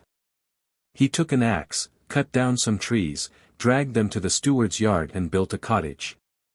The steward came and looked, a capital cottage. "Very good," he said, and gave the peasant a glass to smell, out of which he had drunk vodka 2 days before. "Thank you," said the peasant. "That was very kind." Then he went to mend the dam. The water was seething like a boiling pot. He got the job done at last, but the water swept him down right under the mill wheel. "He's lost," thought the steward, "the kopeck he has earned remains with me." But the peasant dived, and so got out of the water safe and sound, and the steward had to give him his kopeck. The peasant walked home with the kopeck, thinking, "God be thanked. Now the barin won't demand the 263 tax for a week. I shall have time to do some work for myself, and to rest enough for the whole year as well." "Very good," he said, and gave the peasant a glass to smell, out of which he had drunk vodka 2 days before. He went straight to the manor. All the court was strewn with juniper, every one was in black clothes, and there were 2 candles in the window. "What has happened?" asked the peasant. "The barin is dead," they told him. The peasant burst into tears. God rest his soul. He thought, he was a kind barin. He asked for the barinya to take her the kopeck, but she 264 could not see him. She was broken-hearted about the barin, and a young officer was consoling her in her grief. So she would let no one in. The peasant went home, dug a pit in the cellar, and put his kopeck into it, just so that it should not get lost. Some days afterwards, as he was going home, he heard someone sobbing. He looked round and saw a little girl sitting by the road and crying bitterly. "What are you crying for, my lass?" he asked. The child told him that her brother was very ill, so that a priest had to be called, to dip his finger in oil and rub it on the sick man's lips. The priest would not come for nothing, and they could not pay him. The peasant laid his great rough hand on the child's head, ruffled her hair and said, "Don't cry, silly child. I'll pay the priest." The little girl thanked him and ran to the priest. And the peasant went down into the cellar, dug out his kopeck, and brought it to the light. He looked at it and clasped his hands. He had recognized his kopeck, the same that with such toil he had won from the bosom of Mother Earth. Lying in the earth again, it had become just as green and rough as it was then. And the peasant wept bitter tears of anger and grief, for he understood that all his labor had been in vain. He had gained nothing but this same kopeck, which had been his already. Now it must go to the priest again, and wander about the world once more, and every one into whose hands it fell would ride upon his neck. And if by chance it should come into his cottage again, he must only give it away once more, either to the barin or to the priest. "I will give no one my kopeck," the peasant decided. "Give me the kopeck. I've listened to enough of your nonsense." 266 He went to the neighbor's cottage, and saw that the sick man's lips were already smeared with oil, and in the middle of the room stood the priest, who had collected all kinds of things, cakes, eggs, flax and threads, and was looking round to see what more he could get. He saw there was nothing more to give, and turned to the peasant. "Well, now give me the kopeck." "Oh, little father," said the peasant, "do not rob the Orthodox people." "You rascal," cried the priest. "How dare you say such things to your spiritual father? Little father, from my very soul I say it, do not rob the Orthodox people. Think what you are doing, little father." The priest caught up the baby's cradle, rushed at the peasant and cried, "Give me the kopeck. I've listened to enough of your nonsense." The peasant answered, holding him by the hands, "No, little father, go your way, and God go with you. I will not give you the kopeck. It would be a sin to encourage your sin. The priest lifted up the tail of his cassock and rushed straight to the manor house. He ran in and found the Barinya with the officer. The officer was merry as could be, for he had just asked the Barinya to be his wife, and she had consented. "Why, little father, what's the matter with you?" he asked, laughing. "Has your wife been thrashing you?" "My wife? That would be nothing serious, we could soon settle that. The peasant has mutinied, that's what has happened." And he told them what the peasant had said. "Well, you're a fine fellow to call yourself a priest. Your hair may be long, but your head's short enough. Couldn't manage a peasant." "Bring him to me," said the new Barin to his lackey. 267 I won't even speak, I'll just look at him, and you'll see how tame he'll get." The lackey went to fetch the peasant, and the Barin twirled his mustaches and waited to show off his courage to the priest and the Barinya. Presently the lackey came back with the peasant, and stood at the door. "Bring him here," said the Barin, "let me look at him." And he glanced sideways, now at the priest, now at the Barinya. They brought in the peasant. The Barin stood in the middle of the room, with his left arm akimbo, his right hand in his pocket, and his neck stretched out, clenching his teeth and rolling his eyes. The peasant looked at him, and got quite frightened. "Little father," he cried, "you must be ill. Wait a minute, poor fellow, I'll bring you some water to drink." Without waiting for an answer, he ran out into the yard, took off his greasy cap, filled it from the water tub, and brought it to the Barin. "There, little father, drink." But the Barin sat blinking his eyes, he was ashamed before the priest and the Barinya. The Barinya flew at the peasant, she was almost ready to tear his beard out. "How dare you bring the Barin water in your filthy cap?" she cried. He emptied the water out of the window and asked the Barin, "What do you want with me?" The Barin had recovered himself. He leaned back in the armchair, put his hands in his pockets, and said, "What are you mutinying for, my friend?" "Mutiny? It's a sin for the priest to rob the people, and to encourage him is a sin too, that's all." "What do you mean, my friend?" "Why, the priest is your spiritual father. Do you want him to live by his own 268 labor, instead of yours? I suppose you'll say next that I ought to support myself too, instead of your working for me." "You're no fool, even if you are a Barin," said the peasant. "You have just guessed it, I won't pay you either." The Barin started up as if he had been stung, rushed at the peasant and demanded the kopeck of him. But it was no use, the peasant would not give him the kopeck. The peasant went home, but officer, priest, and Barinya sat thinking what they should do with him.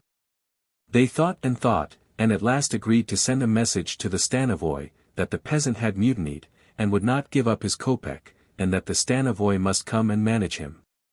The stanovoy turned quite white when he read the letter. "Heavens," he thought, "my end is come, the peasant will murder me."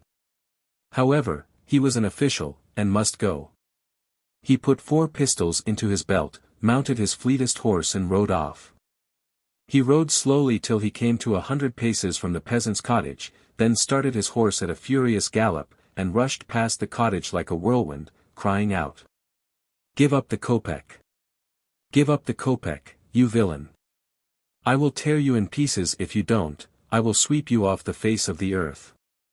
And he lashed his horse furiously. There was a fearful hubbub in the cottage. The peasant was not at home. But when the stanovoy made such a noise outside, the cow began to moo, the pig began to grunt, the sheep began to bleat, and the dogs jumped over the fence and rushed, barking, after the stanovoy. "I am lost," he thought. He dropped the reins, caught at the horse's mane and closed his eyes, so as not to see death, and the horse rushed on and knocked against a huge stone. The stanovoy was flung head over heels onto 269 the ground, where he lay and thought, "I am killed. God receive my soul." The dogs ran up, smelt him all over, and ran home again, wagging their tails. He lay still, waiting for death. He waited and waited, but it did not come. At last he opened one eye, then the other. Then he cautiously lifted his head and looked round. His horse lay beside him with its legs broken. "Oh, Lord," thought the Stanovoy, "what shall I do? The peasant will seize me and take me into captivity." He almost died of terror, but he plucked up his courage and set off to run. He ran on, stumbling and falling, now among the brambles, now in the mud, till he got so dirty and scratched, that he looked like a wild creature. At last he reached the police station, and sat down at once to write a report to the governor, stating that the peasant had mutinied and refused to give up his kopeck, that he, the Stanovoy, had gone to persuade him. But that the peasant would not listen, and in answer had bellowed like a whole herd of cattle. Then the peasant had loosed upon him a peculiar 270 breed of dogs, which he had got for the purpose. These dogs were fearful to see, the size of calves, and ran like the wind.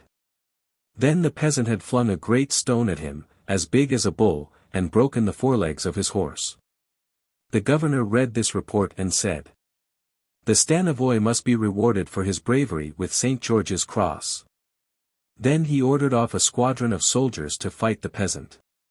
Early next morning the governor, the Stanovoy, and the squadron of soldiers started off on their campaign against the peasant. In the evening they reached the wood where the peasant lived. The soldiers pitched their tent and lay down to sleep, and the officers met in the governor's tent to hold council and decide how they should capture the peasant. Finally they agreed that a direct attack was dangerous, so they must wait till dawn, when the peasant would come out into the wood to wash in the spring, and then surround and seize him. The next morning they surrounded the spring, and hid themselves in the bushes, so that the peasant should not see them. Just as he was going to stoop down and wash, they suddenly blew their trumpets and beat their drums and shouted on all sides of him. "What can it be?" thought the peasant, rubbing his eyes. But the Stanovoy, fired with courage, rushed forwards, like one possessed, waving his sword and shouting to the soldiers. "Courage, men! We will die for our father the Tsar, and for the Orthodox faith." Then he caught up a banner and cried, "Follow me! Hurrah! Hurrah! Hurrah! Hurrah!" yelled the soldiers, and charged upon the peasant. He tried to defend himself, but it was useless. In a 271 moment they seized him, tied his hands and led him to the governor. But he had time to break several guns, and bite through 2 bayonets. "Give up the kopeck," shouted the governor. "I won't," said the peasant. So they put him in prison and tried him. They sentenced him, for the crime of mutiny and obstinacy, to receive 25,000 lashes, and then to be sent back to his former habitation. Further, in order that he might not continue to hide his kopeck, to feed a squadron of soldiers, who should be billeted upon him until he gave up the kopeck. And for the bayonets that he had bitten through, and the Stanovoy's uniform that was spoiled, to pay costs. The punishment was inflicted, and the peasant sent home. Then the soldiers arrived, and sat down to dinner. The peasant killed them a sheep. They ate it and cried, "More." He killed a pig, "More. More." He killed a cow, "Why," they cried, "we are hungrier than before dinner." "If they go on like this," thought the peasant, "they'll end by eating me." "Wait a minute, mates," he said, "I'll go to the beehives and get you honey." "All right," said the soldiers. He took his cap and ran out of the cottage. "Now sit and gnaw logs for honey, accursed brood," he thought. "And if you don't like that, try bricks instead, but I'll not feed you any more." And he went away into the deep, dense forest. He walked on for 3 days and 3 nights, till, in the evening of the 3rd day, he came to wild thickets, where no human foot had ever trod. Then he sat down on a hillock, looked around him, lifted his left foot and took from under his 272 ankle straps his kopeck, that same kopeck for which he had suffered so much. He looked at it and said, "I have suffered many griefs for thee, my kopeck, since first I carried thee in my bosom, to bring down on me the birds of prey. I know that without thee I shall be still more unhappy. But they shall rather tear out my eyes than thou, my kopeck that I have toiled for, shalt go to serve my enemies." And he dug a pit and buried his kopeck. Then he lay down on the grave of his kopeck and thought in bitterness of spirit. If thou hast no kopeck, lie down in thy coffin, if thou hast a kopeck, drown thee in the river. And the peasant sighed heavily, heavily, and he fell down upon the earth and prayed, saying, O, Mother Earth! Teach me, for I know not, what I shall do, that I may have not only sorrow and misery, that even in my life there may be bright days. And the peasant fell asleep. Sunrise is wiser than nightfall. Next morning the peasant awoke, and, after pondering deeply, he broke off a strong bough, cut it with a stone and made a spade. With this he raised an earthen hut. And he covered it with brushwood, and filled the chinks with moss, and roofed it over. Then he closed the entrance with a stone and took up his dwelling there. Time passed on, and a household grew up about the peasant, with fields and pastures and all things needful. There he dwelt and passed his days in peace and joy, praising God. What then, my lads? If the good folk were but a bit wiser and would stand up for themselves and their own, maybe every man might live in peace and plenty, and never need to slip away and hide his head in the forest. Think of that. 273. The Dog's Passport. Told by a peasant. Well, you see, once there was a man with an old dog, and he took the old dog and turned him out of doors, he did. So the dog up and says, Give me a passport that I lived with you. So the man wrote him a passport, and let him go his way, to the four winds. Well, the dog went his way, and at last he came to another man as hadn't got a dog, and he just hung on and begged him to let him bide. So the man took him, and he bided there 1 day, and 2 days, and all at once he saw the cat. And it was a fine cat. And all their lives they two had never cast eyes one on the other. So the dog says, Who are you? And the cat says, I am the cat, and I live here, and I look after the master. And who are you? She says.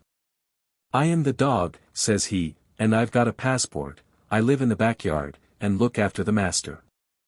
And where's the passport? Here it is, under my paw.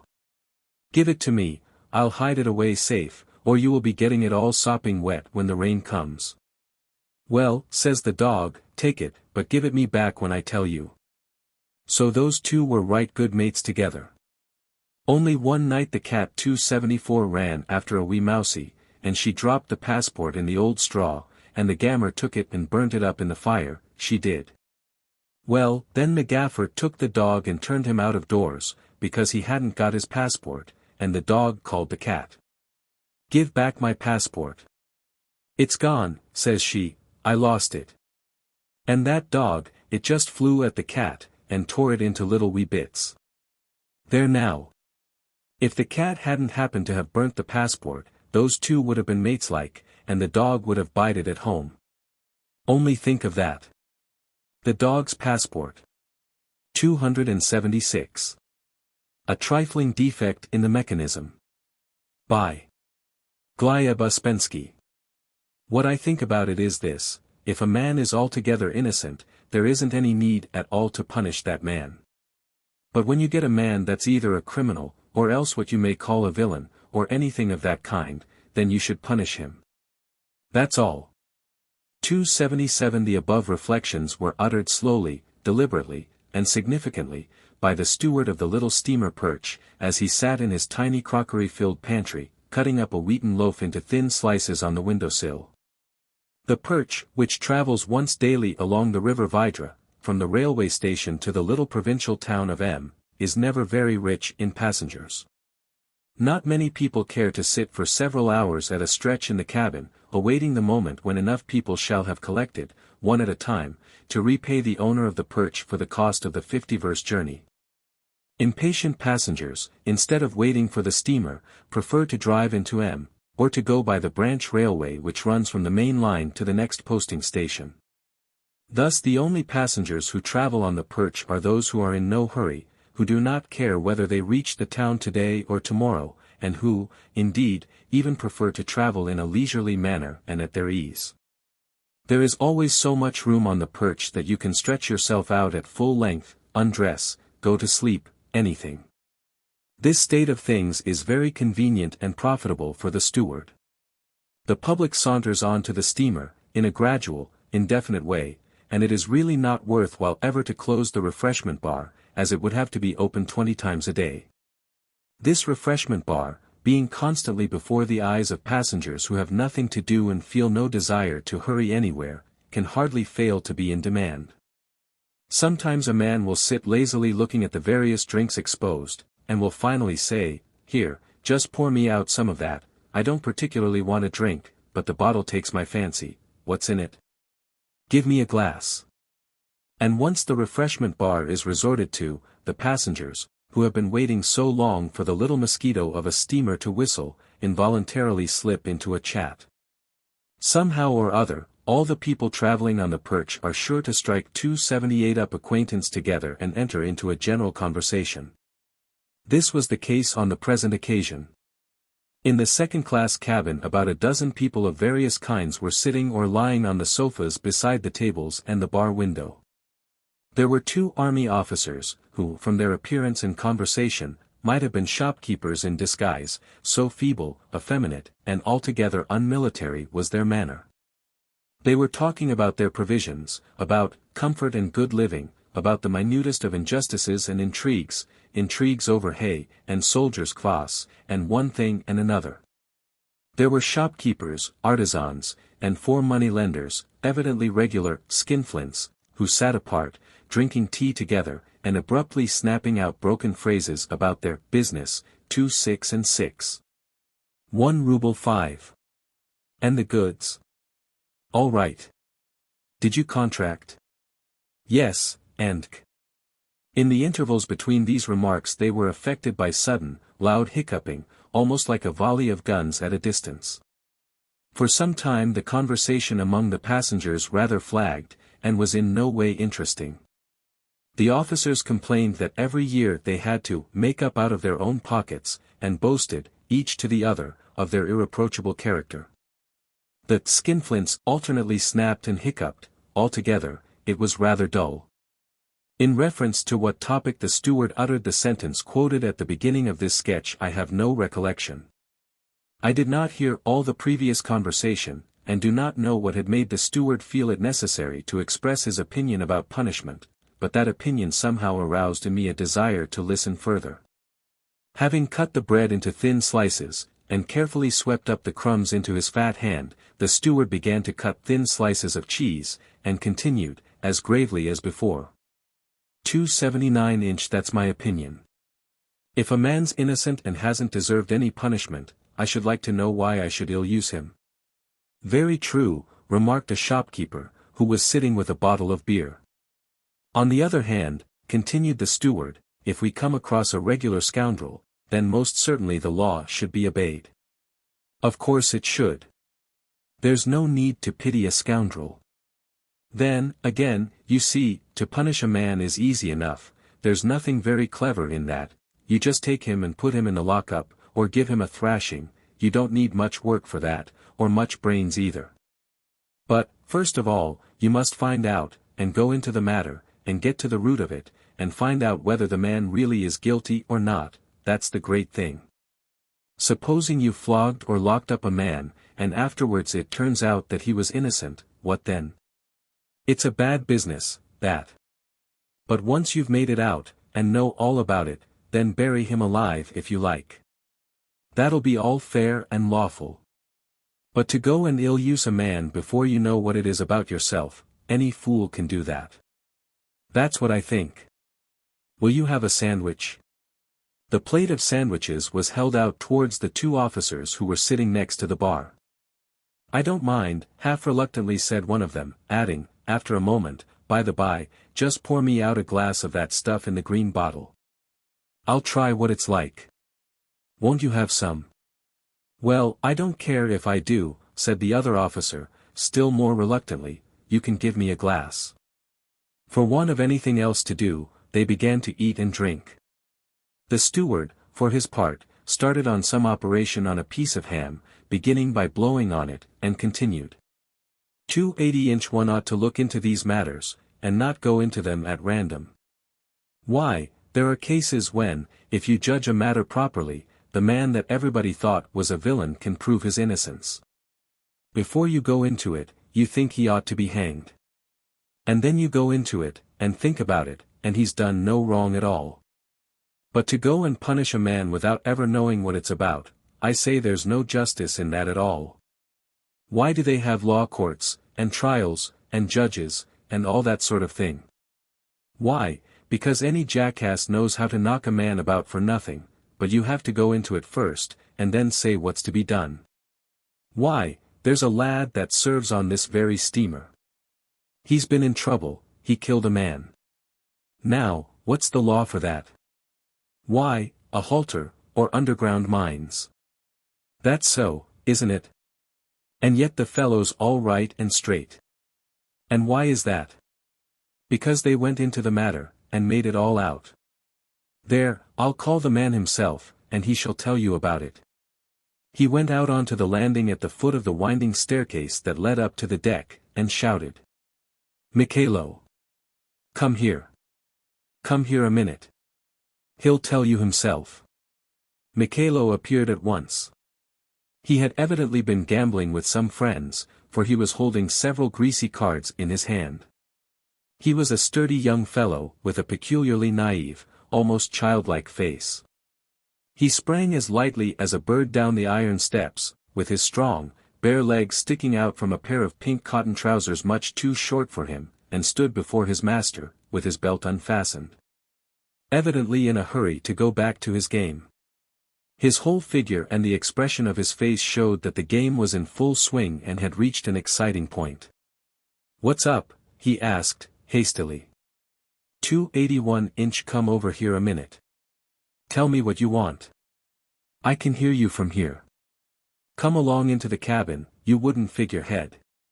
You'll have time to finish your game afterwards. Come and tell the gentleman how you killed the old man. What the plague? What did you call me for? I thought. Is that all you've got to talk about? Catch me. He turned back to the staircase, but the steward caught him by his shirt. Hold hard. What a jackass it is. Can't you answer when you're asked civilly? What's the good of going over all that nonsense again? Who asked you to go over it? I want you to tell the gentleman how it happened. You lived with a wood merchant then, didn't you? No, I didn't. He'd only just taken me on that very day. And I'd never lived there at all. All right, he'd just engaged you. Well, what happened next? Nothing at all happened next. He engaged me, you see, to guard the timber. He'd got a timber yard, 'twas worth hundreds and thousands. He's a millionaire, he is. Where did it happen? Where does the merchant live? 'Twas in Moscow, sir. I came straight up from the country to him. How old was I? Don't suppose I was more than 16. Well, he engaged me. And says he, look here, boy, if you do your duty, I'll reward you for it, but if you go conniving with thieves, I'll let you know. I shan't say many words about it, but I shall just smash you into little bits. But if so be as you do your best, I'll raise your wages in a month. You keep your eyes open all night, don't go to sleep, and if you see a thief, just you 282 punch his head. You see, sir, these here thieves were always stealing that man's timber. So, of course, I did as I was told. What else should I do? A lad doesn't come up to town for his own pleasure. If you get a place, you must try and do your best in it, and please your master, so that he'll raise your wages, and not swear at you or hit you over the head. So I set my mind to do his bidding. I chose a good cudgel, I pulled out a bit of timber, you know, a stout heavy sapling, with the root on. Well, I cut and trimmed it and made it all nice, and when it got dark, I put on my coat and went out. It was in autumn, and a very dark night. So I walked up and down, and suddenly I heard someone move. I called, and he didn't answer.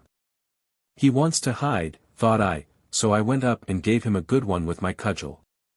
It must have caught him sideways, then I hit again, straight down from the top, and he just gave a squeal like a hare. Well, after that, I went to poke him a little with the butt end. I poked him a bit, but it was a dark night, and I couldn't see anything, I could only feel something soft, and it didn't give a sound. Well, when I couldn't make him speak, I went to tell the master. The master hadn't gone to bed yet. So I came in, and I said, "Please, I think I've done a mischief to a thief." He was scrabbling about in the wood, and so I knocked him down. "And I can't make him speak," says I, and he only squeaked a bit, like a hare. Well, so then the master called his coachman, and told him to take a lantern and go and see what had happened. So we went. Well, and after all, it was only a beggar. But it wasn't my fault. I was told to punch his head, and I did as I was bid. Supposing he had stolen the timber, what then? Then I suppose I should have got. There, shut up. Tell your story, and don't argufy. What was the next thing? 283-inch. The next thing was that when we looked at the man, his head was all smashed in and his arm was broken. Lord! It makes me feel creepy-like just to remember. Well, we looked at him, and the coachman, he said, "The master'll have to be told." So I went to the master, and I said, "Please, sir, I've smashed a man," and I told him all about it. Surely he isn't dead. Yes, that he is. And how he did swear at me. Then he told me to go and tell the police. So off I went to find a police station. I hunted all over the place, and couldn't find one, hang it all. And when I did find one, everybody was asleep. However, I waited and waited, and at last somebody came out and asked me what I wanted. "I've smashed a man," said I, and so on. Well, I told him all about it, why not? I hadn't done any wrong. I didn't want to hit the man. I told him everything. Well, he wrote it all down. "And where's the cudgel?" said he. "I left the cudgel in the kitchen," said I. "Go and fetch the cudgel," said he, "it'll be wanted." So I went and fetched it. Well, I gave them the cudgel. Then they put me into a dark room. In the morning they tied my hands and brought me into another room. Then they began asking questions. Well, whatever they asked me, of course I answered. 2 months after, they had a trial. It was the same thing all over again. "You killed him?" I did. How? So I told them. First I banged him in the side, and then I banged him on the forehead. What with? A cudgel. You confess it? Course I do. You plead guilty. Which way am I guilty? I was told to punch his head, and I punched it. A servant's business is to do as he's bid. Well, they thought about it, and they judged about it, and they wrote, and they talked, and then they came out and said, "Here, you're not guilty. You be off." So I went. And the merchant? Yes, they called up the merchant, too, but all he would 284 say was, of course the timber had to be watched. All my capital's in timber. It's always getting stolen. The police are never there when you want them. How was I to know he was going to keep watch that way? Well, and how was I to know who was there? I heard somebody scrabbling about, and I banged him. So that's how it all ended. I wasn't guilty. Nor the merchant wasn't guilty neither. Only he was a regular Jew, he wouldn't take me back again afterwards. He said, "You set about your work too much in earnest. I only promised you 6 rubles, and you went and killed a man straight off. If I were to pay you your wages, the Lord knows what you'd do with your cudgel." So he took a soldier, and gave me the sack. Regular Jew, he was. Well, what else do you want? Is that the whole story? That's all. Want anything else? No, that's all, you can go. The lad rushed up the steps like a whirlwind, and the steward started afresh upon his dissertation. "That's how it was," said he, "when you come to think of it, it seems as if the lad ought to be locked up. Killed a man and smashed his head in, that's clear enough. But when they came to look into the case, and understood all about it, he turns out innocent. That's just what I was saying, if so be as a man's really guilty, you've got to punish him. But, however much it looks as if a man was guilty, if you can prove him innocent, you should, and if you go and punish an innocent man, I say there isn't any justice in it. That's what I think. Yes, remarked the shopkeeper, to whom the steward mainly addressed himself. Pouring out the remainder of his bottle of beer, he added, of course, it would really be fairer-like, to do so, that's true. Give me another bottle. 285. The steward uncorked a bottle, took the cork off the corkscrew, put it back in its place, came out of his bar, and brought the bottle to the shopkeeper. At that moment there rose from one of the sofas, pulling down a print shirt over an enormous paunch, another passenger, also a tradesman. He was a man of gigantic height, with a good-natured expression of face. He went up to the steward, and taking him by the shoulder, asked, with a slight smile. But the peasant, most respected sir, what about him? Is he guilty, or not? What peasant? Why, the one that came by his death, the old beggar-man. Whereabouts are we to place him in the matter? You see, you can put it how you like, but we can't get over the fact that there's a man missing. He lived, and he walked about, and said his prayers, and all the rest of it, and all of a sudden he's not there. What about him, then? What sort of position is he in? For a moment the steward was rather put out of countenance by this unexpected question, which greatly perplexed him. But his embarrassment was relieved by a general burst of laughter, in which he joined. Oh, that's what you're talking about. I thought you meant some other peasant. Yes, that's a sort of thing that one may call sudden. That's just it, continued the fat man. That's always the way in these parts, everybody's innocent, and before you've time to turn round, somebody's given up the ghost in the middle of the scrimmage. Yes, that's very true. It does happen sometimes, meekly assented the steward, going back into the bar, it certainly happens sometimes. It does, sir. And more than that happens sometimes, I ought to know that. After all, that old man had made a mess of it, in one way, by going and hanging 286 about the timber yard. You see, it wasn't altogether at random, people should keep away from timber. But sometimes it'll happen this way, a man sits quiet, never mixes up in anything, fears God and honors his rulers, and does everything all right and proper, and all of a sudden, without either why or wherefore, people come and begin hitting him over the head and on the back, and boxing his ears, and knocking him down, and banging his head again, and giving him black eyes, and pitching him face downwards on the floor, and turning him over and kicking him, and poking his head into the gutter. And then afterwards, here you come and say, nobody's guilty. And it turns out that the man who stuck your head in the gutter is as innocent as a dove. And the man who dragged you about face downwards is not guilty either. And then, at the end, the man that got all the knocks turns out to be innocent, too. Go to your homes, good people, you're all innocent.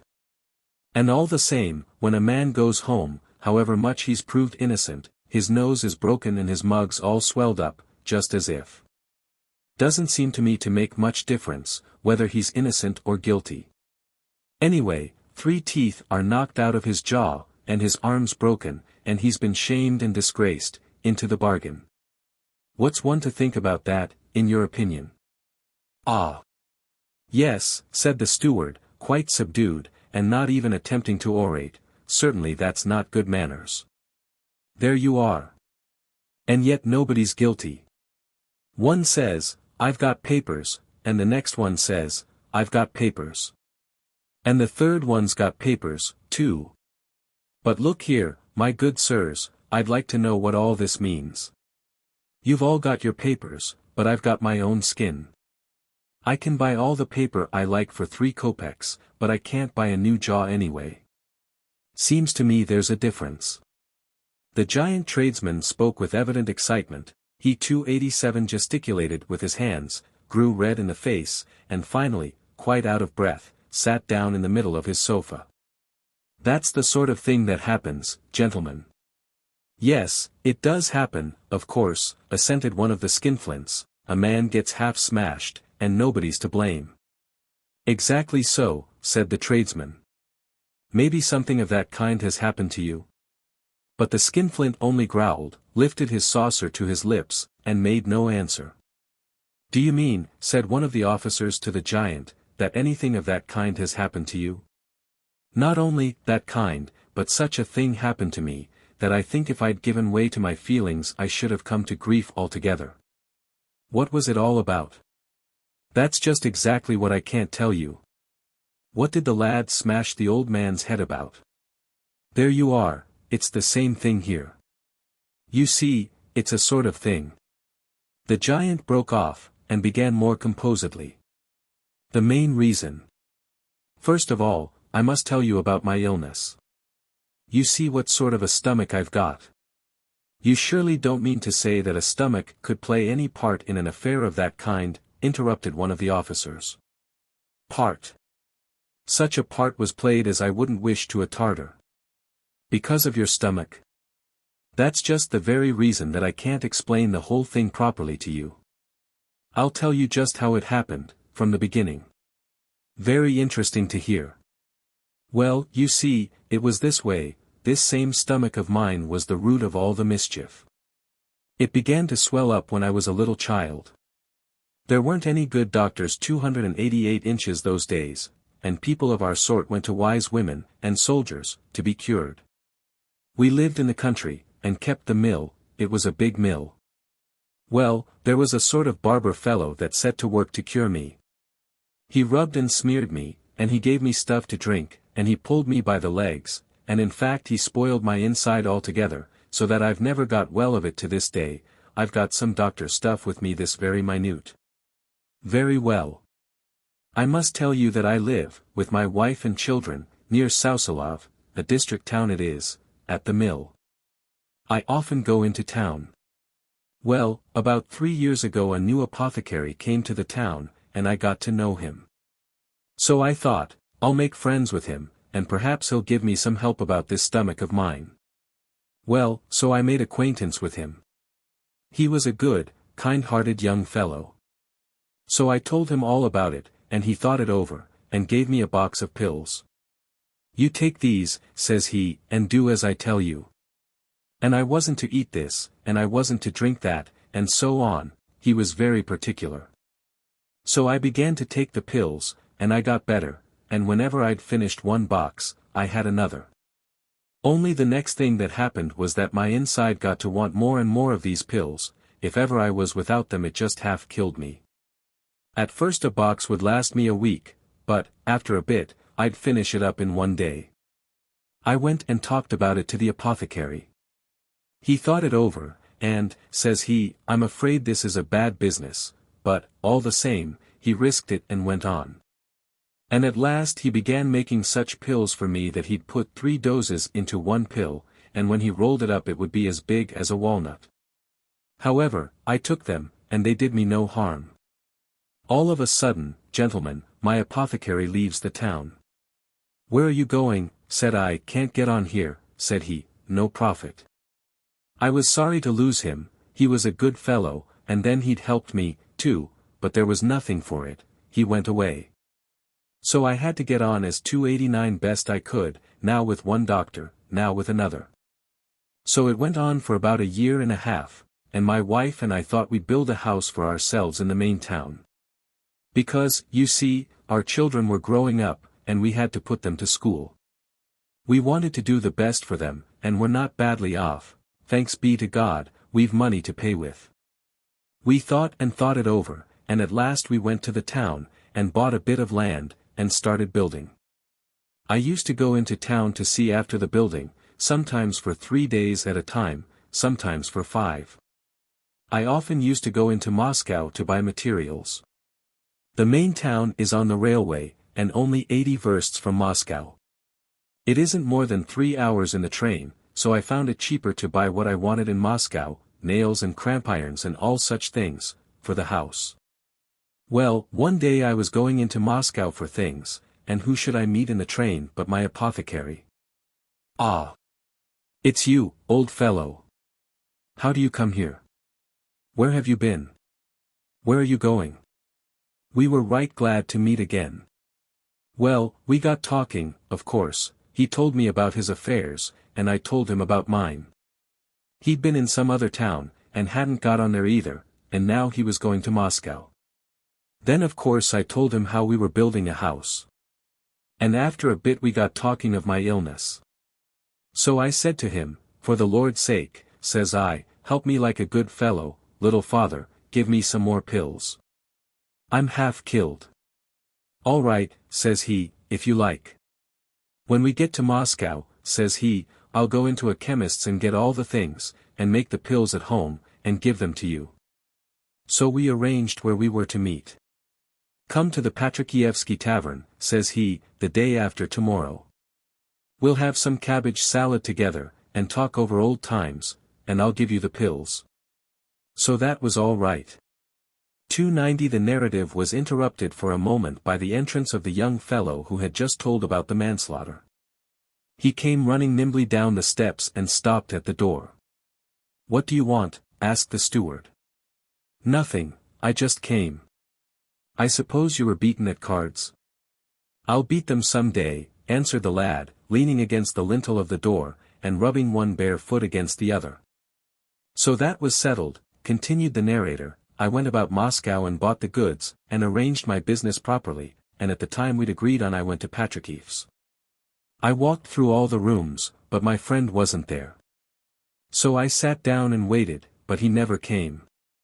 I waited 2 whole hours, till at last I felt quite ashamed, so I ordered something, and ate it alone, and went away without him. Stupid like, I'd forgotten to ask his address. I shall have to wait another day, thought I, for I can't get on without the pills. So I stopped another night, and next day, at the same time, I went to the tavern again. Still he wasn't there. Well, there was nothing for it, I had to get back home. I didn't go straight home, I went into the town, because I had bought some things, bottles, and flasks, and one thing and another. I thought I'd manage to put up for the night there. The stove was all finished in the kitchen, and the windows were put in, so I went to the house. I'd got a peasant there for a watchman, Rodion his name was. There were 10 carpenters in the house, they were just going to bed. I came in and told Rodion to heat the samovar. I noticed that he looked at me in a queer sort of way. He did what I told him, and all that, but I could see there was something wrong, I couldn't rightly make it out. He kept on looking at me. I told him, "Put down that box, and see you 291 Don T set it too near the stove, for if it should get too warm, the Lord forbid. Because you see, I'd got varnish and spirit in the box." Well, when I told him that, he just opened his eyes and stared at me. First he stared at me, and then he stared at the box. He stared, and then he went away. I sat and waited a quarter of an hour, but he didn't come back. So I went out into the passage, and there stood the samovar, quite cold. I wonder if he's gone for water, I thought. I called, and he didn't answer. It was a wonderful sort of business altogether. I went and got out some dried fish, I'd brought 2 pounds of it from Moscow, good dried sturgeon, at 80 kopecks a pound. I got out some fish, and cut a slice of white bread, and laid it on, and made a sort of sandwich, you know. And crossed myself, and just opened my mouth, the Lord make us truly thankful, when all of a sudden there was such a crackling and howling and blowing of whistles all round the house. And all the carpenters ran to the windows and stared like stuck pigs. I threw down my sandwich and ran to the door, and knocked up right against a uniform. And there was Rodion pointing at me, and saying, "That's he." 7 or 8 of them caught hold of me and began to drag me along, and I, of course, yelled and shouted, "Hold hard. What's the matter? You'll be told there. Anyway, let me dress myself," says I, "it's autumn, it's cold. We haven't got any ladies." It was no use, they'd got me tight. I didn't know what it was all about, I couldn't make head or tail of it. And there they began dragging me along. And there were the carpenters and workmen and watchmen and doorkeepers, the Lord defend us. And why, and what it was all about, I couldn't get the hang of it at all. For mercy's sake, I shrieked to them, I'm a tradesman, I'm a householder. I'm a man of property, I've got a wife and children. And all 292 the answer I got was, yes, by one of the stations in Moscow there were householders living, too, and they'd got their wives. When the people heard that, oh ho! You should have seen how they squared up to me. I saw it was a bad business, I'd got into hot water, and no mistake, and didn't even know what for. When they said that, I just felt my flesh creep. I told them, I'm innocent. May the lightning strike me dead if I've prayed for him with tears. I'd give my life for him. I was innocent before God, and yet I just shook all over. I began thinking, supposing there turns out to be some evidence. There may be something. God knows. What will become of me then? What shall I do? My very inside got cold. Then I began thinking, Heaven defend us. They'll take my wife too, and it'll kill her. She'd die if they just looked at her. What will she do when she hears about it? In fact, I lost my head altogether, and got so I couldn't remember or think of anything. I just went on, shaking all over, and with no hat. All of a sudden, what should come into my head, supposing it's all a trick? There was a case in Moscow, at the Rogozhskoye cemetery. They came in full uniform and took a lot of money, and went away. And then it turned out that they'd been only thieves. It just came into my head, and it made my very heart jump, and I said to myself, why, what a silly fellow I am to let them trick me like that. I left a lot of money in the house, over 700 rubles. What's the use of being such a fool? And directly that came into my head, I thought, I'll see if I can't get myself out of the mess my own way. And I think, gentlemen, you can see for yourselves that I'm not much like a baby in arms. The narrator here drew up his gigantic form to its full height, squared back his colossal shoulders, and, rolling up his sleeve, held out for inspection a mighty fist. I think I've got what you 293 may call means of defense. And here, at a time like that, I seemed all at once to gather up strength all over my body. I felt it rush into my neck and my chest and my legs. And into my arm there went such an iron strength of will that I just squared up, and made them see sparks enough to last their lifetime.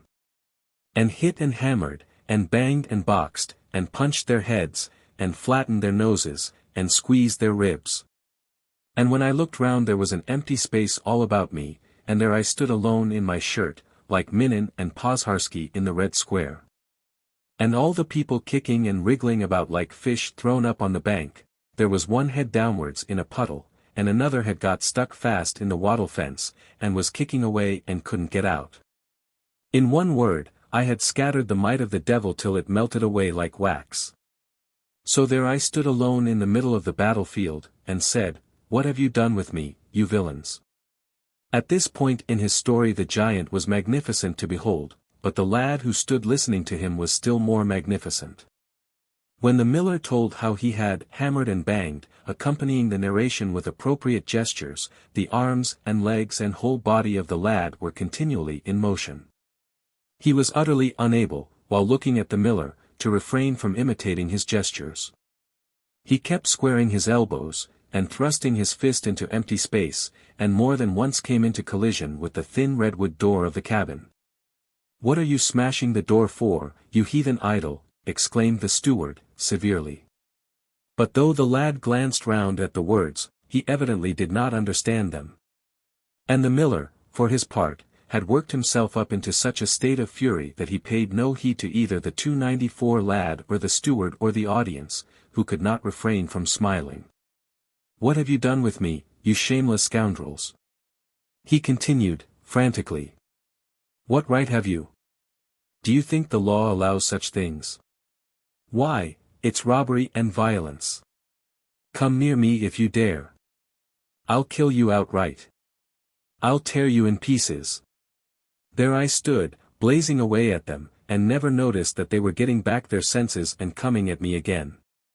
Suddenly I looked back, and if there wasn't the whole squadron coming up behind me.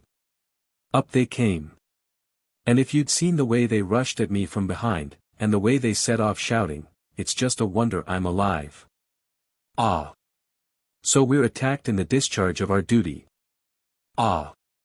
Ah! Ah! So that's what you go in for. You've got a box.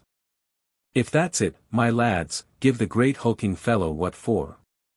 Here the lad nearly choked with laughter, but restrained himself. Hammer him black and blue. And what came next? They blew their whistles, and sprang their rattles, and banged their truncheons, and fire seemed to come out of my head and out of my ears, and my neck was just like red-hot iron. I heard someone say, "There's an important telegram about him. He's got a box." And I shouted to them, "There's varnish in it, varnish. Oh ho! Varnish. Pay him out, my lads, pay him out well." At this point the lad could restrain himself no longer. He burst out laughing, turned to run out into the passage, and striking his head violently against the lintel of the door, literally tumbled down at the foot of the stairs in a fit of laughter. The narrator looked severely at him, but continued. "And my friends, they did pay me out. They paid me $2.95 out in such a way that I lost my head altogether, and couldn't tell where I was or what was happening.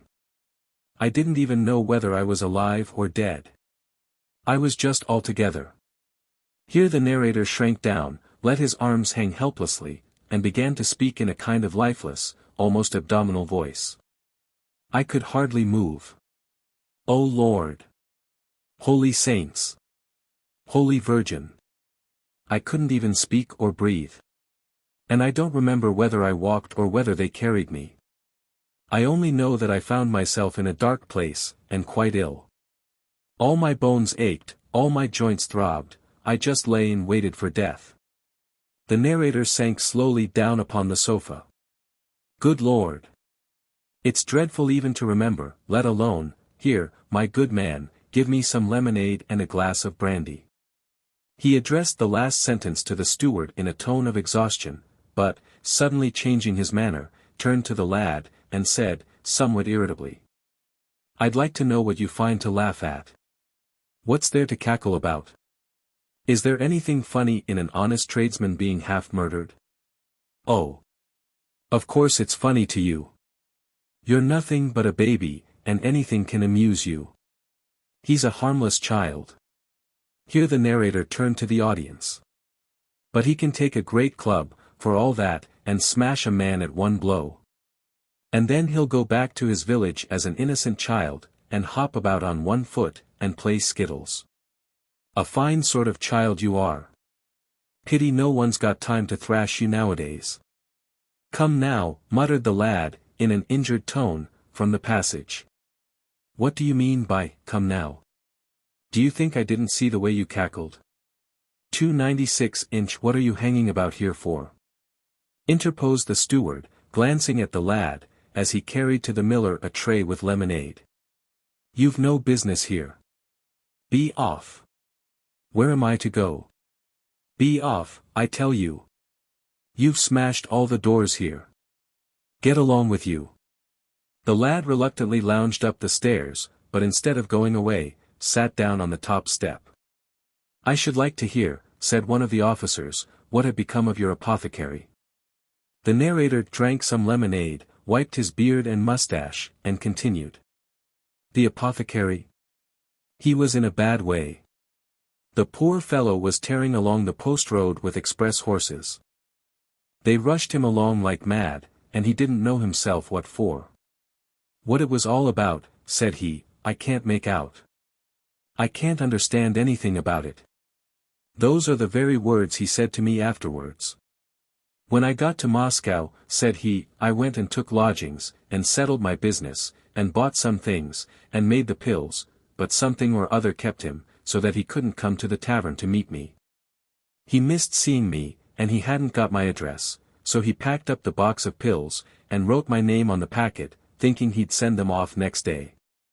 Just as he had finished doing that, it was in the evening time, one of his friends came in and said, Let's go and hear the harp-playing girls outside the town.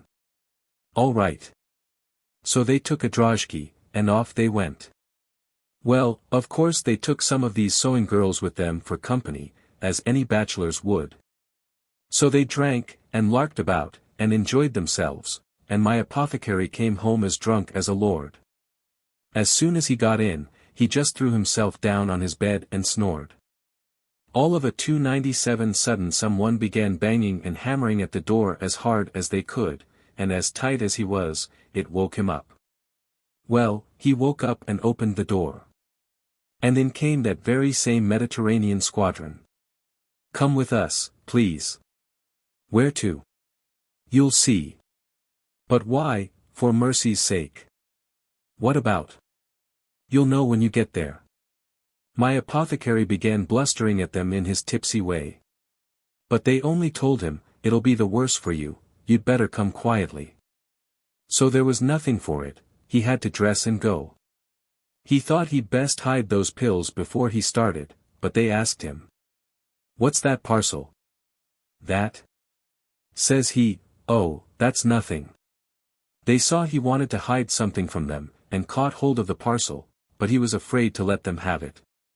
Supposing anyone should analyze the pills. There was poison in them, and his name was written on the box. And I was afraid, he told me afterwards, to leave them in the lodgings either. Supposing anybody should take a fancy to them and swallow them, there'd be the devil to pay then. So he tried to hide the box up his sleeve, but they didn't give him the chance. The end of it was that one of his visitors hit him on the shoulder, and the box tumbled out of his sleeve, and they picked it up, and marched him away. They took him to their central office, and in less than half an hour's time someone came up to him, asked his name, bundled him into a troika, and, off. 298-inch. What a disgraceful business.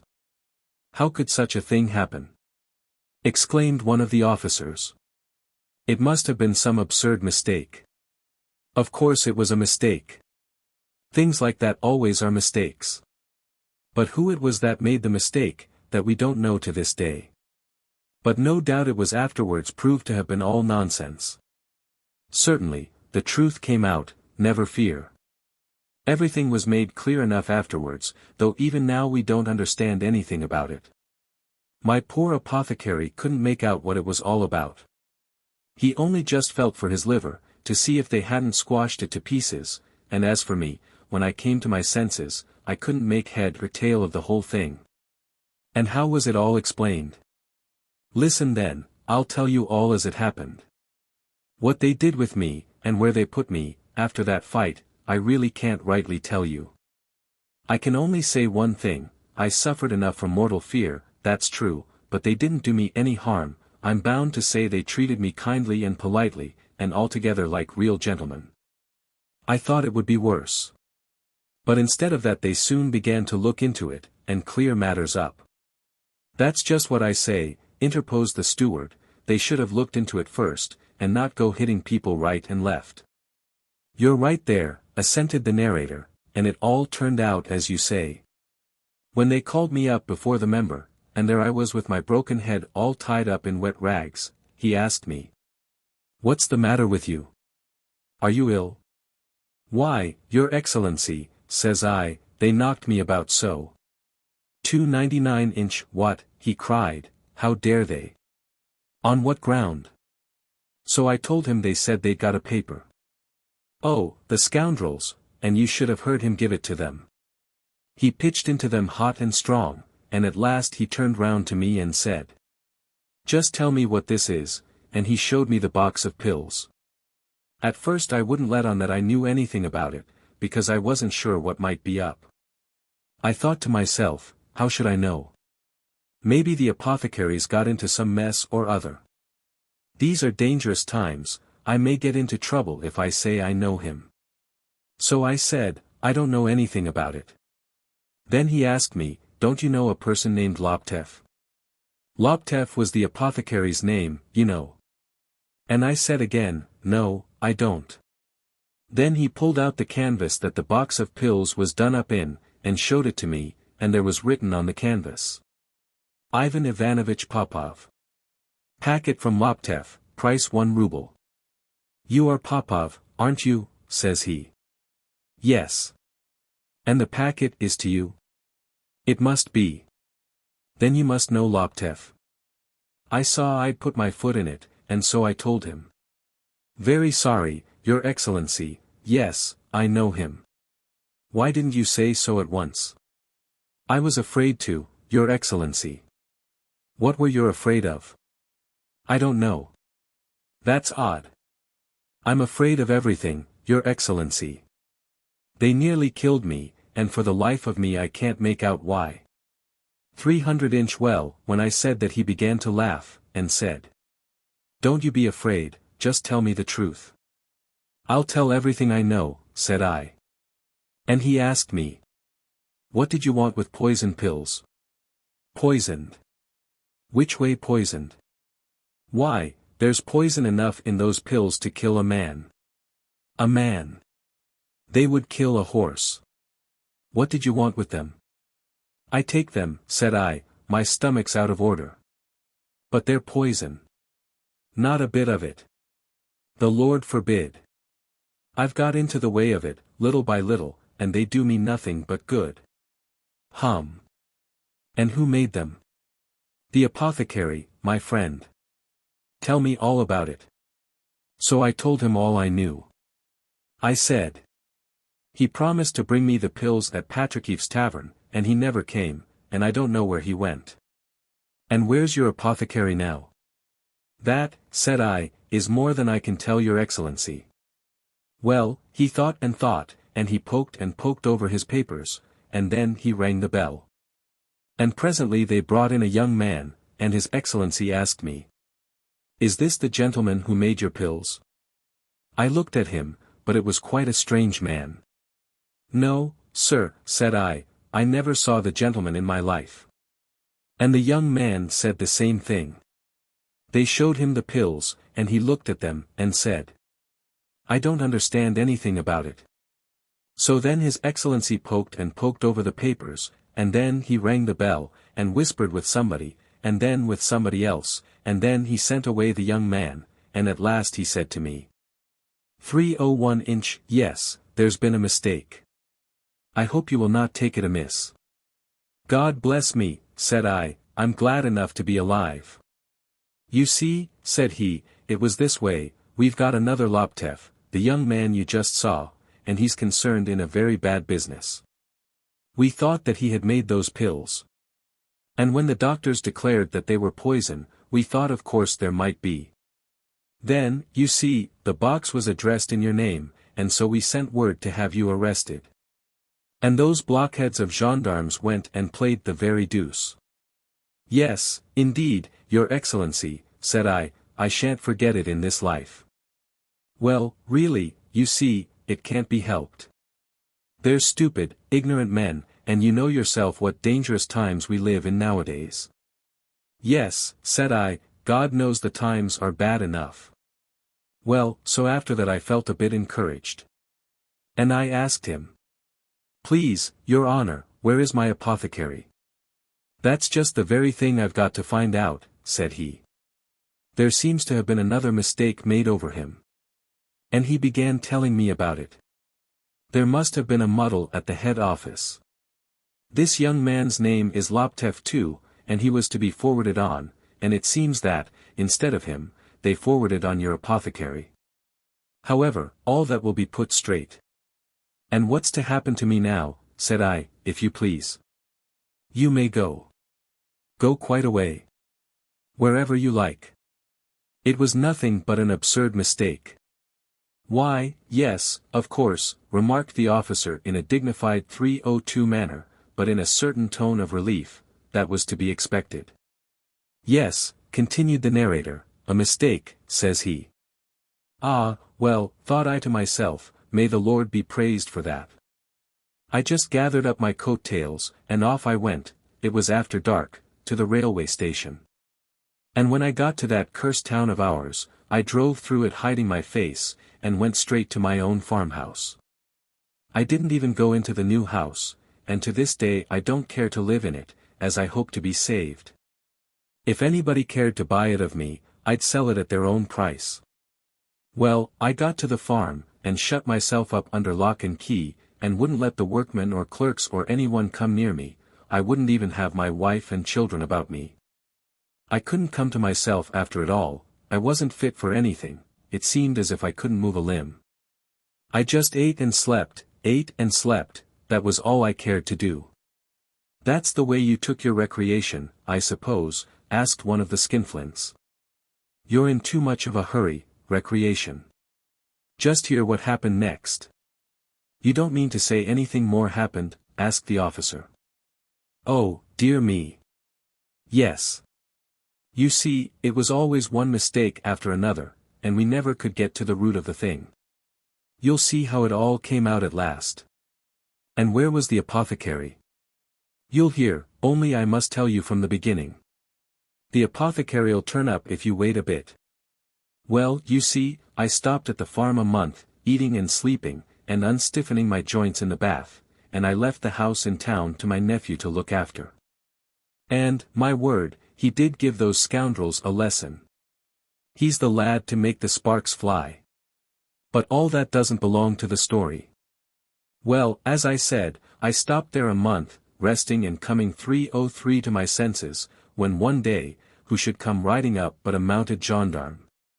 My heart just leaped into my mouth. Lord have mercy upon us sinners. What could it be? He handed me a paper, a summons to appear in court. What for? It says there. So I read the paper. It was a summons to appear and answer for insulting the police in the discharge of their duty.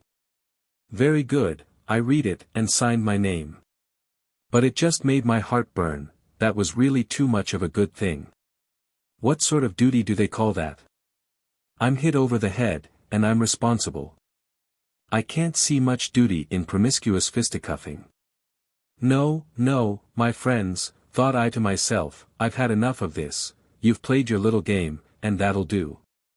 If His Excellency himself took my part, and let me go free as an innocent man, you needn't think you can get the better of me, not a bit of it.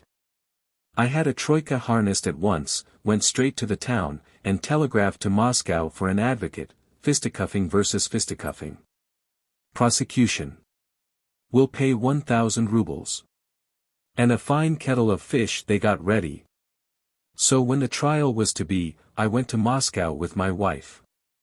We got to the court quite early, before 9 in the morning, and the trial wasn't to begin till 12, so we sat down in the porch to wait. All of a sudden up comes my apothecary. He came along dragging one foot after the other, all thin and shabby, for all the world like a beggar. Where have you come from? I asked him. That's more than I know myself, my health's gone to pieces, I've got rheumatism in both my legs. I'm half dead. And it was quite true, he had a cough, and couldn't get his breath. He sat down on the step with us, and I said to him, well, friend. Your pills have cost me something, I shall remember them, never fear. D'you think they didn't cost me anything, says he. And so he told me how it had all happened, how he missed me at the tavern, and all that I told you before. 304 foot to this day, he said, I haven't got back the use of my arm, since they hit me on the shoulder when they took away the pills. He came along dragging one foot after another. But why didn't you give up the pills? I was afraid to. They were illegal pills. I made them for you, as a friend, because I know your temperament. 305 So then I asked him how did the whole thing happen, and he told me. That's just what I can't make out for the life of me. They tore off with me to the other end of the world, and then there came a telegram, send him back, it's the wrong man. So they brought me back, and I began asking at the head office what it was all about. They poked and muddled and fussed over their papers, and at last they got to the root of the whole matter. And what do you think it was? What do you suppose was the cause of it all? How should I know? I've hardly got to the bottom of my own case yet. Well, says he, it was all because of that scoundrel Lopatkin. Lopatkin, I must tell you, is a shopkeeper in our town, he's just a regular bloodsucker, and nothing else. So I asked him what Lopatkin could have to do with it, and he said. When I had the business at Sausalov, I hired rooms from him, and it was in the contract that I should repair the roof. Well, if you remember, I didn't get on. And so I left the town and didn't repair the roof, because, you see, as I had paid beforehand, and went away 4 months before the time was up, I didn't see that I was bound to do it. I gave up my business, and off I went. But old Lopatka thought he'd screw some money out of me, so he hunted up some pettifogging notary and scribbled off a complaint to the medical department at St. Petersburg, asking to have apothecary so-and-so forced to pay, and all the rest of it. Well, in the medical department they didn't take the trouble to go into it, they just wrote off to the administration in my province. And when it got to the head office of the province, they mixed up one paper with another. And they wrote to the district office, summon 306 the apothecary to explain. So when the paper got to the district, I wasn't there, so they set to work and made up a third paper, find and forward apothecary. And off they sent it to Moscow. So in Moscow they hunted me up. As soon as ever I got to Moscow and handed in my passport to the police, of course they nabbed me. Well, then, of course there were those unlucky pills. They wanted to take them away, and I wouldn't give them up, and tried to hide them. And so they began to suspect all sorts of things. And at last they got so muddled at the head office that they mixed everything up together, and somehow the devil got into the thing. And now that I've gone back to my lodgings, all my luggage is stolen, and I don't know what on earth I am to do. So I asked him what he was there for, and he said, "Why, to answer that old bloodsucker's summons." "About the roof?" "Yes, still that confounded roof. He wants 34.5 rubles, but I shan't give him a penny.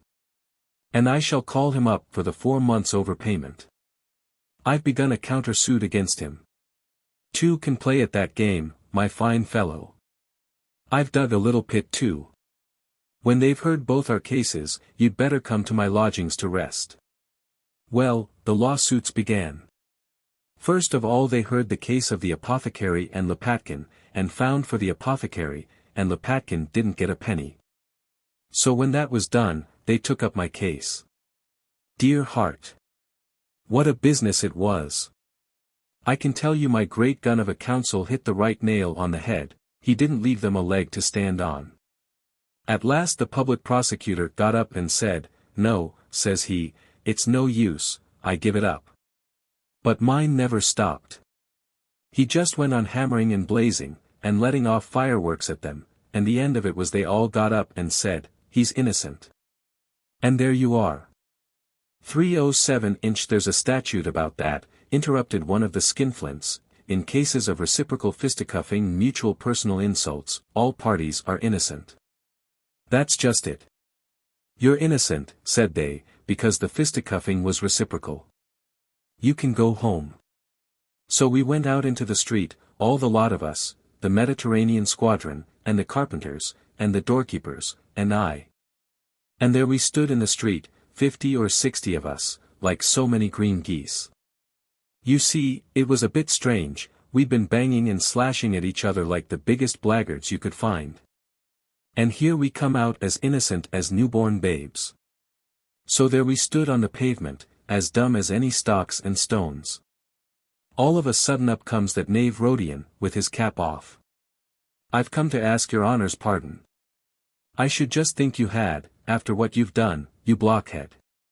"Well, I don't know, sir.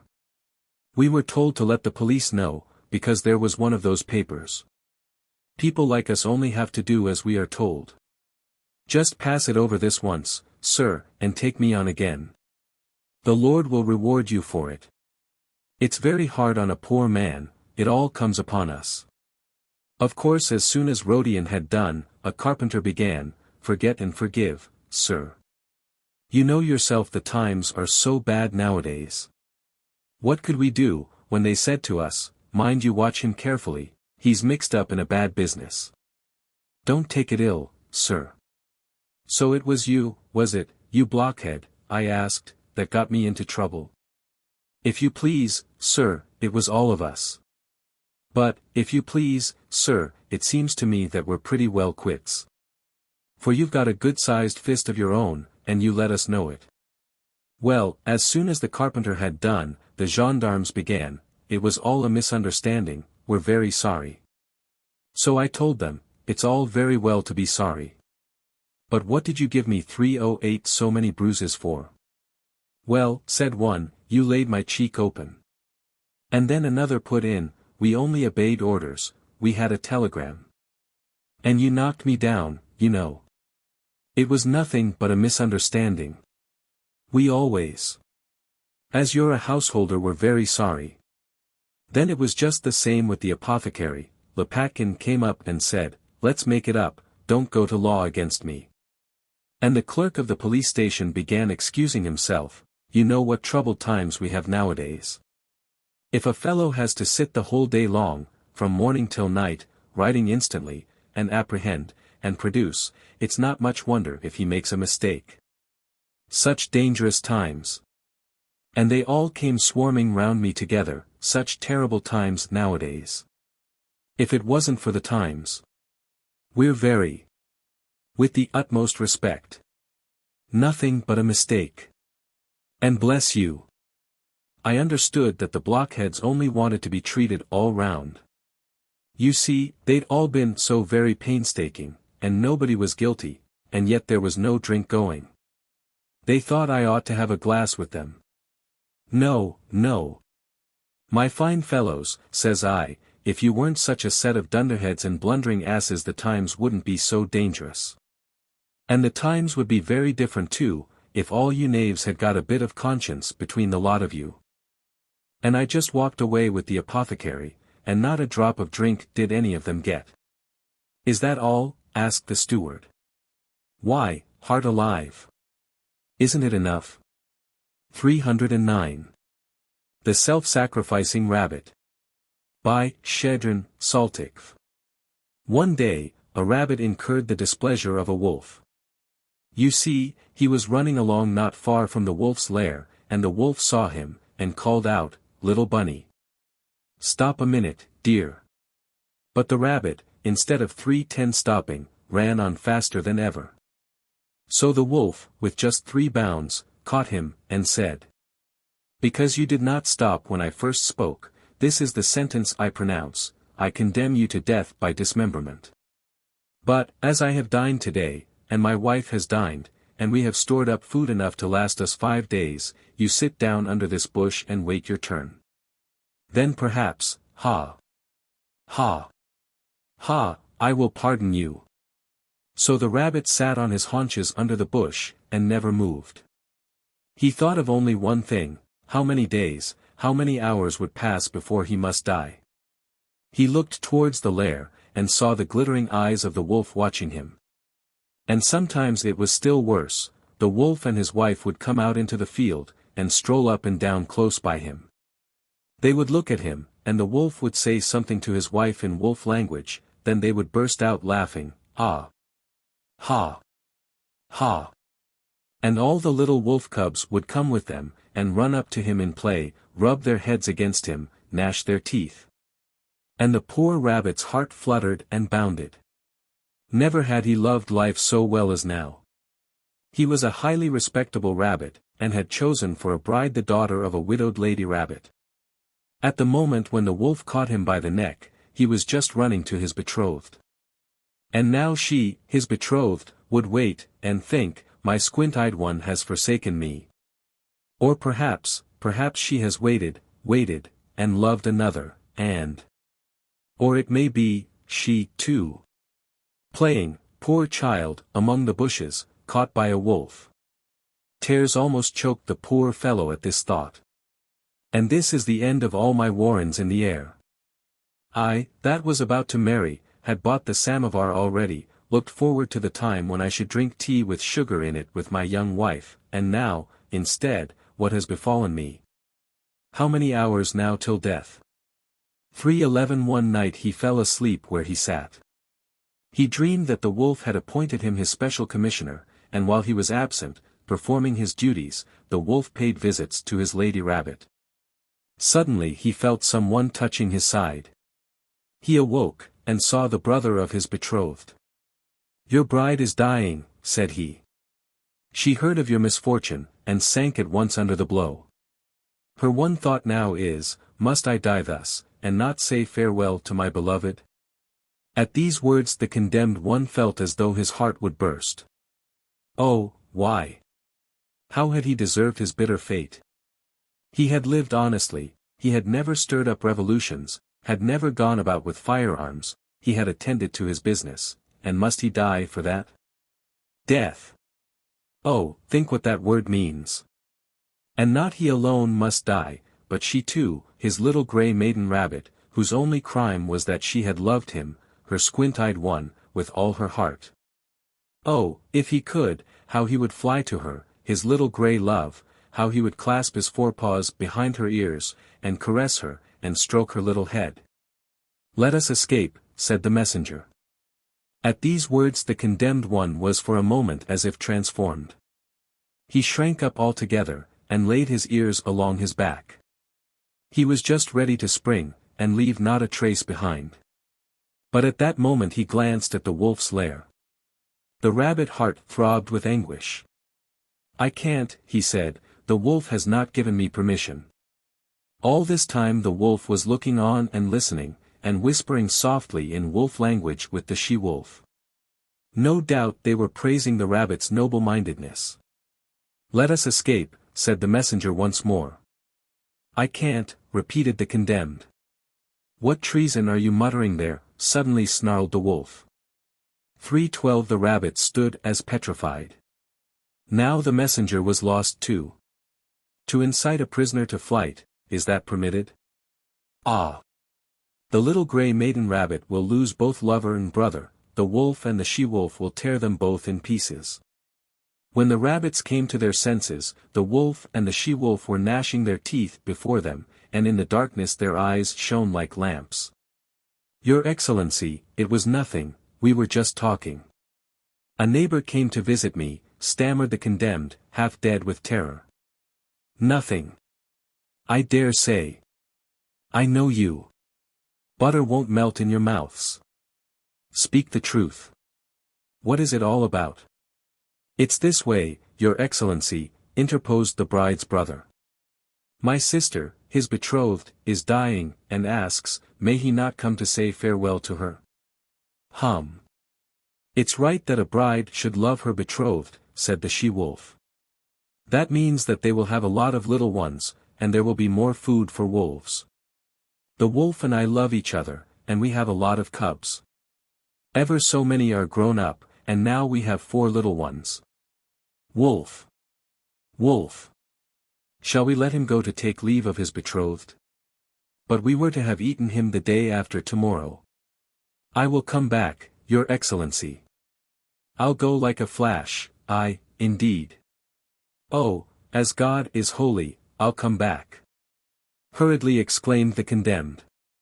And, in order to convince the wolf that he could move like a flash, he sprang up with such agility that even the wolf looked at him admiringly, and thought, "Ah! If only my soldiers were like that." And the she-wolf became quite sad, and said, "See that, now.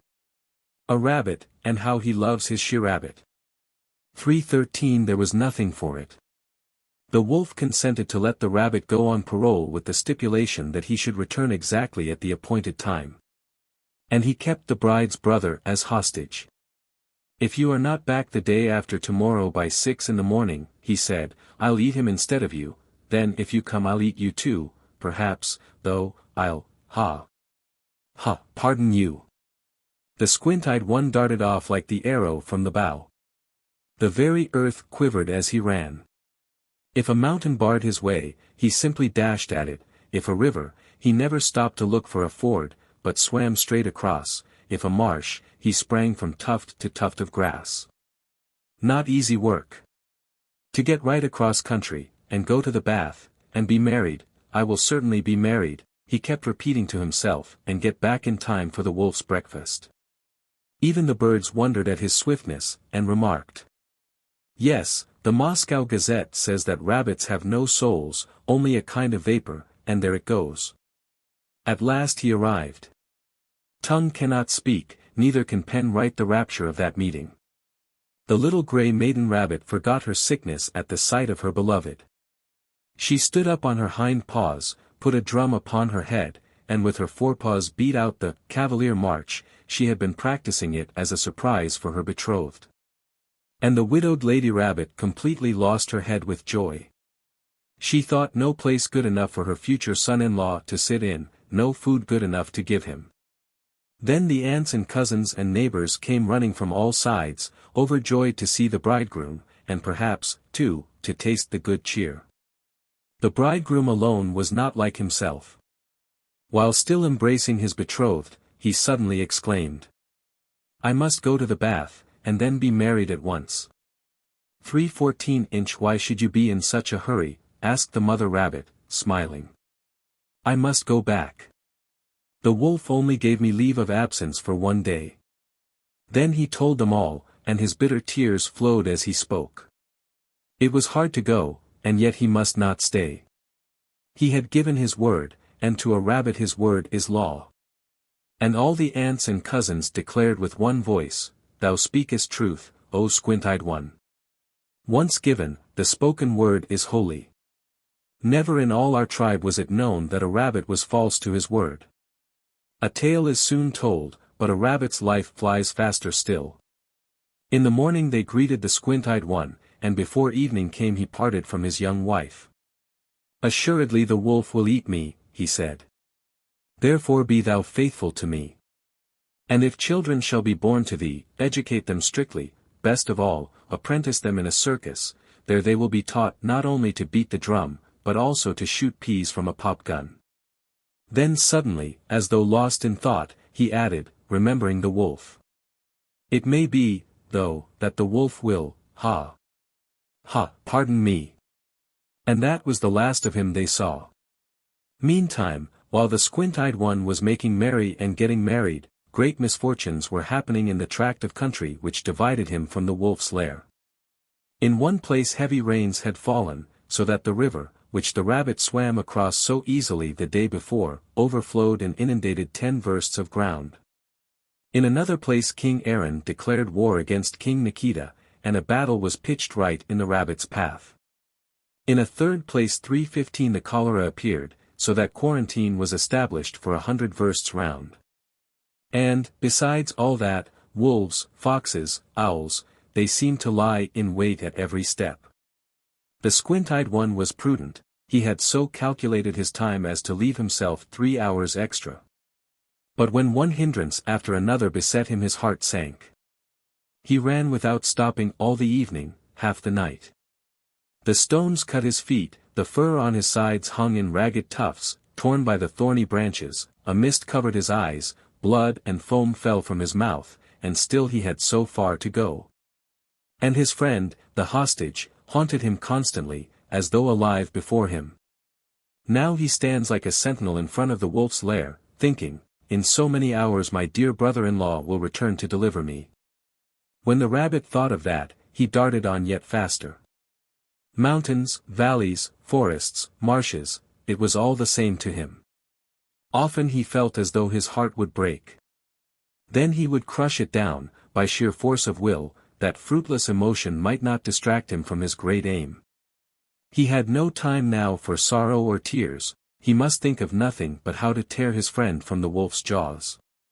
And now the day began to break.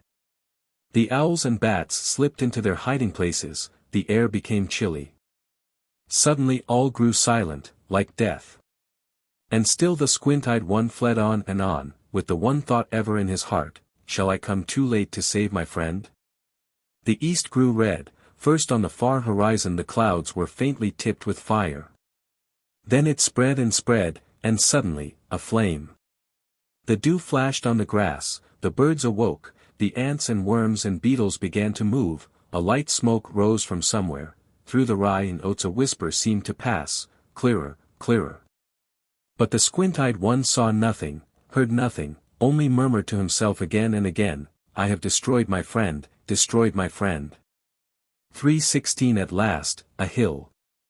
Beyond that was a marsh, and in the marsh the wolf's lair. Too late, O squint-eyed one, too late. With one last effort he put forth all his remaining strength, and bounded to the top of the hill. But he could go no further, he was sinking from exhaustion. And must he fail now? The wolf's lair lay before him as on a map. Somewhere far off 6 o'clock struck from a church steeple, and every stroke of the bell beat like a hammer on the heart of the agonized creature. At the last stroke the wolf rose from his lair, stretched himself, and wagged his tail for pleasure. Then he went up to the hostage, seized him in his forepaws, and stuck the claws into his body, in order to tear him in 2 halves, one for himself, the other for his wife. And the wolf cubs surrounded their father and mother, gnashing their teeth and looking on. "I am here, here," shrieked the squint-eyed one, like 100,000 rabbits at once, and he flung himself down from the hill into the marsh. And the wolf praised him. "I see," he said, "that a rabbit's word can be trusted. And now, my little dears, this is my command: sit, both of you, under this bush, and wait till I am ready, and afterwards I will, ha! Ha! Pardon you." 317. Choir Practice. By V. A. Slyeptsov. At about 6 in the evening the singers assembled at the choirmaster's house. After rubbing their boots on the mat in the hall, they went into the ante-room, which 318 contained an old rickety sofa, a wardrobe, and a fat chest of drawers. For want of room the out-of-door garments were flung in a heap on the sofa or chest of drawers. Here, too, there was a sort of mat on the floor, upon which the singers were expected to rub their feet. At the door leading into the inner room stood the choirmaster himself, a man of about 40, of middle height, with an expressive face and short-cropped whiskers. He stood in his dressing gown with a pipe in his hand, watching to see that the singers rubbed their boots properly. In the inner room, on the table, burned one tallow candle, dimly lighting up a large stove in the corner, a sofa, a piano covered with music, a red wooden chiffonier, several chairs, and a violin hanging on the wall. On the opposite wall hung a portrait of the Metropolitan Philaret, a clock, and a starched shirt front. The room was crowded and musty, smelling of stale tobacco, and when anyone coughed, the lack of resonance became noticeable. On entering the room the singers bowed, blew their noses, we will not inquire how, and sat down silently. They came in not all together, but in little groups. And every time that the rubbing of boots and blowing of noses was heard in the ante-room, the choirmaster would ask, "Now, are you all here?" Then a voice would answer from the dark ante-room, "Not yet, sir. Trebles and altos, don't come in. Stop outside till your boots are dry," said the choirmaster, meeting at the door a fresh crowd of boys. The trebles and altos stopped outside, and instantly began playing tricks. The tenors and basses either sat smoking or walked up and down the room talking together softly. "Now then," said the choirmaster, "are you all here?" "All here, Ivan Stepanych." 319-inch Kulikov, give out Beryuzov's credo. The singers began coughing, straightening their neckties, jerking their trousers, and otherwise preparing for their work. One of the tenors, who served as assistant to the choirmaster, handed round the music. The boys, called in from the ante-room before they had had time to finish their tricks, continued pinching each other and treading on each other's toes after their parts had been handed to them. The choirmaster scolded them incessantly, but it was evident that they had not much fear of him. "Now then. Make haste and begin. Get to your places," said the choirmaster. "Kulikov, have you tried through the gates of mercy with the trebles?" "Yes, sir," answered the pale, curly-haired tenor. "Only I wanted to speak to you about Petka. I simply can't do anything with him. He sings so flat that there's no bearing it. Indeed, he does nothing but put the others out. Petka, how much more trouble am I to have with you? Take care, my boy, I shall have to take you in hand soon." Petka, a jolly-looking, sharp-eyed treble, put on a serious face, and steadily perused his music. "Place yourselves. Place yourselves," shouted the choirmaster, sitting down to the piano. "Who's that smelling of whiskey? Mirotvorets, is that you? For shame. It's what I use to rub my feet, Ivan Stepanych. I've caught cold, and I was advised to rub them with spirits." "Caught cold, indeed. At the funeral yesterday, I suppose? Yes, sir. So I see. Your face looks drunk enough. No, sir, indeed.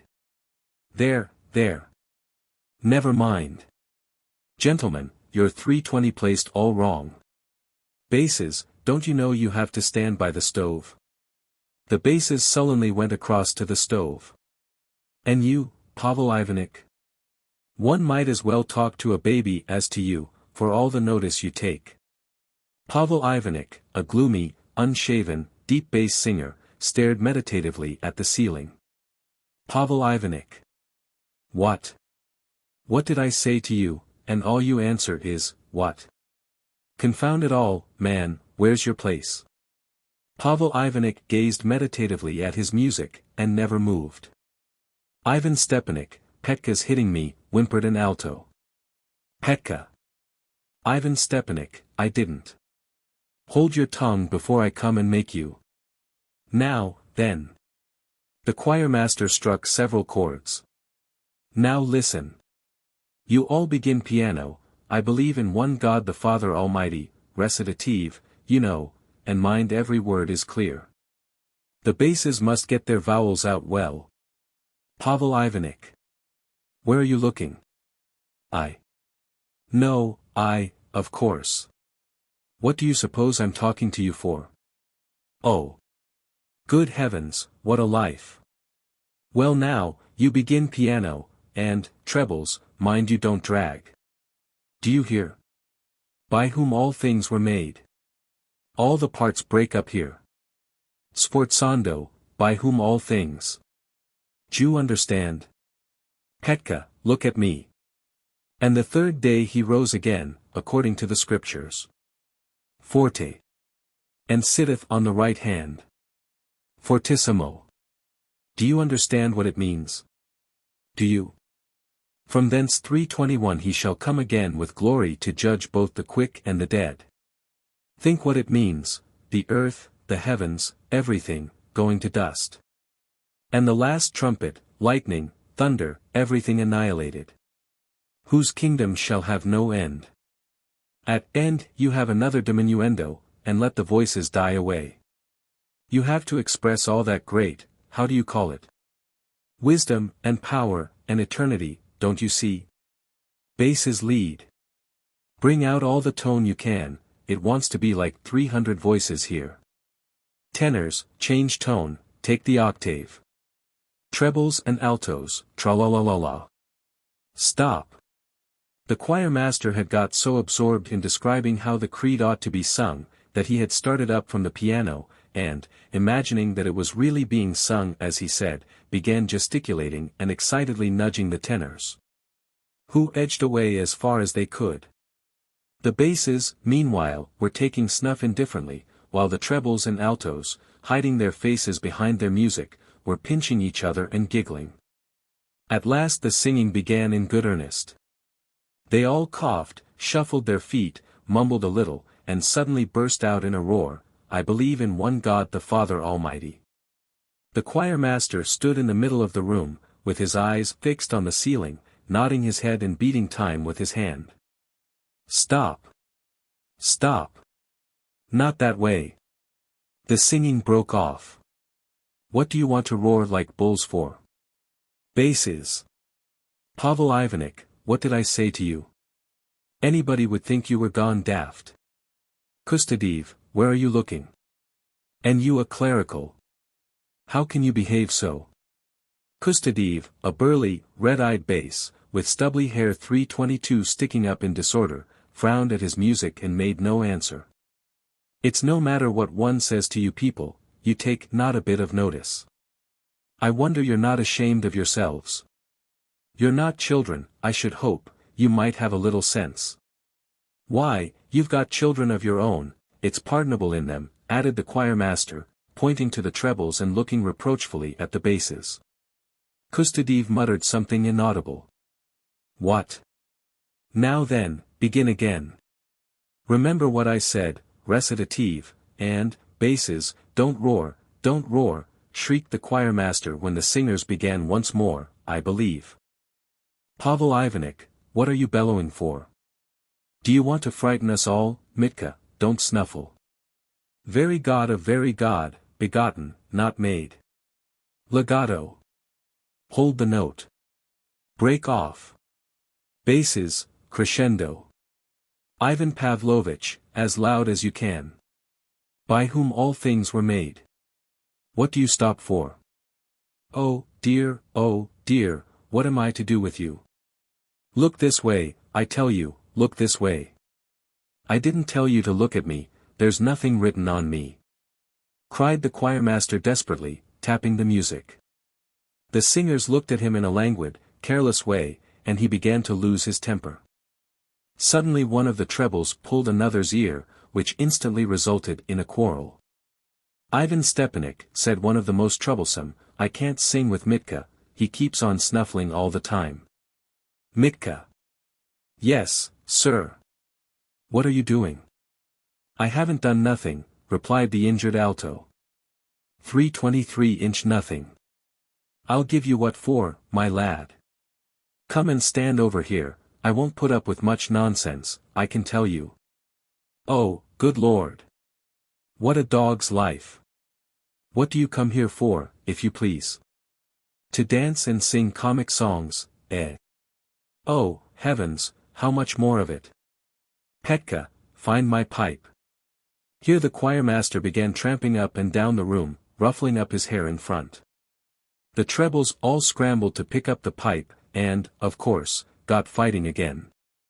The rest of the choir broke into little groups and talked. Confounded idiot, muttered the stubbly-haired bass, rolling up a bit of music paper into a cigarette. He's a regular brute, that's what he is. In a corner sat two basses and a thin, consumptive tenor. I've sung through 4 services this blessed day, one of the basses was saying, and I'm downright tired of it, my throat's quite sore. First I sang at the early service, then in another church at High Mass, then at Vespers at the Holy Virgin's Church, and then at a funeral. I got Kuznetsov to come to the Holy Virgin's, and we had a rare lark with the deacon, I told him we would. I tell you, that deacon won't forget us in a hurry, the way we put him out. When he started on one note, we got on to another. You know, he always tries to give ear as high as he can, so as not to have to take the octave, his voice is fit for nothing, so when we started Glory be to thee, a whole tone lower, he was just done for. Forever and ever, and there he stuck, couldn't get a word out for the life of him. And that scamp Kuznetsov, there he stood saying his prayers as if it wasn't his doing a bit, bowing and crossing himself, as pious as you please. I nearly died of laughing. Oh, and what a rage the priest is in, my word. After service the deacon came up to the chancel, and says he, wait a bit, my fine fellow, I'll 3/24 serve you a trick. But that's all nonsense. What can he do to him? But what did the priest say? Asked the consumptive tenor. What's it to him? He said, I'm not going to take that deacon's part. So you see, we can do as we like. Get to your places, make haste, interrupted the choirmaster's voice. Kolikov. We sing to thee. Trebles, hold your tongues. The singers once more ranged themselves in order, the choirmaster took his place at the piano. Do, mi, la pianissimo. 1. We sing to thee, we bless. Stop. How many times am I to tell you? What are you doing? What sort of thing do you call that? Now I ask you, what are you doing? Skvortsov, what are you doing?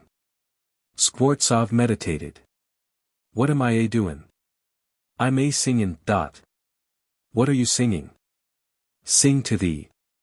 And I tell you that you're hacking wood, not singing. Skvortsov smiled. What's there to laugh at?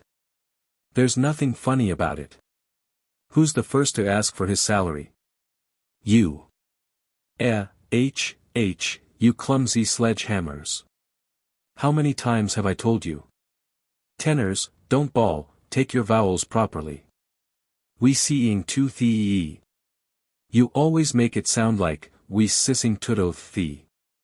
What sort of music do you call that? Begin again. We give thanks to thee. Tenors, just touch the note and break off. Altos ought to ripple along like a brook. Trebles, die away. At last they got into swing. The basses left off sledge-hammering, the trebles died away, the altos rippled, the 325 tenors touched their note and broke off, and the choirmaster accompanied. Suddenly, in the midst of the singing, there resounded a smart box on the ear, given to one of the altos for singing flat and not rippling properly, but that in no way disturbed the music.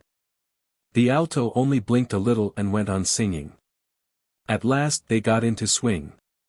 And we worship thee, roared the basses with the most ferocious faces they could put on. 326-inch OHH low RD, quavered the tenors, throwing back their heads and wagging their voices as a dog wags its tail. And we worship thee, bellowed, like an ophicleide, the stubbly-haired bass, savagely rolling the whites of his eyes and looking ready to tear someone in pieces. At this moment there was a knock at the door. The singing broke off again. "Who's that?" shouted the choirmaster, angry at being interrupted. The deacon came in. A short, thick-set man of about 45, in a long-tailed coat, and with whiskers completely surrounding his face, after the fashion of anthropoid apes. He made a slow salute, and uttered the conventional salutation, "My respects." "Ah, Vasily Ivanich. Sit down, please. Won't you have a pipe?" The choirmaster had suddenly become very amiable. "Thank you, don't trouble, I have cigars." "I am disturbing you, am I not?"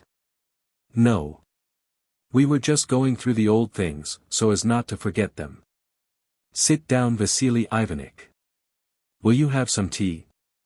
"I'll order it at once, in a minute." The choirmaster half opened a door leading into a bedroom, thrust in his head and said softly to his wife, who was lying on the bed. "Vasily Ivanich has come. Think yourself. You know we can't." "Yes, you'll be inviting 20 people here next, and giving them tea," answered his wife.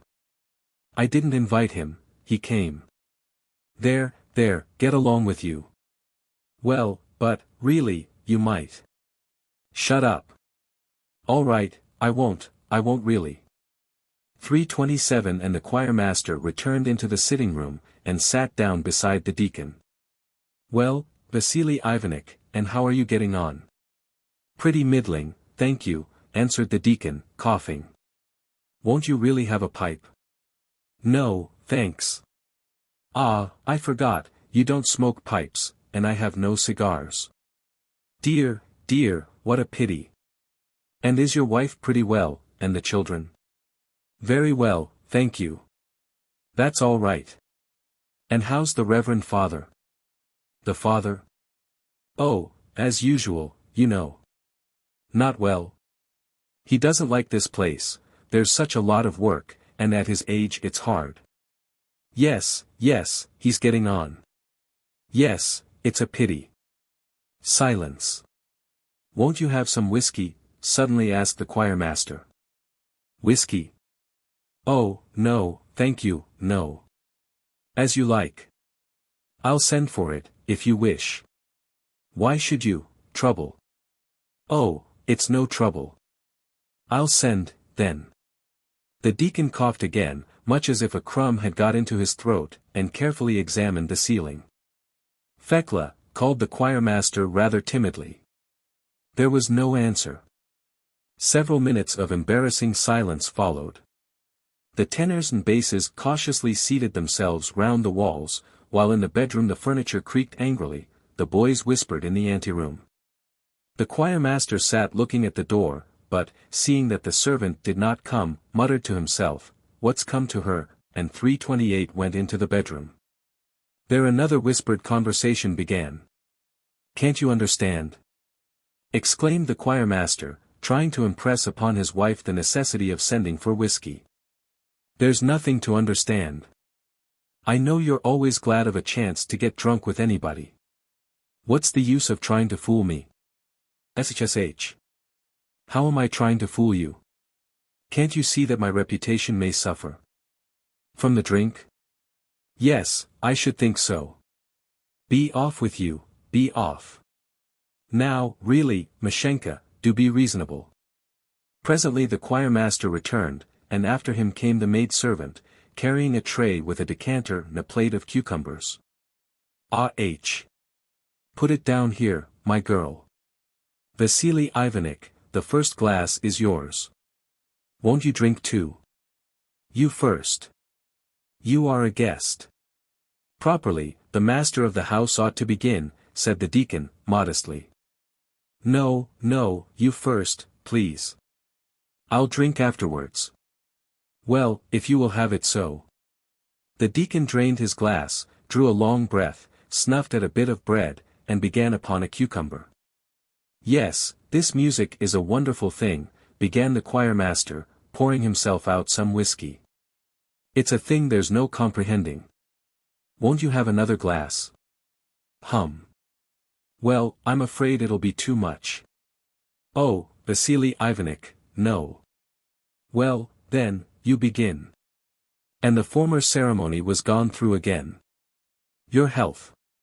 Yours.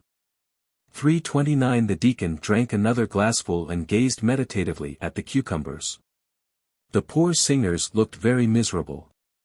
The stubbly-haired bass stared gloomily at the decanter. The tenors tried to distract their minds from temptation by talking together, but the conversation halted. Kulikov, said one. Well? What time is mass tomorrow? How should I know? What's it to you? Nothing. Another tenor was remarking to a friend. Look here, when you write out music, you ought to put the sharps bigger. I always get wrong. All right.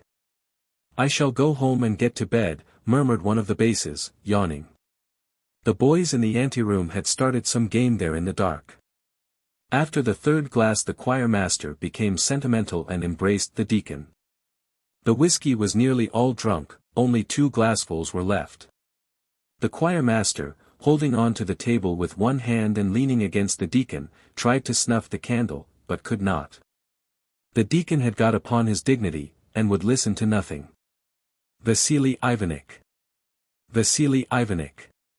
Cried the choirmaster, frowning. No, I won't, then, answered the irate deacon. Won't you, my friend? Oh ho! Very well, you remember that. I'll remind you of it, I'll remind you, said the choirmaster, threatening him with something unknown. Then, seeing that his menaces had no effect, he suddenly became affectionate. The deacon, pacified, drank another glass. 330 there now. There's a good fellow. Kiss me, old man, and let's be friends. You and I are both psalm singers. We ought to be friends, said the choirmaster, tapping the deacon on the chest. I'm not a common sort of man either, I can tell you, you needn't mind my looking a bit queer. Just see what a wife I've got, She's a civic councillor's daughter. D'you understand that? Course I do. 'Tisn't a syntax, nothing much to understand. Ah! I tell you that woman's an angel. I'm not worthy of her. I feel myself I'm not. I've held an officer's rank for 15 years, and I've got a medal belonging to me, but all the same I'm not worth her little finger. An angry murmur came from the bedroom. There. D'you hear? She's angry. She doesn't like to be praised before people. She's modest. I tell you I never saw anyone so modest. You'll hardly believe it. Why, sometimes, when we're alone. The sounds from the bedroom grew more threatening.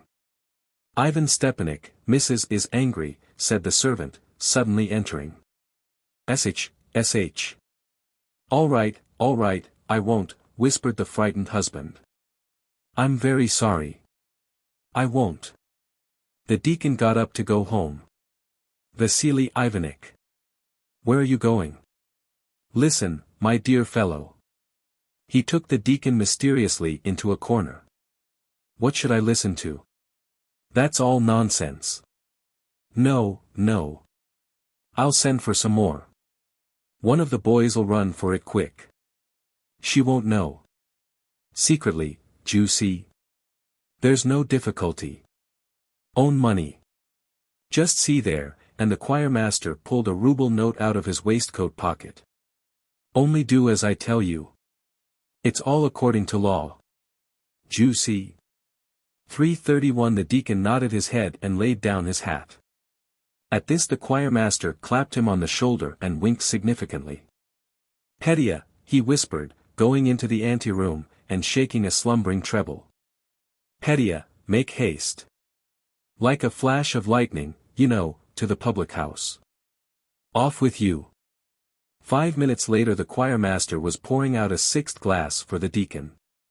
It was only then that he suddenly remembered the tenors and basses, who, not able to endure this sight any longer, had in sheer desperation made up their minds to go home. Come along, come along. What are you afraid of? Said the choir master, with a faint attempt to keep up his dignity in the eyes of his subordinates. The singers started, and one after another came up to the table. Kustadiev took a glass, looked at it, held it up to the light, and suddenly, as if struck with a new idea, turned it upside down into his mouth, without eating anything. Pavel Ivanovitch, and you? Pavel Ivanovitch modestly declined. Why? Thanks, I won't take any. Stuff and nonsense. Why not? No, really. Rubbish. No, you must excuse me. I have taken a pledge. When? More than a month ago. As you like. Pavel Ivanovitch reddened and sat down. The other singers began to make fun of him. The choir master, meanwhile, had worked himself up to such a condition of temerity that he no longer took any notice of the ominous symptoms of an approaching domestic storm which were plainly audible 332 from the bedroom. By the time the 2nd pint of spirit was finished the singers had arrived at the stage of walking unceremoniously up and down the room, and had begun to talk so loud that their conversation sounded remarkably like quarreling. The room grew close and stifling, the candle began to flare, the deacon's cigar smoke got into the people's eyes. The choir master, holding the deacon by his coat button, assured him for the 10th time, apropos of nothing, that his wife was an angel, and that but for her he should have come to utter ruin. The conversation then jumped with extraordinary rapidity back to music, and the deacon affirmed that C-sharp major and G minor are the same, and that the whole thing depends upon how you breathe. And finally proved to demonstration that all these composers ought long ago to have been kicked downstairs. Notwithstanding all this, the choir master once more went into the ante-room, waked Petya, and sent him for a 3rd pint. No, wait a bit. Just hear what I tell you, yelled the choir master, holding the deacon by the coat. All that's idle talk. No, I'll prove it, shrieked the choir master. See now. Where is my music got to? Ah, there now, I forgot to send for the supper. Fekla. The angry face of the maidservant appeared at the door. Fekla, said the choir master in a stern voice, trying hard not to stagger, go and fetch some cucumbers. Mrs. told me not. Then you won't go? No, I won't. Then you're a pig. I'll go myself. Go then. Mrs'll give you what for. However, after thinking it over, the choir master decided not to go, and only shouted at her. Be off with you. Ya. Scandalmonger. The deacon went home. 3:34 The servant went away. Presently a 3rd pint was brought in and the basses and tenors once more crowded round the decanter. Suddenly the choir master quite unexpectedly sat down at the piano, struck a few chords, and shouted, Get to your places. The sleepy boys came in from the ante-room, and the whole choir stood in a crowd together. See, the light is dying. See, the time is flying. Yelled the choir master, hammering unmercifully on the keys. The lasses went to the fields to play. Among the grasses and flowers gay. Bellowed the choir. Oh, my bonny blue kirtle. Howled the tipsy deacon, swinging his legs under the table. In the name of law and order. shrieked the choirmaster. Basses, out with your tone. Crescendo. Crescendo. At about 11 o'clock at night the deacon was hunting for his galoshes in the anteroom. For a long time he could not find them. At last he stuck his foot into somebody's cap, which happened to be lying on the floor, and went home. 335. The Eagle. As. Mæcenas. A Fable. By. Shchedrin. Saltykov. A great deal is written by various poets about eagles. And always in praise of them. The eagle has invariably a form of indescribable beauty, piercing vision, and a majestic flight. In fact, he does not fly like other birds, but sails, or soars, through the air. Moreover, he can gaze upon the sun and battle with the thunders. Some writers speak of the magnanimity of his soul. For instance, 336. If you want to write an ode in praise of a policeman, it is quite essential to compare him to an eagle. Thus, like the majestic eagle, Police Sergeant No. So-and-so looked on the suspected person, seized him, heard his explanation, and magnanimously pardoned him. I, personally, long cherished a belief in these panegyrics. I used to think, after all, it really is a grand idea. Seized him and, pardoned. Pardoned. That was what really fascinated me. Whom did he pardon? A mouse. A miserable mouse. And then I would rush off to some one of my poetical friends to tell him of this new act of magnanimity on the part of the eagle. And my poetical friend would strike an attitude, breathe hard for a moment, and then would become affected with the seasickness of versification. One day, though, the idea occurred to me, what did the eagle pardon in the mouse? All that the mouse had done was to run across the road on its own private business. And the eagle saw it, swooped, squeezed it half to death, and pardoned it. Why in the world did the eagle pardon the mouse and not the mouse the eagle? Well, I began to look about me and take notice of things. And the more I saw, the more muddled I got. There certainly was something askew about the whole business. In the first place, it is evident that the eagle does not catch mice for the purpose of pardoning them. In the next place, even if the eagle did pardon the mouse, I cannot help thinking that it would have been still better if he had taken no interest in its affairs at all. And, finally, in the third place, granted he is an eagle, an arch-eagle for that matter, all the same he's a bird. Indeed, he is so essentially a bird that, even for a policeman, a comparison with him can be considered complimentary only in virtue of a misunderstanding. My present opinion concerning eagles is as follows: Eagles 337 are eagles, and that is the long and short of the matter. They are simply carnivora, birds of prey. But, it is true, they have this justification, that nature herself made them anti-vegetarians. As they are, moreover, powerful, long-sighted, agile, and merciless, it is perfectly natural that, whenever they appear, the entire feathered kingdom does its best to hide itself away.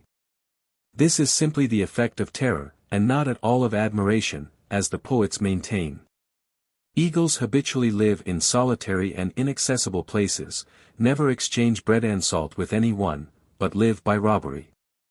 And, when not engaged in burgling, go to sleep. There turned up, however, a certain eagle who grew sick of living in solitude. So one day he said to his mate, "It's a fearful bore to live in this fashion, tête-à-tête. If one does nothing but gaze at the sun the whole day long, it muddles one's head." He set to work to meditate. The more he thought about it, the more it seemed to him that it would be very nice to live as the landed proprietors used to live in the old days. He could get a whole suite of servants and be as happy as the day is long.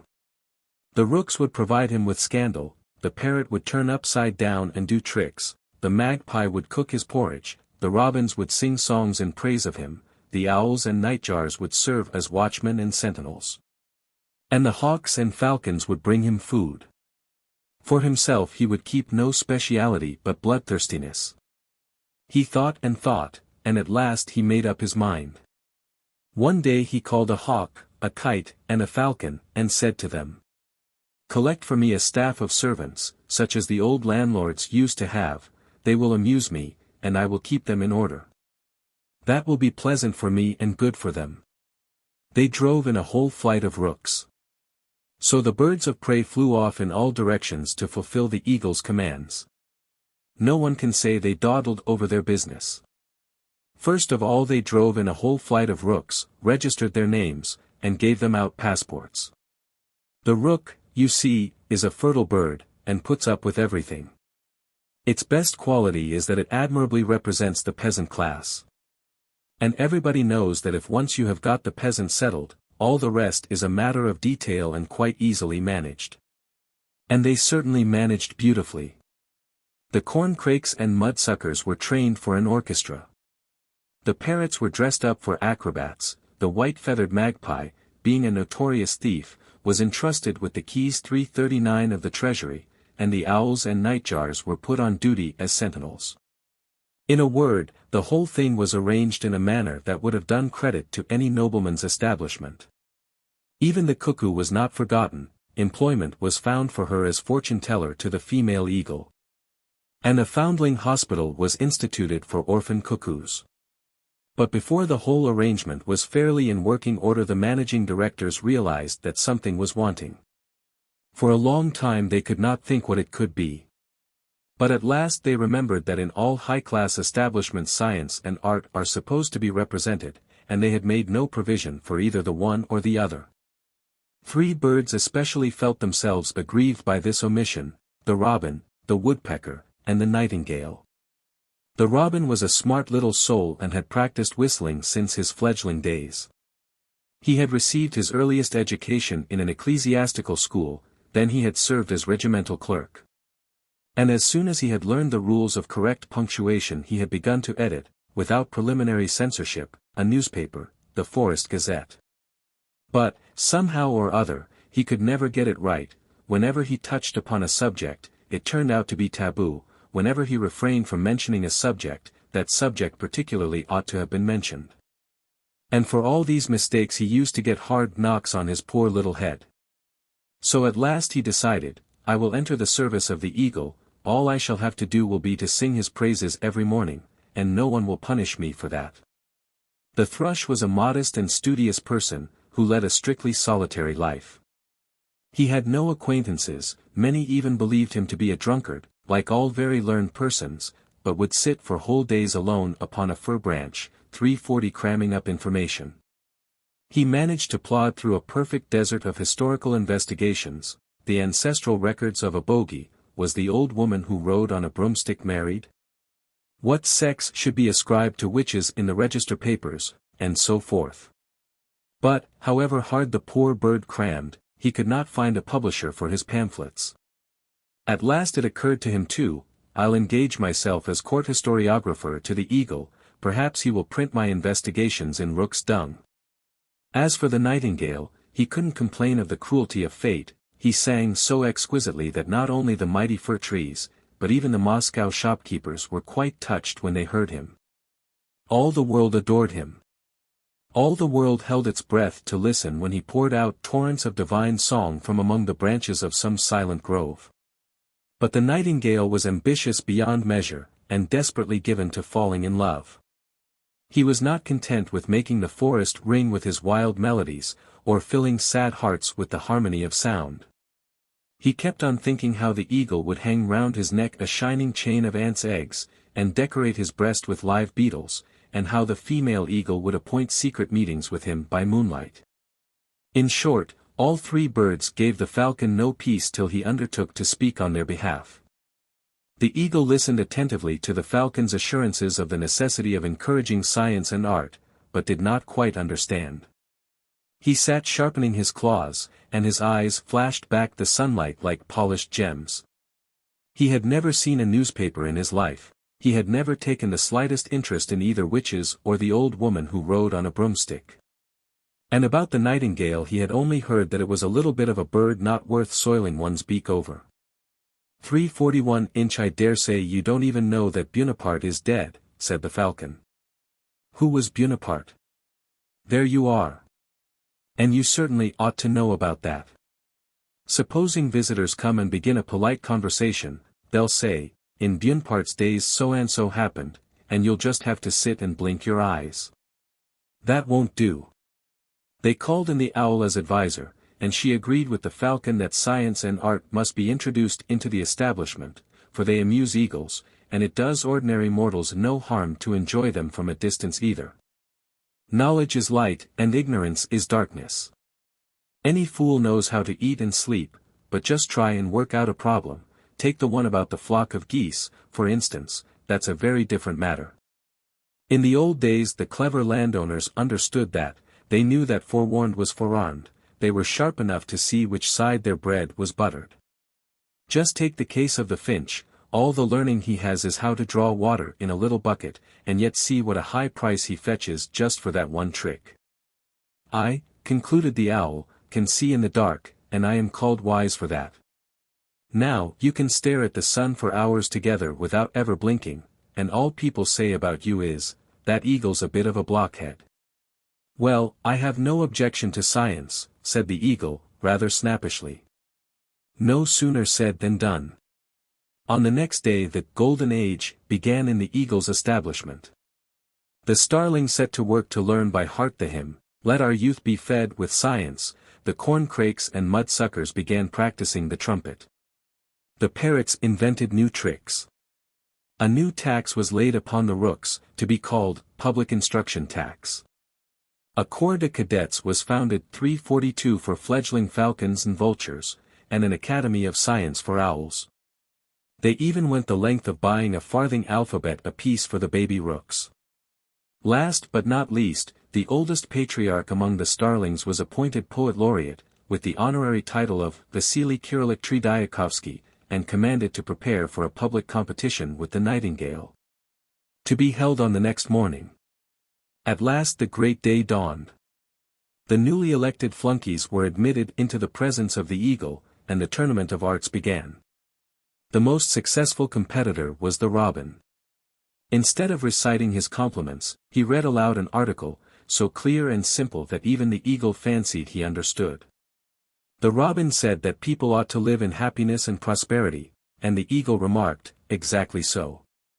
He said that if he could make his paper sell properly he would be quite indifferent to all other questions, and the eagle repeated, exactly so. He said that the life of a servant is preferable to that of a master. For the master has many responsibilities, whereas the servant lives under his master's protection, free from care, and the eagle again repeated, exactly so. He said that, in the days when he kept a conscience, he could not get a pair of trousers to wear, but, now that he had got rid of his conscience, he was in the habit of putting on 2 pair at once, and the eagle once more repeated, exactly so. At last the eagle began to get bored, and snappishly commanded, the next one.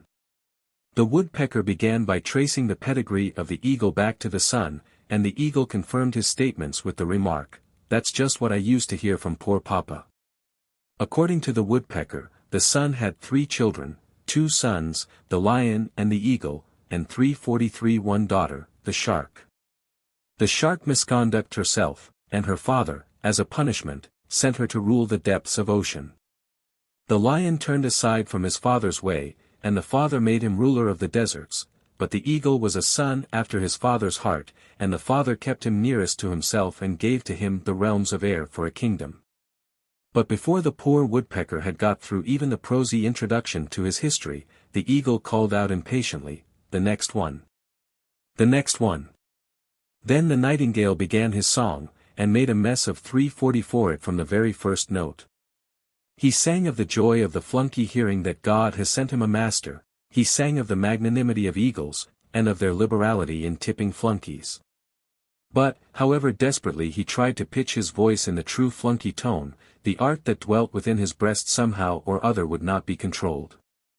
He himself was a flunky from beak to tail, he had even got hold, somehow, of a second-hand white cravat, and had ruffled up the feathers on his little head into a hairdresser's curl, but his art refused to be confined within flunkyish bounds, and kept on bursting forth in spite of all his efforts.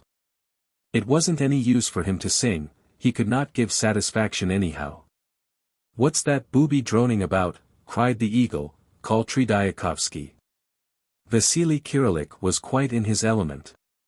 He chose just the same toadyish subjects, but gave so clear an exposition of them that the eagle kept on all the time repeating. Exactly so. Exactly so. When the competition was over, the eagle hung upon Tridyakovsky's neck a chain of ants' eggs, and flashed his eyes at the nightingale, exclaiming, "Take away that scoundrel." Thus ended the nightingale's ambitious dreams. He was quickly hustled into a hen coop and sold out of the way to the tavern, Parting Friends, where, to this day, he fills with sweet poison the hearts of tipsy meteors. Nevertheless, the work of public instruction was not abandoned. The fledgling vultures and falcons attended the gymnasium regularly, the Academy of Science began to publish a dictionary, and got half through the letter A, the woodpecker finished the 10th volume of The History of Bogies. The robin, however, kept very quiet. From the first day he had felt an instinctive conviction that all this 345 educational rage would come to a speedy and grievous end, and apparently his presentiments were well founded. The troubles began with a grave mistake on the part of the owl and falcon, who had accepted the management of the work of education. They took it into their heads to teach the eagle himself to read and write. They taught him upon the easy and agreeable phonetic system, but, notwithstanding all their efforts, after a whole year's training, instead of eagle, he signed his name a gull. The result of which was that he could not get a single respectable financier to accept his bonds. The owl and falcon also made another great mistake. Like all pedagogues, they never gave their pupil any peace.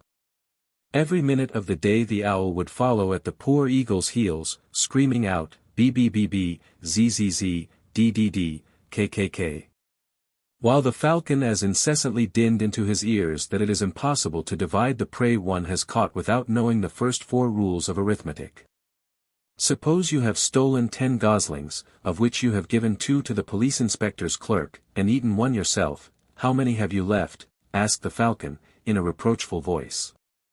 The eagle was not able to work this problem, so he remained silent, but anger against the falcon burned in his heart more and more fiercely with every day. All this resulted in a condition of general tension, which was at once taken advantage of by intriguing adventurers. The ringleader of the conspiracy was the kite. He enticed over the cuckoo, who took to whispering in the ear of the female eagle. "They are simply killing our dear master with their learning." Whereupon the female eagle began ironically calling her mate Wiseacre. Wiseacre. The conspirators next turned their energies to the business of arousing evil passions in the vulture. 3:46 one morning, just at dawn, and while the eagle was still sleepily rubbing his eyes, the owl, as usual, slipped behind him and began her eternal buzzing in his ear.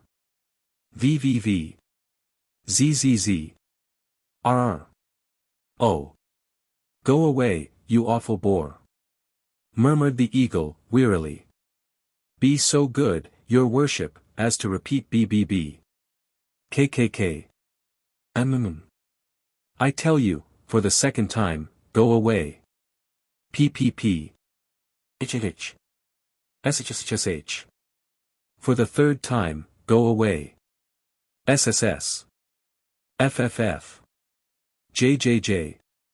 With the quickness of lightning the eagle turned upon the owl and tore her in pieces. An hour later the falcon, knowing nothing of what had happened, returned from the morning hunt. "Here is a problem for you," said he. "We have brought back 60 pounds of game. Now, suppose we divide the game into 2 equal parts, 1/2 for you and the other half for the remainder of the establishment. How much of the 60 pounds will fall to your share?" "All of it," replied the eagle. "No, no, answer properly," persisted the falcon. "If it had been all, I shouldn't have asked you." It was not the first time that he had set his pupils such problems. But on this occasion the tone in which the question was asked struck the eagle as quite intolerable.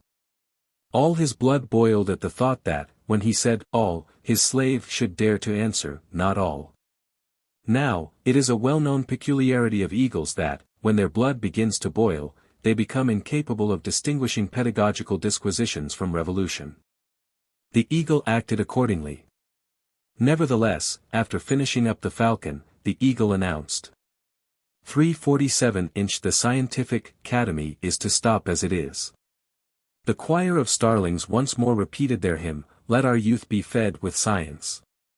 But it was already plain to everyone that the golden age was drawing to its close. In the near future darkness and ignorance were at hand, with their inevitable train, civil war and general confusion. The disturbances began with the competition of two candidates for the post of the defunct falcon, the vulture and the kite. As the attention of the two rivals was absorbed exclusively in their personal interest, the affairs of the establishment were to some extent shoved aside and gradually fell into a neglected condition. In a month there remained not a trace of the golden age. The starlings had grown lazy, the corncrakes played all out of tune, the white-feathered magpie took to stealing right and left. And the rooks got so hopelessly behindhand with the taxes that there was nothing for it but an execution. Matters went so far that the servants began to bring the eagle and his mate bad meat for dinner. In order to exculpate themselves from responsibility in all this mismanagement, the vulture and the kite, for the moment, played into each other's claws, and threw all the blame upon education. Science, said they, is undoubtedly a useful thing, but only under the right conditions. Our ancestors, said they, managed to live without any science, and we can do the same. And, to prove that all the troubles came from science, they set to work to hunt up conspiracies, and particularly conspiracies in which some book, if only a prayer book, was concerned. There began a perfect reign of searches, police investigations, and trials. 348 Drop It, suddenly rang through the aerial heights. It was the eagle who said that. The process of education broke off short. Throughout the whole establishment there reigned such dead silence that one could even hear the whispers of slander creeping along the earth. The first victim of the new tendency of affairs was the woodpecker. Indeed, the poor bird was not guilty, but he knew how to read and write, and that was quite sufficient ground for an accusation. Do you know the rules of punctuation? Not only the rules of ordinary punctuation, but even those for extra signs, such as quotation marks, hyphens, parentheses. On my conscience, I always put them right. And can you distinguish the feminine from the masculine gender? I can. I should not make a mistake, even by night. And that was all. The woodpecker was chained and placed in solitary confinement for life in a hollow tree. On the next day, being devoured by ants, he gave up the ghost in his prison. His sorrows were hardly over when the thunderbolt fell on the Academy of Science. The owls and nightjars, however, defended themselves sturdily. They did not wish to be evicted from their cozy free quarters. They said that they followed scientific pursuits, not in order to popularize science, but to protect it from the evil eye. But the kite instantly demolished their arguments by asking, "What's the use of having science at all?" This being an unexpected question, they could give no answer. They were then separated and sold to market gardeners, who killed and stuffed them and set them up in their nurseries for scarecrows. The farthing alphabets were next taken away from the baby rooks, and mashed up in a mortar, to form a homogeneous mass of pulp, which was then made into playing cards. 349 Matters grew worse and worse. After the owls and the nightjars came the turn of the starlings, then the corncrakes, parrots, and finches. Even the deaf heathcock was suspected of a certain way of thinking, on the ground that he held his tongue all day and slept all night. The staff of the establishment gradually dwindled away. At last there was no one left to serve the eagle and his mate but the vulture and the kite. In the background there remained, of course, a crowd of rooks, who multiplied at a pace that was perfectly disgraceful, and the faster they multiplied the more their arrears of taxes accumulated. Finally the kite and vulture, having no one else to intrigue against, of course you don't count the vulgar rooks, began to intrigue one against the other, and all on the ground of science. The vulture denounced the kite as reading the prayer book in secret, and the kite invented against the vulture the slander that he kept the new songbook hidden in a hollow tree. The eagle began to grow uneasy. But just at this moment an extraordinary thing happened. Finding themselves left without supervision, the rooks suddenly raised the question. By the by, what did the farthing alphabet say about all this? And, without stopping to remember clearly what was said, they all left their nests in a body and flew away. The eagle started off to pursue them, but it was no use.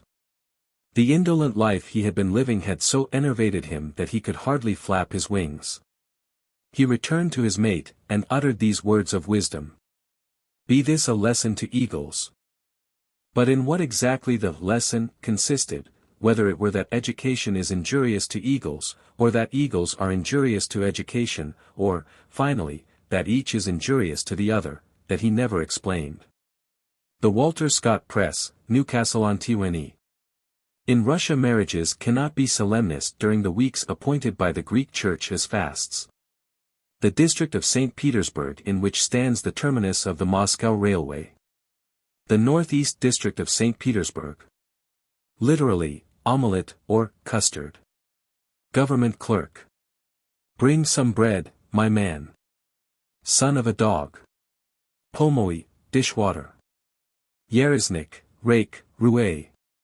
Paraprialii, stewed too long.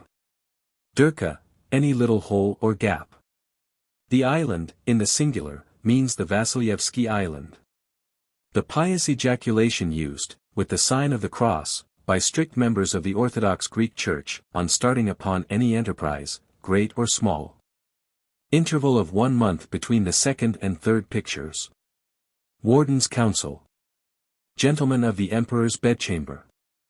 Sledge driver. Assistant to a village priest in Russia. Long coat worn by Russian peasants. Metropolitan. In provincial places in Russia it is customary to use an abacus in adding up accounts. Colloquial for the wife of Lopatin. The patronymic without the Christian name of the person addressed is a common colloquialism. A Russian proverb.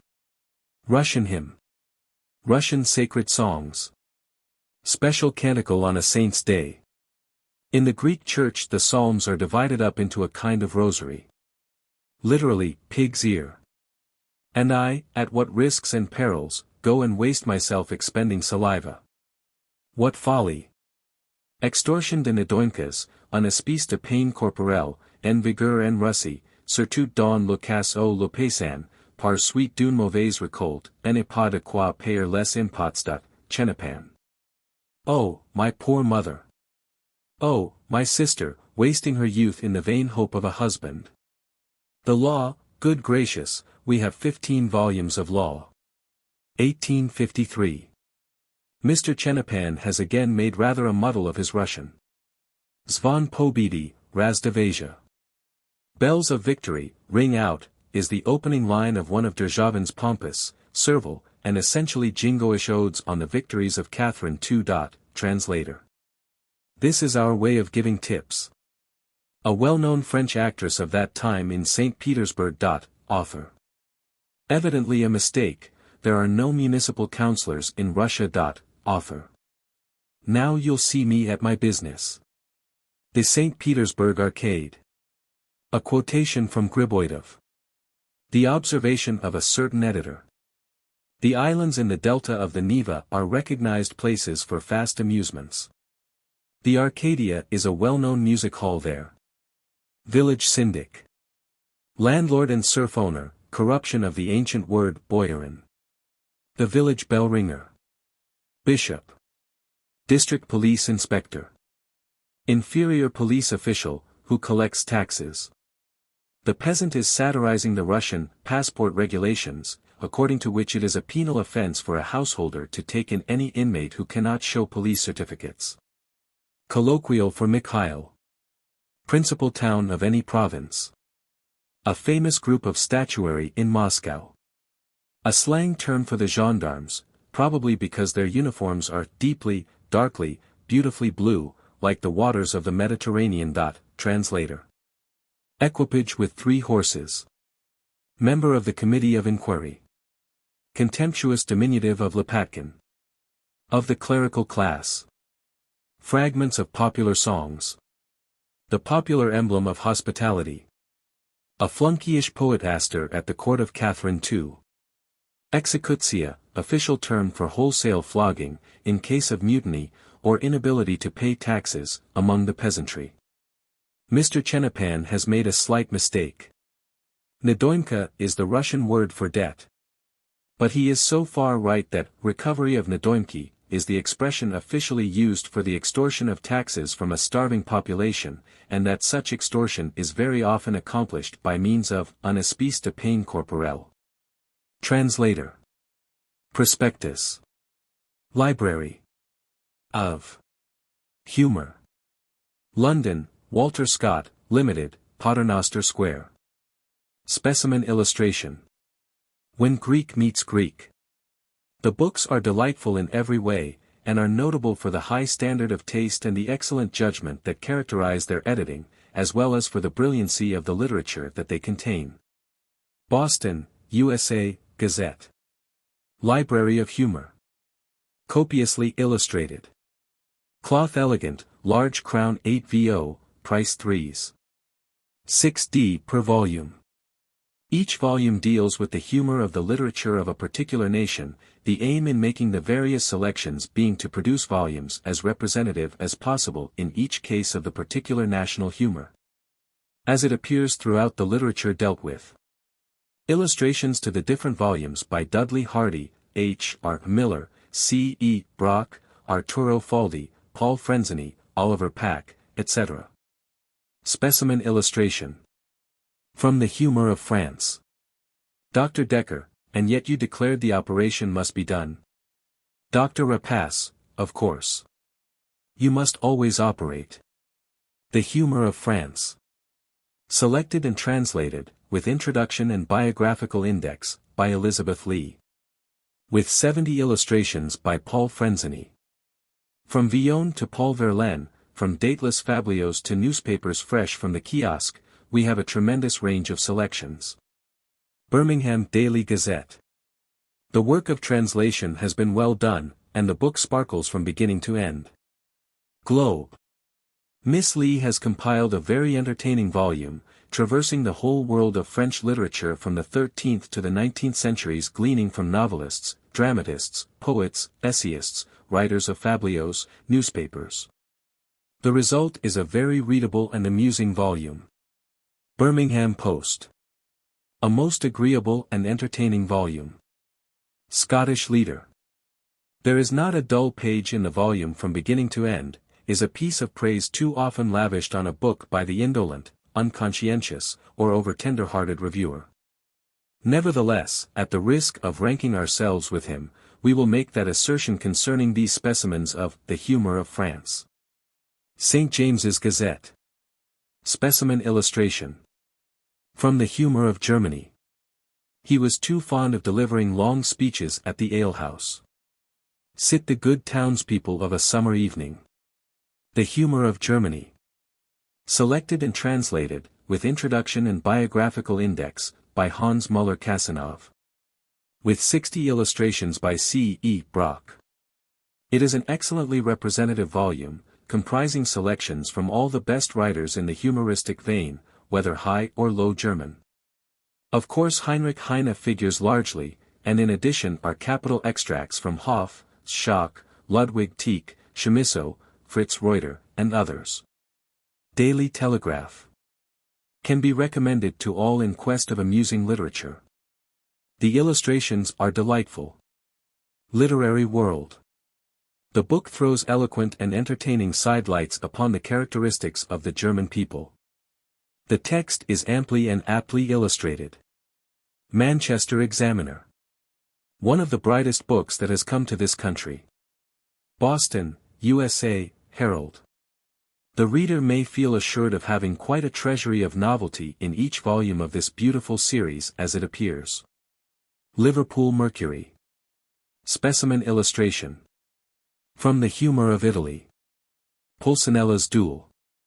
The Humour of Italy. Selected and translated, with introduction, biographical index, and notes, by A. Werner. With 55 illustrations by Arturo Faldi. Modern Italian light literature is very rich, and those who cannot read the language easily, and yet would like to obtain some notion of what contemporary Italian writers are doing, cannot do better than turn to these pages. Will reveal to English readers a whole new world of literature. Athenaeum. The book contains some delightful modern short stories and sketches. We may particularly mention those by Verga, Capuana, and De Amicis. Literary world. Most readers will think that it affords ample proof of the abundance of genuine wit in the Italian literature of the 19th century. It has plenty of capital stories, and the man who is not tickled by Capuana's rival earthquakes, or Castelnuovo's theorem of Pythagoras, can have little sense of the ridiculous. Morning Post. Specimen illustration. From the Humor of America. She shrilly observes, Thomas Jefferson, come right into the house this minute. Kosciuszko and I frolicked around. The Humor of America. Selected by James Barr. With an introduction and a comprehensive biographical index of American humorists. 80 illustrations by Charles E. Brock. Certainly these 462 pages of queer stories and good illustrations are as exceptional for amusing narration as they are for excellence of printing and binding.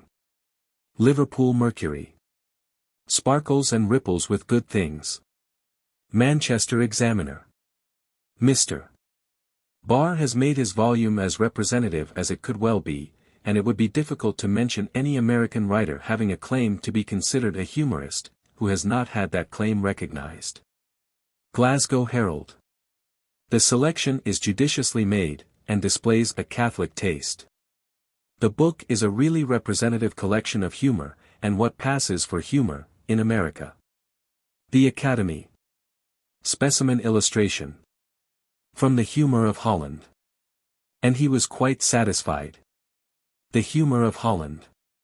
Translated, with an introduction and notes, by A. Werner. With numerous illustrations by Dudley Hardy. Apart from the quality of humor, one is much struck by the evidence that in Holland during the present day there is a genial literature, of which we know nothing at all. Bookman. There are some quite irresistible pieces in the volume. The illustrations are excellent, and the whole style in which the book is produced reflects credit on the publishers. British Weekly. There are really good things in the book, things of quaint or pretty fancy, things of strong or subtle satire. Even Mark Twain, in Tom Sawyer and Huck Finn, does not show a finer knowledge of the humors of imaginative boyhood than is displayed by Conrad van der Liede in My Hero. Daily Chronicle. The new humor has grown wearisomely old, but here is something to again stimulate. The Graphic. Interesting sketches of life and manners. Daily News. The pictures are numerous and good, the dramatic literature of the people is well represented, and the work altogether is so truly excellent that it will always be in season. Liverpool Mercury. Those who wish to compare the humor of several countries must needs have in their possession such a rich storehouse as this is of the humor of Holland. Irish Times. Capblock, The Butcher's Man. Specimen. From the Humor of Ireland. Library of Humor. Cloth elegant, large crown 8 VO, price 3/6 per volume. Volumes already issued. The Humor of France. Translated, with an introduction and notes, by Elizabeth Lee. With numerous illustrations by Paul Frenzini. The Humor of Germany. Translated, with an introduction and notes, by Hans Müller-Casanov. With numerous illustrations by C. E. Brock. The Humor of Italy. Translated, with an introduction and notes, by A. Werner. With 50 illustrations and a frontispiece by Arturo Faldi. The Humor of America. Selected with a copious biographical index of American humorists, by James Barr. The Humor of Holland. Translated, with an introduction and notes, by A. Werner. With numerous illustrations by Dudley Hardy. The Humor of Ireland. Selected by D. J. O'Donoghue. With numerous illustrations by Oliver Pack. The Humor of Spain. Translated, with an introduction and notes, by S. Taylor. With numerous illustrations by H. R. Miller. The Humor of Russia. Translated, with notes, by E. L. Boole, and an introduction by Stepniak.